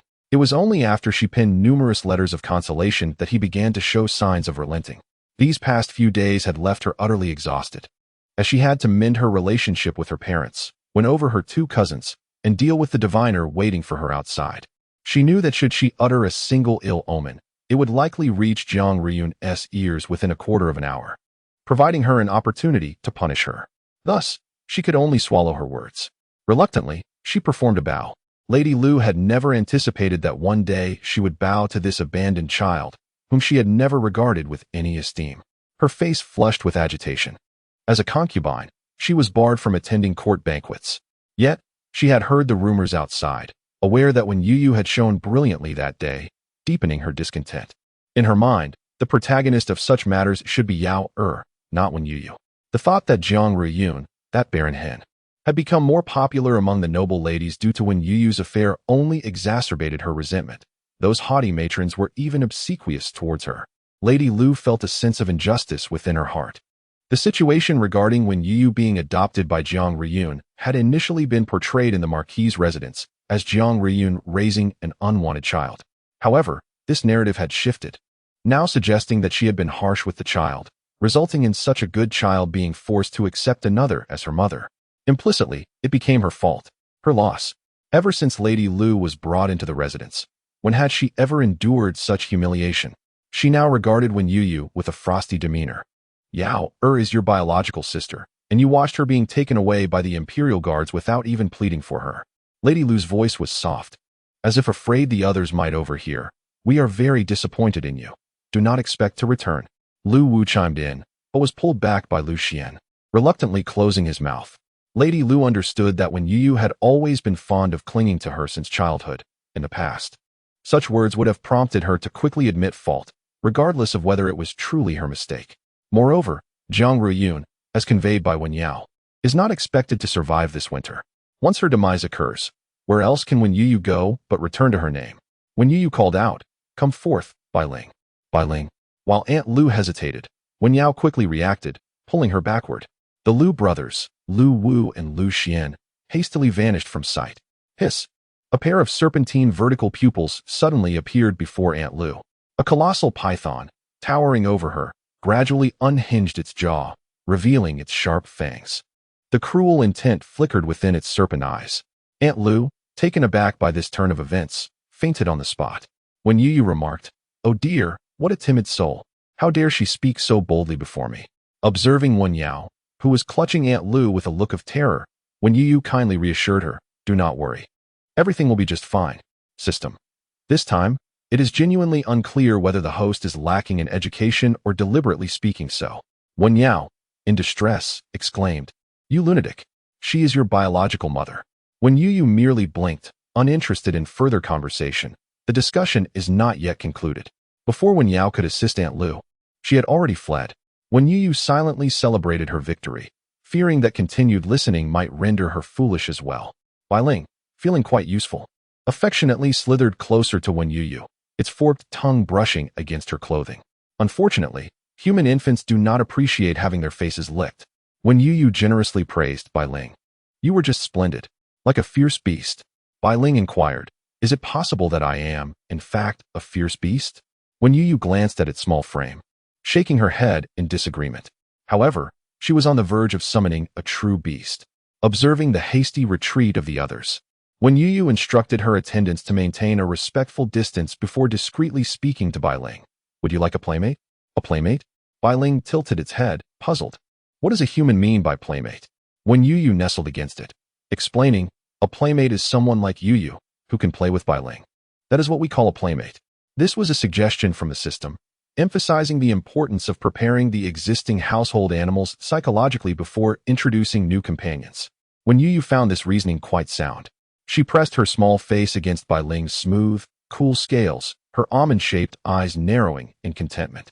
After a moment of contemplation, Bai Ling prodded the infant's face with the tip of its tail. "Will the new playmate be as adorable as Youyou?" Youyou pouted, pondering for a moment. "Well, that's hard to compare, but it will be fluffy. After all, Qiongqi is not exactly cute." Bai Ling's tail twirled with delight. It adored fluffiness. The 57th little koi, Jin Shu. Youyou had not forgotten the discussion with her mother at the banquet regarding the whereabouts of Qiongqi. Thus, she ventured directly to the courtyard where Zhengqing resided, accompanied by Bai Ling. As the spiritual beast of the Medicine King Valley, Bai Ling possessed a heightened awareness of its surroundings, guiding Youyou skillfully around any potential encounters with maids and guards. Youyou's evaluation reveals her cleverness, as she effortlessly bypasses the palace guards to infiltrate her chamber like a serpent. Accompanied by her companion, they stealthily arrive at the wall surrounding Zhengqing's courtyard. Sparrows chirp merrily in the branches, What's happening, Youyou? It's our first time seeing you here. Clearly in high spirits. When Youyou's round eyes crinkle with delight as she sweetly replies, I am here to summon my friends. Please fly away for a bit. I wouldn't want you to be harmed by accident. A sense of unease flickers through Bai Ling's mind. What does summoning mean, and what is meant by accidental harm?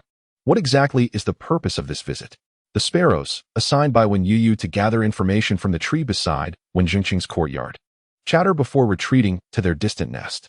Youyou meticulously inspects her surroundings, sends away a lost little squirrel, and ensures that no other small creatures are left behind before retrieving a jade ring from her system panel. Bai Ling approaches, sensing the air with its forked tongue, and curiously inquires, What is this, human? It's a trick. Youyou gestures for Bai Ling to stand back and turn away. After a moment, with a resounding clap, her companion will soon arrive. Bai Ling's eyes widen in amazement. Youyou, you can perform tricks. How impressive. Despite having lived for several decades, Bai Ling's nature remains childlike due to the secluded environment of the Medicine King's Valley and the inherent intellect of serpents. Upon hearing Youyou's words, it promptly turns away. I didn't see anything. Once all preparations are complete, Youyou takes a deep breath, cradles the ring in her palm, and begins the ritual as prompted by the system. As soon as her eyes close, she perceives herself in a mysterious space, surrounded by profound darkness. The only illumination comes from a thick tome before her, glowing with a soft white light. Curiously, Youyou stretches out her small hand to touch the pitch-black surroundings. Unable to reach the edge or discern what lies beyond, she calls out to the system in her mind but receives no response. It seems communication with the outside world is not permitted when using this item. Yet, she feels no fear, for the tome radiating white light exudes a comforting aura, almost as if it were inscribed with the words, I will not harm you. Youyou, with her small legs, scurries forward, tilting her head to examine the book. Perhaps sensing her presence, the tome opens naturally, its pages unfurling to reveal dozens of blank sheets. Youyou catches sight of the sparrow family she brought to the palace. The book is remarkably meticulous, detailing the familial connections of each bird. Due to its thoroughness, Youyou is also compelled to view the family of rats that had moved to Aunt Lu's courtyard. Oh, how densely populated they are. They truly multiply. Unable to contain herself, Youyou implores, could you go a bit faster? If I have to wait for it to introduce all the ancestral generations of the rats, a year might pass. The tome seems to comprehend her words, pausing momentarily before accelerating its pace in apparent frustration. Soon, pages imbued with a primal essence appear before Youyou. Suddenly, she understands why the previous hosts who obtained this artifact had acted as they did. As the moment arrived, it seemed as though the ancient beings were afforded a touch of special treatment. Not only had the pages transformed into a resplendent gold, but even the font had been enlarged and boldened. It was as if a glaring line beckoned her, urging her to make a choice. Who could possibly resist such an invitation? The four great beasts evidently held a certain prominence, and soon, Youyou glimpsed the winged figure of Qiongqi, her small hand pressed against the page, though her gaze flickered momentarily towards the nearby CharacterI. However, recalling her companion's insatiable appetite, Youyou sighed, alas. She could not afford to sustain such a voracious friend. So, it would have to be Qiongqi. No sooner had she voiced her decision than a confirmation button, larger than herself, materialized before her, oval and golden, as though enticing her to reconsider. Yet, Youyou had no intention of hesitating. She required protection at this moment, and thus, resolutely extended her small hand and pressed down. In the heavenly realm, ever since the last summoning of the Qilin, it had become known that Youyou had somehow managed to meet with them while on Earth. Although the Qilin steadfastly refused to divulge what had transpired during that encounter, the consensus remained that he must possess some value, prompting Youyou's choice. The radicals asserted that the Qilin's overall capabilities were rather lacking. Perhaps it was merely a case of serendipity. Conversely, the conservatives deemed the radicals' views overly cautious. The once vibrant heavenly court missed the lively presence that had departed, and thus, everyone was eager to seize the next opportunity. Since that day, CharacterI seemed to have lost his rationality, perhaps driven mad by hunger. Believing himself to be the most suitable candidate, he had not only provoked the auspicious beasts and the Dragon Nine Sons, but had also disregarded his own faction. Now, he approached Qiongqi's lair once more. With a kick, he shattered the barrier at the entrance, his youthful arrogance evident in his raised brows. His crimson gold pupils glimmered in the shadows, resembling flickering flames that accentuated his striking visage. "Hey, I forgot to ask, what do you want me to relay to Youyou?" The flickering firelight illuminated the figure reclining on the stone bed within the cave, slowly revealing a youth of approximately 17 or 18 years. His snow-white hair was haphazardly tied with a red ribbon, a few strands cascading before his scarlet beastly eyes, which brimmed with lethal intent. Xiongqi felt an overwhelming impatience. He was unaware of what the Dragon Nine Sons had told Taotai, but ever since that day, this fool had grown increasingly confident, as if the position were predetermined. What a farce! If positions could be predetermined, he doubted they would so generously bestow this opportunity upon Taotai. What was their aim? To have him descend and devour the mortal realm? Most likely, it was a deliberate ploy to annoy him. Just as he contemplated dismissing this fool from his lair, Xiongqi's heart suddenly raced. It felt as though something from a distant world was summoning him. "So, it shall be, Xiongqi." The youthful voice of the girl resonated clearly across the mountains and rivers, echoing in Xiongqi's ears. It was actually him. Xiongqi ground his canine teeth in contemplation, gazing at the unsuspecting Taotai in the distance, along with the numerous restrictions he had meticulously crafted over the past few days. A desire for revenge ignited within him like a raging inferno. The illustrious little koi, Xiongqi, is not particularly formidable, is he? Does he not claim to share the closest bond with Youyou? How curious it is that he has not been chosen. From Taoyu's perspective, he observed Xiongqi, who was on the verge of erupting into a fierce confrontation, suddenly break into a smile. However, any smile emanating from a creature of Xiongqi's nature was enough to induce a sense of revulsion in Taotai. "What are you smiling about?" Taotai inquired, disgust evident in his tone. Xiongqi's crimson eyes sparkled with mischief as he replied, "Oh, I just remembered that there are indeed some messages I need you to convey to Youyou." Upon hearing this, Taotai, momentarily setting aside his grievances, patted his chest and said, "Speak up, we're brothers." Xiongqi, witnessing Taoyu's eagerness surpassing that of fish in the Tianqi, could hardly contain himself. Yet, despite both being among the four great beasts, their camaraderie was non-existent. Thus, Xiongqi slowly set a trap for Taotai. "But you know, I have always been somewhat tongue-tied. At this moment, I cannot quite recall what I want to say. Given that you share the closest relationship with Youyou, you surely know what she enjoys hearing. Could you assist me in expressing my concern for her?" Taoyu's tail nearly soared to the heavens in delight. He relished being told that he was closest to Youyou. To his surprise, not only did Long Jiuzi think this way, but so did Xiongqi. Never before had Taotai been so willing to assist another beast. Crafting numerous phrases for him, Xiongqi, with pen and paper seemingly conjured from thin air, diligently transcribed these words. Taoyu's tail, inexplicably animated, swept across the ground, reflecting his current jubilant mood. "All right, hand it over. I shall present this letter to Youyou later." Taotai extended his hand. "Not so fast," Xiongqi replied. Upon descending to the mortal realm, he intended to report Taotai's antics to Youyou, suspecting that Xiongqi sought to pilfer his wisdom. A sinister grin suddenly appeared on Xiongqi's enchanting visage. It seems I may not need it after all." "What do you mean you don't need it? Are you toying with me?" Taotai, a fierce beast with a notoriously bad temper, was already half transformed, his sharp fangs glinting ominously as if poised to sever Xiongqi's neck. Yet, Xiongqi showed no sign of fear. Rather, he delighted in escalating the commotion. "It appears that I have been chosen," he declared.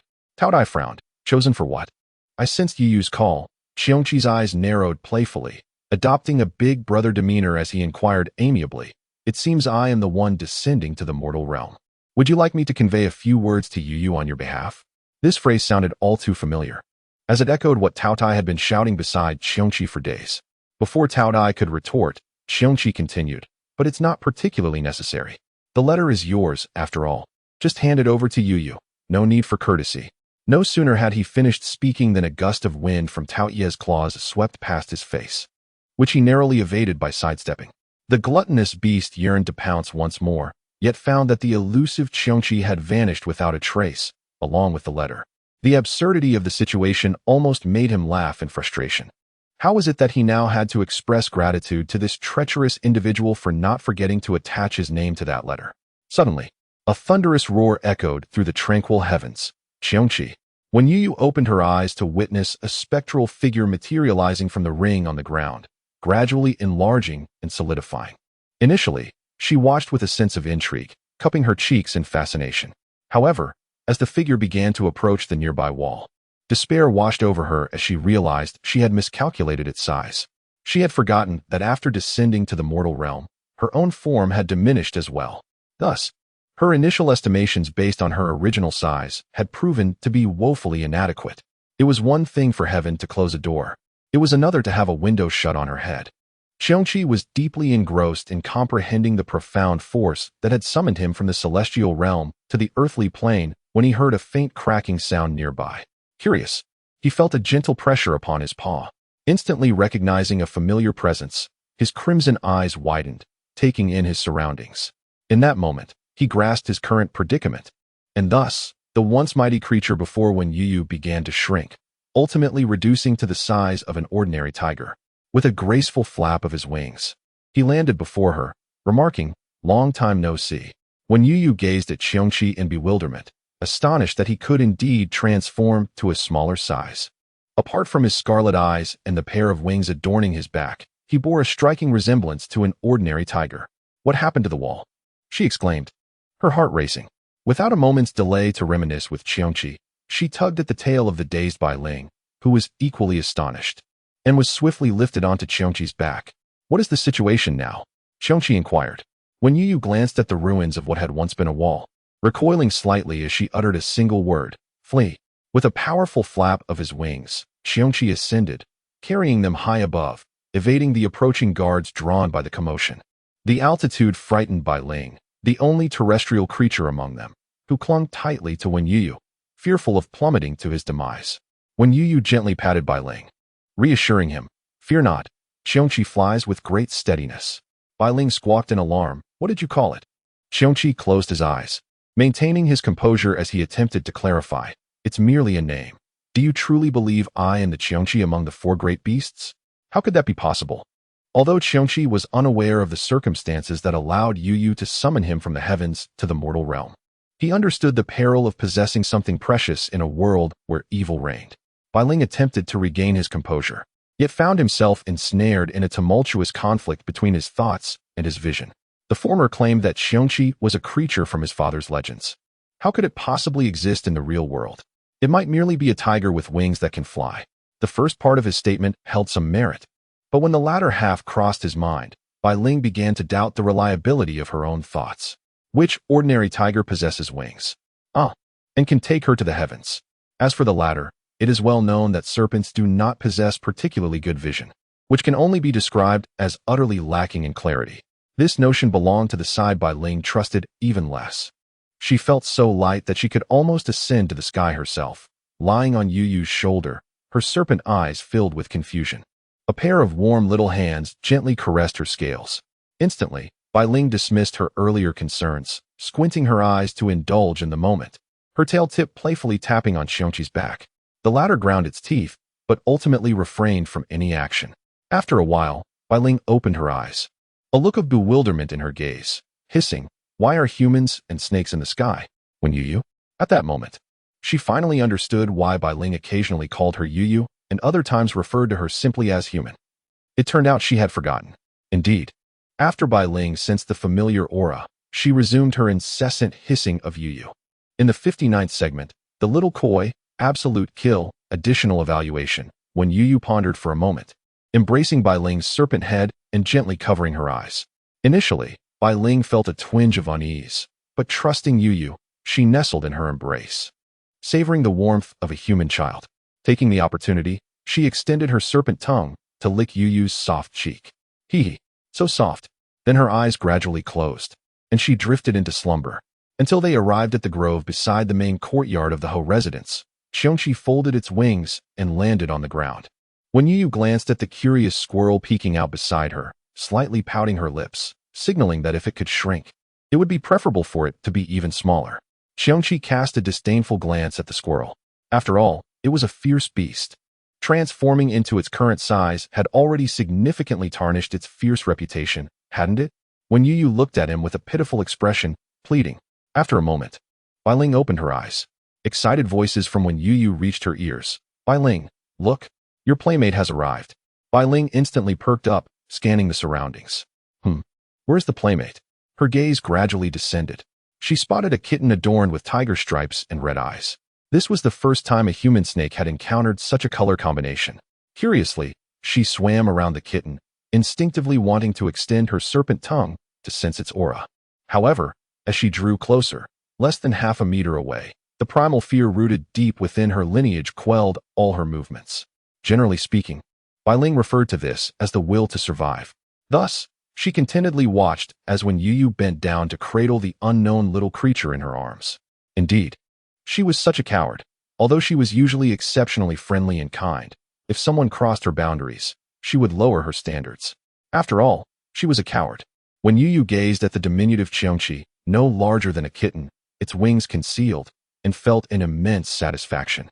It was far less intimidating than the large tiger from earlier, ensuring that Balan would not be frightened. When Youyou wished to call out to Balan and encourage her to greet Qiongqi, but she could only see Balan's retreating figure, fleeing as if pursued by countless adversaries. "Hey, wait for us," when Youyou exclaimed, her short legs hastily pursuing her friend. After a moment of hesitation, Balan overcame her fear and paused to wait for Youyou. "Humph, just a mere kitten. How could I possibly be afraid?" Qiongqi, sensing when Youyou's urging gaze, was unwilling but nonetheless extended a paw to give a gentle wave, treating it as a greeting to the little snake. When Youyou pinched Qiongqi's soft paw, praising him, "So good," Qiongqi let out a low growl. "You're being quite presumptuous. How could he, a fearsome beast, be called good?" Yet, his tail gave a gentle thump against when Youyou's arm. She affectionately stroked his fur, seizing the opportunity to introduce her earthly relatives before reuniting with the guards. From her beloved mother to her great-grandmother, uncle, and the steward of the royal family. She listed them all, even mentioning the maids who cherished her. Qiongqi's ears perked up. Despite his fierce appearance, he patiently listened as the young one spoke of these humans. "You truly cherish them," he observed. When Youyou nodded earnestly, a hint of amusement flickered in Qiongqi's eyes. However, a secret had long been concealed from Youyou. Even from the Queen Mother herself, none knew of her origins.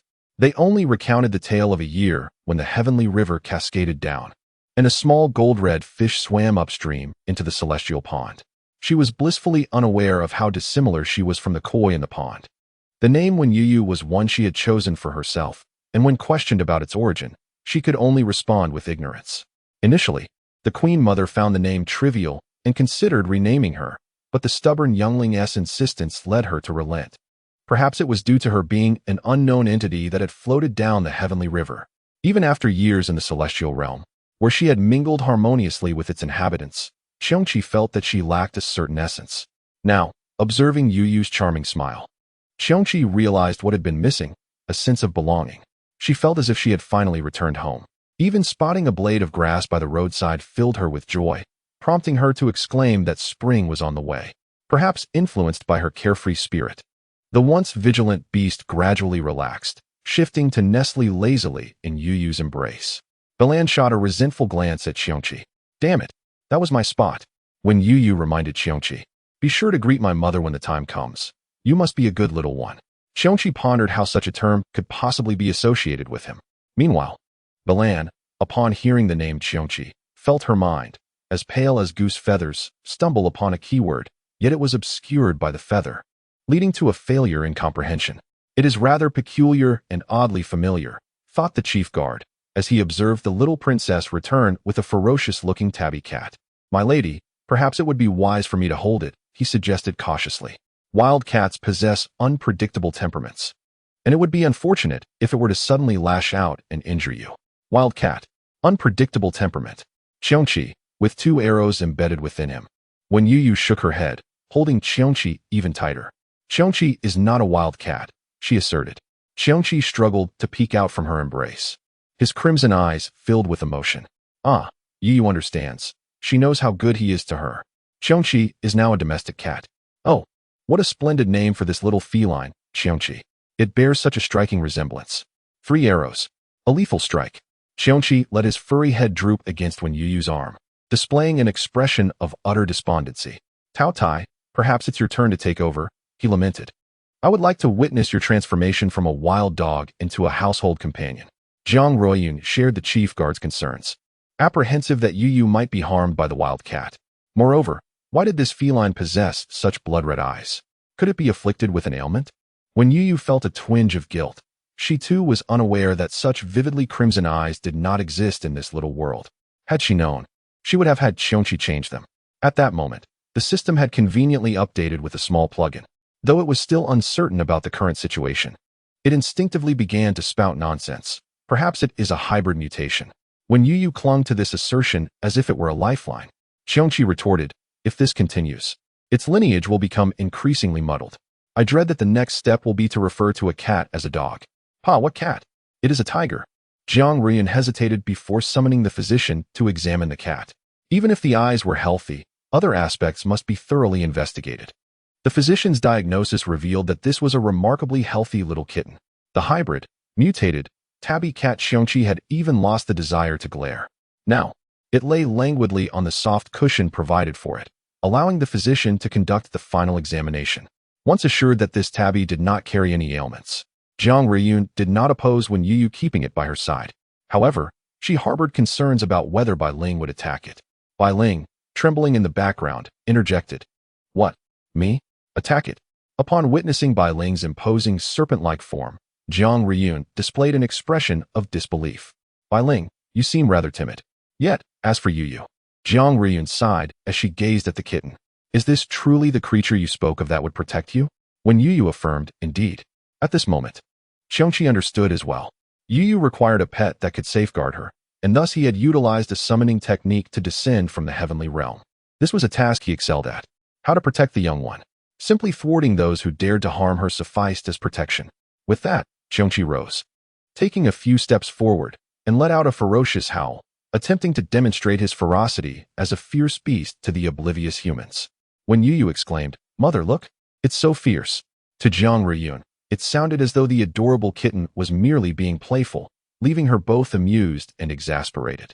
Never mind. I shall discuss the matter of the hidden guards with Youyou at a later date. Yet, to soothe her daughter, Jiang Ruiyun, despite her indifference towards the fluffy creature, bent down to gently stroke the kitten's head.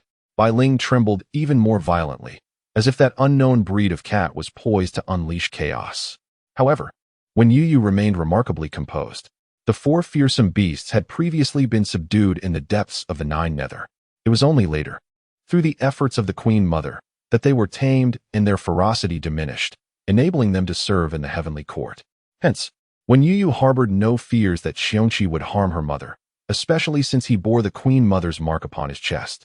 Nevertheless, being inherently fierce beasts, their temperaments were indeed somewhat more volatile than those of other creatures. Whenever they faced adversity in the heavenly court, they would resort to brawls. After all, they could not truly harm each other, and neither were they paragons of virtue. Thus their altercations could hardly be deemed malevolent. They thrived in an era of tranquility. Meanwhile, in another realm, chaos reigned. How did this wall collapse? Forget about that for now, my friend. You won't believe what I just saw. A tiger with wings. It took a snake to the heavens. As for Youyou, she remained oblivious to the two beasts obstructing her view. The guards exchanged glances, their expressions reflecting a mix of disbelief and concern. Have you lost your mind? How could a tiger possibly have wings and carry a snake? They would be more likely to fight each other. One guard felt equally aggrieved. He had indeed glimpsed it, albeit just a fleeting glance. I can't be hallucinating, he insisted, stopping another guard who appeared even more terrified. Did you see it too? His inquiry was interrupted as the other guard replied in fear. You saw it, right? That creature towering over the wall by several times. Are you mad? The elephants from foreign lands do not even surpass the height of this wall. How could there be a creature even taller? But I saw it crush the wall.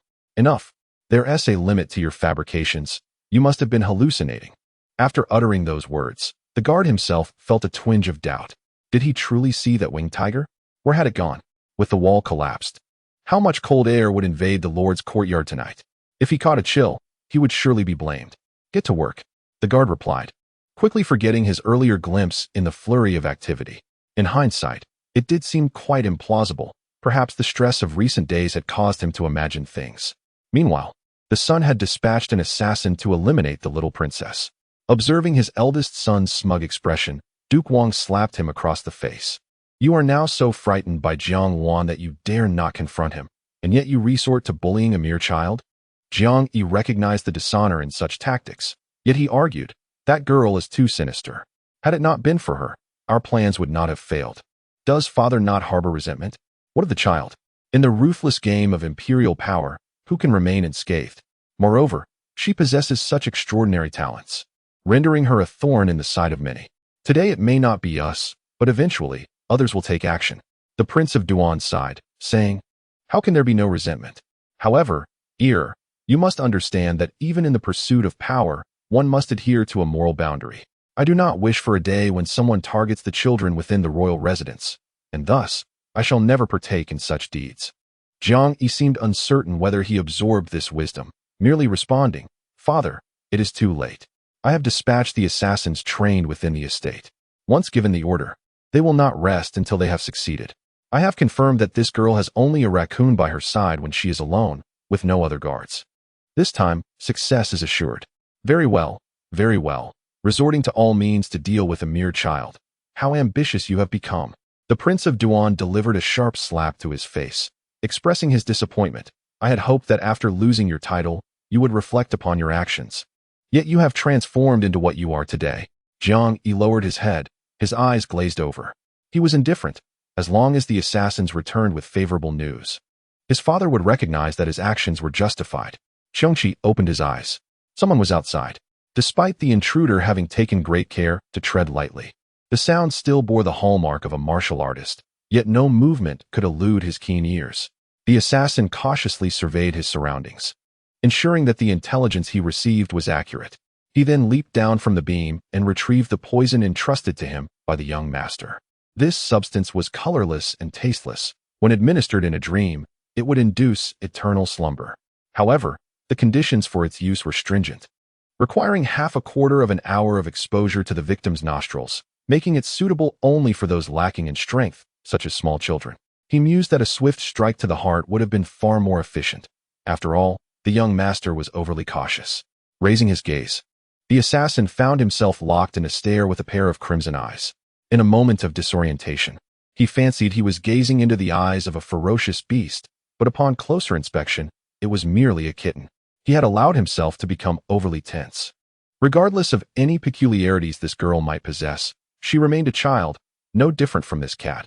Despite its terrifying gaze, it was still just a cat. He steeled himself and approached a few steps closer. Qiongqi swallowed slowly, blinking deliberately. In the northwest, there exists a beast resembling a tiger, possessing wings and the ability to fly, known for preying upon humans, called Qiongqi. The assassin broke into a cold sweat at the cat's reaction. Why did it appear as if it were craving human flesh? How strange. Once he had dealt with the girl, he would let it accompany its master.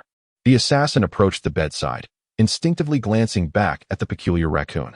However, the mat where the cat had lain was now empty. Where had the cat gone? He had not heard any sound at all. For some inexplicable reason, the mere disappearance of a cat sent chills down his spine, and even in the chill of winter, his back was drenched in cold sweat. He silently cursed himself for becoming increasingly timid, shaking his hand to dispel his fear.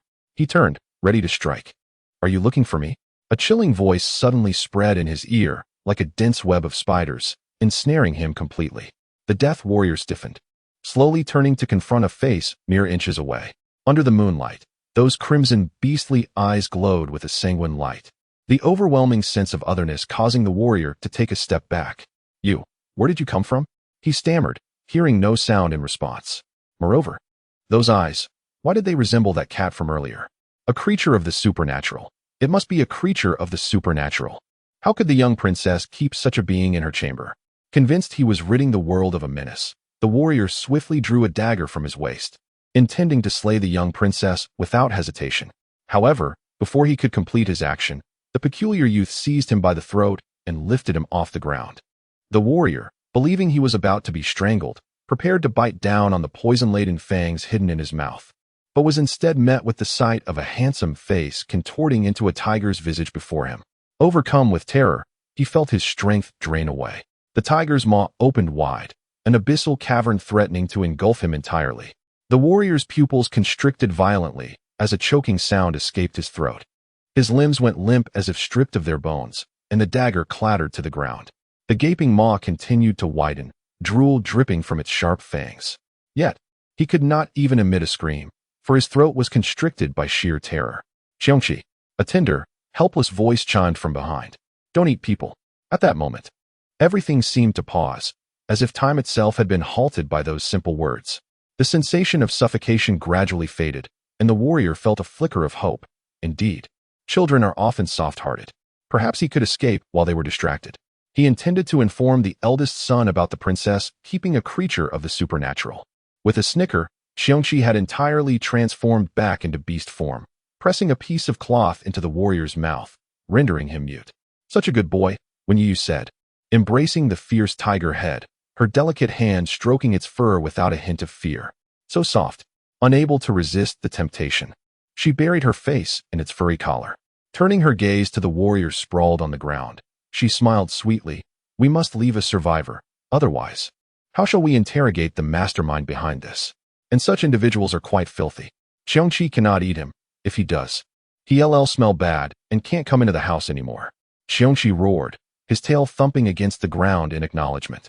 Though consuming humans was in his nature, he had learned restraint after being enlightened by the Queen Mother. Furthermore, this world harbored many vile beings.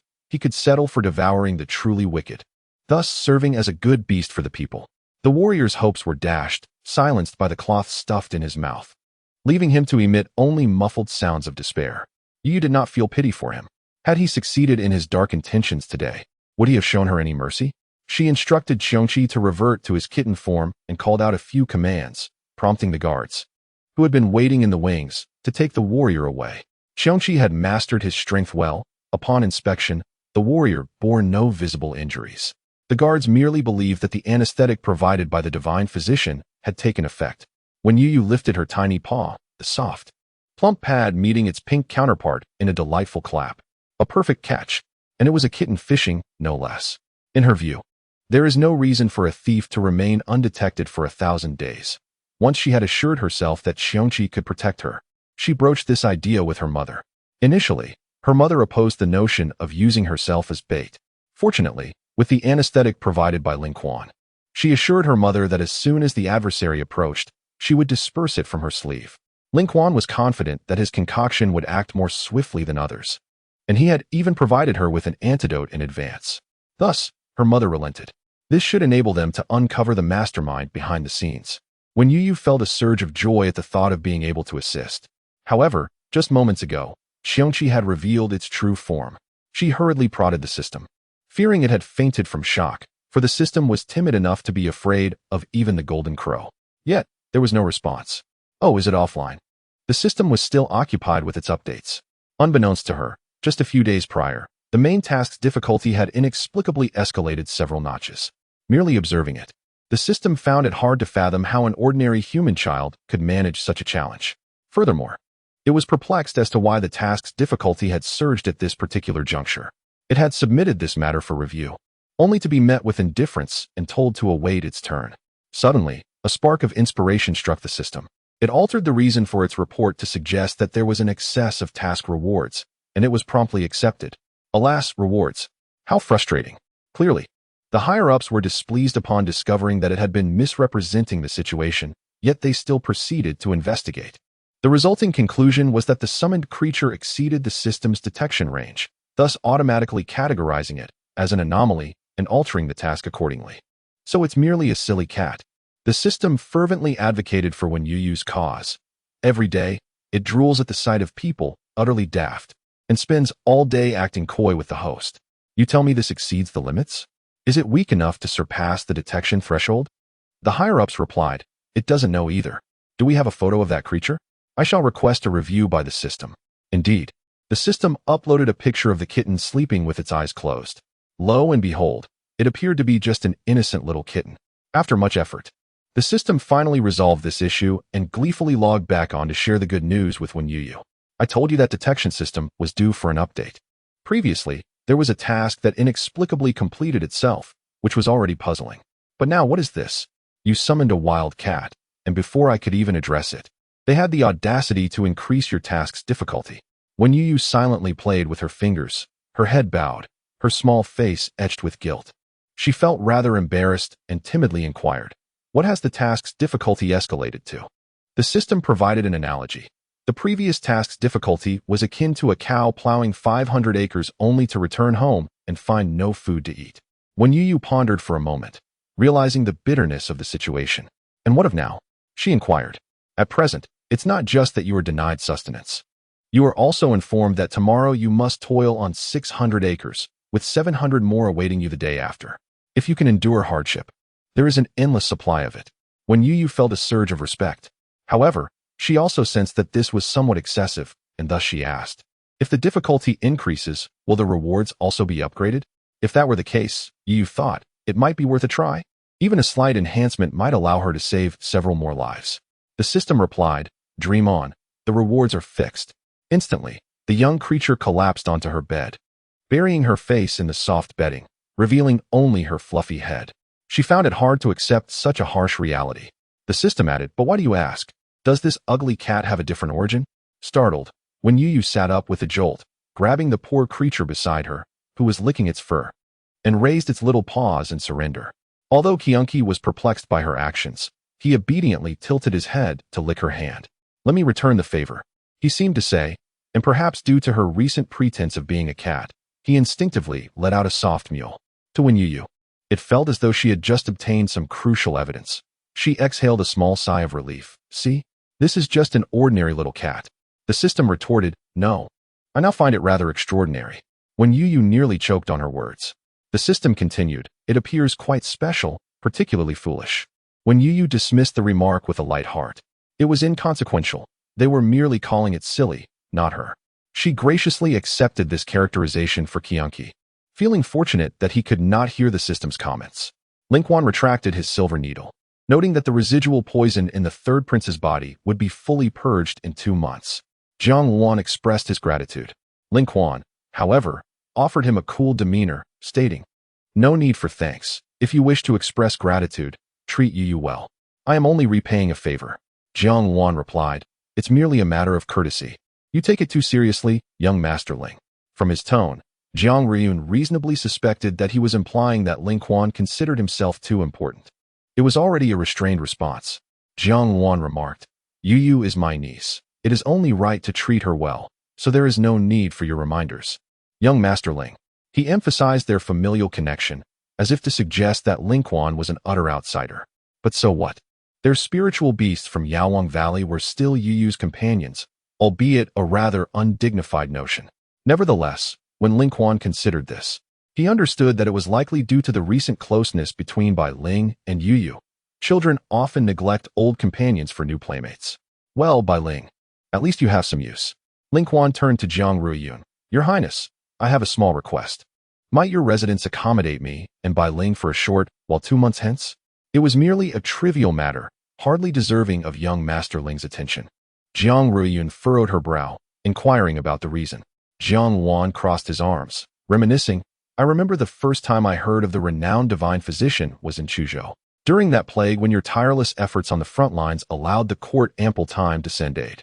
Linquan cast him a surprised glance, astonished that such eloquence could emanate from him.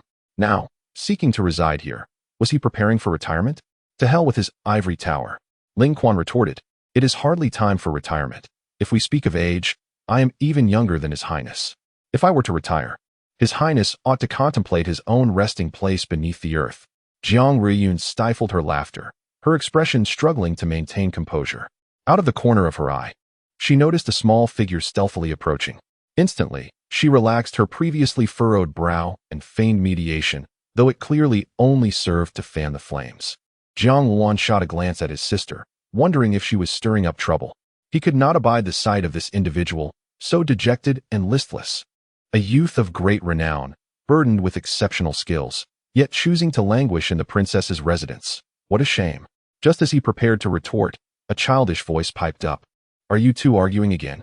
Jiang Luan immediately distanced himself from Linquan, denying the altercation, while Linquan turned away in disdain. When Youyou peeked in, observing the two with clarity. Uncle, how can you argue with the doctor? Didn't you promise to be a good example for Youyou and adhere to medical advice? She elongated her tone, and Jiang Luan, unable to maintain his stern demeanor, bent down, feigning a touch of grievance on his noble face. Alas, I always heed Youyou's words. But some individuals take advantage of my good temper to complicate matters. When Youyou could hardly bear to hear this. When had her uncle ever been good-natured? Ling Quan scoffed, unable to tolerate his demeanor. If you can't win, then join in. Let's see who can outdo the other in distaste. Sigh. I merely lack a place to stay in the capital, and, being an orphan with no other relatives, I wish to borrow a few days' lodging in the princess's residence, only to be mocked by certain individuals for lacking ambition and preparing for retirement. Jiang Wan remarked. He could very well be an orphan, just one short of the truth. When Youyou found the adult's behavior quite childish, one remained silent, while the other spoke solely to belittle. She turned to Ling Quan and, with keen intuition, asked the question Jiang Wan was too proud to voice. Brother Ling Quan, aren't you going to help others elsewhere? The reason the divine physician of Yaowang Valley gained renown was not solely due to his exceptional medical skills, but also his compassion for the common folk. Forsaking the comforts of aristocratic residences to traverse various locales to heal and save lives. Are you weary? When Youyou approached him, clasping his hand, and softly said, If you're tired, you should rest for a while. But both Youyou and Uncle hope you do not abandon your aspirations. Jiang Wan's phoenix-like eyes blinked uncomfortably, yet he offered no rebuttal. Indeed, while they were all equally vexing, it was still the spirited young divine physician who was the more agreeable sight. Ling Quan bent down and gently patted Youyou's small head, pondering aloud. But what if this aspiration itself is devoid of meaning? Would there still be merit in pursuing it? Youyou wondered, her young mind overwhelmed. With a fierce expression, she declared, no riddles allowed.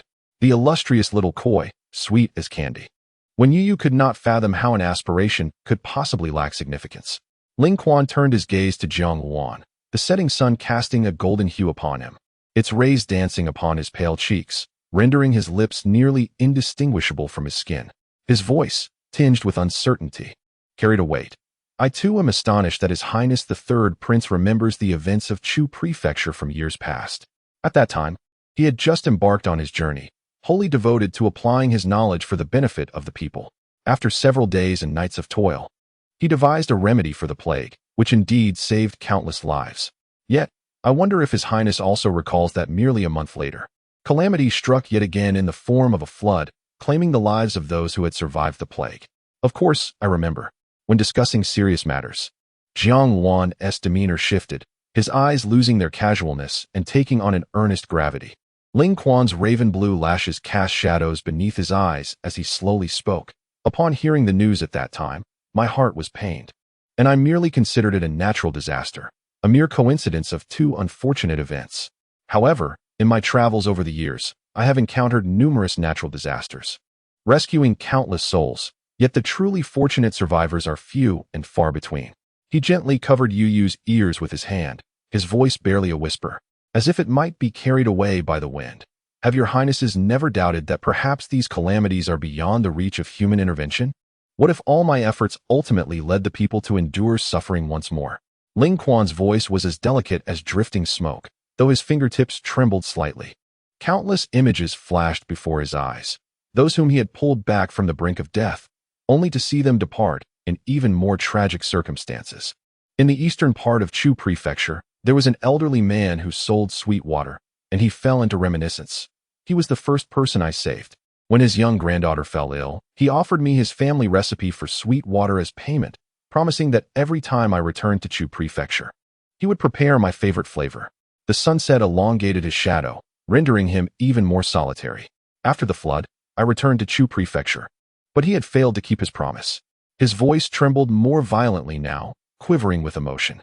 Over the years, I have occasionally wondered if they resent me for saving them, for subjecting them to further suffering.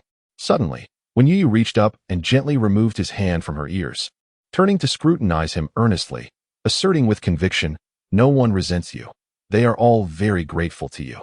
Ling Quan radiated warmth and virtuous light, devoid of any lingering resentment from others. The moment Youyou first laid eyes on him, she knew he was a good person, for reasons unknown. Ling Quan found himself instinctively believing her words. He wished to articulate something, yet the weight of his emotions bore down on his heart. Finally, gazing into Youyou's clear eyes, he managed to utter, "How did you hear that?" When Youyou thought he was rather silly, "When you were trembling just now?" Your hand relaxed too. Jiang Wan could not suppress a laugh. He had become aware of the matter concerning the dragon vein, and soon connected the two occurrences. Perhaps this situation stemmed from the depletion of the dragon vein. It was no wonder that his father felt so despondent. Naturally, this matter could not be disclosed to outsiders, but it did not prevent Jiang Wan from lifting Youyou and presenting her before Ling Quan. Ling Quan glanced at Youyou's adorable little face and inquired, "What is this? Your Highness? Are you presenting the child to me?" He reached out to take Youyou, but Jiang Wan, with a stern expression, evaded him. "How brazen! You think I would offer you the child?" Jiang Wan reminded him. "Did you not hear about the recent events at the palace banquet? Wasn't he that no disaster resolved? Everything is improving. Do not be so disheartened." Ling Quan replied, "The version I heard was that the Taoist miscalculated the time due to a lack of scholarly rigor." Jiang Wan pondered for a moment. Indeed, this was the narrative he and his father had allowed to circulate. In any case, you must understand that we have already found a way to break the deadlock, and even Youyou has met the other party, have you not? When Youyou was jostled by her uncle, causing the chubbiness of her cheeks to jiggle, she maintained a serious demeanor and replied, "Yes. The system speaks to me every day." Youyou rummaged through her little pocket, producing a candied fruit. She gazed at it, closed her eyes, and reluctantly offered it to Ling Quan, saying, "Do not be sad. Although natural disasters are frightening, one has already been resolved. Where there is one, there will be another, and the people greatly need you." She added, "Here. Youyou offers you some candy. It may not be as delightful as syrup, but it is still sweet." She realized she had never tasted syrup. When Youyou swallowed hard, Ling Quan, originally contemplating letting her keep it for herself, was pleased to see Jiang Wan's displeased expression and accepted the candy, unwrapping it to indulge. It was exceedingly sweet, so much so that even if he were to leave this place one day, he would occasionally reminisce about it. Jiang Wan's voice was soft. "Youyou, what about your uncle? He has some too. Does your uncle not have any?" When Youyou replied, "Youyou only has this one left." The young one pondered for a moment, then wrapped her arms around her uncle's neck and planted a kiss on his cheek, attempting to bribe him. Jiang Wan's lips involuntarily curled upwards, yet he managed to maintain a serious facade. When Youyou gazed up at him, observing his unusual resolve today, she pouted and tugged at his sleeve. Then, "Can Youyou give uncle tomorrow's candy?" Jiang Wan, satisfied, immediately displayed his magnanimity. "No need. Do you think your uncle is the type who covets a child's treat? You should keep it for yourself." Ling Quan interjected, "Must you belittle him at every turn?" Jiang Riyun snatched the child back, producing a handkerchief to wipe her mouth, as if removing some filth. "Do not emulate your uncle's manner of speaking. It reeks of tea and is utterly suffocating." "Miss, the Marquis requests your presence inside," said a servant. Youyou nodded, accepting the food box from a maid nearby. She inquired, "Why has father moved here? Did something happen at the previous courtyard?" The guard replied, "It collapsed." "Youyou, how could it collapse? There has been no strong wind these days." The guard remarked, "Indeed, it is as if the clear blue sky has suddenly collapsed. We are currently occupied with reconstruction, and the Marquis has nowhere else to go but remain here." Youyou found this situation rather perplexing and contemplated sending someone to investigate further in due time. She gently placed the food box beside the table. When Zhengqin glanced at her, his tone indifferent, "You are quite thoughtful." Since returning from the imperial banquet, her father had maintained this attitude towards her, although it had improved somewhat over time. For some inexplicable reason, she suddenly thought of Youyou. If it had been her who had faced disgrace that day, she wondered if she would also feel the need to ingratiate herself with her relatives as well. In her previous life, Youyou considered the royal siblings to be exceedingly aloof. Aside from Jiang Riyun's initial kindness, she later treated her as if she were invisible. In her efforts to win over her biological mother, she even personally delivered soup, but it was evident that her efforts were unappreciated. Instead, she was admonished that engaging in activities that wasted time and did not resonate with her was less fruitful than dedicating her efforts to her studies. How obstinate! As for Jiang Wan, his harshness was such that she preferred not to recall it. After Jiang Riyun's demise, he inexplicably sought her out, raving that she was worthless and of no use whatsoever. How strange! What use could she possibly have? He never clarified. Not to mention the ruthless emperor and the imperious empress dowager, each one more unyielding than the last. Youyou held a deeply unfavorable opinion of this family. What if when Youyou currently basked in favor, when she inevitably attracted trouble, she could brace herself for the madness of this family? With these thoughts, Youyou felt her previously pent-up frustration ease somewhat. Her gaze suddenly fell upon a familiar name at her father's desk. It was Lu Xian's treatise. Since it was not an urgent official document, Zhengqin did not deter her from perusing it. Upon mentioning Lu Xian, a satisfied expression graced his face. Your cousin possesses genuine talent. He should achieve an excellent rank in this spring examination. Given the current interdependence between the Wan and Lu families, hearing her father praise her cousin brought a smile to Yao's face. Indeed, being reborn was a blessing from the heavens. At this time in her previous life, she could never have imagined that her maternal uncle's family would produce such remarkable talent. This spring, Lu Xian excelled and was chosen by the emperor as the top scholar in the palace examination. In merely 3 months, she and her aunt would enjoy better days ahead. As she contemplated visiting Lu Xian and Lu Wu with her maid later, Wen Yao glanced at the treatise. Just one look caused her brow to furrow in concern. What troubles you, Yao? When Jingqing, having partaken of the meal personally delivered by his daughter, softened his tone. Did he perceive something amiss? Wen Yao immediately shook her head and forced a smile. Yaoer could not possibly discern any errors. I am merely astonished by my cousin's talent. The Xuanwu Marquisate was a branch that had split from the Wen family, lacking any external marital connections for support. Nonetheless, when Zhengqing felt a sense of relief that Lu Nyang's family could produce 2 promising individuals, his efforts over these days for these 2 nephews were not in vain. After the new year, your 2 cousins will accompany you to study at the Guozijian. Although you are in different academies, it offers a semblance of support. Wen Yao nodded obediently. Upon exiting her father's makeshift study, she finally released the grip she had fiercely maintained on her palm. This was not right. She had seen Lu Xian's handwriting in her previous life. It did not resemble this. What on earth was happening? She needed to find an opportunity to inquire further. When Youyou had been playing in the small garden with Sister Chunyu. Though winter had passed, spring was yet to arrive. The garden had already begun to blossom with vitality. In the thawed earth, a few tender green shoots stubbornly poked their heads out, trembling gently in the breeze. When Youyou crouched by the stone path, her small fingers delicately brushing against the fresh greenery, instantly feeling the subtle pulse of life beneath her touch. Several butterflies gently alighted upon her shoulders. Lacking vocal cords, the butterflies could only express their fondness for the little girl through their gentle proximity. 2 mischievous ones clambered onto her hair, playfully assuming the role of adornments. When Youyou curved her eyes in delight, carefully refraining from moving her head, fearful of startling these vibrant little sprites. The maids nearby lamented their inability to paint, wishing they could capture this enchanting scene to present to the princess. The system remained silent, merely taking screenshots. Surprisingly, despite lacking a camera feature, it could capture images. Soon, an increasing number of small animals gathered around. A squirrel leaped onto her lap, emitting a brief chirp. Thank you for the feed. We've all gained weight this winter. The nearby plump little birds chirped eagerly, seeking to be petted. Bai Ling watched with longing, salivating at the sight. So plump, yet forbidden to eat. How vexing. It turned its back and buried its head beneath its body, refusing to witness the little creatures frolicking before it. Suddenly, a flurry of hurried figures darted past, startling the timid animals into hiding within the bushes. When Youyou, somewhat bewildered, lifted her head, that figure appeared to be Wen Yao. Where was she headed? Chunyu understood immediately. She must be going to deliver food to the marquis.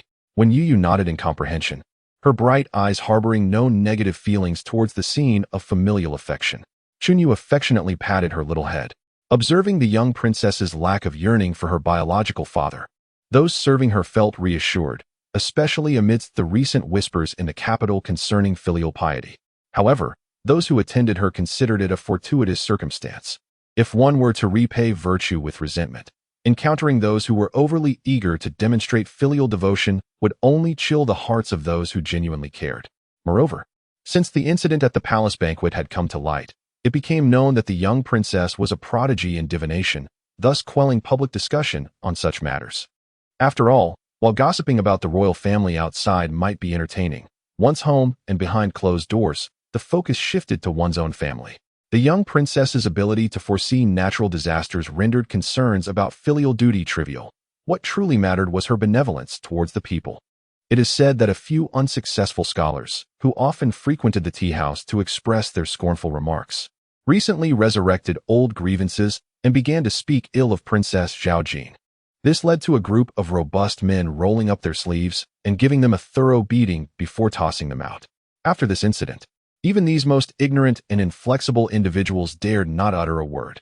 When Youyou, after much effort, finally managed to soothe the timid rabbit and cradled it once more in her arms. Just then, Wen Yao hurried past from another direction. without firmly holding onto the rabbit, which had kicked her. When Youyou wondered aloud, "What is going on now?" Youyou, somewhat perplexed, remarked, "By the looks of it, she seems to be delivering food to the Liu family." "Why so much food?" When Youyou queried. "No wonder her health is so robust. Last time she was buried in snow, Aunt Liu fell gravely ill upon her return, yet Wen Yao suffered no such fate. It turns out she must walk such long distances daily." Before long, Wen Yao passed by again, this time with a different food box in hand. When Youyou exclaimed in surprise, "Sister Youyou, she is quite impressive." Youyou replied, "What do you mean? She prepares meals so quickly. She has already managed to send out another box." Youyou quietly explained, "Not quite. She claims to have made it herself, but in reality, she merely has to glance at the kitchen to pass it off as her own cooking. It is not customary for a young lady from a noble family to cook herself, nor is it guaranteed to be palatable." When Youyou stroked her increasingly rounded chin, coming to a realization. In the interest of convenience for healing, Ling Quan resided in the side courtyard of the Jiangwan Manor. The servants were taken aback when they saw the usually reclusive young Master Ling swaggering into the main courtyard with a beautifully designed food box. Before they could fully comprehend the situation, the door creaked open, revealing the third prince, who emerged holding a matching food box. A mere exchange of glances was sufficient for them to understand everything, and they both displayed expressions more unpleasant than one would have while consuming something distasteful. Who on earth had the audacity to come up with such a ridiculous idea of equality? Ling Quan, still somewhat baffled by the whims of the nobility, incredulously inquired. "Wasn't it said that Youyou prepared this herself?" Delighted, he quickly prepared to relocate the meal to the Jiangwan entrance for dining. However, it turned out he wasn't alone in this endeavor. Jiangwan was displeased by this remark. "Youyou is just a child. It's already commendable that she remembers to bring you a meal, yet you truly expect her to have cooked it herself?" Ling Quan contemplated mentioning that he had been self-sufficient at the tender age of 5 in the Medicine King Valley, but upon reflecting on his own experiences, he felt it inappropriate to impose such expectations on Youyou. After stating his point, he fell silent. Both exchanged disdainful glances before retreating to their respective courtyards. A servant entered just then, witnessing the scene unfold. Curiously, he asked a nearby young attendant, who was sweeping, what were young Master Ling and the prince discussing. The young attendant, not lifting his head and having not quite heard clearly, casually replied, "The young princess just came to deliver lunch. It seems she wishes to share it with the prince and perhaps discuss her ailment." Unbeknownst to him, he had, in a way, hit the mark. As the two childish souls clashed, when Youyou nestled close to her mother, opening her small mouth to eagerly gulp down the morsel her mother offered. It was so fragrant and delicious. Her mother was too slender and ought to indulge a bit more. Jiang Ruiyun smiled as she affectionately stroked her daughter's fluffy head. Feeling the gentle nuzzle of her soft little crown against her palm, her heart melting into warmth. "Yes, I will ensure to feed you more, so you need not worry." "All right." Qiongqi lay beside them, gnawing on a piece of raw meat. However, still unaccustomed to the proportions of this body, it bit down too forcefully and stumbled, tumbling over with a thud. This sudden commotion drew the attention of the mother-daughter duo, who were enjoying their meal together. They beheld a plump, tabby kitten sprawled on its back upon the soft cushion, its tiny pink paws frozen in a pouncing position, its furry belly rising and falling with each breath. Its crimson eyes glistened with a hint of confusion and grievance, while its ears twitched slightly in embarrassment. Qiongqi let out an indignant yowl, attempting to conceal its mortification with its tail, only to inadvertently trip over it and roll a small distance. The system chimed in with a disdainful remark, questioning the absurdity of such a creature being granted a week of unaccountability. Jiang Ruiyun averted her gaze, unable to find words. When Youyou scampered over to lift the kitten, gently patting its head, "You're already a bit clumsy. Let us not make you any more foolish. Next time, I shall chop the meat into smaller pieces for you." Qiongqi protested, "No, that was an accident. Put me down. I shall engage in a fierce duel with it." Alas, it truly seemed to have lost its wits. Hadn't a piece of meat already met its demise? After a raucous and lively lunch, Granny Sue watched with a smile as the little princess nestled in her mother's embrace, yawning. If one were to rewind a month and a half, who would have thought this once desolate princess's residence could be so vibrant? The little princess was indeed a blessing to His Highness. Granny Sue found herself musing aloud, only to immediately regret her words, for the great Xia dynasty possessed a complete and intricate system of metaphysics. Yet Jiang Ruoyun felt it to be a truth. Those surrounding Youyou were gradually becoming better. Reflecting on how Youyou was once deemed a harbinger of misfortune when she first arrived, Jiang Ruoyun couldn't help but chuckle. To attribute one's hardships solely to an innocent child who had no choice in her own birth was indeed a sign of utter despair. As when Youyou lay drowsily in her mother's embrace, a familiar sound echoed in her mind, a soft beep. Who could comprehend the sense of redemption in that moment?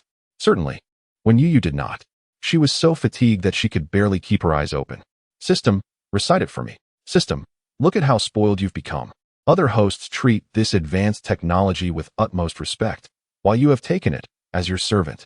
The system, with its contradictory nature, declared, main task, this is no longer a matter that can be resolved with mere glutinous rice. As the season of spring approaches, it is known that Emperor Xia Jing and his entourage will face a calamity involving beasts, among whom are the pillars of the nation. The task is to contemplate how to prevent Emperor Xia Jing and his ministers from suffering injuries that could lead to their untimely demise during this disaster. One approach to address the issue fundamentally is to avoid the situation entirely. If they do not venture forth, they shall not encounter the beastly tribulation. Alternatively, the valiant young lord has resolved to personally brave the dangers, joining the grand expedition of spring with his unparalleled martial prowess to confront the beasts head-on. The reward for this task includes an expansion of the beast controlling space, granting a singular opportunity for interdimensional assistance. The advanced task suggests that life is fraught with twists and turns, yet it remains quite affordable. As the rising star of the group, when Youyou is striving to win the affection of her fellow humans, having already captivated 54 individuals, she is truly remarkable. When Youyou felt a bit dazed, with numerous questions swirling in her mind, each clamoring for attention. Finally, she stammered, "What is the spring hunt?" Her confusion deepened upon glancing at the task panel. The term spring ghost only added to her bewilderment. The system, initially poised to call her foolish, found itself compelled to search online, grateful for its internet connectivity. Upon discovering the answer, the system appeared to possess an air of profound wisdom. Foolish one, the spring hunt refers to the spring expedition for hunting. Hearing when Youyou drowsily praise its cultural knowledge made the system swell with pride. What does this interdimensional assistance mean? She inquired. The first part was comprehensible to her. The system replied, this means that when faced with danger, you can open a spatial portal, allowing you to seek help from someone hundreds of miles away. The individual summoned can temporarily traverse space to assist you for a limited time of half an hour. Once the time elapses, the portal will close, and everything will return to its original state. It added with excitement. This does not require prior acquaintance, unlike summoning. However, upon further reflection, she felt somewhat discouraged. But since it's assistance, the other party must agree to help, so it makes sense that there are no restrictions. While it seemed quite powerful, it could only be utilized among humans. The system sighed, while when Youyou rejoiced. This task reward is no different from what you referred to as cheating. The system pondered, confused by the comparison. Indeed, there were no limitations akin to those of summoning items. Yet, even if one were to summon a formidable entity, if the other party did not respond, what good would it do? Furthermore, assistance is typically sought in dire situations, such as being besieged or ambushed.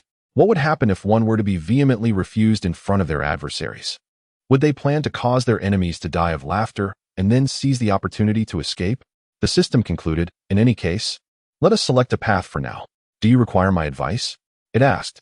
When Youyou propped up her little head, her bright eyes gazing at the two options, her short legs swung in the air, eliciting a sense of foreboding within the system. I must tell you, last time you were fortunate. You chose a different path and coincidentally encountered the recovery of your mother. This time, however, it is not merely a personal affair, it is a beast tide. The wisest course of action would be to refrain from participation. When Youyou was undoubtedly aware of this rationale, if it were solely her, even with her ability to communicate with the animals, she could not guarantee the resolution of the beast tide. Yet now, she had Qiongqi by her side. Although Qiongqi could not command the beasts like a Qilin, he could certainly subdue them. If all else failed, he could revert to his original form and serve as a formidable barrier. Moreover, there was another significant reason. Grandfather Emperor is quite eager for this spring hunt. System, recite with me. When Youyou quickly diverted the topic. What of being illiterate? The ability to recognize spirits is already commendable. When I first entered the palace, Grandfather Emperor held me in his arms and recounted numerous tales of his youthful exploits in battle.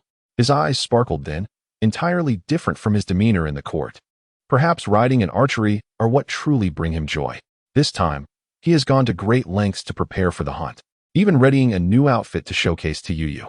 The lifespan of a mortal is but a fleeting century, a mere moment in the eyes of the little koi. Yet within this brief span, they each carve out their own resplendent existence. This fleeting nature of time leads Youyou to feel that moments vanish in the blink of an eye. In such a short duration, she resolves to leave no regrets. Youyou will safeguard Grandfather Emperor and all the other delicate, yet beautiful lives. System. Oh, never mind. I have long been aware of your temperament. From the instant it glimpsed that path, the system felt a jolt, knowing that this fledgling would undoubtedly choose it. What could be done? It was all due to Youyou inexplicably bending down, binding it to Youyou. Yet, it held no regrets.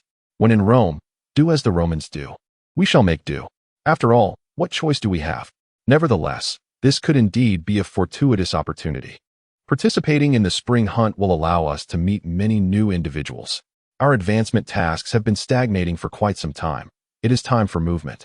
No matter how grand the princess's residence, the personnel remain relatively fixed. Only by venturing outside can new points of achievement be accrued. It displayed a 1,000-point achievement to Youyou. Dream Entry version 20 function, an upgrade of Dream Entry version 10. The all-new version 20 allows the host to freely select individuals within a mile to enter the dream together, with the added ability to designate a special dream participant. Although Youyou could not decipher the first line of symbols resembling earthworms, she understood the function and aptly named it the multi-person dream technique. However, 1,000 merit points seemed a distant goal. System. I believe this item holds significant utility. After all, in this era, if you allow everyone within a mile to enter the dream while you conceal yourself and shout about the rise of the Xia, who knows what miraculous effects may ensue. They might genuinely believe they have encountered a deity. As for how to complete this path, when the troops arrive, the generals stand ready. When the water comes, the earth provides shelter. Are you truly preparing to let the young ones stand in the forefront? The system has resolved to adhere to the principle of thinking twice before acting. Can this task be avoided? Can it be postponed until tomorrow? Can someone else undertake it? What if they manage to muddle through? After all, there were instances when it deemed certain endeavors hopeless, yet they turned out just fine. It was only when reminded by Granny Sue that Jiang Riyun recalled the reality. Goodness, the first day of the new year has already passed, and she had yet to share a reunion dinner with her daughter, Youyou, nor had they celebrated the new year together. In the days when her mother was still alive, it was her father who would take the initiative every New Year's Day, embracing her and her brother, insisting they enjoy a sumptuous meal. Both she and her brother were precocious, and their mother never placed much importance on such traditions. Over the years, it was solely her father who initiated these conversations. Since her marriage, apart from the first couple of years when Wen Zhengqing still remembered to celebrate with her, she would only come to realize how much time had passed when glancing at the calendar, astonished that yet another year had slipped away. As a new mother, Jiang Riyun felt a wave of panic, reproaching herself for depriving her daughter of a cherished memory. Granny Sue reassured her, saying, "It's all right. A reunion dinner is merely a meal shared together as a family. How could the little princess possibly blame you for this?" Moreover, in Granny Sue's view, the child is incredibly soft-hearted and has clearly endured her share of hardships since childhood. She instinctively craves love, but approaches the affections of others with caution. Jiang Riyun shared her thoughts with Youyou. It was the first time when Youyou learned that families gather for a meal on New Year's Day. Time in the celestial realm flows differently than in the mortal world, and such gatherings are rare, as everyone tends to be unable to dine together. When Youyou recalled her initial excitement upon learning that Sister Zhuke feasted on bamboo shoots and sweet spring water, she had eagerly sought out a bamboo grove to gather some for her. After all, who wouldn't he be fond of a beautiful older sister? When Youyou adored snuggling up to the warm Zhuke. However, just as her small pouch was nearly filled with bamboo shoots, she turned around to find the gluttonous Taotai she had called for had devoured the entire bamboo grove. In that moment, when Youyou felt an instantaneous release, as if the creases of her cerebral cortex had been smoothed out, a sudden wave of relaxation washed over her, and she laughed, finding peace in the situation. This episode concluded with Taotai receiving a sound thrashing from the hastily arrived Zhuke. Thinking back on this, when Youyou felt a shiver of unease. Tugging at her mother's sleeve, she softly inquired, "Mother, who will be attending the reunion dinner? Will there be anyone at the table?" "Youyou," her mother replied. "Oh, in the future, refrain from playing with Qiongqi." Qiongqi's grinding of teeth paused. "Who? Me?" Naturally, when Youyou did not forget her grandfather and great-grandmother for the reunion dinner. Despite her tender age, her heart was vast, encompassing every kind soul who had shown her kindness. She wished to invite the butler, the maidens, and the guards who had always been by her side to protect her into the palace. Yet, the palace was indeed the palace. It is indeed unfeasible to bring them all along. Article 67 of the Little Koi Decree states that no man may enter the inner court without a royal edict. Ultimately, Jiang Ruiyun only brought 4 personal maidservants with her. Qiongqi cast a fleeting glance at those unfortunate souls left behind, nonchalantly wagging its tail as it stood up, preparing to follow in Youyou. However, it was promptly intercepted. Qiongqi. Upon meeting its gaze, Granny Su felt a chill run down her spine from those ominous crimson feline eyes, which, no matter how many times she beheld them, always instilled a sense of dread, as if she were being hunted by a ferocious beast. For a moment, she found herself at a loss for words. It was only when Youyou skipped over and embraced the peculiar cat that the chilling sensation finally dissipated. Granny Su regained her composure, drenched in cold sweat, and bowed her head to conceal her alarm, softly stating, "Cats and dogs, fowls and birds, may not enter the palace without imperial grace." When Youyou blinked, lifting Qiongqi to inspect it. Ah, indeed, it was now a feline version of Qiongqi. Yet, where there is a will, there is a way. With her diminutive stature resembling a little radish amidst the adults, she appeared inconspicuous, akin to a small mushroom in the forest. Seizing the moment when they were distracted, the beast-taming ring on the cub's arm shimmered, and Qiongqi transformed into a wisp of white light, vanishing inside. Upon entry, it was greeted by a floor strewn with tiger fur, intermingled with several familiar snake scales. "Qiongqi, I miss you, Tao Tai. If you were here, these trinkets could be tossed into your belly." Who had entered before, displaying such a lack of decorum. According to etiquette, a princess who has descended must first report to the house of royal lineage to explain her circumstances before obtaining the emperor's approval to return to the palace. Yet, news from within the palace had yet to arrive. Unbeknownst to others, when Youyou had already been informed, a family of sparrows perched upon the osmanthus tree above chirped proudly, sharing tidings received from their companions. "Youyou, Youyou, your grandfather and great-grandmother are eager to see you. The palace folks say your grandfather has even shed tears." Oh, it was well known that the emperor had a penchant for weeping. Your great-grandmother is wiping her tears too. She never expected to dine with her granddaughter and great-granddaughter in this lifetime. The little sparrow flitted about the branches, feeling a sense of pride, unlike itself, daring to dream. Upon hearing that her great-grandmother had also cried, when Youyou grew anxious and hastily scampered to her mother's side, tilting her little head with eager eyes. "Let us set off now, mother. Perhaps we shall arrive just in time at great-grandmother's doorstep." At the entrance, Jiang Ruiyun realized she ought to correct Youyou, reminding her that it was the imperial palace. However, perhaps due to the endearing title of great-grandmother that felt particularly fitting at the entrance, combined with the hopeful expression on Youyou's face, the once frigid palace evoked a flicker of familial belonging within her heart. She smiled softly, bending down so that Youyou would not have to strain her neck. "Very well. Let us go, and call your uncle to join us on our way home." The weight of those 2 words pressed heavily against Jiang Ruiyun's throat, unuttered yet echoed slowly and profoundly in her heart, bringing a gentle warmth to her eyes.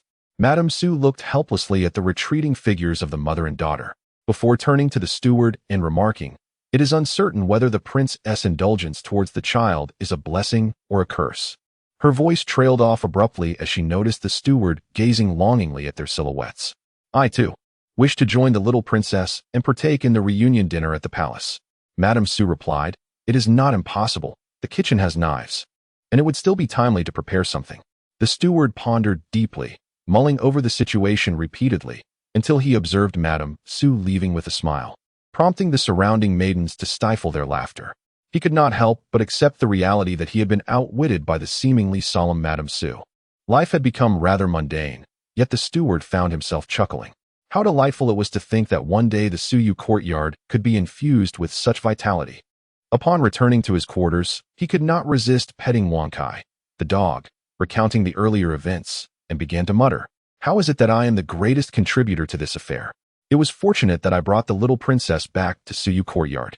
Had she remained in the Tinglan courtyard, he darkened at the thought of the frail Youyou, who could have been swept away by the wind. If she had stayed there, who knows if she would have survived the winter? Wang Kai pawed at his hand, barking, "Woof!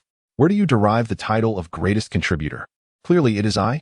The steward replied, "You too recognize my merit, do you not, Wang Kai?" Wang Kai retorted, "Foolish human." It turned its head away, waiting for its dim-witted master to appease it. A warm hand settled on its head, rubbing it gently, and just as Wang Kai was about to protest, it heard a low, amused voice above. "Happy New Year, Wang Kai." Woof. Wang Kai decided not to hold a grudge. "And a Happy New Year to you as well, human." The Empress Dowager took the embroidered handkerchief offered by a nearby matron, carelessly wiping her hands. The chilling aura that had enveloped her dissipated upon her exit from the interrogation chamber. An amiable smile, familiar to all, returned to her face as she inquired, "Where are Chang Mian and Youyou?" She leisurely basked in the warmth of the sun. "The East Huamin gate has been reached," the matron replied. "That was swift." The Empress Dowager mused. "Is there still a trace of blood on me?" The matron cautiously leaned closer, sniffed, and nodded. The Empress Dowager could no longer maintain her smile. She quickly boarded her palanquin, but soon felt that the pace of her attendants was exasperatingly slow. She dismounted and hurried back to the Sinaying Palace to bathe and light incense. She could not let her precious Youyou discover that she had just been in the interrogation chamber. What if it frightened the child? Moreover, she recalled the leads she had pried from the dying assassin's lips, which needed to be verified. They could easily have been fabrications born of desperation. When Youyou, led by her mother, walked along the palace path. The last time she had entered the palace, it had been early, and she had been in a daze, barely noticing her surroundings. Now, filled with curiosity, she involuntarily bounced with excitement, only to remember the strict palace rules, and shyly stuck out her tongue, quickly placing her little feet properly.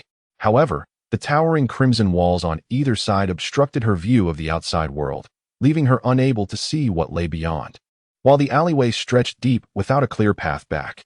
In a cramped environment, a sense of oppression began to weigh on the heart. Jiang Wan fell half a step behind the mother and daughter, noticing that when Youyou had become lost in thought. He reached out and waved his hand in front of her, and when she snapped back to reality, he managed to muster a faint smile. "All right, do not be afraid. Just keep moving forward. I am right behind you." When Youyou shook her little head, stubbornly asserting, "Youyou is brave.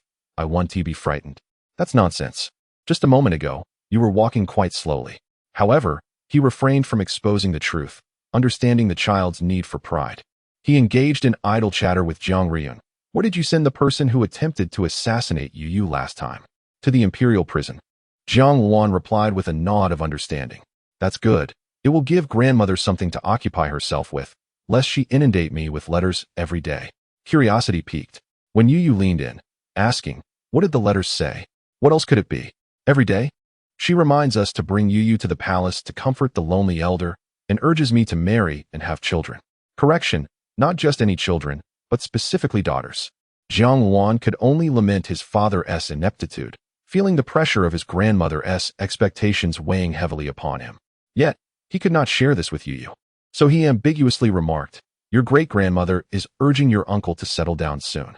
When Youyou, somewhat understanding, nodded enthusiastically, "If uncle gets married, does that mean he can have a sister or brother for Youyou to play with?" Jiang Wan replied, "That would be quite a challenge." He cast a glance at Jiang Ryun, his meaning clear, "It's your fault for spoiling the child." Jiang Ryun chuckled softly, patiently explaining to Youyou, "If your uncle gets married, the children born will be younger than you, likely a little sister or brother." Jiang Wan suddenly interjected, "There will be neither older siblings nor younger ones." Meeting Jiang Ryun's astonished gaze, the siblings exchanged a brief look of similarity, then he averted his eyes, bending down to pinch Youyou's soft cheeks and smiling. "One Youyou is already enough for me to worry about. If there were several more, how would I manage?" When Youyou pouted and glared at him, thinking, "Uncle is always like this. He enjoys teasing children with his words. He thinks I don't see his eyes crinkling with delight." Jiang Ryun furrowed her brows, pulling Jiang Wan aside. "Speak plainly. What are your thoughts?" Jiang Wan fiddled with his fingertips, still feeling the lingering softness of the child's cheeks, akin to holding a warm, fluffy cloud. He lifted his head with a smile, literally speaking, "What? Do you wish to pressure me into marriage as well, like grandmother?" Am I so idle? I'm asking you why you are reluctant to marry and have children. The distinction between lack of desire and an outright refusal was clear to Jiang Rian. Her elder brother belonged to the latter category. She lowered her voice, incredulity lacing her tone. You can't possibly be avoiding marriage simply because you find Youyou bothersome. Can you? Jiang Wan responded. Perfectly. It's south quite close to the Imperial Medical Institute. Just go straight and turn left. And let us see about your head. Don't mind me. Yet, what was truly vexing about Jiang Wan was that just as he would infuriate someone to the point of gnashing their teeth, he would seamlessly redirect the conversation back to a serious note, leaving others unable to express their frustration. I merely wish to avoid implicating the innocent.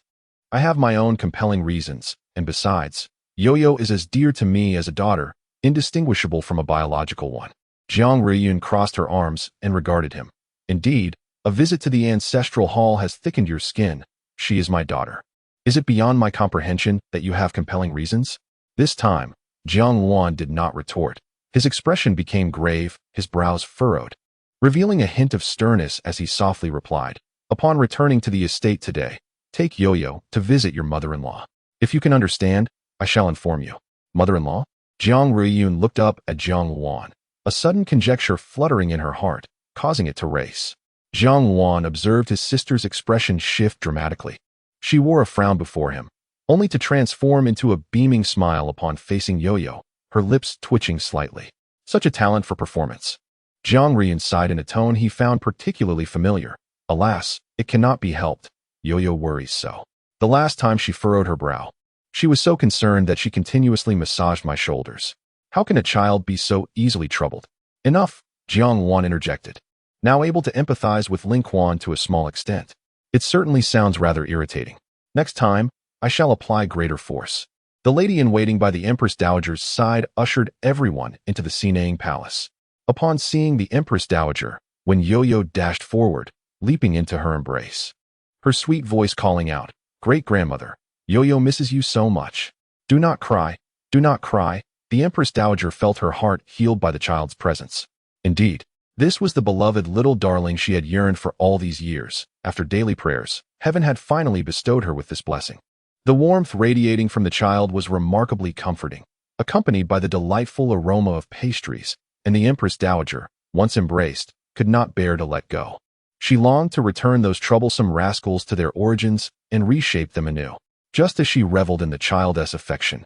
When Youyou's curious voice broke through, "Great-grandmother, why did Uncle just say that sending someone to the prison could give you something to do?" "Wow," Jiang Wan exclaimed. The Empress Dowager replied, "Very well, very well. Then what was I hurriedly doing, bathing and burning incense, just now?" Faced with the Empress Dowager's piercing gaze, Jiang Wan quietly lowered his head to sip his tea, realizing for the first time how delightful the tea in Sinang Palace was. The Empress Dowager forced a smile, preparing to defend herself, but then recalled that the person recently sent to the prison had attempted to assassinate Youyou, while the previous one had targeted Jiang Wan. Thus, the explanation she had meticulously crafted lodged in her throat. Jiang Riyun sighed. Her royal grandmother, indeed, was a case of concern leading to confusion. Was Youyou truly the kind of child who would empathize with those who had wronged her and her family, unable to discern right from wrong? She spoke directly. "Your great-grandmother was once a lady-in-waiting in the previous emperor's court, adept at interrogation. No secret can withstand her scrutiny." The Empress Dowager's hand stiffened, her expression revealing a desire to expel these disruptive grandchildren from her presence. Yet, as her hand hung by the armrest, it was gently cradled by a small hand. When Youyou gazed at the seemingly delicate hand with admiration, her excitement nearly causing Jiang Wan to choke. "Great-grandmother, so impressive." When Youyou buzzed around the Empress Dowager like a little bee, inquiring, "How does grandmother interrogate criminals? May I learn as well? Are you tired, grandmother? Let me massage your shoulders." The Empress Dowager blinked, her heart steady and her face unflushed. "You don't know how tiring it is, Youyou. The prisoners in the Imperial prison are all ruthless, including the one who attempted to assassinate you. Even for your great-grandmother, conducting an interrogation is no easy task." She glanced at the matron beside her, who, with a stiff resolve, uttered falsehoods. "For the sake of the little princess, Her Majesty has been troubled by the assassination attempt, losing both sleep and appetite, always thinking of unmasking the mastermind behind it to seek justice for the princess." After speaking, She even dabbed at the corners of her eyes with a handkerchief. Jiang Ruiyun hesitated, her words caught between speaking and silence, observing the Empress Dowager's complexion, which was rosy and healthier than her own. It was difficult to associate such vitality with the phrase losing sleep and appetite. However, there was indeed a connection, albeit with only 4 of those 6 words. She could no longer tolerate such deceitful attempts to placate a child. Grandmother, have we uncovered the identity of the mastermind behind the assassination attempt on Youyou? The Empress Dowager smirked, naturally. In the residence of the Prince of Duan, Jiang Yi placed down his teacup. Is the witness still alive? Alive, indeed. The Empress Dowager rubbed her temples, a small hand joining to alleviate her fatigue. Looking down, she saw Youyou's sweet smile, and with affection, she patted the little girl's head, continuing, however, I have dispatched people to investigate this individual's records. He is not registered, remains unaccounted for under the Prince of Duan's household, and lacks any identifiable information. Such a covert assassination requires both witness and physical evidence. To convict him, we will need more proof. Since they have resorted to such despicable means, we shall return the favor in kind. A commanding voice echoed from the entrance. Emperor Xia Jing strode into the hall, clad in a newly tailored hunting outfit that accentuated his noble demeanor. The bright yellow riding attire was embroidered with dark golden dragon patterns. A jeweled dagger hung at his waist, and even his boots were newly crafted from deer hide. He waved off the courtesies of those present, turning to Youyou with a smile. Does grandfather look good in this attire? When Youyou nodded vigorously, it's splendid. It makes grandfather look majestic, almost like my brother. Jiang Ruiyun stifled a laugh.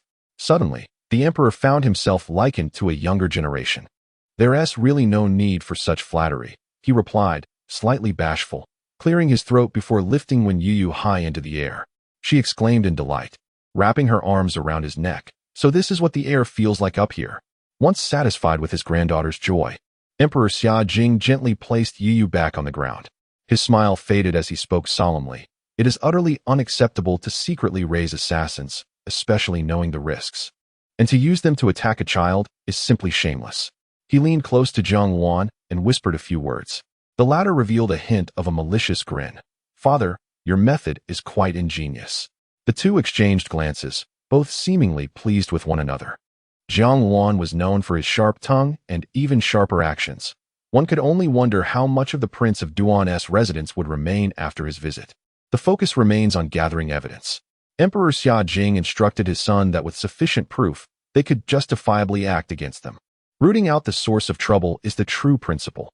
All other forms of retribution merely serve to vent frustration. With everyone gathered, the Empress Dowager commanded the palace attendants to present the items she had long prepared. Jiaozi skins? Emperor Xia Jing observed the unassembled skins and filling with a look of confusion. The Empress Dowager chuckled. During the new year, it is essential for everyone to partake in the festivities to truly capture the spirit of the season. When I served as a lady-in-waiting, my companions and I would make jiaozi together. Today, I thought it would be delightful to have the imperial kitchen send over some skins and fillings, so we might indulge in this hands-on activity. The system understood, a family activity, indeed. When Youyou inquired of the system, what is jiaozi? The system replied, it is a dumpling, a delectable food made of dough wrapped around filling. Oh, delicious. Upon hearing the word delicious, when Youyou completely disregarded what it was and, had it not been for Jiang Ruiyun's quick reflexes, the little one would have dashed to sample the filling. After being halted, she gazed at her mother with wide, watery eyes, attempting to soften her resolve. You seem quite tempted, Jiang Ruiyun laughed, explaining that these needed to be cooked first. Alas, sighed the little koi, I can eat raw food. However, Youyou did not wish to be different from those around her. She could only swallow her saliva. Watching the master chef from the imperial kitchen skillfully roll out the skins and fill them, with a deft twist of his hands, the pristine white dough transformed into a small bowl shape. When Youyou's eyes widened in astonishment as she beheld the chef scoop a spoonful of jade green filling, which emitted an enticing aroma reminiscent of pork and shepherd's purse. Those hands seemed to possess magic, with a pinch and a twist. A beautifully skirted dumpling appeared on the table. When Youyou was utterly captivated, unable to discern whether she was merely hungry or entranced by the spectacle. Would the little princess like to try? The chef, with a warm smile, handed her a small piece of dough. Immediately, she reached out with her tiny hands, only to find them covered in flour. Mimicking the adults, she placed the filling inside, yet could not create the elegant pleats, ultimately forming a round little bun instead. Uffed. Jiang Wan could not contain her laughter. Did our Youyou make a round dumpling? Not at all. When Youyou protested, exasperated as the dough in her hands proved uncooperative. This is a hairless dumpling. Emperor Xiajing leaned in for a closer look and chuckled. I must say, it does resemble one. He casually placed his own lopsided dumpling next to his granddaughter's creation, declaring, Look, this is a crescent dumpling. Jiang Wan quipped, It seems a celestial dog has visited. The Empress Dowager cast a glance at the misshapen lump that could barely be considered a dumpling, and with a scoff, she deftly crafted a perfectly shaped dumpling, placing it beside theirs, showcasing a delightful contrast. However, when Youyou learned quickly, after her first attempt, her subsequent creations began to resemble the real thing. She also began to experience a sense of accomplishment, her cheeks flushed with pride as she became more enthusiastic in her efforts. The Empress Dowager remarked, Our Youyou indeed possesses a remarkable talent. Jiang Riyun found it perplexing that making dumplings could be linked to innate wisdom, attributing her grandmother's indulgence to mere affection. She had grown accustomed to it. Yet, she couldn't help but praise. Youyou is truly remarkable. The dough dusted on when Youyou's face made her resemble a small, playful kitten as she grinned. The group prepared only the number of dumplings they desired, leaving the excess filling and wrappers for the chefs of the imperial kitchen to handle. The aroma of the boiled dumplings, infused with the essence of dough, meat, and vegetables, made Youyou's stomach rumble in anticipation. The young child, with hands tucked away, solemnly awaited the dumplings. I shall commence my diet. The Empress Dowager interjected, Nonsense. What child should be on a diet? Jiang Riyun, having spent every day with Youyou, understood the child better than anyone else. A diet? It was a miracle if she didn't sneak snacks. The small kitchen often reported in a fluster that it might have been raided by mice. Upon investigation, they would find a little Youyou mouse. Jiang Riyun had long since adapted to this. Skillfully, she inquired, Youyou, could you explain to your mother what a diet is? When Youyou lifted her face, earnestly declaring, A diet is eating without restraint, just like during a festival. Isn't at a festival now? Jiang Riyun smiled. Youyou, where did you hear such things? The system, hands on non-existent hips, tossing non-existent hair. When Youyou blinked innocently, Jiang Riyun continued, From now on, do not listen to others' nonsense. No worries, after the new year. You shall attend the Guozijian. The system abruptly fell silent. Never mind. Although we honest folk do not seek trouble, we still fear it. In addition to dumplings, the reunion dinner naturally featured other delicacies. The dragon and phoenix platter, 4 happiness rolls, crystal stewed meat, imperial bird's nest, and a whole duck stewed with everlasting greens were all prepared according to protocol. The master chefs of the imperial kitchen excelled in these dishes, and when Youyou was thoroughly satisfied, yet, perhaps due to a personal bias, she felt that her own dumplings were the most delicious, eager to share with her dear friend. When Youyou discreetly placed the Qiongqi cat beneath the table and fed it a few chopsticks worth. Although Qiongqi preferred raw meat, it graciously finished every morsel. After a hearty meal, when Youyou spent a pleasant afternoon with her grandfather and great-grandmother, observing her grandfather's increasingly bright demeanor, she thought about the impending beast tide, pursed her lips, and chose to offer a gentle reminder. The beast tide could arise from 2 primary causes: natural disasters or human calamities. Even natural disasters would typically provide warnings before the beast tide struck. Being forewarned could allow for preventive measures, mitigating the severity when the time came. Perhaps due to her concern, despite rationally assuring herself that with Qiongqi by her side, they could surely withstand the beast tide, she still felt an underlying worry. If Qiongqi were aware of her anxiety, it would undoubtedly come to her aid with a bite. Who does she look down upon? However, it was currently busy tidying up within the beast ring, oblivious to her thoughts. Emperor Xiajing was somewhat skeptical. Even when the royal hunting grounds were closed, they were still managed by dedicated personnel, and any anomalies would have been reported promptly. However, gazing at Youyou's earnest little face, even the flesh on her cheeks appeared taut. He cleared his throat softly and reached out to pinch her cheek. How delightfully soft. Is this what it feels like to have a granddaughter? Where did Youyou learn such things? After pondering for a moment, Youyou extended her tiny hand to gesture. It's the immortal you all speak of. Have you encountered it again, Youyou? Youyou nodded, but this time, it didn't reward me. It just left. Emperor Xiao laughed. The thoughts of an immortal are beyond the comprehension of us mere mortals. Besides, the mere delivery of this message serves as a warning. Youyou tilted her small head. Then, Grandfather Emperor, will you still go to the spring gathering? Emperor Xiao paused, glancing at his new attire, nostalgically stroking the dragon patterns on his sleeves. Yes. You need not worry, for I shall send someone to make the necessary preparations. If this calamity is indeed directed at me, I shall simply depart alone, sparing others from harm. Yet, I must honor this appointment at the spring gathering. The ruler before her smiled, yet a palpable sorrow emanated from him, nearly tangible, causing the already perceptive little koi to redden her eyes. She approached the towering Emperor Xia, tiptoed, and enveloped him in a bear hug, shaking her small fist. Grandfather Emperor, do not fear. Youyou will protect you, and no one will be harmed. Such a tiny creature boldly proclaimed her intent to safeguard him. This was undoubtedly a first for Emperor Xia in his lifetime. He smiled and embraced Youyou in return. How could such a small being radiate such warmth? If she were still here, she would undoubtedly adore this child. They performed a tender display of grandfather-granddaughter affection amidst the tranquility of time. The system's heart felt as though it were on a roller coaster, rising and falling erratically. Having chosen the path to resolve the beast tide, Emperor Xia had no choice but to proceed. Failure was not an option. Thankfully, amidst all this, a flash of insight struck the non-existent mind of the system.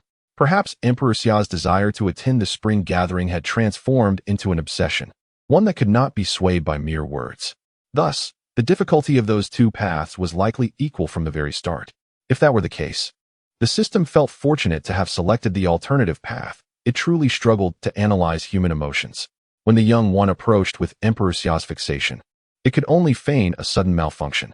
The great Xia forbade outsiders from lodging within the palace, and Jiang Riyun had urgent matters to attend to. Thus she took the tokens brought by the Empress Dowager and returned. Wenyao spent the day searching for the Liu brothers and finally located them at an inn outside the estate, guided by a servant. They appeared to be inebriated, causing her to frown in displeasure. Yet, the moment they saw her, it was as if they had encountered a savior. Upon the arrival of the innkeeper, it became clear that they had forgotten to bring their purse. Wenyao had no choice but to pay for their escapade. Upon returning to the listening pavilion, she closed the door and inquired, "Weren't you supposed to buy ink, paper, and brushes? How did you end up at the tavern?" After consuming some hangover soup, Lu Xian and Lu Wu appeared much more sober. Lu Xian hurriedly explained, "It's not that I have been neglecting my studies. Rather, with the impending examination, I have been under considerable stress and unable to sleep well. Seeing me in this state, my younger brother suggested that I take a brief respite at a tavern." Wenyao was disinclined to delve into the veracity of his statement. At that moment, a profound and undeniable question weighed heavily on her heart. In her previous life, Lu Xian had garnered immense recognition during the palace examination with a remarkable treatise on governance, earning the favor of both the emperor and the empress dowager, thus ascending the ranks swiftly. However, that treatise had faced criticism due to the lack of elegance in Lu Xian's handwriting.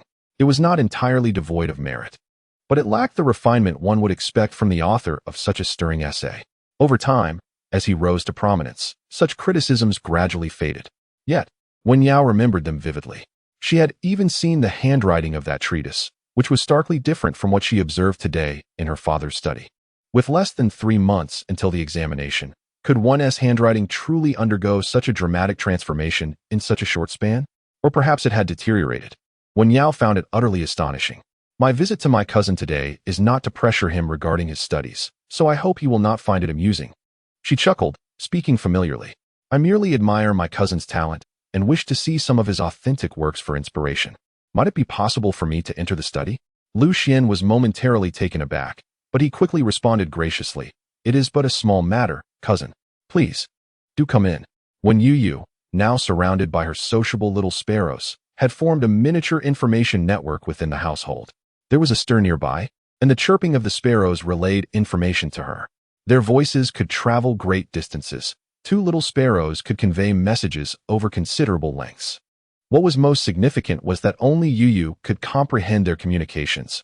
Others remained oblivious. It was akin to conspiring loudly before the entire capital without fear of repercussions. Youyou was quite taken with her own cleverness. Thus, she felt quite at ease in her current endeavors. As for the elderly matron, she mentioned her intention to visit the study of the tall young man, suggesting that something had transpired, as her expression seemed rather unnatural. The tall one was Lu Xian. The sparrows, aside from Youyou, had difficulty remembering names. The broader one, appearing somewhat anxious, kept diverting the subject. The broader one was Lu Wu. Nevertheless, they eventually entered, where a quarrel ensued. The slender one exited with several writing samples, her expression seemingly relaxed. The slender one was Youyou. It seemed they had adopted the terms slender and broad. What a curious naming convention. Youyou was left utterly bewildered, marveling at the greatness of human ingenuity in inventing names. After much consideration, she pieced together the information, the study, the writing samples. Was Youyou's expression truly unnatural? And they had quarreled? Youyou instructed the system to record these details in a memo. The system, begrudgingly, began to type. Ever since this young human discovered this utility, its memo had become cluttered with the various musings of the child. Truly a lamentable fate. The maid observed the little princess, her head resting against the window, and an involuntary smile graced her face as she approached. The tiny, chubby hands of the child were gently caressing the heads of the sparrows. However, it is well known that a child possesses only 2 hands, while the fluffy little heads of the birds seemed to multiply, each one vying for a touch. Youyou, unable to reach them all, glanced at the maid for assistance. The maid, with a shy smile, confessed, "Your Highness, I am somewhat afraid of birds." "Oh, do not be afraid, sister. They are very gentle, and Youyou will ensure they do not harm you," replied the child, a hint of regret in her tone as she withdrew her small hands. Suddenly, one sparrow hopped forward, maintaining a polite distance before bowing its head. "It wants you to pet its head. It truly likes you." Youyou blinked her large eyes and explained to the maid. Yet, the maid's fear of the little bird remained, which might frighten it away. Just as Youyou prepared to lift the sparrow and move it aside, she noticed a hesitant hand, somewhat awkwardly, reaching out to stroke the bird's head. The young child's eyes widened with excitement as she saw the maid's gesture. She thought the maid wished to share in her joy, her little tuft of hair drooping in response. "You need not force yourself, sister. Youyou can manage," she reassured. "Oh, how soft its feathers are. And it doesn't peck. How could such a well-behaved little bird exist?" Alas, their moment was interrupted when another maid arrived with a summons from Youyou, asking Youyou to visit the old matriarch. Reluctantly, Youyou withdrew her hand. She jumped down from the bench by the window, conscientiously wiped her hands with a damp towel, and then smiled sweetly as she took Chunyu's hand to exit. The maid left behind yearned to touch the warm little sparrow again, but turned to find that the bird that had approached her earlier seemed peculiar. No, something was amiss with the entire flock of sparrows. Frowning, she scrutinized them for a moment and then realized that these birds appeared devoid of their usual vitality, indistinguishable from ordinary sparrows. It was as if the presence of the little princess had bestowed upon them some form of enchantment. But how could that be? It seemed too strange, perhaps merely an illusion. Dressed in a festive manner, Youyou resembled a little auspicious figure sprung from a New Year painting. She wore a pomegranate red jacket with white rabbit fur trim at the collar and sleeves, enhancing her delicate features, while her playful dual buns were adorned with strands of red coral beads that jingled with her every movement. Even the cat cradled in her arms, with its striking red eyes, seemed less out of place. Youyou had only seen the old matriarch of the Marquise, her father's mother, on a few occasions at banquets. However, she had been deliberately positioned at the edge, far away, and thus had no clear impression of her. Yet, seeing the relaxed expression on her mother's face, Youyou tilted her little head with curiosity and asked, "Mother, do you have a good relationship with grandmother?" As Youyou seemed to recall something. A nostalgic expression graced her face, and she smiled, saying, "She is your great-grandmother's cousin. She once saved my life." Instantly, a worried look appeared on Youyou's chubby little face as her eyes scanned Youyou, as if searching for any wounds. After a prolonged search yielding no results, her soft little body nestled into Youyou's embrace, obediently leaning against her while patting her back. It was akin to how adults comforted her on usual occasions, murmuring softly that it didn't hurt anymore. Youyou chuckled. "It's not that I was injured. I nearly drowned, but fortunately, the old lady happened to pass by and rescued me." Upon hearing her mother speak thus, Youyou's affection for the grandmother she had yet to meet soared. She patted her little chest, her eyes sparkling. "Grandmother saved mother, so Youyou will protect her too." Youyou smiled and held her tighter. Youyou cherished her mother's fragrant and soft embrace, squinting her eyes and nuzzling closer. Meanwhile, the poor creature, Chionchi, caught between them and struggling to breathe, exclaimed, "Hey, is anyone going to help me?" It finally managed to poke its head out from the narrow gap, just as Youyou released Youyou. A sense of despair washed over it as it realized that the reward it had worked so hard to attain was merely a click away. Xiangqi buried its head into the soft edge of Youyou's little coat, feeling utterly despondent and playing dead. Spring Rain held a food box in her hands. When Youyou sniffed, "Oh, it's the dumplings." They had consumed the ones they made themselves, and the remaining ones were prepared by the Imperial Kitchen's master chefs. It turned out that Mother had brought them back to share with Grandmother. The group arrived at the old lady's courtyard, only to unexpectedly encounter concubine Lu. She was engaged in conversation with a matron in the yard, and upon seeing them, an uneasy expression crossed her face. The matron, who had been indifferent towards her, immediately greeted Jiang Ruiyun with a smile, saying, "Madam, you've arrived. The old lady has been mentioning your visit since morning. If you delayed further, my ears would surely develop calluses." After speaking, she led them inside. Concubine Lu, suppressing her embarrassment, greeted Jiang Ruiyun, and when Youyou before approaching the matron, "Matron, could you grant me the favor of allowing me to visit the old lady? It would fulfill my filial duty, wouldn't it?" Her naturally delicate appearance seemed even more pitiful as she lowered her stance. However, the matron replied sternly, "The old lady does not wish to see you. If you truly wish to fulfill your filial duty, do not disturb her tranquility." Tranquility? How come Jiang Ruiyun and the others can enter then? Concubine Lu cast a glance at Youyou, who was being held by Jiang Ruiyun. Such a small child, dressed in fabric more luxurious than her own Youyou. And now not only Youyou, but even she had to pay her respects to this girl. It was as if, after aligning herself with Jiang Ruiyun, she had ascended to great heights. Yet, she was her biological mother. It was she who should be honored. Having received her greeting, she feared no ill fate. As concubine Lu pondered this, her gaze inevitably fell upon Youyou's face. She noticed the pure innocence in the child's brow, which only heightened her irritation. Aunt Lu pointed at her and inquired, "The old matriarch wishes for tranquility, a fact known to the entire household. However, the child is notoriously boisterous. I fear she may disturb the old matriarch's peace." The nanny remained silent, casting a veiled glance at Jiang Ruiyun. A voice, laced with amusement, emerged. "Who are you pointing at?" The temperature at the entrance of the courtyard plummeted to a frigid low. Jiang Ruiyun advanced slowly, the hem of her skirt brushing against the bluestone tiles, producing a faint rustling sound. A smile lingered on her lips.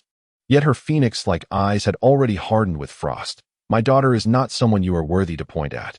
Simultaneously, the cat, previously pawing at Youyou's hair, turned to face her, its crimson eyes fixated upon Jiang Ruiyun, instilling in Aunt Lu a sensation akin to being scrutinized by a fierce beast. Where had this girl found such a sinister cat? How dare she hold it? Under the weight of two formidable gazes, Aunt Lu felt a cold sweat drench her back despite the chill in the air. Her hands clutched tightly at her sides, preventing her knees from buckling beneath her. The instinct for self-preservation urged her to apologize, yet glancing at Youyou's inquisitive little face, the words stuck in her throat, unutterable. Jiang Ruiyun averted her gaze, speaking indifferently, "I do not appreciate anyone pointing at Youyou. Since you refuse to repent, you may as well lose that finger." Xiangqi licked its sharp teeth, not wishing to waste the opportunity. However, the nanny, who had been an invisible presence until now, stepped forward to mediate. "Madam, the old matriarch has sought tranquility of late and wishes to avoid any bloodshed. Perhaps it would be best to have Lu recite the scriptures a few times as punishment." Jiang Ruiyun closed her eyes, contemplating the reason behind the old matriarch's desire for seclusion, ultimately conceding this favor. She regarded the nanny with suspicion. Was she attempting to exonerate Lu Ji? Yet, Jiang Ruiyun had also witnessed the nanny's earlier unyielding demeanor. Was she merely overthinking it? Seeing Jiang Ruiyun release her menacing thoughts, Aunt Lu felt the semblance of respite. But before she could relax even for a moment, a sharp pain struck her heart. Before she could comprehend the situation, she was sent flying, crashing heavily onto the bluestone floor with a resounding thud.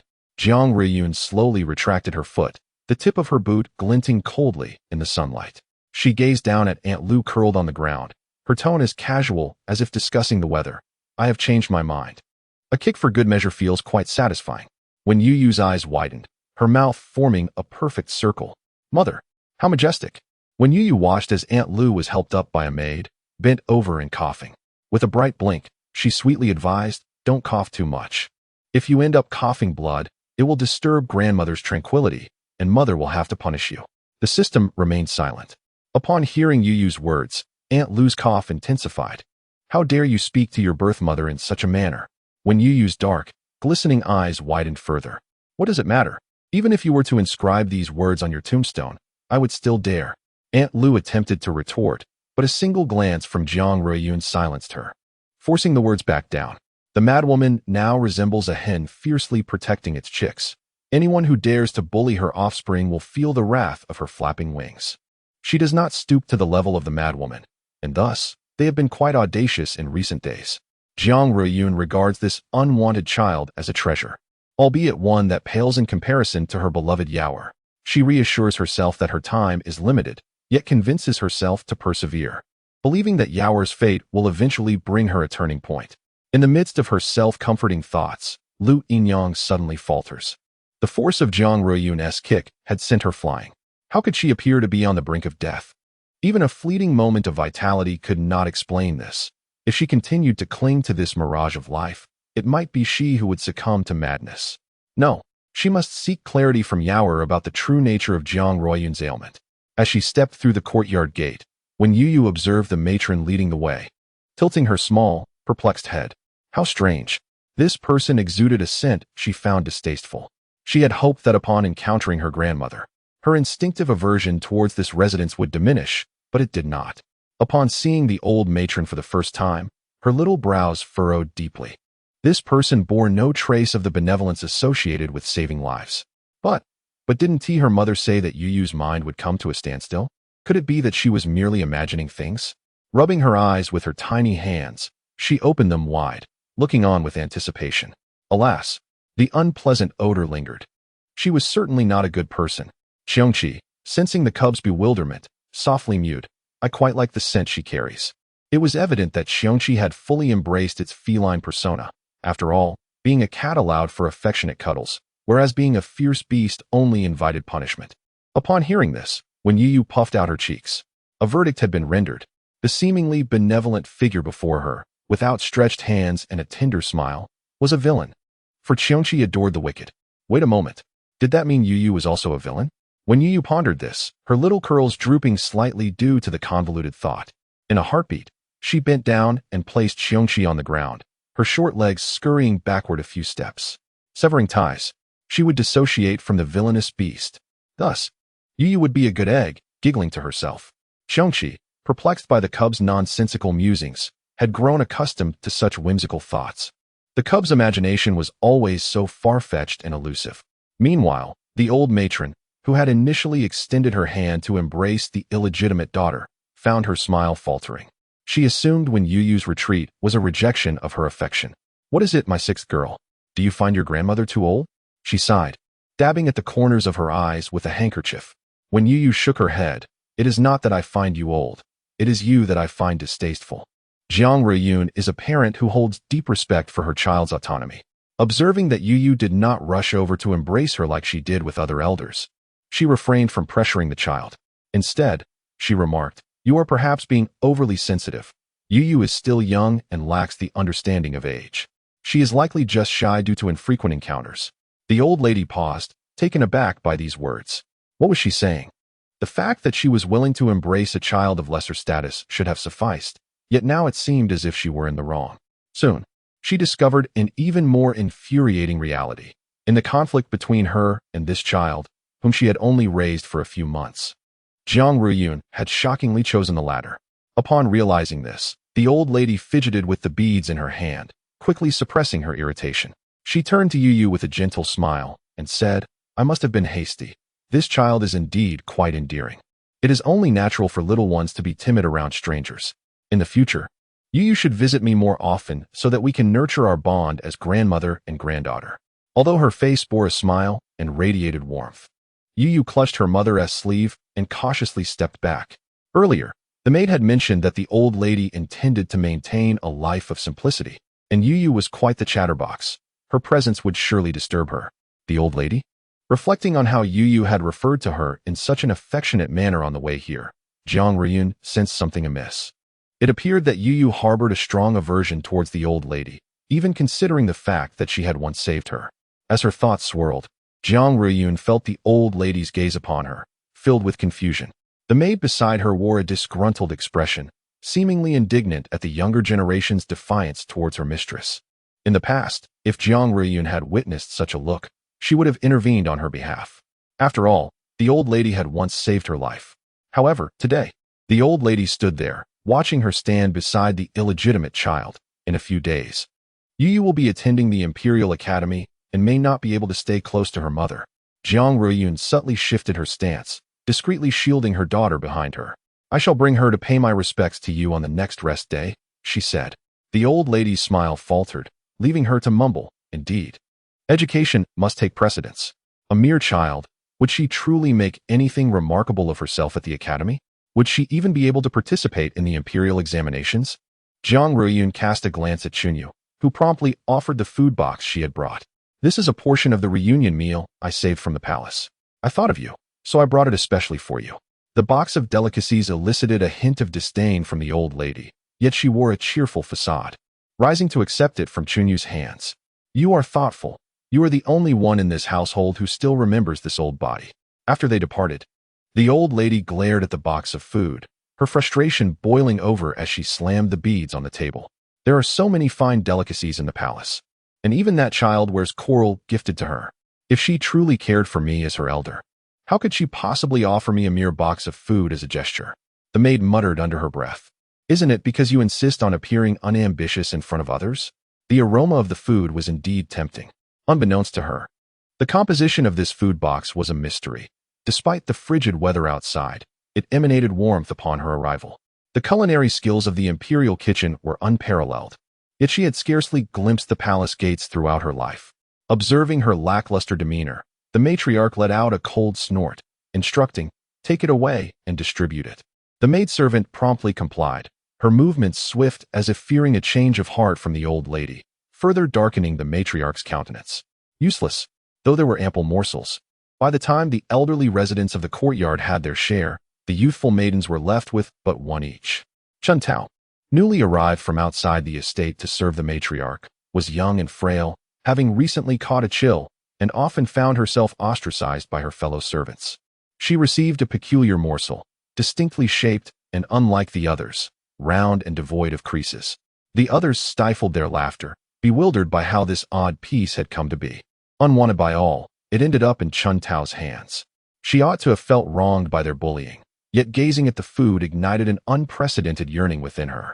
In this moment, she was unaware that this longing was a primal instinct for survival. The delectable broth burst forth in her mouth, still warm, awakening her senses to a lightness she had not felt in her ailing body. Perhaps it was the fever clouding her mind, but she envisioned the cherubic face of a little girl, clumsily wrapping a morsel resembling a dumpling while the adults around her lavished undue praise. Chun Tao could not help but smile. Such a scene had never graced her home. The child seemed vaguely familiar, and she longed for the day when they might meet again, to tell her, "You wrapped it splendidly. I have never tasted anything so exquisite." Gradually, she closed her eyes. The other maidens, noticing her stillness, grew alarmed, fearing she had succumbed to illness. A bold girl stepped forward to check for signs of life. "She still breathes," she exclaimed in astonishment, noticing that Chun Tao's forehead was no longer feverish. Had her ailment vanished? Outside, the matriarch caught a whiff of the delectable aroma wafting through the air and could no longer remain seated. With a measured grace, she made her way to the inner chamber, her gaze locking onto the maidservant still savoring the last morsel. The maidservant felt a wave of anxiety wash over her, instinctively shoving the food into her mouth and chewing hastily before swallowing. They exchanged wide-eyed stares. The matriarch mused, "Today, the heavens play many tricks upon me," laughing, albeit with a hint of exasperation.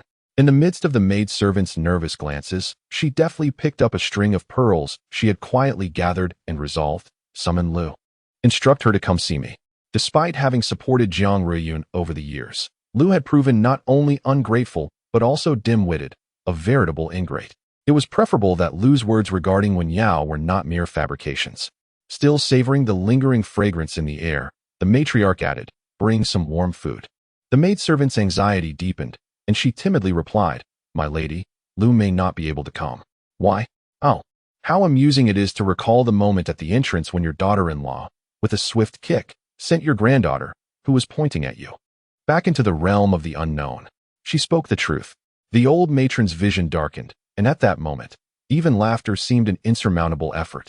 The heavenly court had been more bustling than usual these days, not for any particular reason, but due to the prolonged absence of Qiongqi, who had descended to the mortal realm. One must remember that previously, the Qilin had only taken a brief stroll, so how could Qiongqi linger for so long? The crowd, both curious and anxious, hurried to report this to the Queen Mother. Setting aside the faint undercurrents of hostility and jealousy, their actions were entirely just and resolute. Upon hearing the news, the Queen Mother led everyone to the celestial spring beside the Youyou, a place where the myriad phenomena of the mortal world could be reflected. She took a peach branch, scattering peach leaves into the water, which rippled gently, unfurling the scenes of that small world. Initially, it was presumed that Qiongqi had revealed its true form to wreak havoc among the common folk. Yet, upon observing the striped kitten sprawled on the soft cushion, fast asleep and occasionally murmuring in dreams, one might have dared to inquire, were it not for the fear of questioning the Queen Mother. Who is this creature? The Queen Mother, sensing its aura, confirmed it was indeed Qiongqi and felt a wave of relief wash over her. It appeared that Youyou had encountered some extraordinary fate in the mortal realm, enabling her to transcend space and keep the fierce beast here. Qiongqi bore her mark. If it were to commit malevolence, her residual power would surely subdue it once more. The bird, a brilliant crimson like flames with golden-tipped feathers, peered into that small world with concern, stating, "This place is rife with dark energy and resentful thoughts. If I descend, I could expel them with my divine fire." The Queen Mother shook her head. "This small world is protected by a dragon vein, self-sufficient and impervious. Without external force, we cannot enter." The Qilin, a youth with antlers, raised his head. He felt a twinge of resentment that a fierce beast like Qiongqi could remain by Youyou's side while he, a noble creature, had been rejected and cast back to the heavenly court after delivering a child. Had he lost his sight? Regardless of perspective, Qiongqi appeared far more aggressive. Perhaps this was the reason Youyou had been drawn to that small world upon her descent. The 74th little koi, reunion. Only she could address the decay of this small world at its roots. The Phoenix clan next door had not broken their shells in 500 years. Was it fair for someone as young as Youyou to bear such a heavy responsibility? Zhuke grew increasingly anxious, her feathers ruffled in her distress. The Queen Mother reassured her, "Do not fret, for Youyou has always been a fortunate child. Moreover, when I infused the celestial spring, I glimpsed several scenes, among which was your figure. It shall be soon." The flames upon Zhuke seemed to flourish even more at these words. In stark contrast to the jubilant Zhuke was the irate Tao Dai. The first time it was not him, he could let it slide. The second time, though he was furious, he could tolerate it. But the third, he had something to say as well. Those resentful dark energies could be consumed by him too, who said only Zhuchue's divine fire could dispel malevolence. When Youyou arrived at an unfamiliar gravestone, carrying a carefully packed reunion meal, this was a tombstone erected by her uncle for her wet nurse, whose remains lay long lost in a mass grave. It could hardly be considered a proper tomb. The garments of the deceased were mostly altered by Youyou herself, painstakingly resized by candlelight. By the time they reached her, little remained. Their meager salaries were solely devoted to the struggle for survival, leaving no surplus for new attire. Her wet nurse had passed away on an ordinary night, burdened by illness and a faint hope for the future, alongside her worries for Youyou. Reflecting on this, despite never having met her original self's wet nurse, memories of their time together began to surface unbidden in her mind. In the midst of a hopeless existence, those fleeting moments of happiness became the impetus for her original self's tenacious fight for life.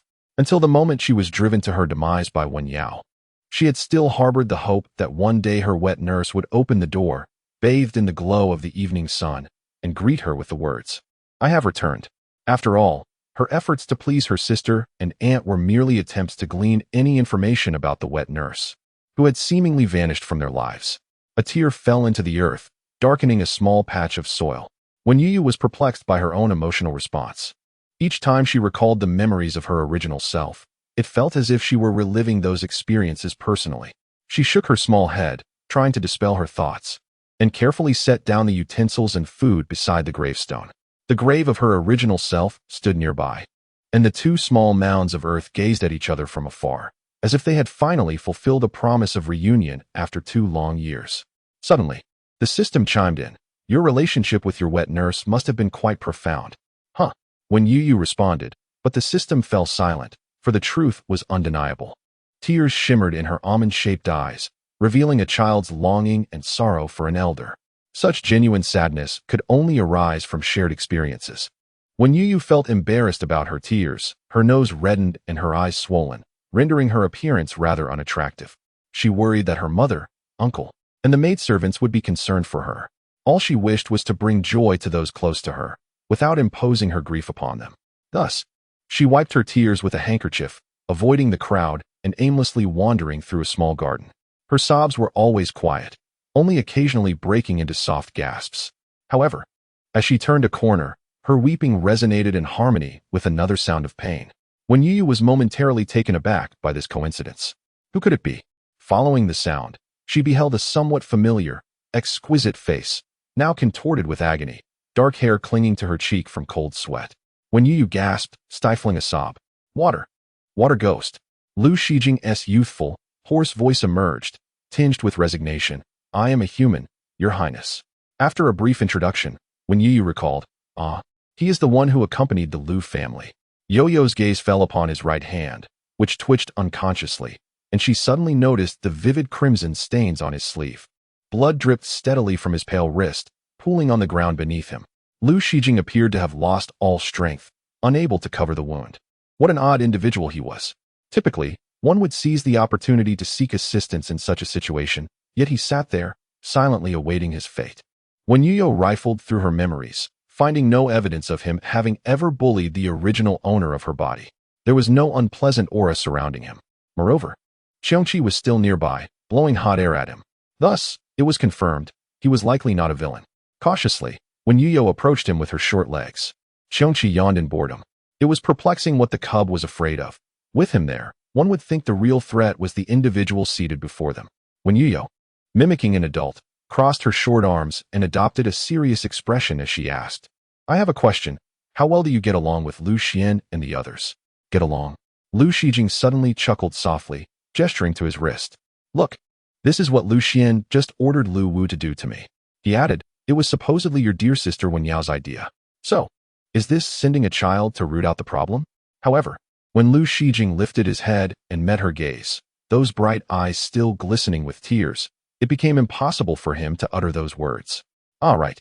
It was not so much lifting his head as it was that the self-important cub, believing herself to be quite dignified, could only manage to meet him at eye level when standing straight. Thus, she appeared to pose no real threat.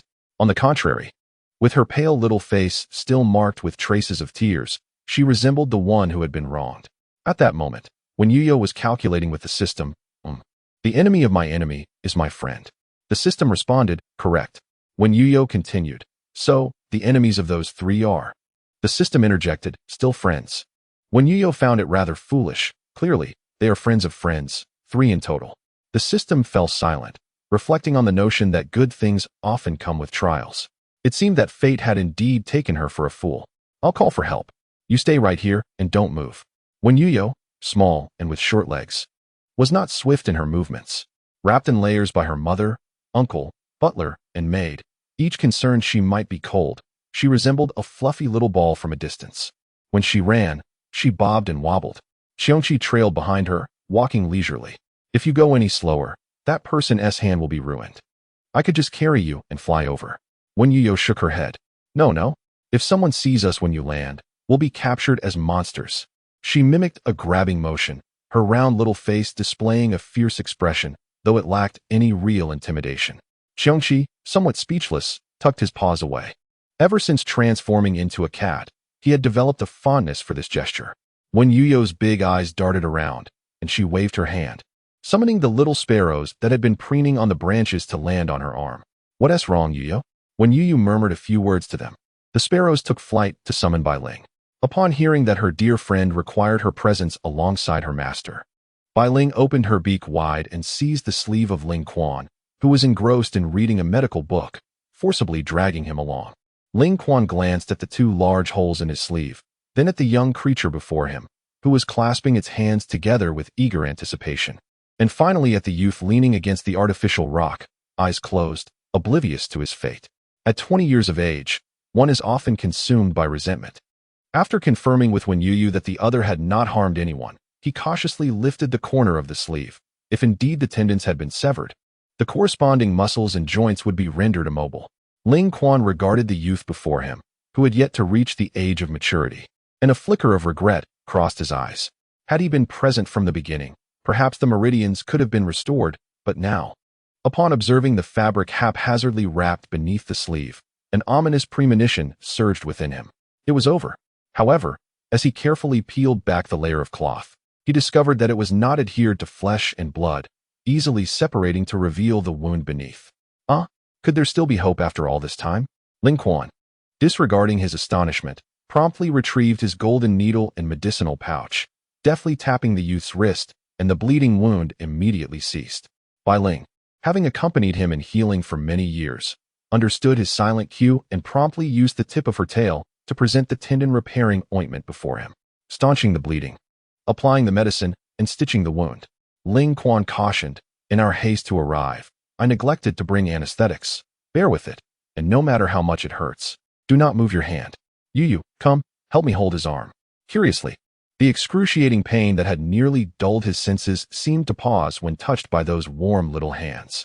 It reminded Lu Shijing of earlier, when Youyou had carelessly grabbed a piece of cloth to press against his wound, tying it into a knot. A half bow, for she could not manage the other half, and, in frustration, had given up. He almost began to suspect that she had conspired with Youyou to bring about his demise. Yet, unexpectedly, that seemingly unreliable method of bandaging had indeed staunched his bleeding. Over the years in the Lu household, Lu Shijing had endured many beatings and injuries, and with no means to afford a physician, he had become self-taught in the art of bandaging. In his understanding, such a method would be utterly ineffective. However, reality delivered a harsh slap to his face. Thus, Lu Shijing humbly sought the physician's counsel. "Sir, is it possible that this method of bandaging could yield miraculous effects?" Ling Quan nearly misdirected the needle in disbelief. Was the mind also severed?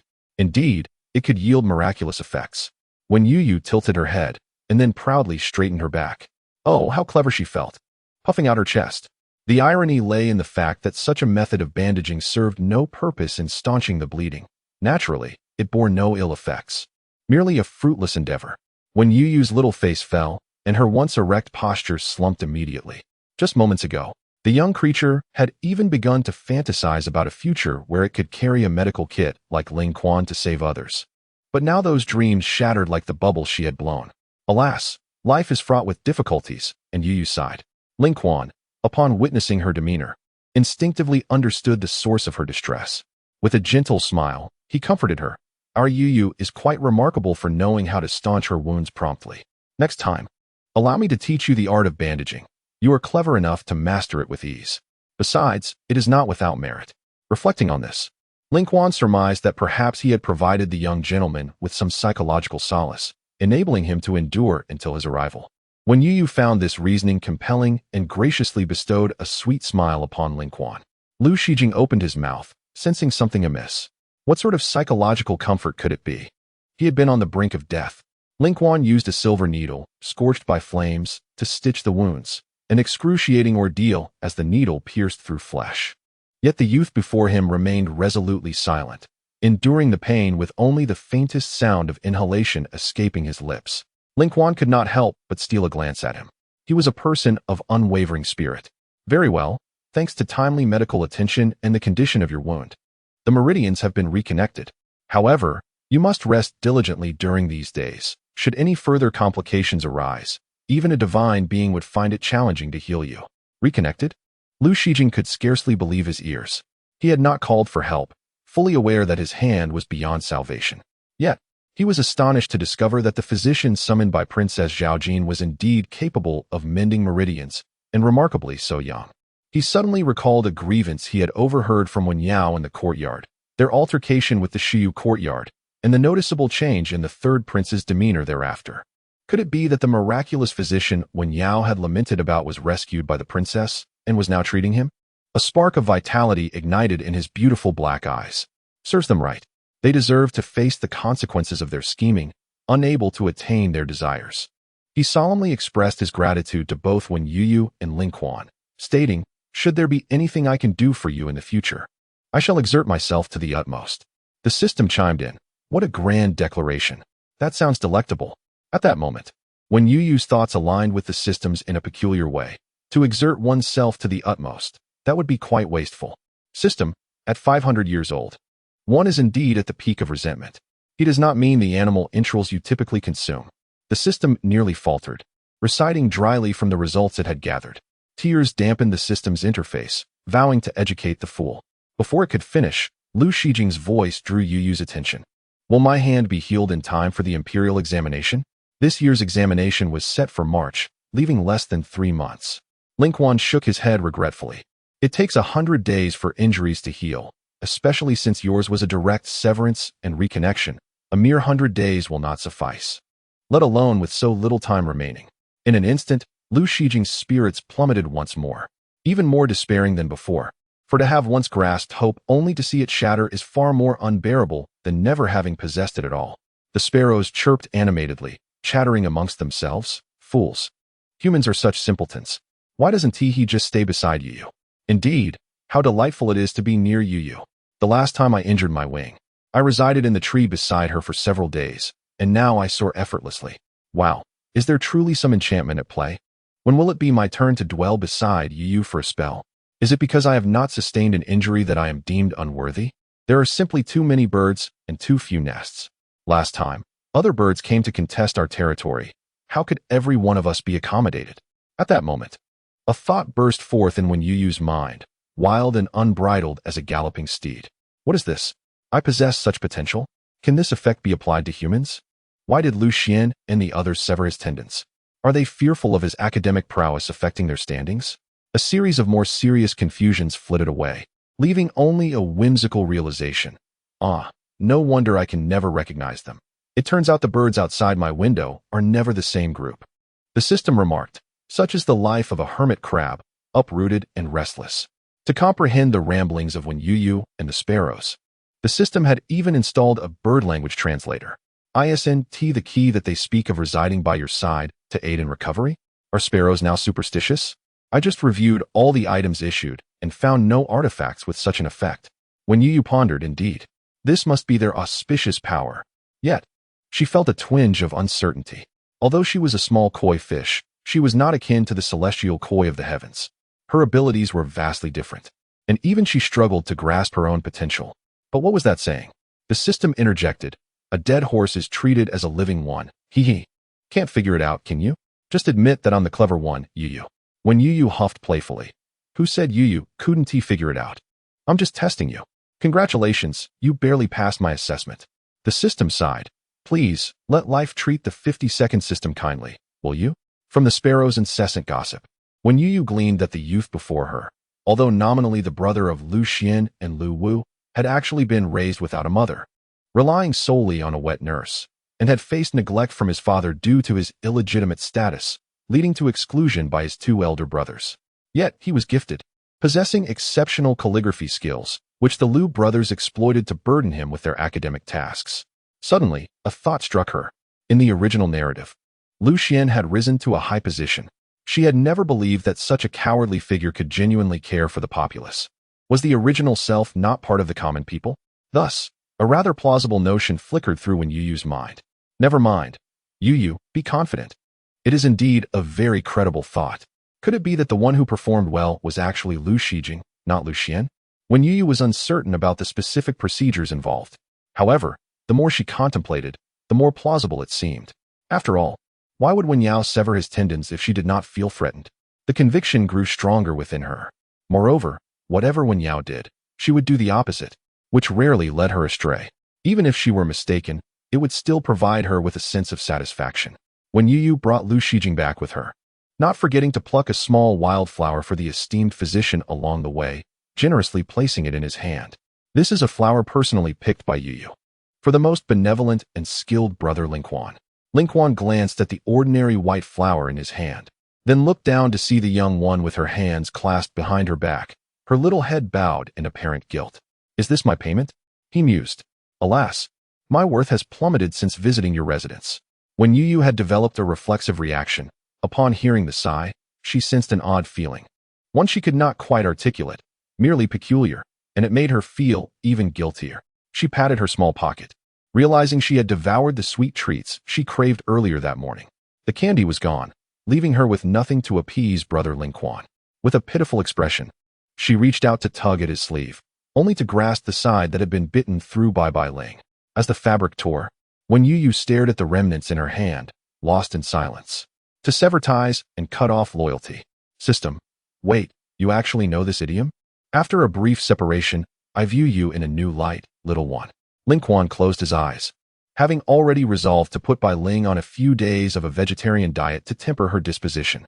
Yet, upon meeting Wen Youyou's increasingly pitiful, glistening eyes, any irritation dissipated, replaced by amusement as he gently flicked her forehead. Watching her yelp and clutch her head in mock agony, it dawned on her that it did not hurt, leaving her in a daze as her thoughts clashed. Let us consider the consultation fee to include an extra piece of clothing. He waved a hand in front of Youyou, as if harboring some concern, and added, "This is only for me. Just one piece of clothing." When Youyou nodded vigorously, knowing she would soon receive her allowance from her mother. With that, she could buy new clothes for everyone. How delightful. She pointed at the little flower again. "This is lovely too. It was so hard for me to find." Linquan examined the flower in his hand, noting its faint fragrance.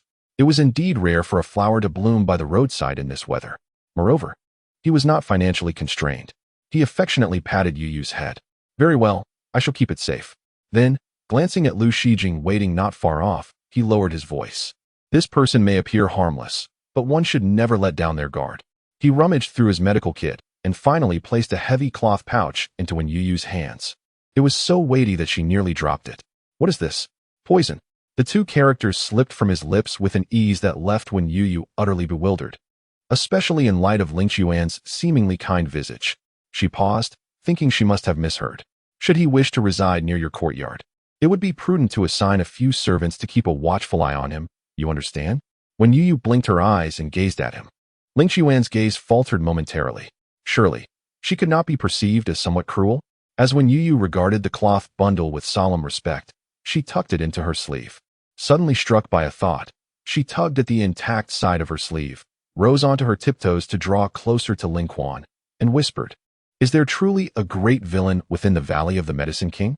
The vigilance exhibited by Bai Ling and Linquan towards humanity hardly suggested a life within a paradise.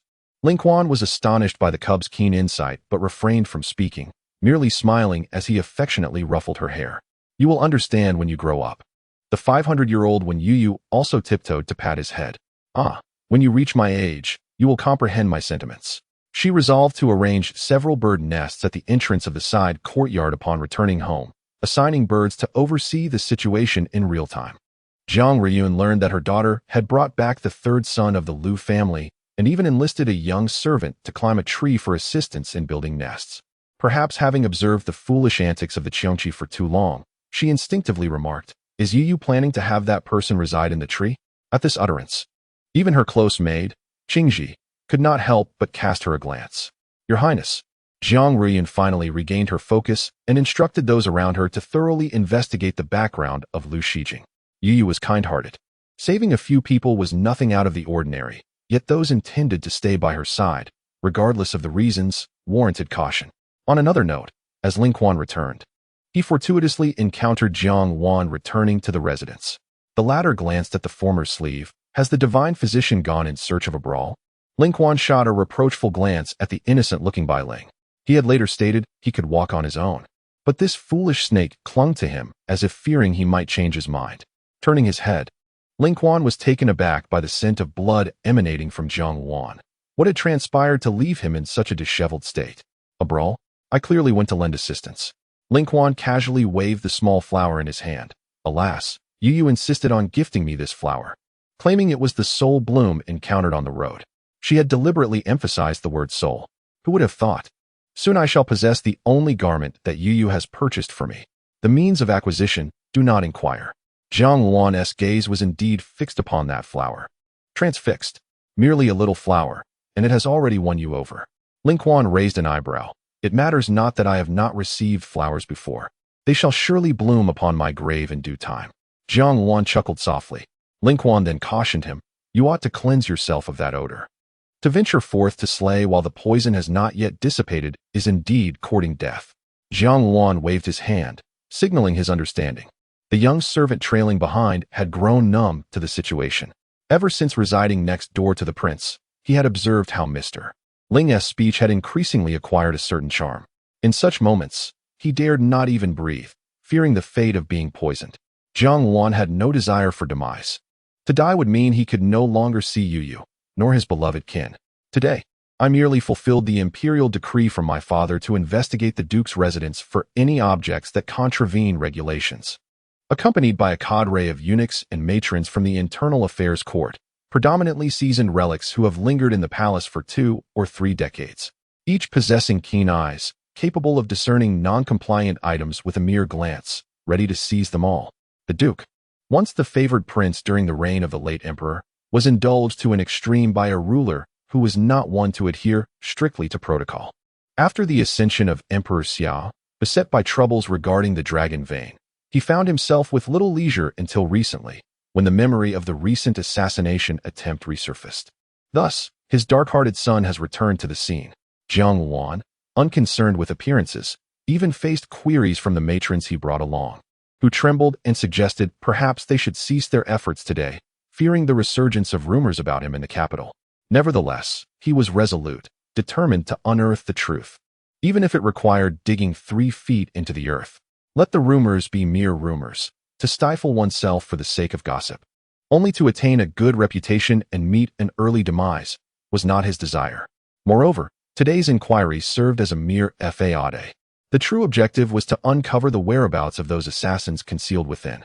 To his surprise, he indeed made a discovery, perhaps affirming that the safest havens are often the most treacherous. Jiang Wan let out a cold laugh, intent on removing these individuals, only to be thwarted by Jiang Yi, who questioned the basis for his actions in the absence of evidence.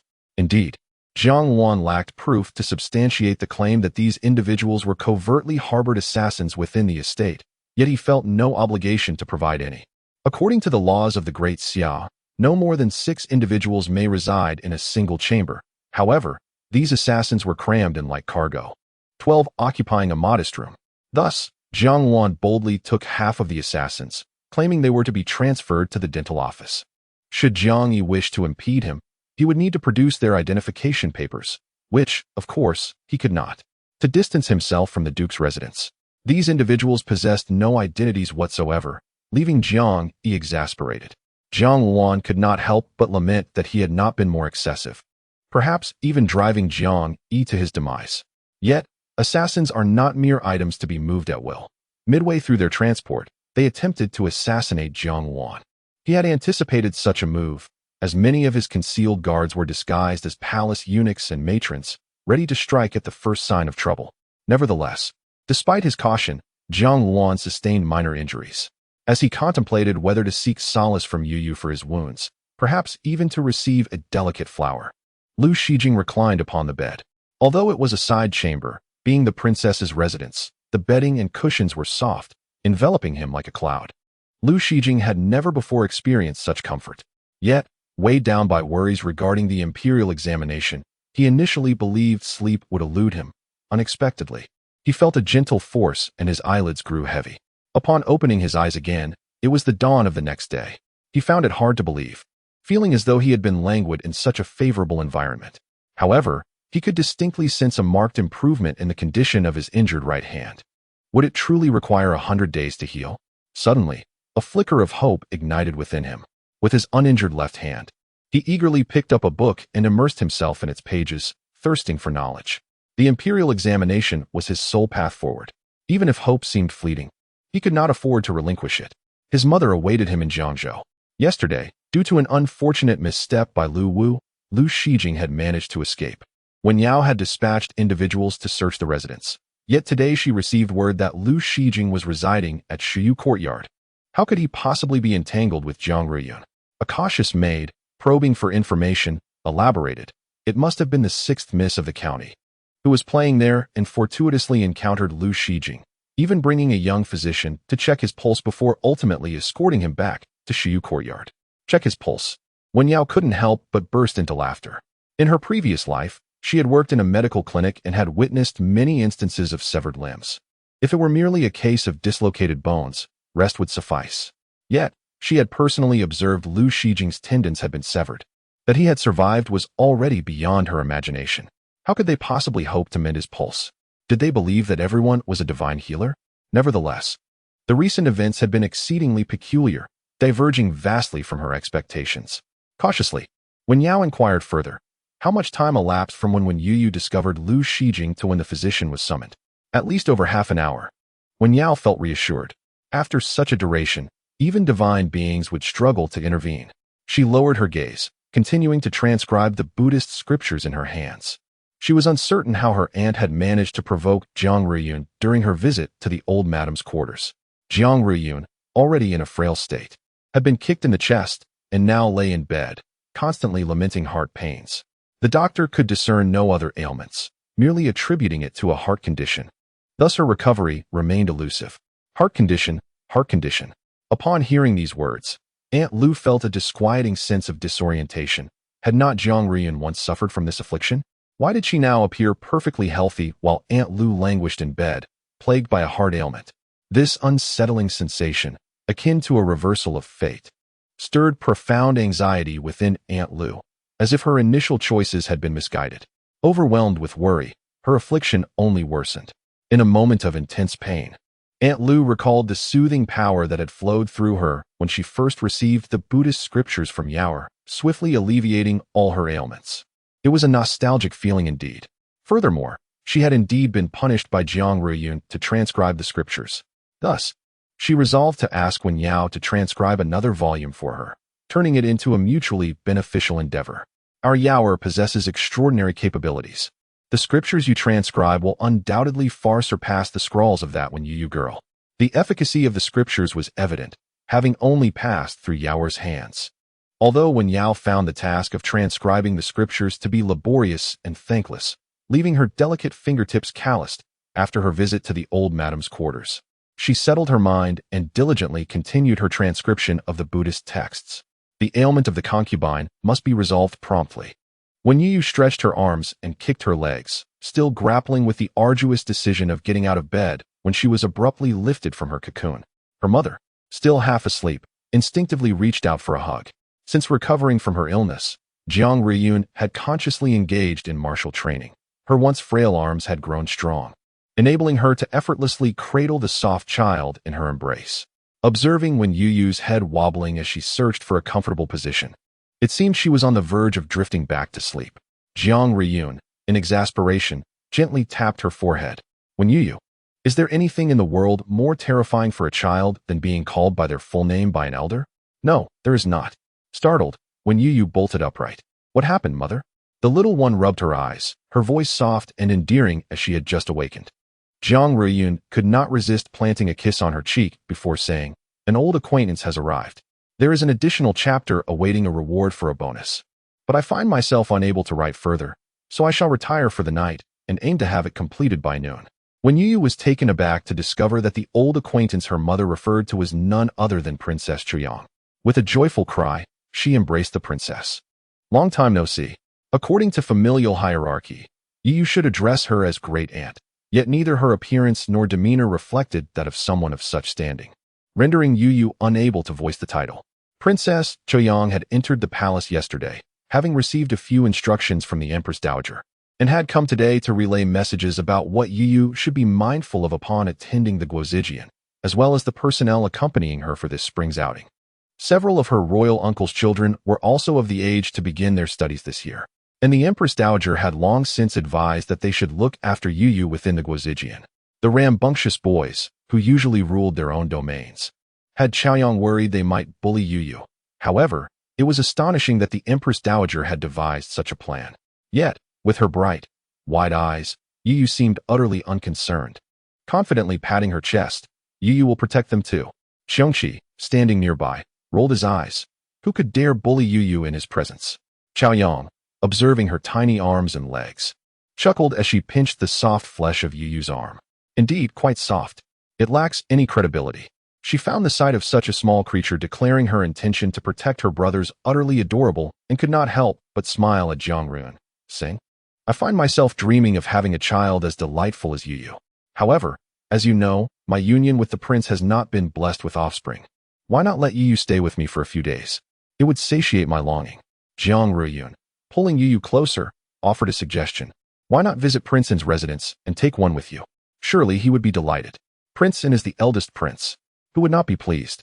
The princess, a daughter of a military general, had children who seemed to have inherited her traits, showing little interest in studies and instead resembling lively monkeys, bouncing around with exuberance. The prince and princess, who appeared to be in perfect harmony, seemed to have drifted apart since the birth of their child. During a banquet at the palace, Jiang Ruiyun cast a glance and nearly mistook him for Jiang Wan from a different generation. I have only Youyou as my child, and ever since her arrival, I have been unable to bear even a moment's separation from her. Clearly, Chuyang had similar thoughts, her face adorned with a polite smile. Perhaps it is best to leave things as they are. The prince and I are no longer young and cannot endure much upheaval. The prince had aged, resembling her imperial brother. If she were to return with another child, would she not be directly confronting the late emperor? She sighed, pondering when she might again encounter a child as well-behaved as Youyou. Jiang Ruiyun understood the emotional turmoil within Chuyang. She had been adopted from the royal family by the late emperor, her biological parents indifferent to losing a daughter, instead hoping that Chaoyang would win the late emperor's favor to assist their family. At that time, Chaoyang was as young as Youyou. Suddenly thrust into the unfamiliar confines of the palace, where the probing of concubines and the scrutiny of palace maids and eunuchs weighed heavily upon her. Although the late emperor showed her some kindness, for rulers, political matters took precedence, leaving little room for personal attention. As the emperor's biological children were born, the affection she received diminished further. According to Chaoyang herself, the first half of her life felt like a drifting reed without roots, which intensified her yearning for a child connected by blood. Thus, despite the prince's encouragement over the years to adopt a child as their own, she remained indecisive, fearing that the child might mirror her own experiences. Perhaps this was also the reason for her deep affection towards Youyou. Jiang Ruiyun shook her head, recognizing that this was Chaoyang's inner conflict, one that others could not alleviate. However, little Youyou patted her hand, prompting Jiang Ruiyun to instinctively release her grip. The pudgy toddler waddled over to Chaoyang, extending a small hand to gently rest upon her abdomen. With her cherubic face raised, her large, bright eyes gazed at the princess. And in a sweet voice, she exclaimed, "There's a little baby in here." The auspicious aura of the Qilin protects both the fetus and the mother. Alas, the little one had yet to take shape, rendering direct communication impossible. What little baby? Chaoyang, somewhat bewildered, exchanged glances with Jiang Ruiyun. Youyou, having brushed her breath against the princess, withdrew her hand. Jiang Ruiyun, quick to respond, gently patted Youyou's head, subtly enveloping her in her embrace. Where did Youyou hear about a little baby? Youyou tilted her head with conviction, replying, in the princess's belly. Jiang Ruiyun glanced at the princess's flat abdomen, which bore no signs of pregnancy. Yet, if the gestation were indeed in its early stages, how could Youyou, a mere child, have known? She was not capable of taking pulses. Moreover, if a pregnancy were truly present, the physician responsible for monthly checkups would certainly be aware of it. Jiang Ruiyun held Youyou close, interpreting the child's remark as an innocent attempt to comfort an elder. However, despite Chaoyang's gentle demeanor, having attained the title of princess through means other than her biological father's lineage, it was improbable that she was as submissive as she appeared. In recent years, there have been no shortage of individuals who have sought to manipulate her offspring for their own gain. While she has always presented a gentle demeanor in public, those who have spoken such words have invariably faced dire consequences. In this world, it is advantageous for a woman to possess cunning, and Jiang Ruiyun has admired capable and ambitious women since her youth. Yet, she harbors concerns for Youyou. Jiang momentarily paused, taken aback, but upon regaining her composure, she observed Jiang Ruiyun's protective gestures akin to a hen shielding her chicks, which elicited a smile from her. How amusing it is to witness such a flustered demeanor from her. She refrained from approaching Youyou, wary of provoking Jiang Ruiyun's anxiety, and instead merely patted her shoulder, saying, "There is no need for such concern. I can comprehend Youyou's intentions. In the past, when the late emperor had no heirs, he adopted her with the hope of bringing good fortune. At that time, as an adopted daughter, after enduring bullying, she made a life-altering decision to point out a favored concubine, declaring her impending pregnancy. Fortunately, her gamble paid off, leading to the current circumstances. She believed Youyou would follow a similar path, feeling no inclination to chastise her, only regarding her with tender compassion. Little Youyou's head was nestled in her mother's embrace, rendered speechless. "But I spoke the truth," she exclaimed, turning to the system, asking if it believed her. The system replied, "I am Qin Shi Huang," to which Youyou scoffed in response. At that moment, the enigmatic creature, Xiongqi, lifted its head from its paws, realizing that the previous call for the Qilin was indeed related to this matter. No wonder it returned so swiftly. It seemed quite concerned about its reputation, unwilling to divulge the details. After Xiaoyang departed, Zhang Ruiyun continued to instruct the maidservants to prepare the items Youyou needed for the Guozijian, while gently stroking her daughter's head, sighing, "Mother understands your good intentions," but Youyou pouted, "I only speak the truth. Does mother believe in Youyou, please?" Zhang Ruiyun's reason admonished her that this could hardly be the truth, yet upon seeing her daughter's pitiful expression, her rationale was swiftly dismissed. She unashamedly replied, "Yes. Mother believes in what Youyou says." Fearing that mere words would prove insufficient, she summoned Qingji to fetch a list from her storeroom, intent on determining what gifts to present to Xiaoyang. With mock seriousness, she inquired of Youyou whether Xiaoyang was expecting a boy or a girl. Youyou shook her little head, indicating her uncertainty. However, she anticipated that the Qilin would soon present the child to the Grand Princess in a dream.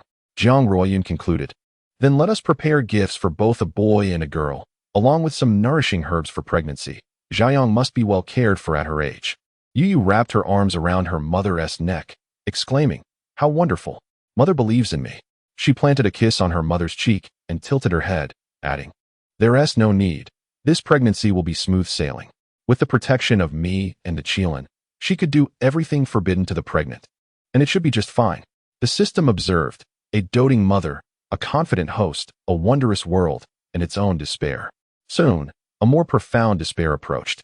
Perhaps having overheard Youyou's audacious claims, an orange side quest ascended swiftly to the task panel as if propelled by an elevator. Side quest, unfamiliar territory. Crispy and delicious. Quest content. After stepping out of the Suyu courtyard, the young cub encountered many friends and relatives during its growth. However, some of them were perpetually shrouded in clouds of gloom. The cub may choose freely whether to offer assistance. Quest reward will be given based on the willingness of the person being helped. Below, there was another symbol. When Youyou tapped it, 2 small tasks appeared before her. The system watched with vacant eyes as the child accepted the task from Princess Choyang. "Haha, it's all right, it's all right. It's just a side quest. If it's not completed, there will be no punishment." Just as the task illuminated the screen, it dimmed immediately. System? Question mark. The system was certain.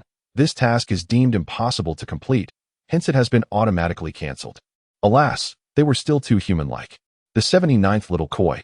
Such a classic character design. However, when Youyou, in front of it, opened the task, the words "receive" shone brightly below. System. This scene feels rather familiar.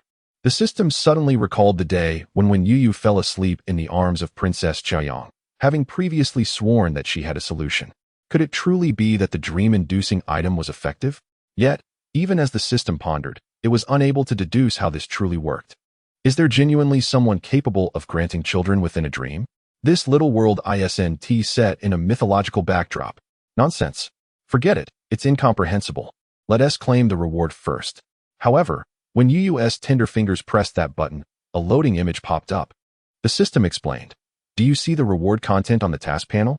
The final reward will be determined based on the expectations of the person you help.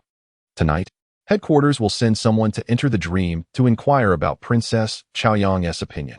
The system envisioned that scene might be quite awkward, as Youyou seemed to have done little to assist. After all, one cannot merely touch someone's belly and declare them pregnant, expecting it to be true. Its existence must remain hidden from the public, so prior arrangements were impossible. No matter, once the headquarters personnel enter the dream, it will be clear that this was merely a misunderstanding. When Youyou raised her hand to voice her concern, "But what if someone needs to enter a dream tonight? The Qilin must carry the human cub to meet the princess." System. Do you think dreams can experience traffic jams? If contact cannot be established, just wait a day to reconnect. Rest assured, if there are no issues with the task completion, your reward will not be forfeited. With that, when Youyou finally breathed a sigh of relief. Oh dear. She was truly eager to know what her dear aunt's expectations would be. Just the thought of a gift chosen by the gentle beauty made Youyou squirm in Jiang Rui's embrace. Jiang Ruiyun. There are moments when I genuinely wish to comprehend the thoughts that occupy the minds of children throughout the day, how they can suddenly become so exuberant. She caught sight of a silhouette stepping through the courtyard gate, light streaming through the gaps in the leaves, casting shadows across his noble nose and delineating contrasts on his handsome visage. The young man's countenance appeared particularly austere as a result. Jiang Ruiyun was utterly indifferent to these details, beckoning him, "Come over and take your niece away."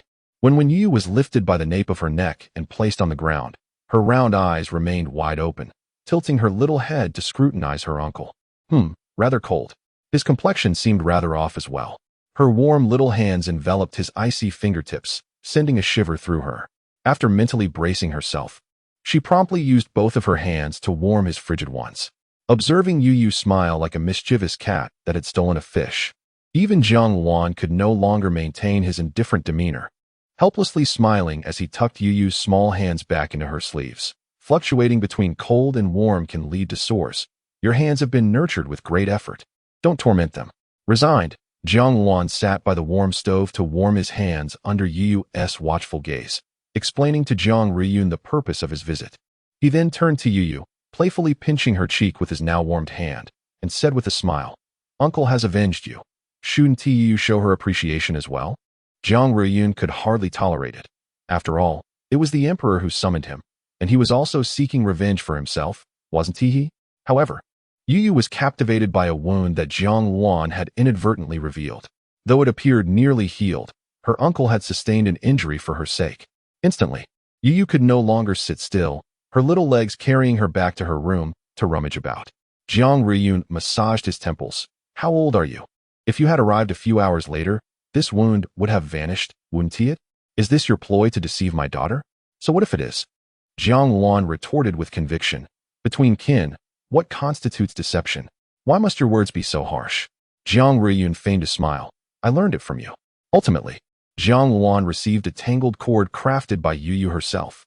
Although her strength was still limited and her skills not yet refined, resulting in an uneven and crooked creation, Jiang Wan nonetheless joyfully hung it on his jade pendant, even parading it in front of Jiang Ruiyun. Then, they heard Youyou sweetly declare to Jiang Ruiyun, "Mother, I shall gift you a beautiful one once I have woven it." What a boast. Some people have already won far too much simply by virtue of their status. Jiang Wan chose not to engage further with such a life winner, diverting himself to the side courtyard to meet Lu Shijing. The strikingly beautiful face posed a subtle threat to the third prince, his phoenix eyes narrowing slightly. Children are most influenced by appearances. Could it be that Youyou was deceived by this very face yesterday? After finishing a pot of tea and listening to the other's tale, Jiang Wan's sense of urgency intensified. A classic archetype of an orphan without parents. The last one was Ling Quan, wasn't he it? TSK. So, what are your thoughts now?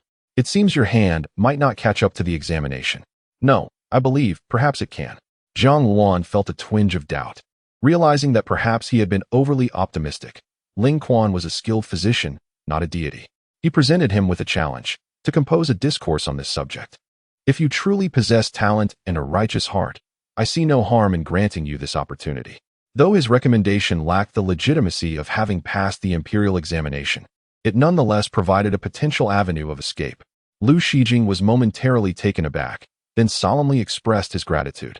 Jiang Wan smirked slightly, pressing his hand against the door and turning his head, his phoenix-like eyes devoid of warmth. "You would do well to remember your position and your commitments." With that, he turned and closed the door behind him. Lu Shijing sat alone in the room, enveloped in silence for a while. He had vowed never to share the heavens with the Lu family. This was his stance, and it would not waver. He could certainly use his talents as a bargaining chip to persuade the third prince to expel the 3 members of the Lu family. However, his biological mother remained within the Lu clan, still bound as a servant, and he was not even permitted to call her mother in public. Contemplating this, a flicker of fierce resolve crossed Lu Shijing's dark eyes, giving him the appearance of a vengeful spirit risen from the depths of hell. Upon returning to the palace, Princess Chaoyang fortuitously encountered the returning prince consort. With a heavy heart, she shared the events of the day with him. That child, Youyou, was truly pitiable.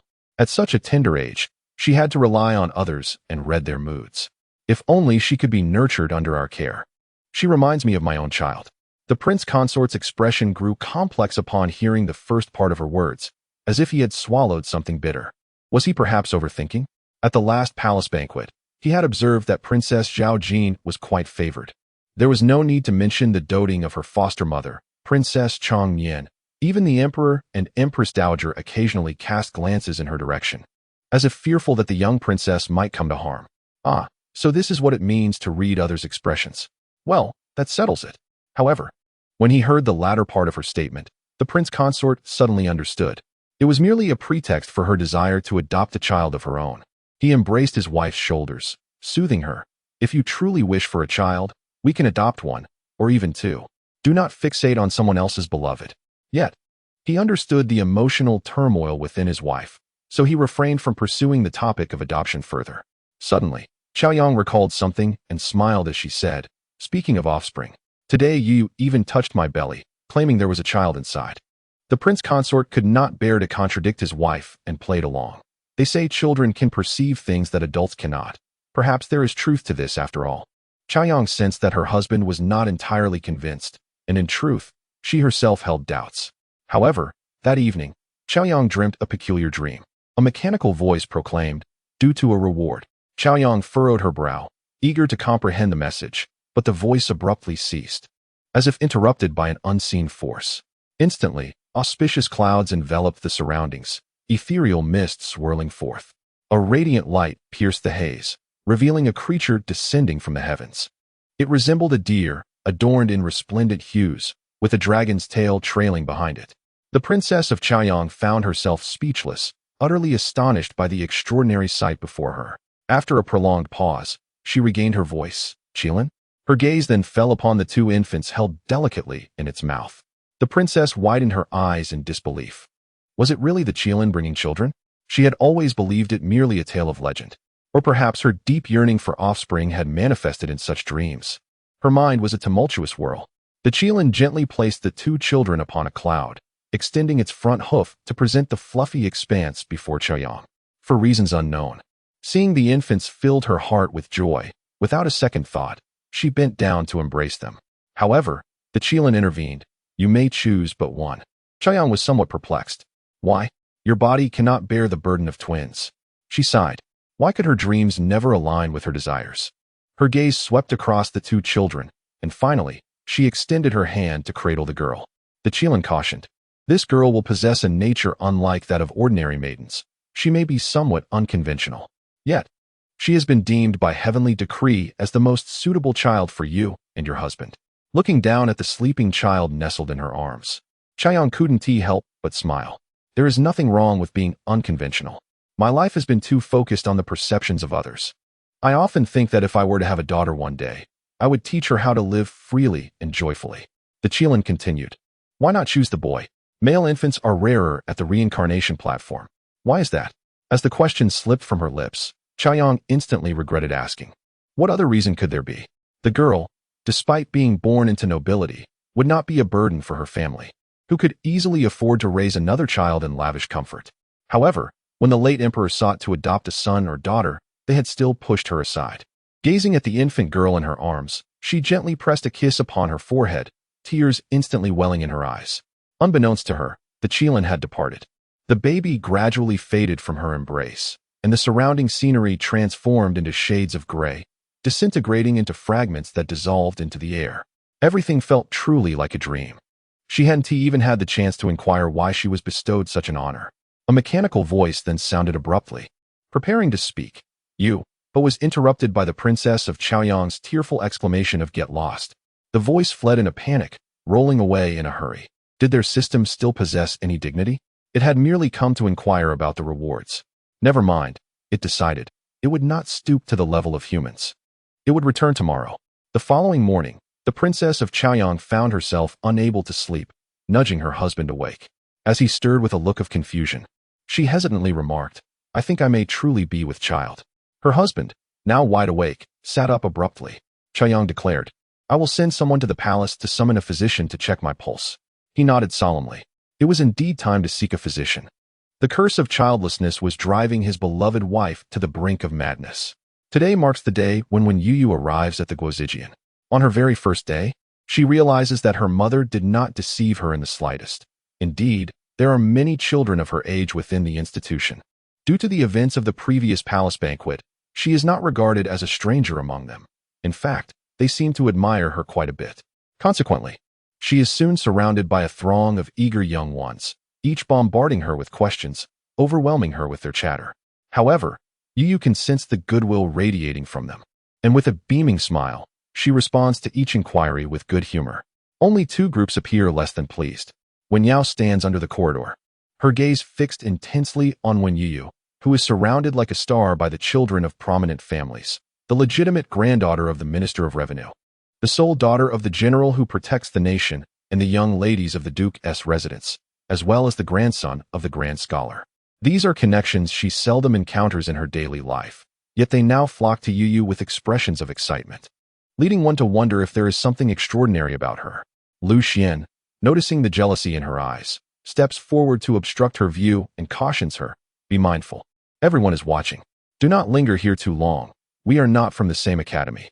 With differing ages and progress, students are placed in different academies for tailored education. Youyou bites her lip, finally retracting her gaze. Who is watching? Everyone is gathered around Youyou, are they not? Had it not been for the mishap at the palace banquet, she should have shown as the assistant to the Taoist priest, garnering her own share of attention. Lu Xian furrows his brow at her demeanor. As their time together lengthens, he finds himself increasingly baffled by why his cousin, who seems to possess great potential, behaves in such a manner. Meanwhile, Lu Wu remains as thoughtless as ever, muttering in frustration about something. On the other side, the crown prince of an also grumbles irritably. "This is all your fault. Weren't we told not to rush to greet our sister, to be composed? And now look at this, there's no way to squeeze in now. What a miserable fate." Jiangsheng shoots an annoyed glare at the two little companions who suggested this ill-fated idea. "It's all your fault." Both of these companions hail from families that secretly align with the Duke of Duan. The Prince of In is a steadfast individual, an immovable force regardless of the Duke's efforts to sway him. It seems he is bound by a lifelong creed, to do no harm to others and to await the ascension of the next emperor, living contentedly as a prince in a life of leisure and wealth. A lofty life goal indeed. He is left with no choice but to focus his attention on the children.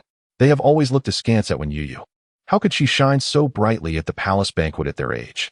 They returned home to their parents' disapproval, who urged them to observe the children of others. Why do they not consider the parents of those children? As the two little companions ponder their thoughts, they intend to say something flattering to appease Jiangsheng. But upon looking up, they realize, where has she gone?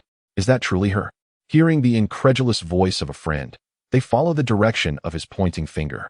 A formidable figure forcefully pushed aside all the children clustered around Youyou, standing defiantly amidst the murmur of discontent. With hands on hips, he exclaimed, "Youyou, I am your cousin." The two small followers silently turned away, closing their eyes in embarrassment. Oh, how shameful. They wished to disassociate from him entirely. Ever since Jiang Wan was stripped of his title as crown prince, many supporters of Prince An had emerged, and Jiang Sheng, as the heir to Prince An, was regarded with considerable authority among the children. Thus, although a few were irked by his intrusion, they dared not confront him directly. The previously harmonious atmosphere stilled instantly. Youyou could no longer bear to watch. No matter if he were a cousin, even if their great-grandfather appeared, he should not bully the little ones. Fiercely, Youyou seized Jiang Sheng and brought him before the others, scolding, "You nearly tripped them just now. Apologize." Jiang Sheng apologize? It was a word that had not been uttered in his presence for quite some time. Rubbing the back of his head, he felt somewhat reluctant. After all, it was they who refused to yield. Yet, his cousin appeared quite fierce.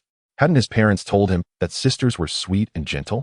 After begrudgingly apologizing, his face displayed a mix of awkwardness, feeling as though his standing among peers had diminished. Youyou, having released him, inspected the others and, finding no injuries, lightly patted Jiang Sheng on the shoulder, her tone softening. "You mustn't behave like this in the future. What if someone falls and gets hurt?" Jiang Sheng nodded dumbly, his thoughts resolutely aligning with Youyou's. Indeed, if someone were to fall, his mother would undoubtedly reprimand him again. His two foolish younger brothers would merely stand by, reveling in his misfortune. Realizing that his cousin was genuinely concerned for him, Jiang Sheng's discomfort vanished. After all, what was an apology compared to a beating? Moreover, He sensed that the gazes of the surrounding children towards him had grown a touch friendlier. In his newfound joy, he forgot about the two small followers lingering in the corner. They had only been playing with him out of fear. But now that he had an adorable sister who cared for him, why would anyone pay them any heed?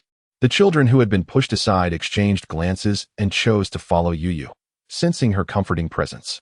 Thus, the National Academy witnessed a charming sight, a small figure leading a procession of little ones, each holding hands and forming a delightful line. However, just as Youyou was beginning to familiarize herself with her new acquaintances, she encountered the most terrifying crisis since arriving in this world. With a long, drawn-out sigh, she collapsed onto the desk. These characters are more incomprehensible than ancient scripts. The brush, known as a writing tool, seemed to possess a life of its own, twisting and turning in her hands. How unfair it was that, having been a lucky koi for over 500 years, she was now without claws. Yet, the system, acting as an insistent guide, incessantly chimed in her mind. "I found you a beginner's tutorial. Take a look." "No, not like that, but this way." "Never mind. It seems you are beyond instruction." Upon reflection, it occurred to him that this child might not even comprehend the meaning of young child. The system simply faded away.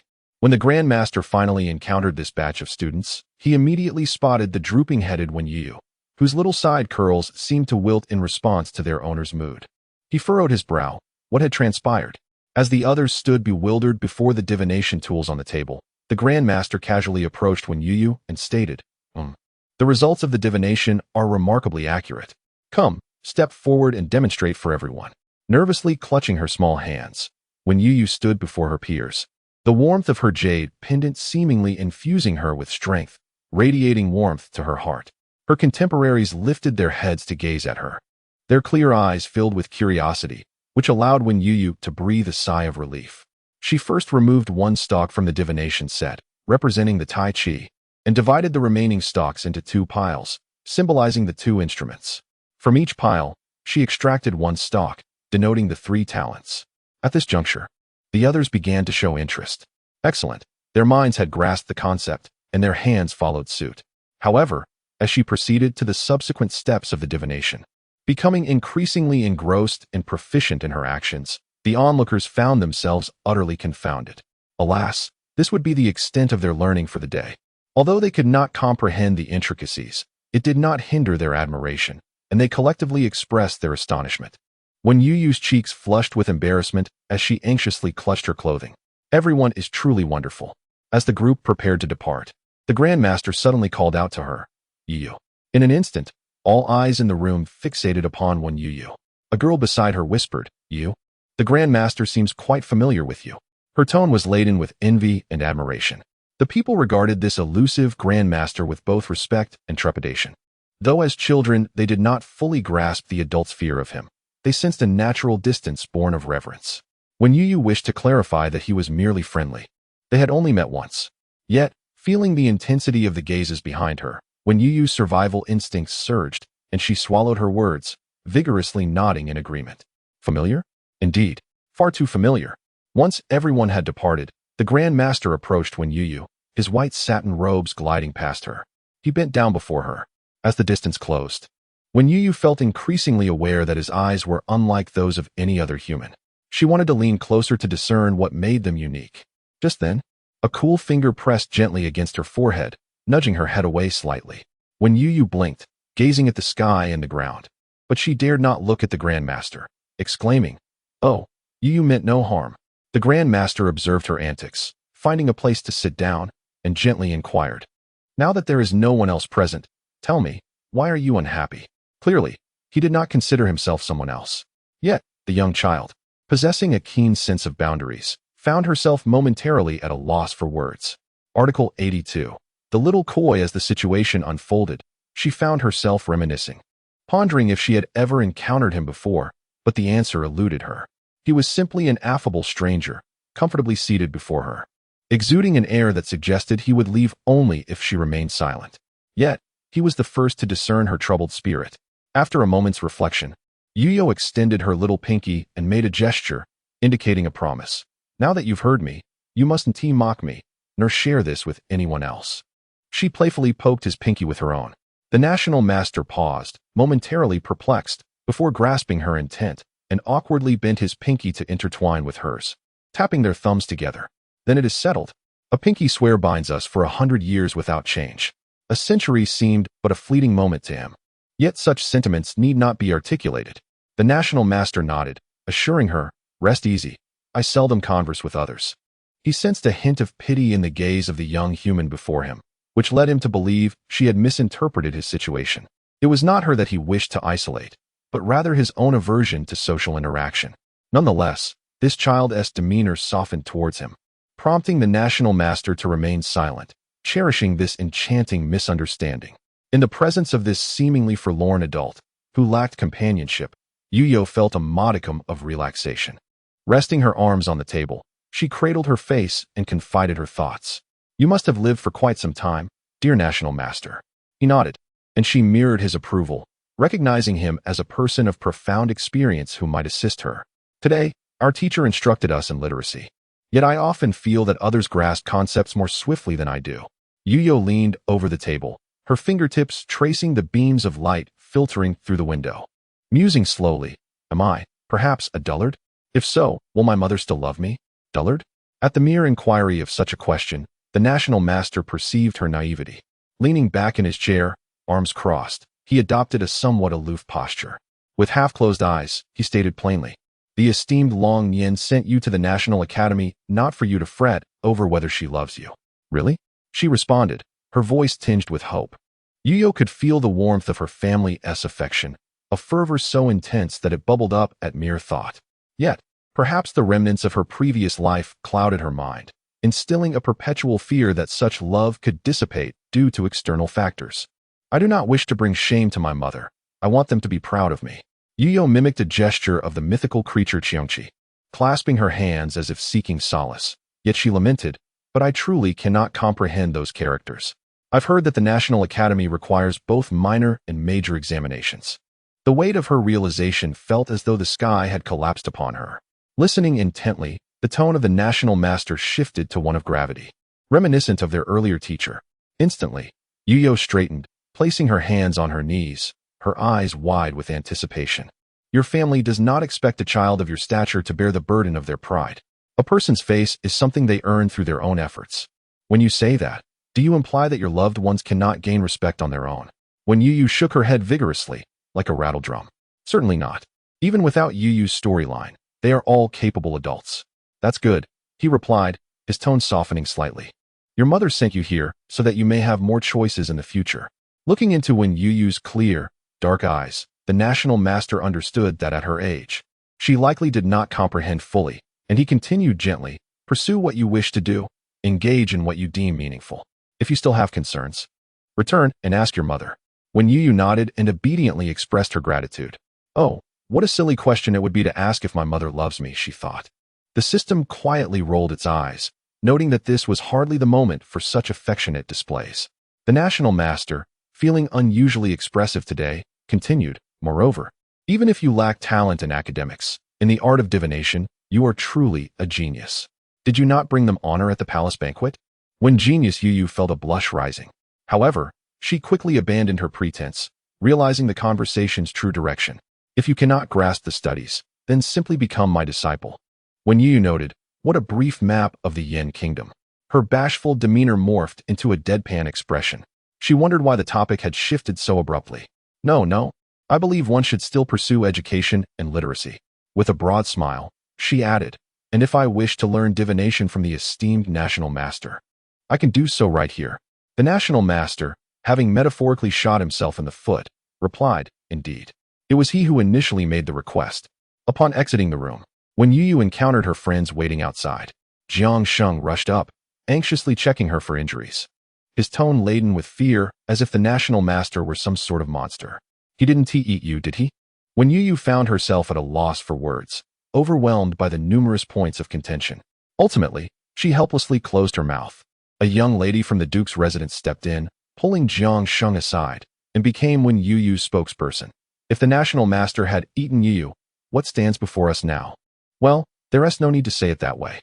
Qin Youyou pulled Youyou close, aware that in the crowded Duke's household, there would be much drama. Having observed a variety of people by her mother's side from a young age, She noticed something was amiss with Youyou's emotions earlier that morning at the academy. Avoiding Jiangshang, Youyou expressed her concern. If you're worried about keeping up, you can come to the Duke's residence. I can teach you. Youyou's eyes brightened instantly. Really? Youyou nodded modestly. Before she could speak further, she felt herself enveloped in a warm embrace from Youyou, who affectionately nuzzled her fluffy head against her, exclaiming how much she adored her. This sudden display of enthusiasm left Youyou, who had never had friends before, blushing furiously. Why is she so exuberant? Jiangsheng, standing nearby, was consumed by envy, yearning to snatch his sister away, yet hesitated, fearing the crowd would push him aside. Thus he remained in a state of discontentment. When Youyou finally finished indulging in Youyou, he stepped forward, patting his chest with a commanding air, proclaiming, I can also teach you, albeit begrudgingly.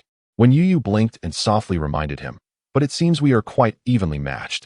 The two were engrossed in their studies, with Youyou watching closely.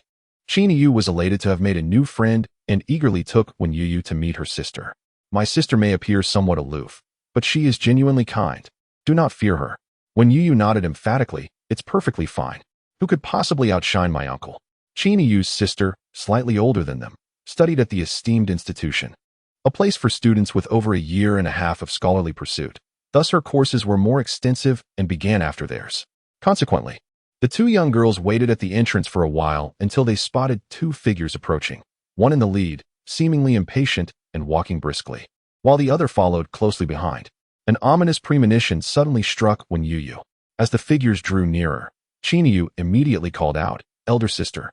Both individuals turned in unison. Youyou locked eyes with Yao, and an unusual thought simultaneously crossed their minds. What brings you here? Youyou warmly introduced Youyou to her sister. But the atmosphere between the two shifted palpably. You know her? Of course, I am her biological sister. Youyou, do you not know to greet your sister? Youyou felt a twinge of displeasure at being preempted, especially as the emphasis on biological was pronounced.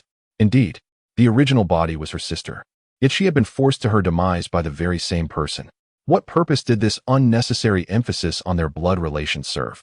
The original body may acknowledge her as a sister, but she refused to do so. Greetings?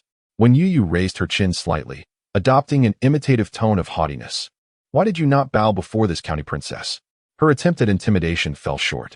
Qinishu, upon hearing this, could not help but turn her face away with a chuckle. She appeared merely as a charming child, having been thoroughly vexed by Yao that day.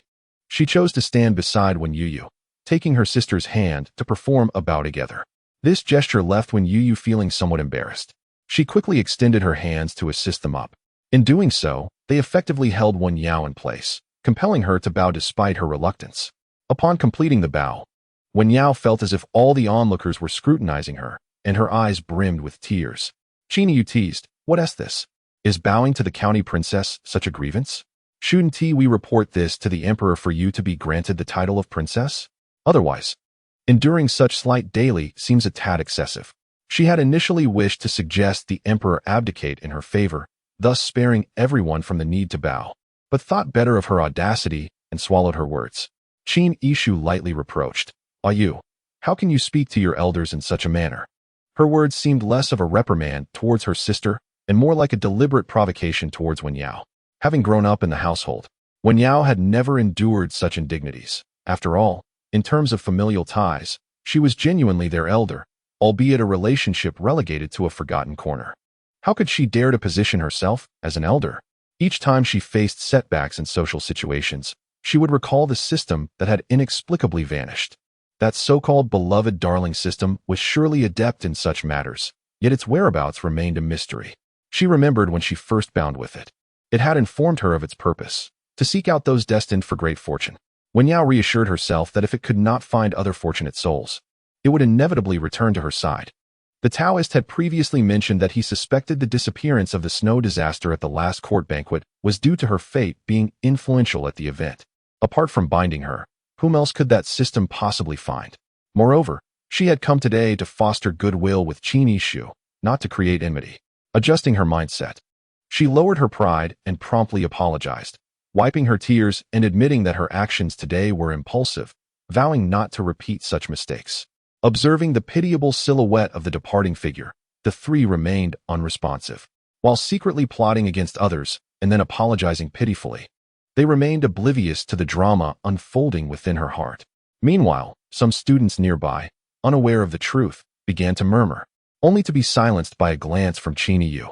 Youyou felt a pang of sympathy for Youyou, pondering what life must have been like for her with such a mischievous sister before being taken in by the princess. Upon returning home, when Youyou chirped like a little sparrow, eagerly sharing the day's events at school with her mother and uncle, Jiang Ryun poured a cup of tea for her daughter and glanced at Jiang Wan, who sat nearby on a small stool, listening attentively. She smirked, recalling someone who had previously dismissed the significance of children's education. When Youyou shyly admitted that she struggled with writing and was slower than others at recognizing characters, Jiang Ryun gently patted her daughter's head, reassuring her that although they were all beginners, most of her peers had access to knowledgeable tutors in the household, so there was no need for concern. But who was it that had deprived her Youyou of such enlightenment? It was difficult to deduce. Jiang Ryun made a mental note against Luoyang. It was said that she had been bettered in lately, her confusion reaching a point where she had her daughter copy Buddhist scriptures, prompting Wen Zhengqing to visit several times, even intending to summon the imperial physician. Of course, such a request was ultimately futile. After all, he was neither the emperor's father nor the empress dowager's grandfather. The system approved of this behavior. If you have connections yet do not utilize them, what are you relying on? The North? Jiang Wan also recounted some examples from his surroundings, including those who pretended to be prodigies through undue influence. There was no way his niece could be simple-minded. Moved. When Youyou bestowed a kiss upon each of them, Ling Quan observed the harmonious interaction among the three, feeling a twinge of discomfort. He realized he could not simply remain a passive listener and needed to offer some words of comfort as well. With a light cough, she reassured Youyou, "It's nothing. Carrying a heavy load to study, yet your mind feels so empty. Isn't that delightful in its contrast?" The gazes of the three individuals and two beasts converged on his face. "A poet, perhaps?" Bai Ling hissed, pushing him with her serpentine body. "I don't know you." Ling Quan knelt swiftly. "It's all Jiang Wan's fault. He certainly didn't speak this way before arriving at the princess's residence." When Youyou did not mind. She understood. It was a normal occurrence, having been influenced by her uncle. As she nibbled on the meal her mother prepared for her, filled with concern for her studies, an idea suddenly struck her. Oh yes, she had yet to review Lu Shijing's side mission. Tomorrow morning, she could also learn about the rewards of the Princess Chang's task. Life suddenly seemed filled with anticipation. Starting today, it's the third watch. Dear ones, don't let me grow too plump. In stark contrast to the laughter and joy within the Youyou courtyard, the atmosphere in the listening rail courtyard was exceptionally grave. After facing such targeting at the National Academy, Wen Yao returned home and rushed to her aunt's courtyard, lamenting her plight. Luoyang felt both pity and frustration for her daughter. However, as her health declined, the latter emotion gradually gained the upper hand.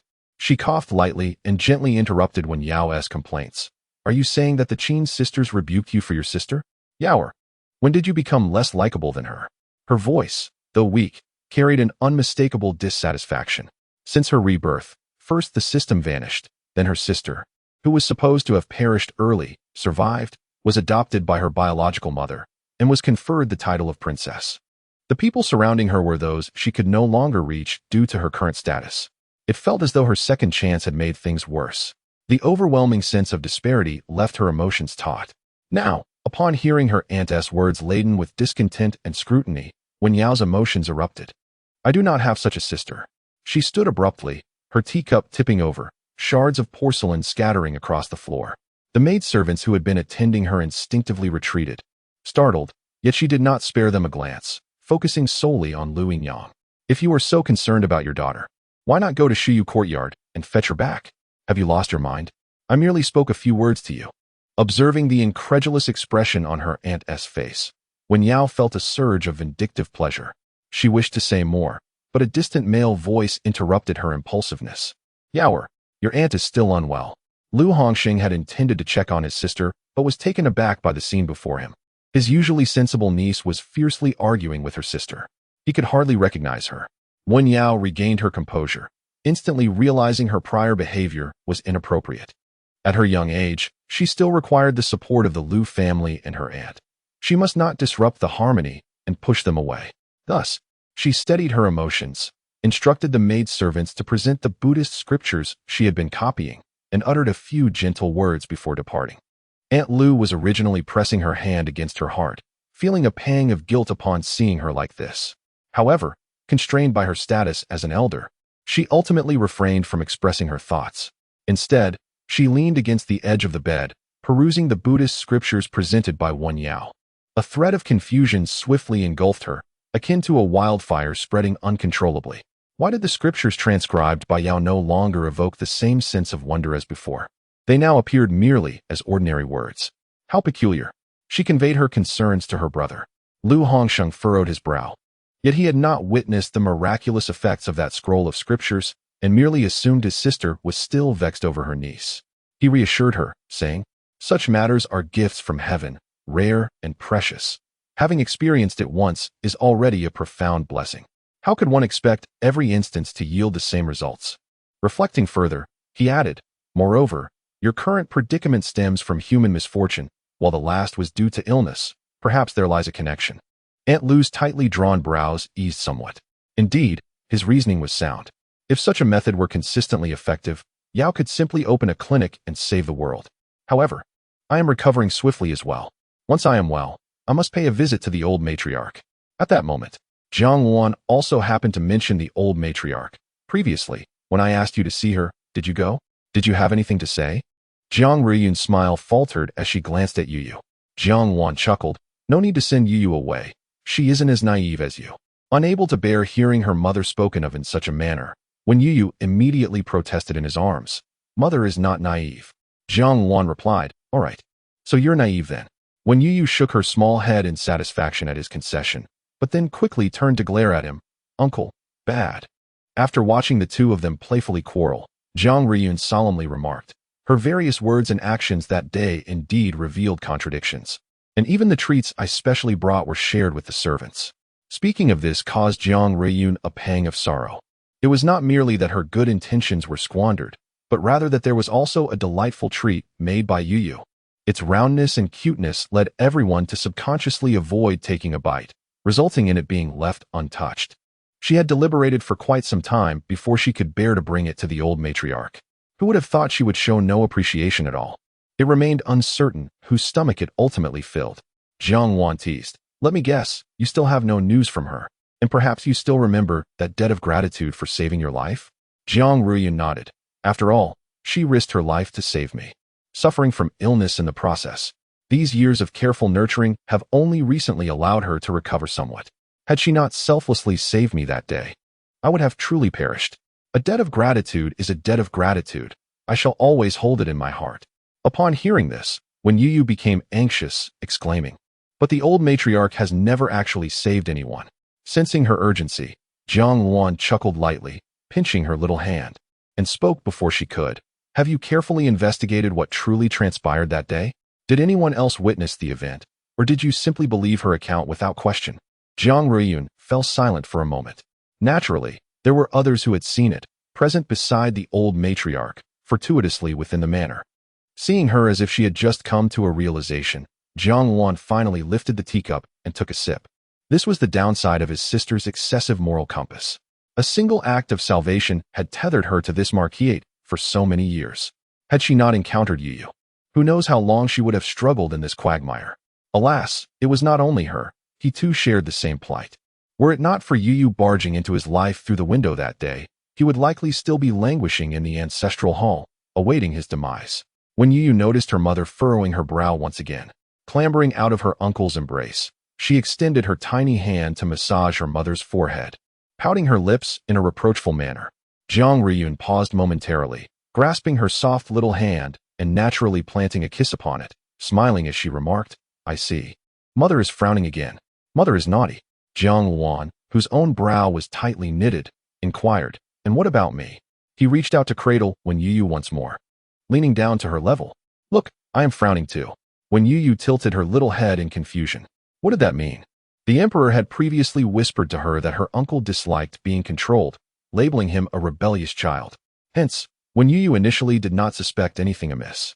Ultimately, when he cast her a slightly dissatisfied glance, she resignedly began to massage his brow as well, saying, all right then.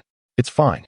Jiang Wan cast a triumphant glance at his sister, who responded with a playful eye roll. When Youyou pondered that her uncle did not quite resemble the rebellious child described by the emperor, he seemed rather obedient instead. Xiongqi licked its paw and gracefully leaped onto the table, seeking a gentle pat on the head. Little did it know that a pair of hands swiftly scooped it up.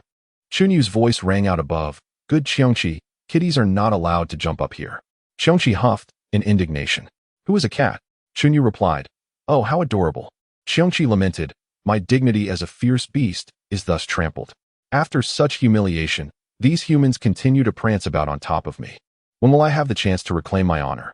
Princess Chaoyang had been exhilarated all day. In the morning, the imperial physician had come to take her pulse. The 85th little koi, representing freedom, indicated that her condition was still too delicate for absolute certainty. However, it was customary for the palace doctors to speak cautiously. They would only assert a 90% assurance as 70%.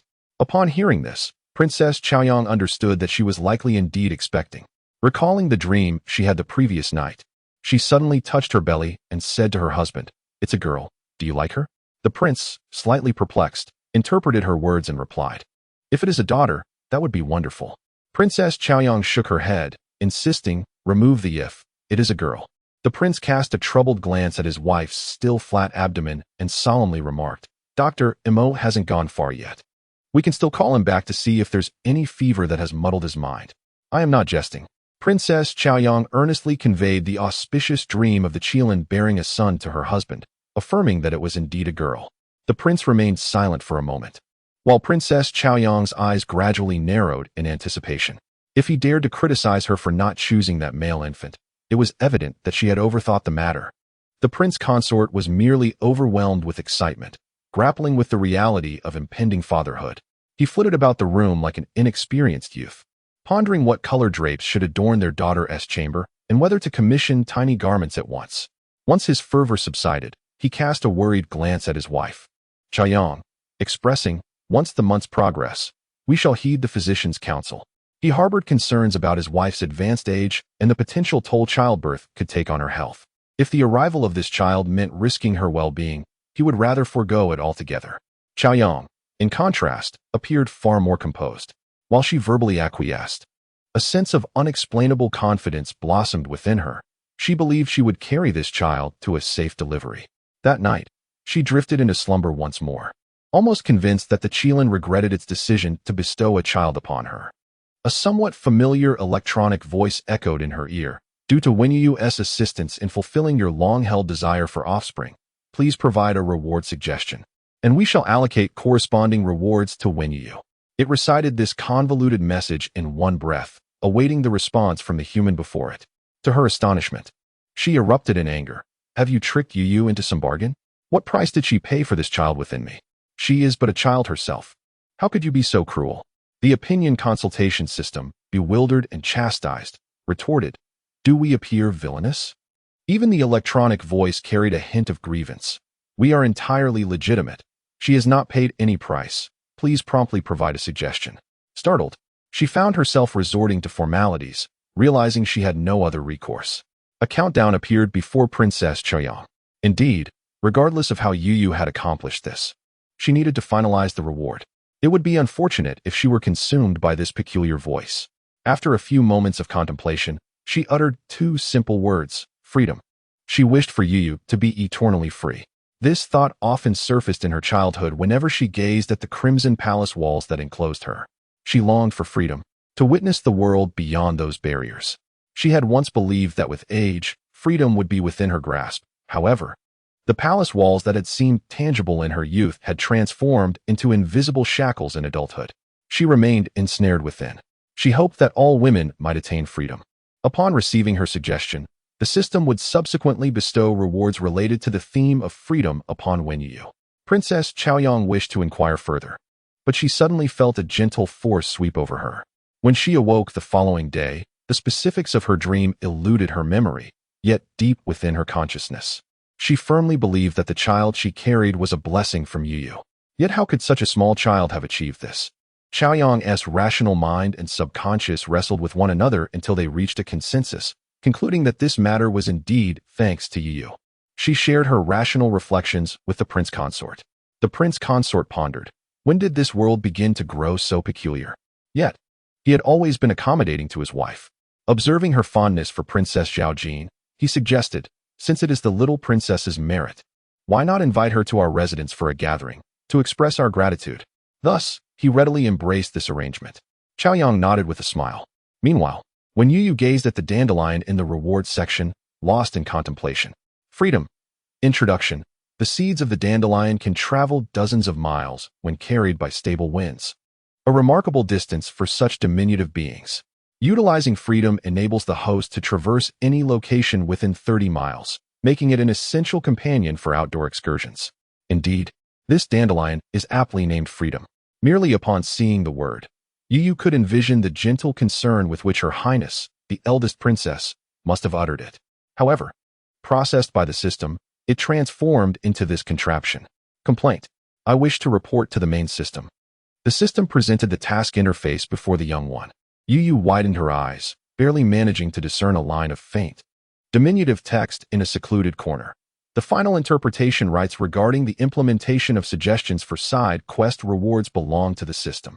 That was rather domineering. Youyou thought. The future appears so bleak that it invites slumber.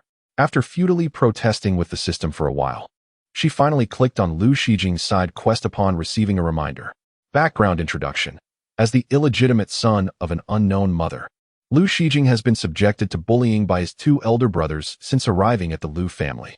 His biological father, aware of his predicament, nonetheless condoned such behavior. Subsequently, their actions escalated to the point of stealing Lu Shijing's hard-earned achievements, leading to the conclusion. The remainder was obscured. It seemed that events had yet to unfold. Task objective. Dear little one Youyou, please assist Lu Shijing in seeking revenge against the Lu family. The rewards for this task were identical to those of Princess Chaoyang's side quest. Youyou clenched her small fist. No, if this task were to be completed smoothly, she must drop a hint for some specific suggestions before the reward settlement. She yearned for some dazzling items as well. With her round eyes turning, in a moment of desperation, she queried, do you think it counts as aiding in revenge if I use the dandelion to banish them 30 miles away? The system gently knelt. Perhaps you could just exile me instead. It could no longer endure this existence. Naturally, Youyou would never cast her beloved system into exile. Without the system, who would serve as her memo? Contemplating Lu Shijing's task, Youyou took her petite legs to his chamber. The sparrows perched outside Lu Shijing's window began chirping in a flurry upon seeing Youyou. Youyou, do plead with him. Tell him to stop reading. All he does is hold a book, and we find it so dreadfully dull to watch. One may not fully grasp the terrifying nature of the situation. Yet, she has now become Youyou, a student who has attended school for just one day. In response to such inhumane behavior, she performed an act of solemn respect. With a heart full of reverence, she approached the window and, indeed, spotted Lu Shijing. Beneath his elegantly long lashes lay unmistakable dark circles, and he appeared utterly worn. His already slender form seemed even more diminished. He was struggling to practice writing with his left hand. Curiously, when Youyou leaned in to see what his left-handed writing would look like, mere seconds later, she retracted her head, exclaiming in frustration, how is it that his left-handed writing is more beautiful than mine? At that moment, Lu Shijing noticed the little figure peeking through the window and nodded in greeting. Good morning, Princess Zhaojin. Just call me Youyou, she replied generously, waving her small hand. She then inquired why he spent all day reading and practicing calligraphy. A shadow flickered across Lu Shijing's dark eyes, but before Youyou, any trace of negativity was carefully concealed within. He reflected, if I miss this year's imperial examination, I will have to wait another 3 years, and I cannot afford to do so. Life grants us but a few spans of 3 years. Unlike those from noble families, he was not afforded the luxury of error. Young Master Ling had previously remarked that his right hand would likely not recover before the examination. Thus, he could only hope to practice his left-handed writing during these days. When Youyou propped her chin on her hand, her bright eyes fixed on him, stating earnestly, but you look particularly exhausted. At this rate, I doubt you could prepare for the examination in March, let alone 3 years from now. I wonder if you might as well start preparing for the examination a decade later, as if you were reborn. Learning is indeed a laborious endeavor. This sentiment resonated deeply with Youyou. However, she cast a glance at Lu Shijing's wrist. Oh, isn't it healing? She summoned the system to take a look as well. Upon inspection, The system confirmed a terminal diagnosis for Liu Shijing via the search engine. Regardless of the symptoms, they all pointed to a dire prognosis. The system hesitated to voice this, fearing Youyou might mock it, especially since even it found humor in the situation. When Youyou took Liu Shijing to visit Ling Quan, aiming to validate her suspicions and to seek sage advice from a skilled physician for this reckless individual, the gates of Ling Quan's courtyard were firmly locked, yet a fragrant aroma of medicinal herbs wafted through, suggesting that a potion was being brewed. When Youyou whispered Bai Ling, inadvertently interrupting Liu Shijing's intended words. Bai Ling, wasn't he that the name of the white python? Why was she calling for it? Bai Ling, please open the door for me. Liu Shijing presumed it was mere childlike whimsy, yet to his astonishment, the python's tail peeked through the door's crack, affectionately rubbing against Youyou's cheek. And in the next instant, the door swung open. Liu Shijing questioned whether he had not slept for too long, leading to hallucinations. Dazed, he stepped into the courtyard. Catching sight of the peculiar red-eyed cat that had been trailing them, extending its paw to effortlessly close the heavy wooden door behind them. Liu Shijing remained in a daze until Ling Quan had finished preparing the medicine and was ready to take his pulse. After completing the examination process of observation, inquiry, and diagnosis, the dazed individual had transformed into two. It was contagious. Ling Quan gazed incredulously at his wrist. Liu Shijing appeared somewhat anxious, inquiring, "What is it? Young Master Ling? Has my hand been rendered useless?" Ling Quan reassured him, "It is not your hand that is compromised. Rather, it seems my understanding has been overturned after all these years. The recovery is astonishingly rapid." He cautiously suggested that if the healing continued at this pace, Liu Gongzi might indeed participate in this year's imperial examination.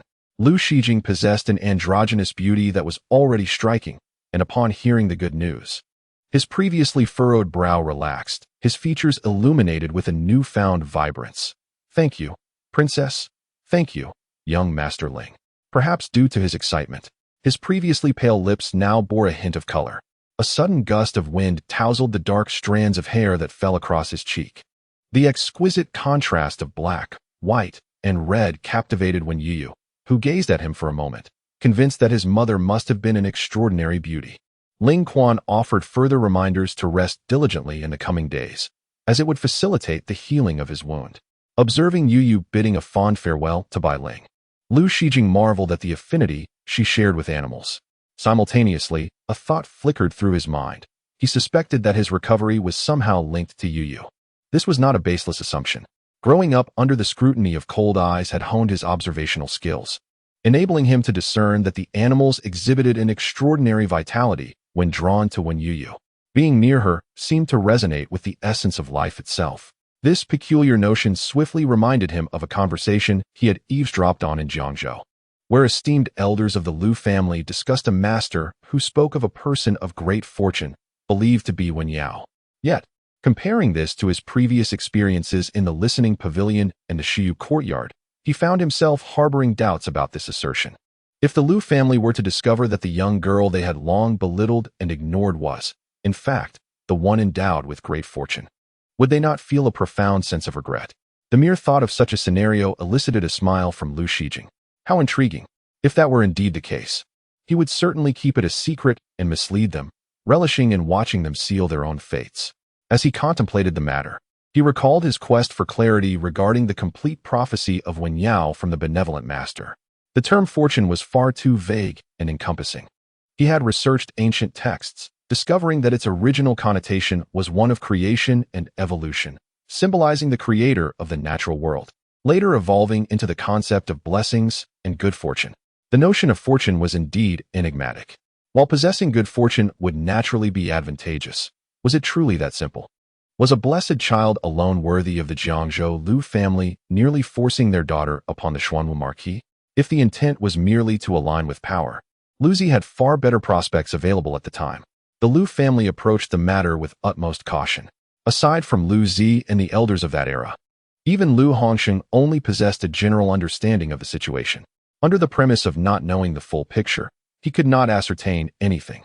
After all, they were so certain at that time that Youyou was the person referred to by the master, someone of great potential, and undoubtedly held crucial clues. With his thoughts clarified, Liu Shijing looked at Youyou, his eyes filled with a hint of sigh. He recalled how, when Lu Zi returned home with the two children, They showed such affection towards Youyou, while treating Youyou with utter disdain. In retrospect, it felt even more ironic.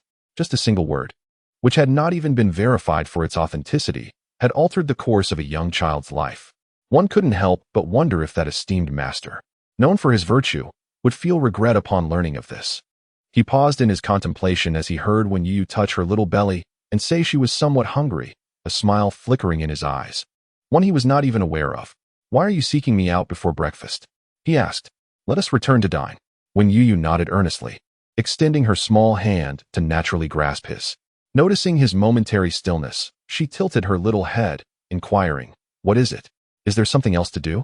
"No, it's just that I am a bit unaccustomed," he replied. Her fingers felt soft against his as he cautiously enveloped her tiny hand, fearful of crushing her. Shaking his head, he led her along the path back to the Youyou courtyard. During the days when Youyou faced bullying at the Liu household, he had, at his mother's suggestion, sneaked away to her small dwelling to bring her some food. Even amidst the cruelty from those around her, little Youyou would still gaze at him with her wide, innocent eyes, seemingly oblivious to the malice she endured. He took note of her unaddressed wounds and reached out to assist her, but she abruptly recoiled, huddling in the corner, shielding herself as if to conceal the extent of her injuries. What had she endured to become like this? At that time, both he and his mother were preoccupied with their own survival, and after a few days, when Luzi took the two children away, he gradually ceased to recall these events. Perhaps this was fate. The hand he extended that day had, a year later, become a hand of assistance for him. Youyou had previously sent someone to keep watch over Lu Shijing. In truth, she had intended to eliminate the threat that day. But Lu Hongxing felt a pang of compassion, and Lu Xian argued that Lu Shijing still held value, leading to their quarrel and ultimately allowing Lu Shijing to escape, where he encountered Youyou. Reason dictated to Youyou that given the timing and the severity of his injuries, even if Youyou had found that miraculous doctor, he would not be saved. Yet, upon hearing that Lu Shijing had sought out the shaman residing temporarily at Jiangwan courtyard, a sense of unease crept into Youyou's heart. Lu Xian scoffed lightly, remarking, "Though Youyou may possess some peculiarities, she is merely a child. What can she possibly do?" That day, the third prince was indeed rescued by that person, but he is still so young. I cannot believe he possesses such capability to heal meridians. Lu Wu shrank his neck, feeling quite the opposite. It was not merely a little.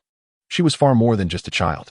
He felt a sense of frustration, having been the scapegoat for their previous troubles, and they certainly had not learned their lesson. "I am still in pain," he lamented. Lu Hongxing cast a disdainful glance at his second son, deeming him inconsequential for being intimidated by a mere girl. After all, his biological mother still resided in the Liu household. What harm could come from approaching them? He would never wager his mother's life on such a gamble. Indeed, the reasoning held merit. Youyou felt a slight sense of relief. Following a quarrel with her aunt the previous day, she returned to her chamber to meticulously reflect upon all that had transpired since her rebirth. Every mishap seemed to stem from the fact that Youyou had not perished. Yet, she found it perplexing. How could a child who had posed no threat during her 5 years in the small cottage, even if she had fortuitously survived, exert such a profound influence on her plans? A conjecture, albeit absurd, began to form in her mind, one that, upon further contemplation, bore a semblance of reason. Could her vanished system perhaps be linked to Youyou? No, that could not be right. While it might explain her drastic transformation, the rewards she had received had not manifested in Youyou. "Uncle," Youyou urgently sought affirmation to stabilize her mindset. "What precisely did Master Shanin convey to you and my aunt on the day we visited Ju Ming Temple?" She was eager to uncover every detail of the prophecy from 5 years prior. Outside their window, sparrows perched on the branches, momentarily pausing their grooming as if sensing something amiss. Lu Hongxing shook his head. "On that day, Master Shanin only invited your aunt for a detailed discussion.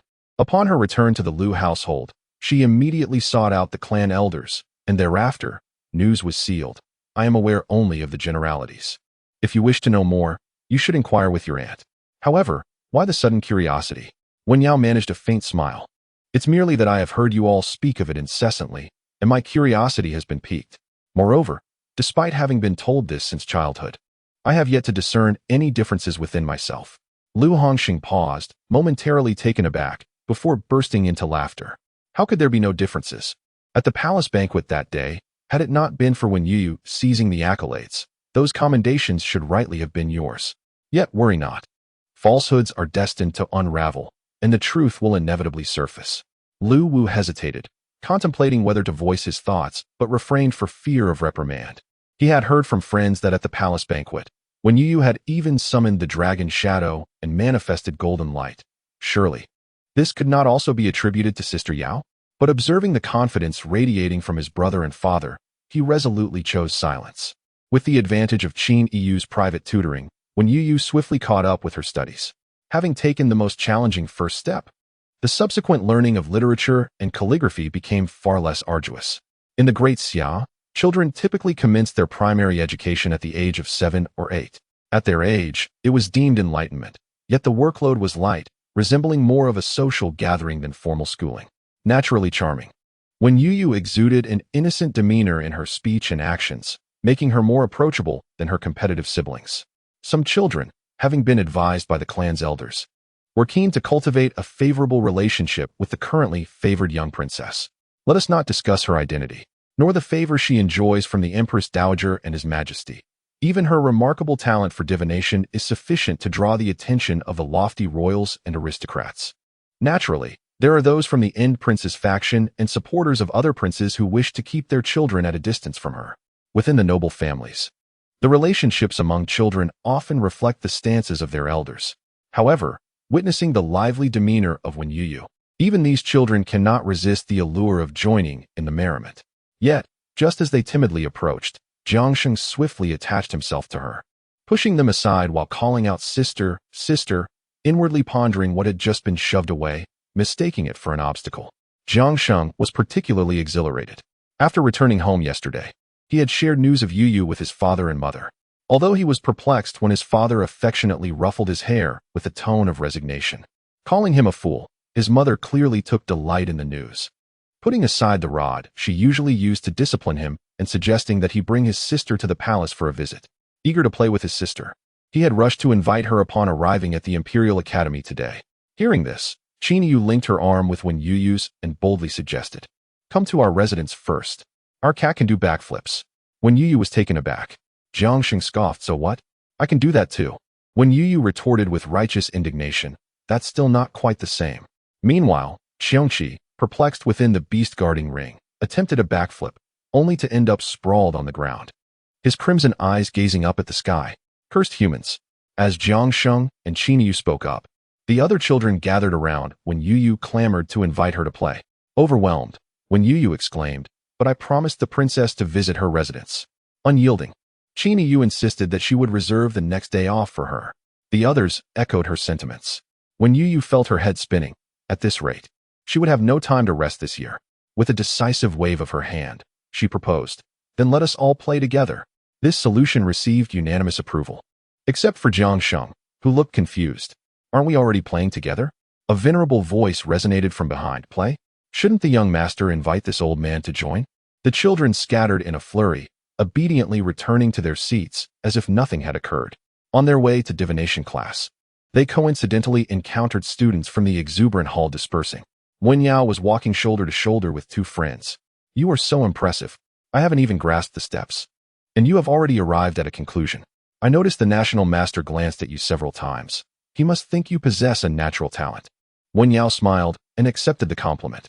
She felt that Youyou's refusal to become the national master's disciple that day had granted her the best opportunity. Having lived through a past life, she understood the true prowess of the national master.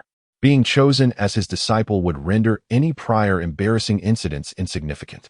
As she pondered, a figure clad in snowy white emerged slowly from the corridor.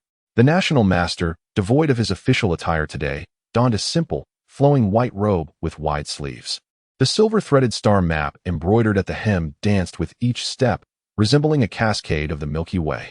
He possessed an ethereal quality. His elongated eyes, when half closed, imparted an impression of an insurmountable distance. The national master cast a casual glance, seemingly fixing on a target, and strode directly toward them. One of Wenyao's companions, filled with excitement, nudged her. "It seems the national master is coming our way. Could it be he has noticed your talent? If he were to take you as a disciple." Before she could finish, Wenyao's heart raced uncontrollably. Instinctively, she adjusted her hair. allowing a perfectly measured smile to grace her lips.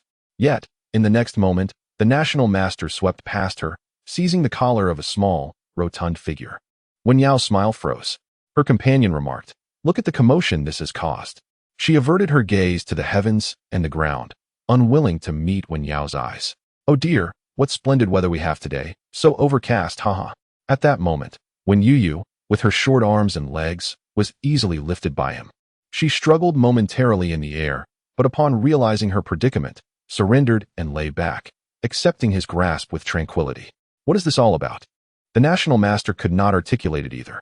He merely found her round form standing there amusing enough to lift. He never engaged in meaningless actions. Yet today's behavior perplexed even him. Perhaps feeling a twinge of guilt, he adjusted her collar, said nothing further, and departed.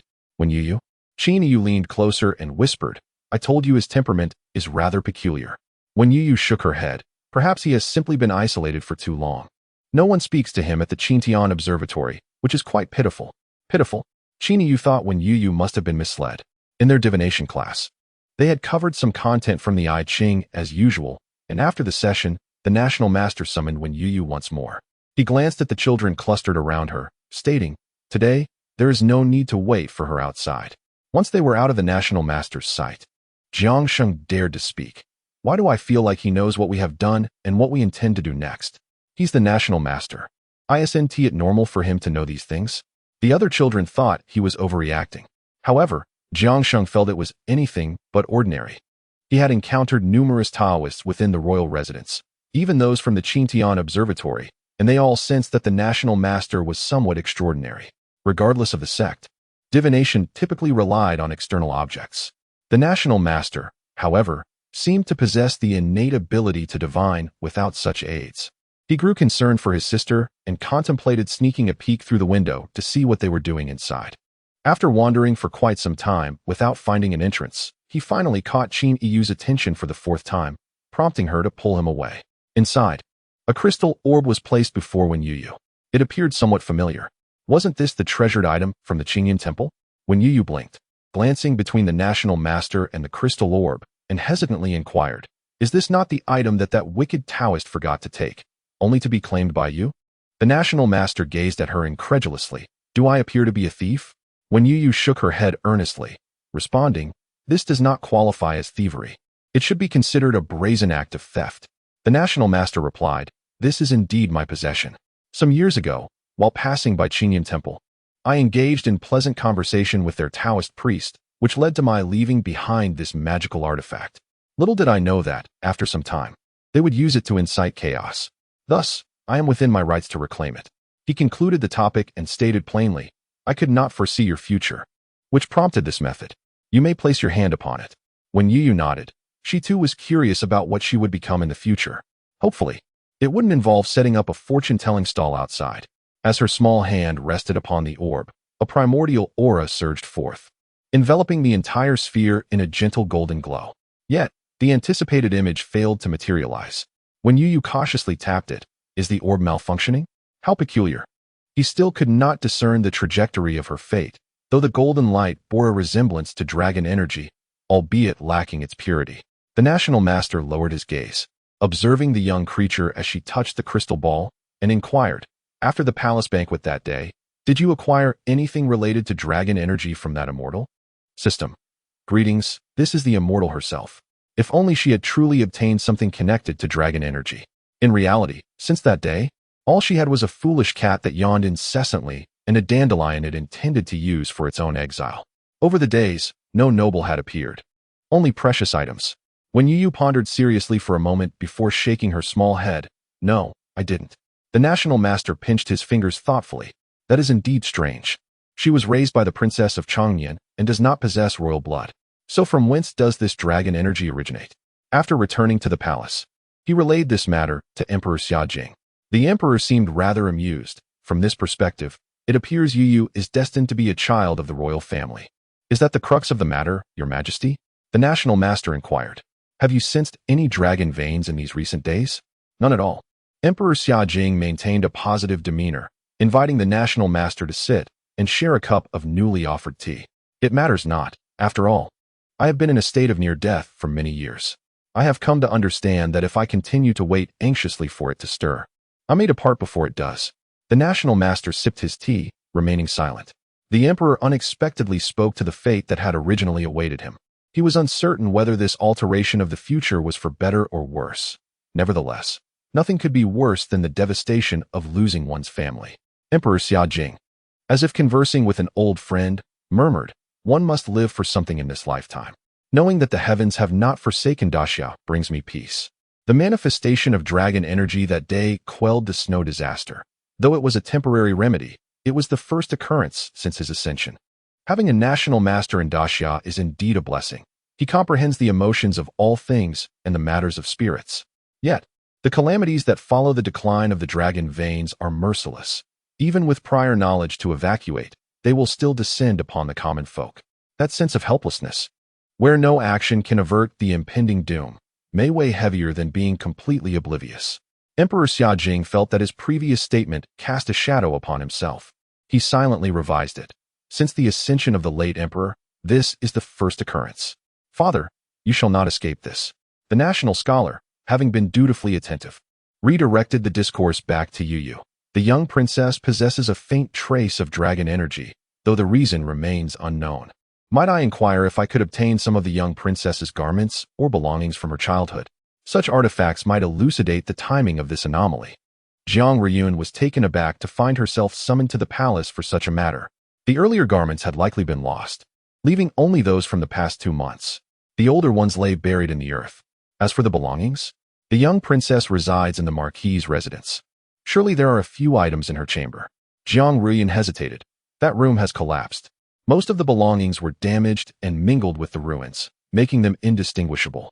After a moment's contemplation, Jiang Ryun suggested, "If Youyou consents, the national scholar could excavate her ceremonial tomb." Emperor Xia Jing was taken aback. Whom did Youyou construct a ceremonial tomb for? Jiang Ryun found herself in a more challenging position. For herself. Why was this topic so eerie? Jiang Ryun felt utterly helpless.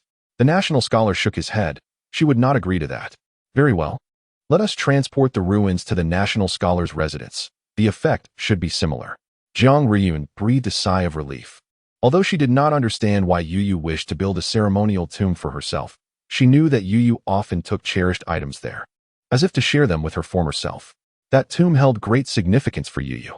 She covertly issued a decree forbidding anyone from approaching it. Emperor Xia Jing commanded that a riding outfit be presented to the maidservant brought by Jiang Ryun. "This was crafted by your great-grandmother herself for Youyou. I find it quite pleasing. Let her wear it on the day of the spring gathering." Upon witnessing her daughter's incredulous expression, Emperor Xia Jing cleared his throat. "Your great-grandmother personally oversaw the creation of this outfit for Youyou. It was indeed her own hands that made the final stitch." Jiang Ryun felt a sense of relief. This was more like it. Before her departure, she sensed the national scholar glancing at her. Jiang Ryun kindly refrained from disclosing the personal significance of this garment to Youyou. Consequently, Youyou handled the riding outfit with utmost care, fearful of damaging it and disappointing her great-grandmother's heartfelt intentions. Her great-grandmother was adept at both assessing people and crafting garments. Truly impressive. She prattled on with delight. Jiang Ryun felt a pang of emotion and resolved to create something with her own hands next time. She would sew 10 stitches. "Mother, may I take Xiongqi along to the spring gathering?" When Youyou rolled on the bed, her wide eyes eagerly fixed upon her. Faced with such a gaze, Jiang Ryun found it difficult to utter a refusal. However, the hunting grounds were fraught with wild beasts. Jiang Ryun grasped Xiongqi by the nape, inspecting him from various angles. Her tone tinged with regret. "Xiongqi is so small. What if he were to be attacked by a beast?" Both Youyou and Xiongqi fell into an uncanny silence. Xiongqi meowed. "Had I known this day would come, I should never have transformed into a cat. Now, all my illustrious reputation is in ruins." Youyou could only softly console it, assuring, "It's all right. You are not one of those whose illustrious name shall echo through the ages. Nor are you infamous enough to have anything worth tarnishing." Observing her daughter engaged in whispered conversations with her little kitten, Jiang Ryun presumed that she was truly reluctant to part ways, especially considering the rare opportunity to venture outdoors. She had no desire to dampen her child's spirits. Rumor has it that a beloved princess has emerged in the Daxia. Once, Jiang Ryun thought her mother overly cautious, burdened with excessive concerns. But only after becoming a mother herself did she finally comprehend her mother's perspective. How could one not be apprehensive? Such a tiny child, so easily cradled in one's arms, yet weighing heavily on one's heart. The desire to shield her under one's wings coexists with the fear that such protection might stifle her independence. Perhaps love is inherently a collection of contradictions. She reached out and gently stroked Youyou's fluffy little head. The warm, vibrant sensation alleviated the heavy pressure weighing on her heart. It was permissible to bring along Qiongqi, but Youyou must keep an eye on it. Even if they had to leave, the guards must watch over it. Could Youyou manage that? When Youyou nodded earnestly, rest assured. Mother, Youyou understands. She grasped Qiongqi's paw. Let us embark together. Remarkably, Qiongqi did not disdain her childish antics. How splendid. Finally, I no longer need to remain in that beast containment ring. Overcome with excitement, it even raised its other paw. Granny Sue, observing from the side, marveled. The little princess's cat seems capable of understanding human speech. Qiongqi, startled by such insight, immediately began to chase its own tail, attempting to masquerade as an ordinary, foolish cat. However, in its fervor, it inadvertently became agitated, emitting a series of incomprehensible sounds. When Youyou shifted a little further away from it. What foul language, Qiongqi?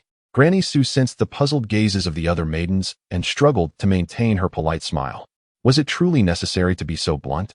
When Zhengqing was finally able to return to his original courtyard, these past days spent in the annex had been cramped and sparsely furnished, which had vexed him greatly. The longer he stayed, the more irritable he became, prompting him to summon all the guards and maids present near the wall on that fateful day to revisit the matter and seek clarity. Despite the uproar that day, the subsequent investigation concluded with the rather dubious claim that the wall had simply collapsed due to natural aging. When Zhengqing slammed his palm on the table, causing the teacups to clink loudly. This wall was newly constructed this year. The servants bowed their heads, fixated on the patterns of the carpet, afraid to speak. You were all on duty that day. I find it hard to believe that with so many present, not a single one noticed anything amiss. The crowd fell silent. 2 guards, hiding in the far corner, exchanged furtive glances, having indeed perceived something unusual. Yet, with the passage of time and the influence of those around them, their memories had faded, and their confidence in that day's events had long since been obscured by the mind's natural inclination to alter recollections. In those days, even some housemates sought out a booklet, pointing at the creature depicted within, a legendary beast, and laughed, with the body of a tiger and wings to soar. You wouldn't be suggesting this ancient fiend has caused the wall to crumble under its weight and then fled in fear, having done nothing at all? It sounds rather absurd, doesn't it? Due to Wen Zhengqing's stringent demeanor, the 2 exchanged furtive glances, each deeming the other's misapprehension more ludicrous than their own. If the noble lord were to discover such folly, their positions would likely be forfeit. Thus, they promptly sealed their lips. With an unspoken understanding, they shielded one another. When Zhengqing conducted his inquiries but gleaned no information, infuriated, he shattered a set of teacups in frustration. The guards, only today realizing that the exquisite porcelain, worth a life's ransom, shattered on the ground, produced a sound indistinguishable from the bowls they routinely used for drinking water. With a crack, it was reduced to refuse. As the guard stepped outside, basking in the early spring sunlight, he noticed a dampness on his hand. Upon glancing down, he discovered he had been pricked by the scattered shards, blood oozing from the wound. Ironically, this was his first encounter with such precious porcelain and tea. He heard the guard beside him, who had claimed to have seen a tiger, softly express gratitude as they brushed past one another. The guard looked up to see that the once collapsed wall had been replaced by a new white faade, and the shadow of the fearsome beast was no longer visible. It felt as though everything had been but an extraordinary dream in his otherwise orderly life. The Empress Dowager had been particularly unoccupied of late. Having heard that the Princess Chuyang intended to host a banquet, she invited her along with her consort to the palace for a casual gathering. She also brought along the precious Youyou, which she had painstakingly procured from Jiang Riyun. Contemplating this, Princess Chaoyang occasionally cast a resentful glance at the Empress Dowager, who was playfully amusing Youyou with a string of pearls, tossing them up and down. The young creature's eyes fixated on the beads, while it protested. Youyou is not a child and won't be fooled, yet could not resist reaching out for them. However, its tiny hands were far too short to grasp them. After several fruitless attempts, the plump little one, in a huff, settled down, surrendering to the situation. Once the Empress Dowager had satisfied her amusement, she turned with a smile towards Princess Youyou. You, who loves a lively atmosphere, rarely wish to host a banquet. Have you encountered some joyful news? Princess Youyou was not taken aback by the Empress Dowager's perceptiveness. A woman of such stature, who had supported her son's ascension to the throne, was not as benevolent as her exterior suggested. She had no intention of concealing the truth. It is that my son is with child. The Empress Dowager sipped her tea. Ah, with child. A delightful occurrence, indeed. With child? Jiang Ryun listened with a smile as the Empress Dowager's tone shifted dramatically, realizing she, like herself, had initially failed to grasp the news. She had not anticipated that the announcement from her daughter would soon be followed by such joyous tidings. Had she not known Youyou lacked the capability, she might have deemed it mere coincidence. After a brief pause to absorb the weighty news, the Empress Dowager instinctively inquired about the princess's health and the state of the pregnancy, finally revealing a smile of contentment. In recent months, the royal family has been graced with a multitude of joyful tidings. As one experiences good fortune, one's spirit is uplifted. The Empress Dowager, in her delight, generously opened her private treasury to bestow upon each attendee a selection of rare and exquisite treasures. She also instructed her attendants to procure various items for boys and girls. Jiang Ryun and Jiang Wan were contemplating what gifts to prepare when they were intercepted by Princess Youyou, who advised them to focus solely on items for girls. Providing her reasoning as she did so, the three of them shared a dazed expression reminiscent of the prince consort from that day. Only when Youyou, with her big, curious eyes, cautiously touched the princess's small abdomen, exclaiming, "Indeed, it's a sister. Youyou finally has a sister." With her assertion, the others ceased to voice their opinions. Jiang Wan raised an eyebrow, playfully lifting the young child, teasing her. "She is not Youyou's sister." Youyou gazed at him in confusion. If she is not Youyou's sister, whose sister could she possibly be? Jiang Wan offered a gentle smile. "According to our familial hierarchy, Youyou must call her cousin." Youyou closed her eyes, straining to listen to the sounds of the young child. The Empress Dowager shot her grandson a disapproving glance, holding Youyou's small hand, and said with a smile, "Our Youyou's hand must surely be blessed. Let great-grandmother share in the fortune." Perhaps it was a psychological effect, but the Empress Dowager genuinely felt a sense of relief in her body. Holding Youyou, she affectionately called her darling so often that Jiang Ryun found it somewhat nauseating. "Since you are with child, it seems you will not be able to attend this year's spring gathering. After all, even some noble ladies who are rarely seen outside their secluded chambers struggle with the rigors of travel, not to mention the Princess Youyou." Upon hearing the Empress Dowager's words, Jiang Wan poked Youyou's little arm. Though soft, it felt quite sturdy. He resolved to teach her martial arts in the future. As he pondered this, he happened to meet the Empress Dowager's gaze, which seemed to suddenly recall something. "Ah yes, this spring gathering will also see envoys from our neighboring states. The envoy from the state of E happens to be Youyou." Jiang Wan let out a deep sigh, that lingering presence. He felt it was not sufficient, adding, "Unfortunate." Instantly, his previously buoyant mood about accompanying Youyou on an outing evaporated. Curiously, when Youyou inquired, "Who is he? Uncle seems to dislike him."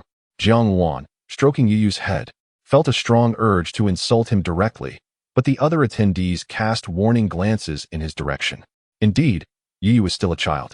As her uncle, he needed to set a proper example for her. One must speak without malice and with a touch of kindness. Jiang Wan smiled and remarked, "He is a ghost, risen from the dead, so Youyou should remember to keep her distance if she ever sees him." The others reacted with surprise, while Youyou squealed in fright, burrowing into her uncle's embrace, her voice trembling. "A monster." Jiang Wan nodded with satisfaction. "Indeed, that is why Youyou must stay close to me. Otherwise, the monster might snatch her away." Jiang Ryun shot him a reproachful look and reclaimed Youyou from her mother. When Youyou eventually learned that Youyou was the prince of the neighboring state of E, the state of E and the Great Xia are allied nations, with close ties between them, an affectionate tale devoid of romantic entanglements, secondary character relationships, or any semblance of mutual attraction. The two protagonists genuinely repulse each other. I have deleted the comments advocating for pairings, and I appreciate your understanding and respect regarding this matter. Nevertheless, Youyou is a rather peculiar individual, whose temperament clashes with that of your uncle, resulting in a strained relationship. In essence, Youyou should heed her uncle's advice and maintain her distance from him. That being said, Jiang Wan is not without his own flaws. During his days as the crown prince, he exercised some restraint. Yet after his visit to the imperial clan court, his temperament has only intensified.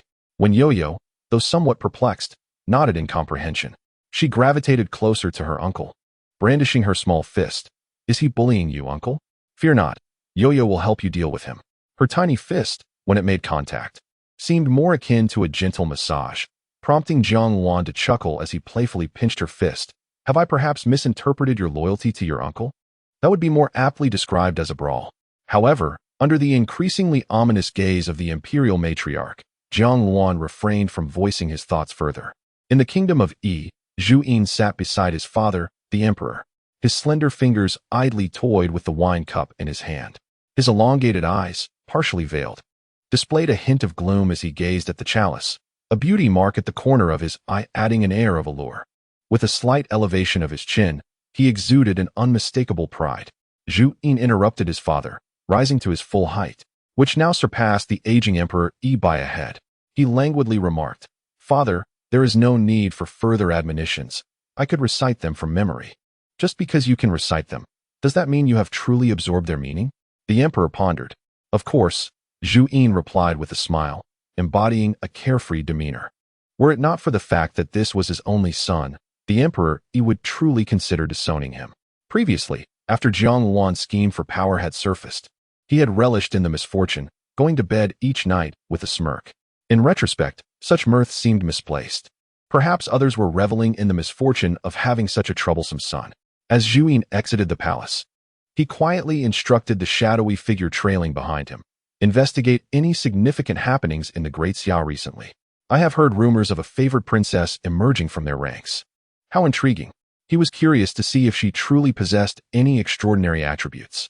The truth unfolded as Youyou listened to the shadow guard relay what he had discerned in an unflappable tone. Unable to contain himself, he yawned, his previously somber expression now appearing slightly dazed from fatigue. "Perhaps I should engage a storyteller next time. A shadow guard is ill-suited for this task." He propped his head up, forcing himself to listen until the end, feeling it was all in vain. The shadow guard spoke of Jiang Wan, who, despite his daily escapades with his niece, never forgot to bring her pastries. "Am I seeing ghosts in broad daylight?" Youyou scoffed. Moreover, where did he acquire a niece? He harbored no belief in this. Jiang Wan detested children above all, and this behavior seemed a deliberate ploy to lower one's guard. The more he contemplated, the more convinced he became, his fingers tapping rhythmically on the table as he narrowed his eyes. He resolved to unveil the facade of this hypocrite. The shadow guard timidly suggested, "What if that little girl is exceptionally charming?" Youyou felt as if he had lost his mind. After all, it was merely a child. Wasn't there an abundance of them crawling about in the royal household, any one of whom could be easily seized? The shadow guard sensed his master's lack of understanding. That little princess was genuinely quite endearing. As spring approached, Jiang Ruiyun had instructed the embroiderers in the manor to prepare several more garments for Youyou. The little one was now a fortunate child adorned with many new outfits. She stretched out her tiny hand, delicately tracing the exquisite embroidery upon the fabric. There were indeed so many garments. "Mother, with this many clothes, I want to be able to wear them all," Youyou exclaimed. Madame Lu had once advised the original owner that children grow swiftly, so there was no need for an abundance of clothing, as they would soon outgrow them. Later, she mentioned her own financial constraints and suggested that the original owner wear her sister's old clothes. After that, it was unclear what transpired, but even the old garments had vanished. When Youyou calmly recounted these words, looking up at Jiang Ruiyun with a hint of concern, "Mother, please don't make so many clothes for me. I want to help you save money." Jiang Ruiyun was genuinely perplexed. During her management of the household's finances, she ensured that the monthly allowances were always sufficient, and there was no reason a child should be deprived. Yet, Lu insisted on engaging in such disgraceful behavior, as if depriving Youyou would somehow benefit her. This fleeting thought crossed Jiang Ruiyun's mind, but it was so bizarre that it left no trace. She lowered her gaze and gently pinched her daughter's cheek. "Youyou is still so little. A single piece of fabric can be transformed into many items. Mother has ample wealth, so there is no need for you to worry." A glint of mischief appeared in her phoenix-like eyes as she summoned Qingji. "Keep back the batch of fabric that the Marquis intended to send to Madame Lu's courtyard." Turning to Youyou, she smiled. "Now you can be at ease, right? Let us pretend it's made from the materials from their courtyard." Youyou's heart soared with joy. Wow, this is the happiness of getting something for nothing. She yearned to experience it once more. System, grant me 50 points. The system promptly acknowledged her request, and the points were swiftly credited. Uncertain of their purpose, she accepted them without hesitation. When Youyou was almost awed by the system's generosity, her eyes sparkling with delight, just as she was about to express her gratitude, she heard the system chuckle. You haven't claimed your advanced task in quite some time. I've gone ahead and claimed 50 points for you. No need for thanks. When Youyou felt a rush of joy, it turned out the wool came from the sheep itself. She flipped over and opened the system panel. Advanced task. Life is full of twists and turns. What a bargain. Task content. As the rising star of the group, please strive to win the affection of other humans. You have successfully garnered the love of 65 individuals. You are truly remarkable. These were her friends from the National Academy. 65 minus 54. A goldfish pup that had languished for 500 years in its bubble of complacency fell into deep thought. The sum of her hands and feet did not even reach that number of fingers. The system suddenly laughed with relief. Why bother calculating it yourself? Just claim it directly. Isn't it all automatically calculated for you? When Youyou rubbed the corner of her blanket, feeling somewhat embarrassed, even with an additional 110 points, the awkwardness remained unrelieved. She retorted, I fear you may take my rewards. The system huffed, if I could, I would consume you first, rar. As one system and one fish engaged in a mental skirmish, a maid entered, announcing that concubine Wang sought an audience with Her Highness. In the Shiyuan, the maids and matrons preferred to address Jiang Riyun as Your Highness rather than Madam, as if this title allowed her to retain the glory of the renowned Princess Changyan. Untainted by her association with Wen Zhengqing, Youyou wished fervently for her mother to leave this place soon, though her mother had not disclosed the reasons for remaining here. When Youyou sensed it was connected to the old matriarch. In recent days, her mother had been dispatching individuals to seek evidence from years past. Yet nearly a decade had passed, and the world had changed irrevocably. Even if she occasionally located the servants from that time, they could not guarantee the accuracy of their words. When Youyou's heart fluttered with uncertainty. Wait, did she just hear a familiar surname? Concubine Wang. Wasn't she the woman who chatted with concubine Liu when Youyou first arrived? Her little head perked up, turning to glance at her mother. Jiang Riyun appeared to have anticipated the visitor's arrival, waving her hand. Let her in. Take the little princess for her afternoon nap. Youyou protested, wishing to stay. If you do not wish to sleep, go play with your uncle, all right?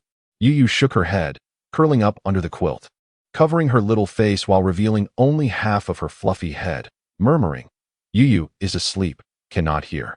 Jiang Riyun, at her wit's end, pulled down the quilt and said helplessly, Fine, if you wish to stay, just do not suffocate yourself. Youyou beamed an apologetic smile, snuggling her mother's hand affectionately. Mother is the best. Jiang Riyun playfully tapped Wen Youyou's lips, halting her incantation. I know you love me most. Could you perhaps express your sweet nothings in another way next time? Even a fortune cat can memorize that. Youyou pouted, not at all. Fortune cat is silly. It cannot memorize. She was then carried by the maid to a blanket adorned with her toys, including a Qiongqi that was playfully swatting a cloth tiger with its tail. When Youyou observed as a figure approached, was this concubine Wang? The once voluptuous and alluring woman appeared significantly thinner, her high cheekbones now visible. Yet her eyes sparkled with remarkable vitality.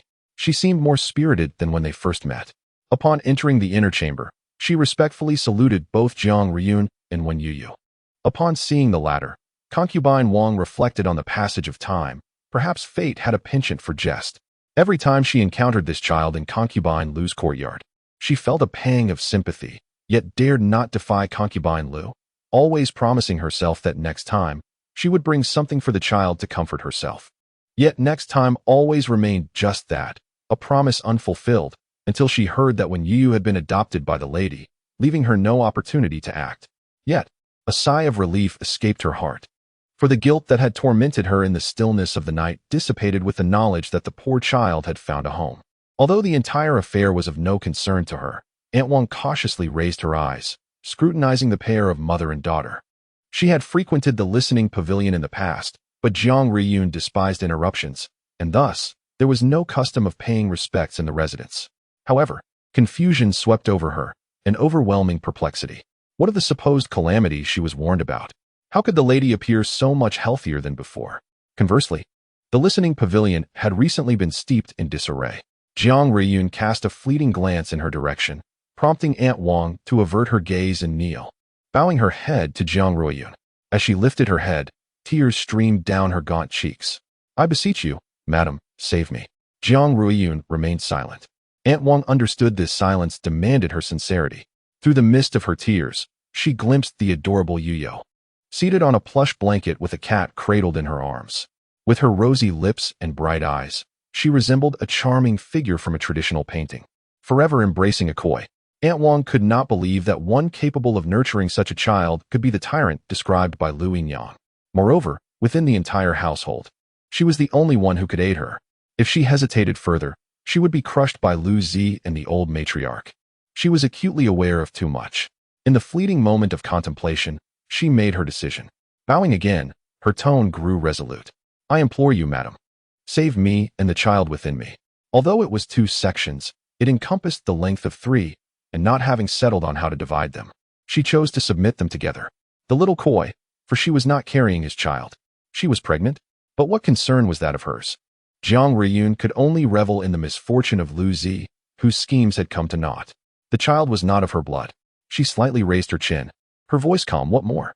Aunt Wang clenched her hands tightly, moistening her cracked lips as if to stake everything. "I have heard that you have been investigating the events of that year. When you fell into the water and were rescued by the old matriarch, I was present at that time. Ever since that day, I have been in constant turmoil, haunted by that incident in my dreams, and thus I remember it vividly, and I believe I can assist you." Jiang Ruiyun scoffed coldly. "Are you threatening me?" After speaking, she quickly glanced at Youyou, feeling her tone had been too harsh, awkwardly adding a "wasn't I?" Yet, Youyou seemed oblivious, engrossed in play with the creature, as if she were entirely uninterested. Jiang Ruiyun withdrew her gaze. The child was merely pretending, her ears perked up, undoubtedly brimming with curiosity. Aunt Wang hastily stammered, "You know, I come from a humble background. My disposition is inherently meek. Were it not for the child, I would only wish to tend to my own little plot of land, living a contented life, and would never dare to involve myself in such matters, which is why I have refrained from speaking of it for so many years." Madame Lu had become obsessed with bearing a child. As a woman of lowly status, I relied on her for my survival, and should she discover my pregnancy, it would spell doom for both myself and the child. Jiang Ruiyun sighed. "One must present oneself appropriately when seeking assistance, yet you still harbor secrets." She beckoned, "Qingji, see our guest out." Lady Wang knelt on the ground, unwilling to leave, panic seeping into her demeanor as she gritted her teeth. "It is the old madam. She shall not tolerate me." At that moment, even when Youyou could not help but lift her little head to gaze at her. Have I misremembered the plot? Was it not said that the old madam yearned for a grandchild? How could she possibly refuse Lady Wang, who was with child? A young one always finds solace in the presence of their mother, prompting a straightforward inquiry. Noticing Lady Wang's indecisiveness, Jiang Ruiyun felt a surge of impatience and spoke. "The old madam's disdain for you is likely related to the events of that year, is it not?" "Indeed. Were you an accomplice?" "Yes." To her surprise, this was indeed a significant revelation. Jiang Ruiyun regarded her with renewed patience, observing the cold sweat beading on her forehead as Qingji astutely fetched a stool. "I understand. One must always hold a few cards close to their chest to feel secure. I shall ask you but one question, to which you need only respond with yes or no." Lady Wang replied, "Yes. That day when I fell into the water, it was not an accident. And the old madam did not selflessly save me?" Lady Wang hesitated. "That seems not quite correct." However, she dared not voice her dissent, replying, "Yes. Your fall was orchestrated, and the old madam did not merely happen to stroll by the lake that day." Upon hearing the anticipated answer, Jiang Ruiyun felt no joy. A sardonic smile crept upon her lips. If Lady Wang could so easily answer these 2 pressing questions, it indicated that a far graver secret lay behind this entire affair. A hidden card she held. A small hand tugged at her sleeve, and Jiang Ruiyun looked down to meet Youyou's clear eyes, brimming with concern. Youyou, her dear Youyou. The gaze of a child always ignites a mother's strength. Jiang Ruiyun suppressed her negative emotions and inquired, "Has she ever bullied you?" When Youyou glanced at Lady Wang and shook her head earnestly, the tension in Lady Wang's demeanor suddenly relaxed. "I will arrange for protection for you and your child to the best of my ability, but you must understand, from the moment you entered Youyou courtyard, in their eyes, We have been bound together. I will not speak in riddles. The current situation is that you require my aid, and I cannot wait indefinitely. Lady Wang comprehended. This implied she would have to reveal her cards prematurely. She was not mistaken. From the moment she sought Jiang Ruiyun out, it was clear that in this transaction, she would forever be at a disadvantage. Yet, it was unavoidable, for after much contemplation, within the vast Duke's residence, the only person she could trust was this woman before her. I beg you for 3 days to consider. Coincidentally, this was the day of the spring harvest. Jiang Ruiyun acquiesced. Once Lady Wang departed, when Youyou rushed toward her like an eager puppy, as if to warm her with her own body heat. Indeed, Jiang Ruiyun now felt her hands icy cold, as if she had lost all sensation. When Youyou's hands were still too small, covering one side only left the other side neglected, causing her to sweat with anxiety. It was Su Momo who could no longer bear the sight, as she swiftly picked up the watching Qiongqi and placed him in the prince's embrace. Here, use this to warm your hands. She thought herself nothing short of brilliant. Yet, she couldn't quite comprehend why both of their faces bore such pallor. When Youyou finally liberated her hands, her little mind beginning to churn, recalling the unvoiced question from moments ago, "Mother, if Lu Yinyang and the old madam wish to harm her, why doesn't she seek that person at Youyou courtyard?" That person could easily be replaced by Wen Zhengqing.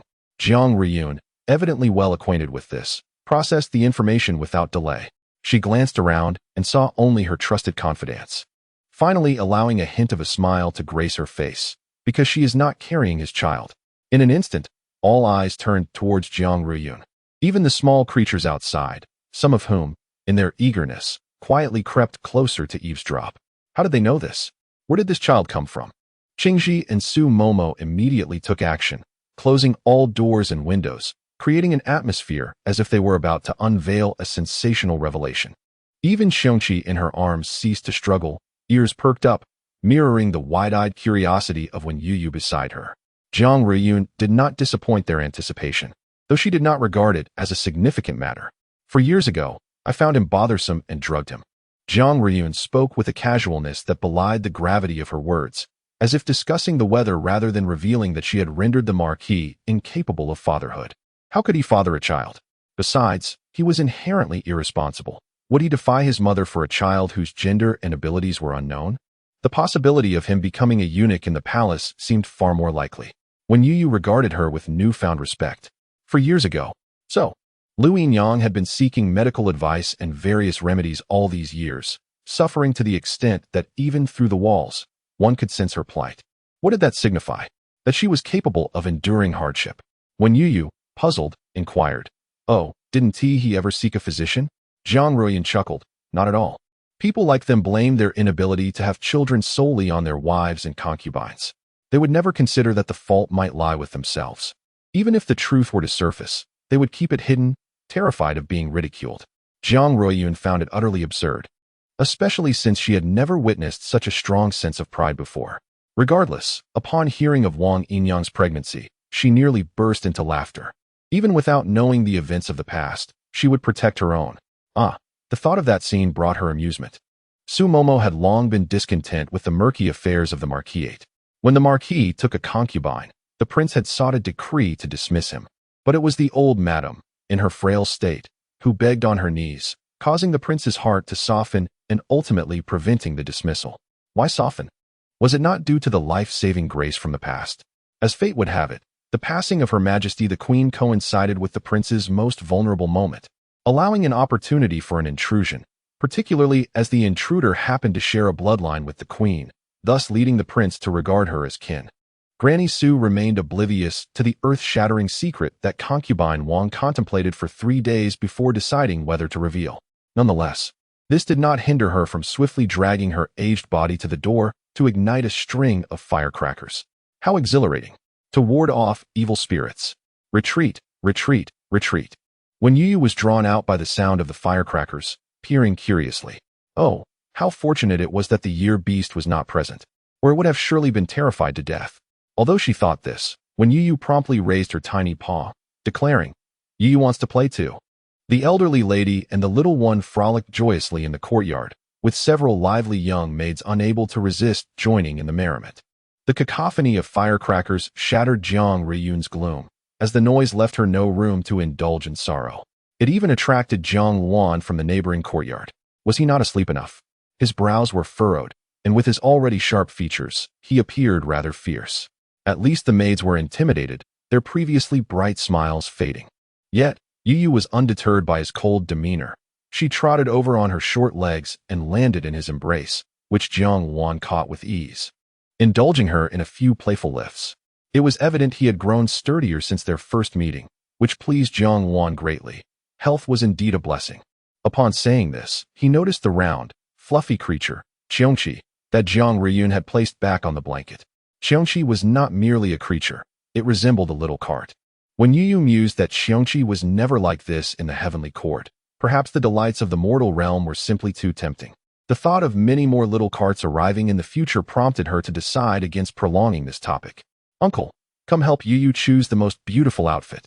Jiang Luan thoughtfully examined the few garments that, in his eyes, bore little distinction. After much deliberation, he pointed to a lotus-pink dress. Why that one? When Youyou inquired. Jiang Luan, with a rational demeanor, replied, because it is the least prone to dirt. The existence of such a color must have its reasons. When Youyou pondered for a moment, then in Uncle's eyes, Bai Ling must be very beautiful, because it is white, the least resistant to dirt. She quickly added, let us pretend I didn't say that. Shoo, don't let Bai Ling hear. Jiang Riyun leaned against the door, observing them, and softly instructed Chunyu. Find out whether the Wang family truly has not bullied Youyou. Despite having been reassigned to Youyou's side, Chunyu's connections in the household were not built in vain over the years, and she was accustomed to handling inquiries of this nature. Chunyu complied, smiling. Is your highness concerned that the little princess might conceal her grievances for your sake? Jiang Riyun, much like all mothers in the world, was unable to suppress the impulse to boast about her child, especially to the composed Chunyu, who was unlike Jiang Luan, who would run off seeking equal treatment for Youyou after hearing about her accomplishments. She thought, you still do not know how she only shares good news and not worries. Behaving far too mature for her age, as was the case with Jiang Luan last time. She sighed, expressing her wish that the girl would be a bit more willful. She genuinely feared that with her temperament, she might be bullied without uttering a word, all while worrying about bringing trouble upon us. Jiang Luan, having approached unbeknownst to her, felt that she was indeed overthinking. Youyou was not the sort to be easily oppressed. She would report to Little Black without a moment's hesitation. But what of you?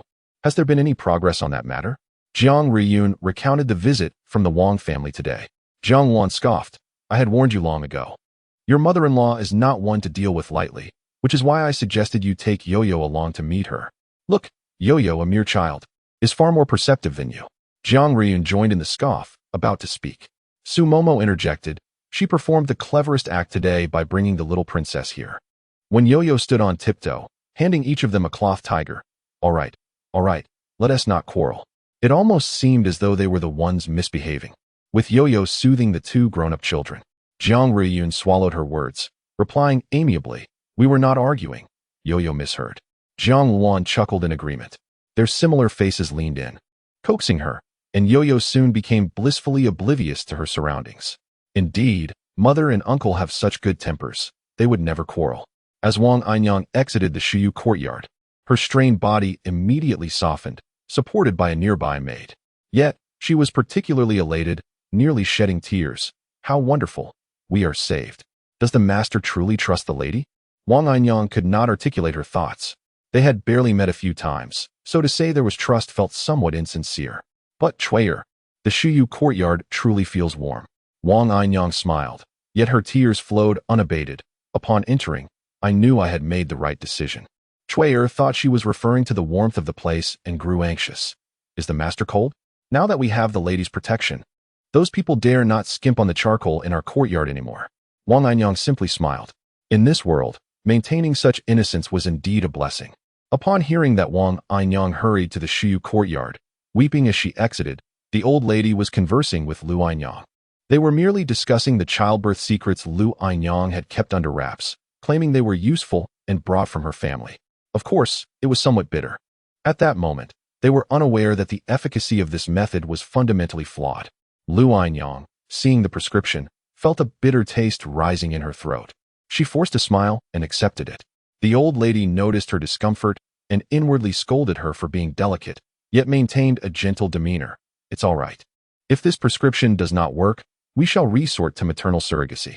After all, they are all of the Ho family's bloodline, raised at your knee, and they would be just as dear. Lu Anyang mused that it could not possibly be the same. Upon returning to the Tinglan courtyard, she heard the sounds of firecrackers coming from the Youyou courtyard. Lu Anyang gazed at her daughter, her tone remarkably calm, as though she had asked the question so many times that she had grown numb. Why is she still alive? Youyou echoed, indeed, why is she still alive? The little koi stirred and began setting off firecrackers as well. She too felt puzzled. Youyou exclaimed in irritation, it must be that girl Youyou. Her presence is a bane upon us, for these days have been fraught with misfortune. In her previous life, once that girl met her demise, she was free from such calamities. Is it truly her fault? The thought made Aunt Lu waver slightly. Since when Youyou had been recorded under Jiang Ryun's name, their initial expectations, that she would be shunned and ultimately return to plead for their favor, had been entirely upended. She had never sought them out. Instead, it was Youyou who had begun to cling to her with tenacity. Before Aunt Lu could finish her thoughts, Youyou had already seized her attention and diverted the conversation to other matters. With her musings interrupted, she could not continue her reflections. Youyou was somewhat exhilarated. On the day of the spring harvest in her past life, the envoy from the state of Yi had included Youyou. Even after marrying, she had heard tales of his renown in battle after ascending to the throne in the Great Xia. He was destined to be a legitimate emperor.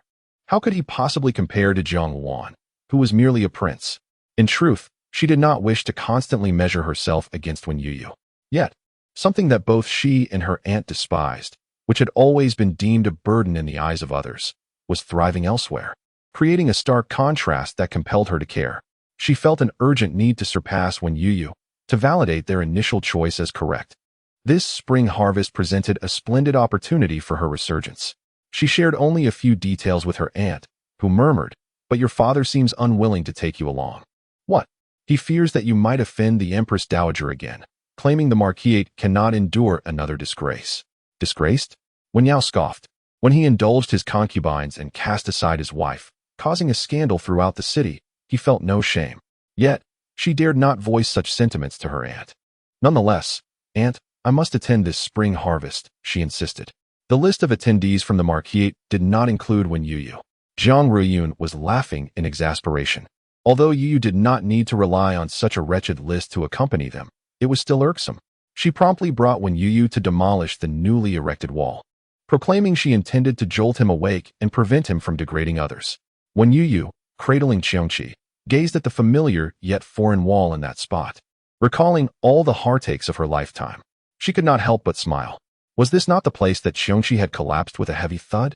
How swiftly it had been rebuilt. Alas, it had soon crumbled once more. When Jingqing was in his study, frowning at Lu Xian's assignments, feeling an utter lack of the previous brilliance, he tossed them onto the desk. A tremendous crash resonated. When Jingqing remarked, he merely dropped a piece of paper, not explosives. Why does it feel as if the earth trembled? A young servant rushed in, flustered, his voice quivering. "My lord, a grave situation has arisen. The wall outside has collapsed." When Jingqing inhaled deeply, "I am aware. It had already collapsed. Was it necessary to repeat that?" The servant stammered, "No, it has collapsed again." When Jingqing questioned what, one piece of news was good, and the other was bad. The bad news, the wall had fallen. The good news, this time, they knew who was responsible. When Jingqing stormed out of the study, only to see the culprit waving goodbye as she prepared to leave. "What madness has possessed you?" The moment the words escaped his lips, he met Jiang Ryun's gaze, and an ominous feeling settled in his heart. Something was amiss. Her eyes held a strange glint. Jiang Ryun replied coolly, "Today, I encountered a fortunate event and decided to celebrate with firecrackers in the courtyard. I feared you might not hear them, so I came to ensure you could listen to the commotion." When Jingqing's gaze fell upon the wall, now reduced to ruins once more, and a throbbing vein erupted at his temple. "Is it necessary to demolish the walls of my courtyard just to make a noise? I know why you are angry, but do not let her deceive you. You are unaware. She is a calamity, a harbinger of misfortune for those who linger near her." Before he could finish his words, a sharp crack resounded, and a red mark appeared on his face. Granny Sue rubbed her numbed palm and respectfully retreated behind Jiang Ryun. "Oh dear, her thick skin is indeed remarkable. Even striking her is exhausting." The guards protecting Wen Zhengqing only regained their senses upon hearing his furious outburst. When had the old woman charged forward, they barely caught a glimpse of her before the slap echoed through the air. Could she possibly possess martial prowess? Yet, observing her slow, hunched demeanor, they assumed she was merely an ordinary elderly woman. Strange indeed. Jiang Riyun offered a handkerchief to Granny Su to wipe her hands clean, which had become rather dirty. With her naturally cold demeanor, the upward tilt of her eyes accentuated her haughty air as she dismissed the need for debate, stating, "Should I hear such words from your lips again, you may as well forfeit your tongue." When Zhengqing looked at her incredulously, "You dare to threaten me? I am the only child of your maternal aunt." Jiang Riyun was thoroughly exasperated. Over the years, whenever she wished to pursue her own desires, the old lady would use this connection to implore her not to harm her son. At this point, she was nearly certain that the so-called life-saving grace from years ago was merely a farce. Had she not feared alarming the snake in the grass, she would have administered a silencing potion to him today. A mere slap was hardly deserving of his ingratitude. As Jiang Riyun led her entourage away with great aplomb, Wen Zhengqing murmured in a panic, "Something is amiss. Things have changed." If previously Jiang Riyun had regarded him with disdain and contempt, today, it felt as though she viewed him as an inconsequential stranger. This gaze instilled within him a sense of unease, as if something clandestine was unfolding beyond his comprehension, leaving him inexplicably alarmed. To clarify, there will be no romantic subplot or secondary emotional lines, as my writing prowess does not allow me to vividly portray every supporting character without overshadowing the main storyline. I hope for mutual understanding and respect. This narrative centers on familial love, primarily focusing on Youyou and her related connections. Let us keep our attention on the cherished child. As for the minor detail, it has been a long time since my mother last indulged in incense. This is only the second time since her birth that when Youyou has sat in a carriage for such an extended period. The first time was when her original self returned to her maternal home with Aunt Lu. During the journey, she was struck by motion sickness. Yet fearing it would dampen her aunt and sister's spirits, she endured in silence, huddled in a corner. Each jolt felt as though a hammer was striking her temples, and the bitter bile rising in her throat burned painfully, yet she suppressed the urge to expel it. She hoped to endure through sleep, but in her hazy state, she glimpsed her aunt tenderly inquiring after her sister's well-being. They were a family, and she was an uninvited guest. Ultimately, she could no longer hold back and succumb to nausea. Criticism and disdain swiftly followed. She longed for them to cease their remarks.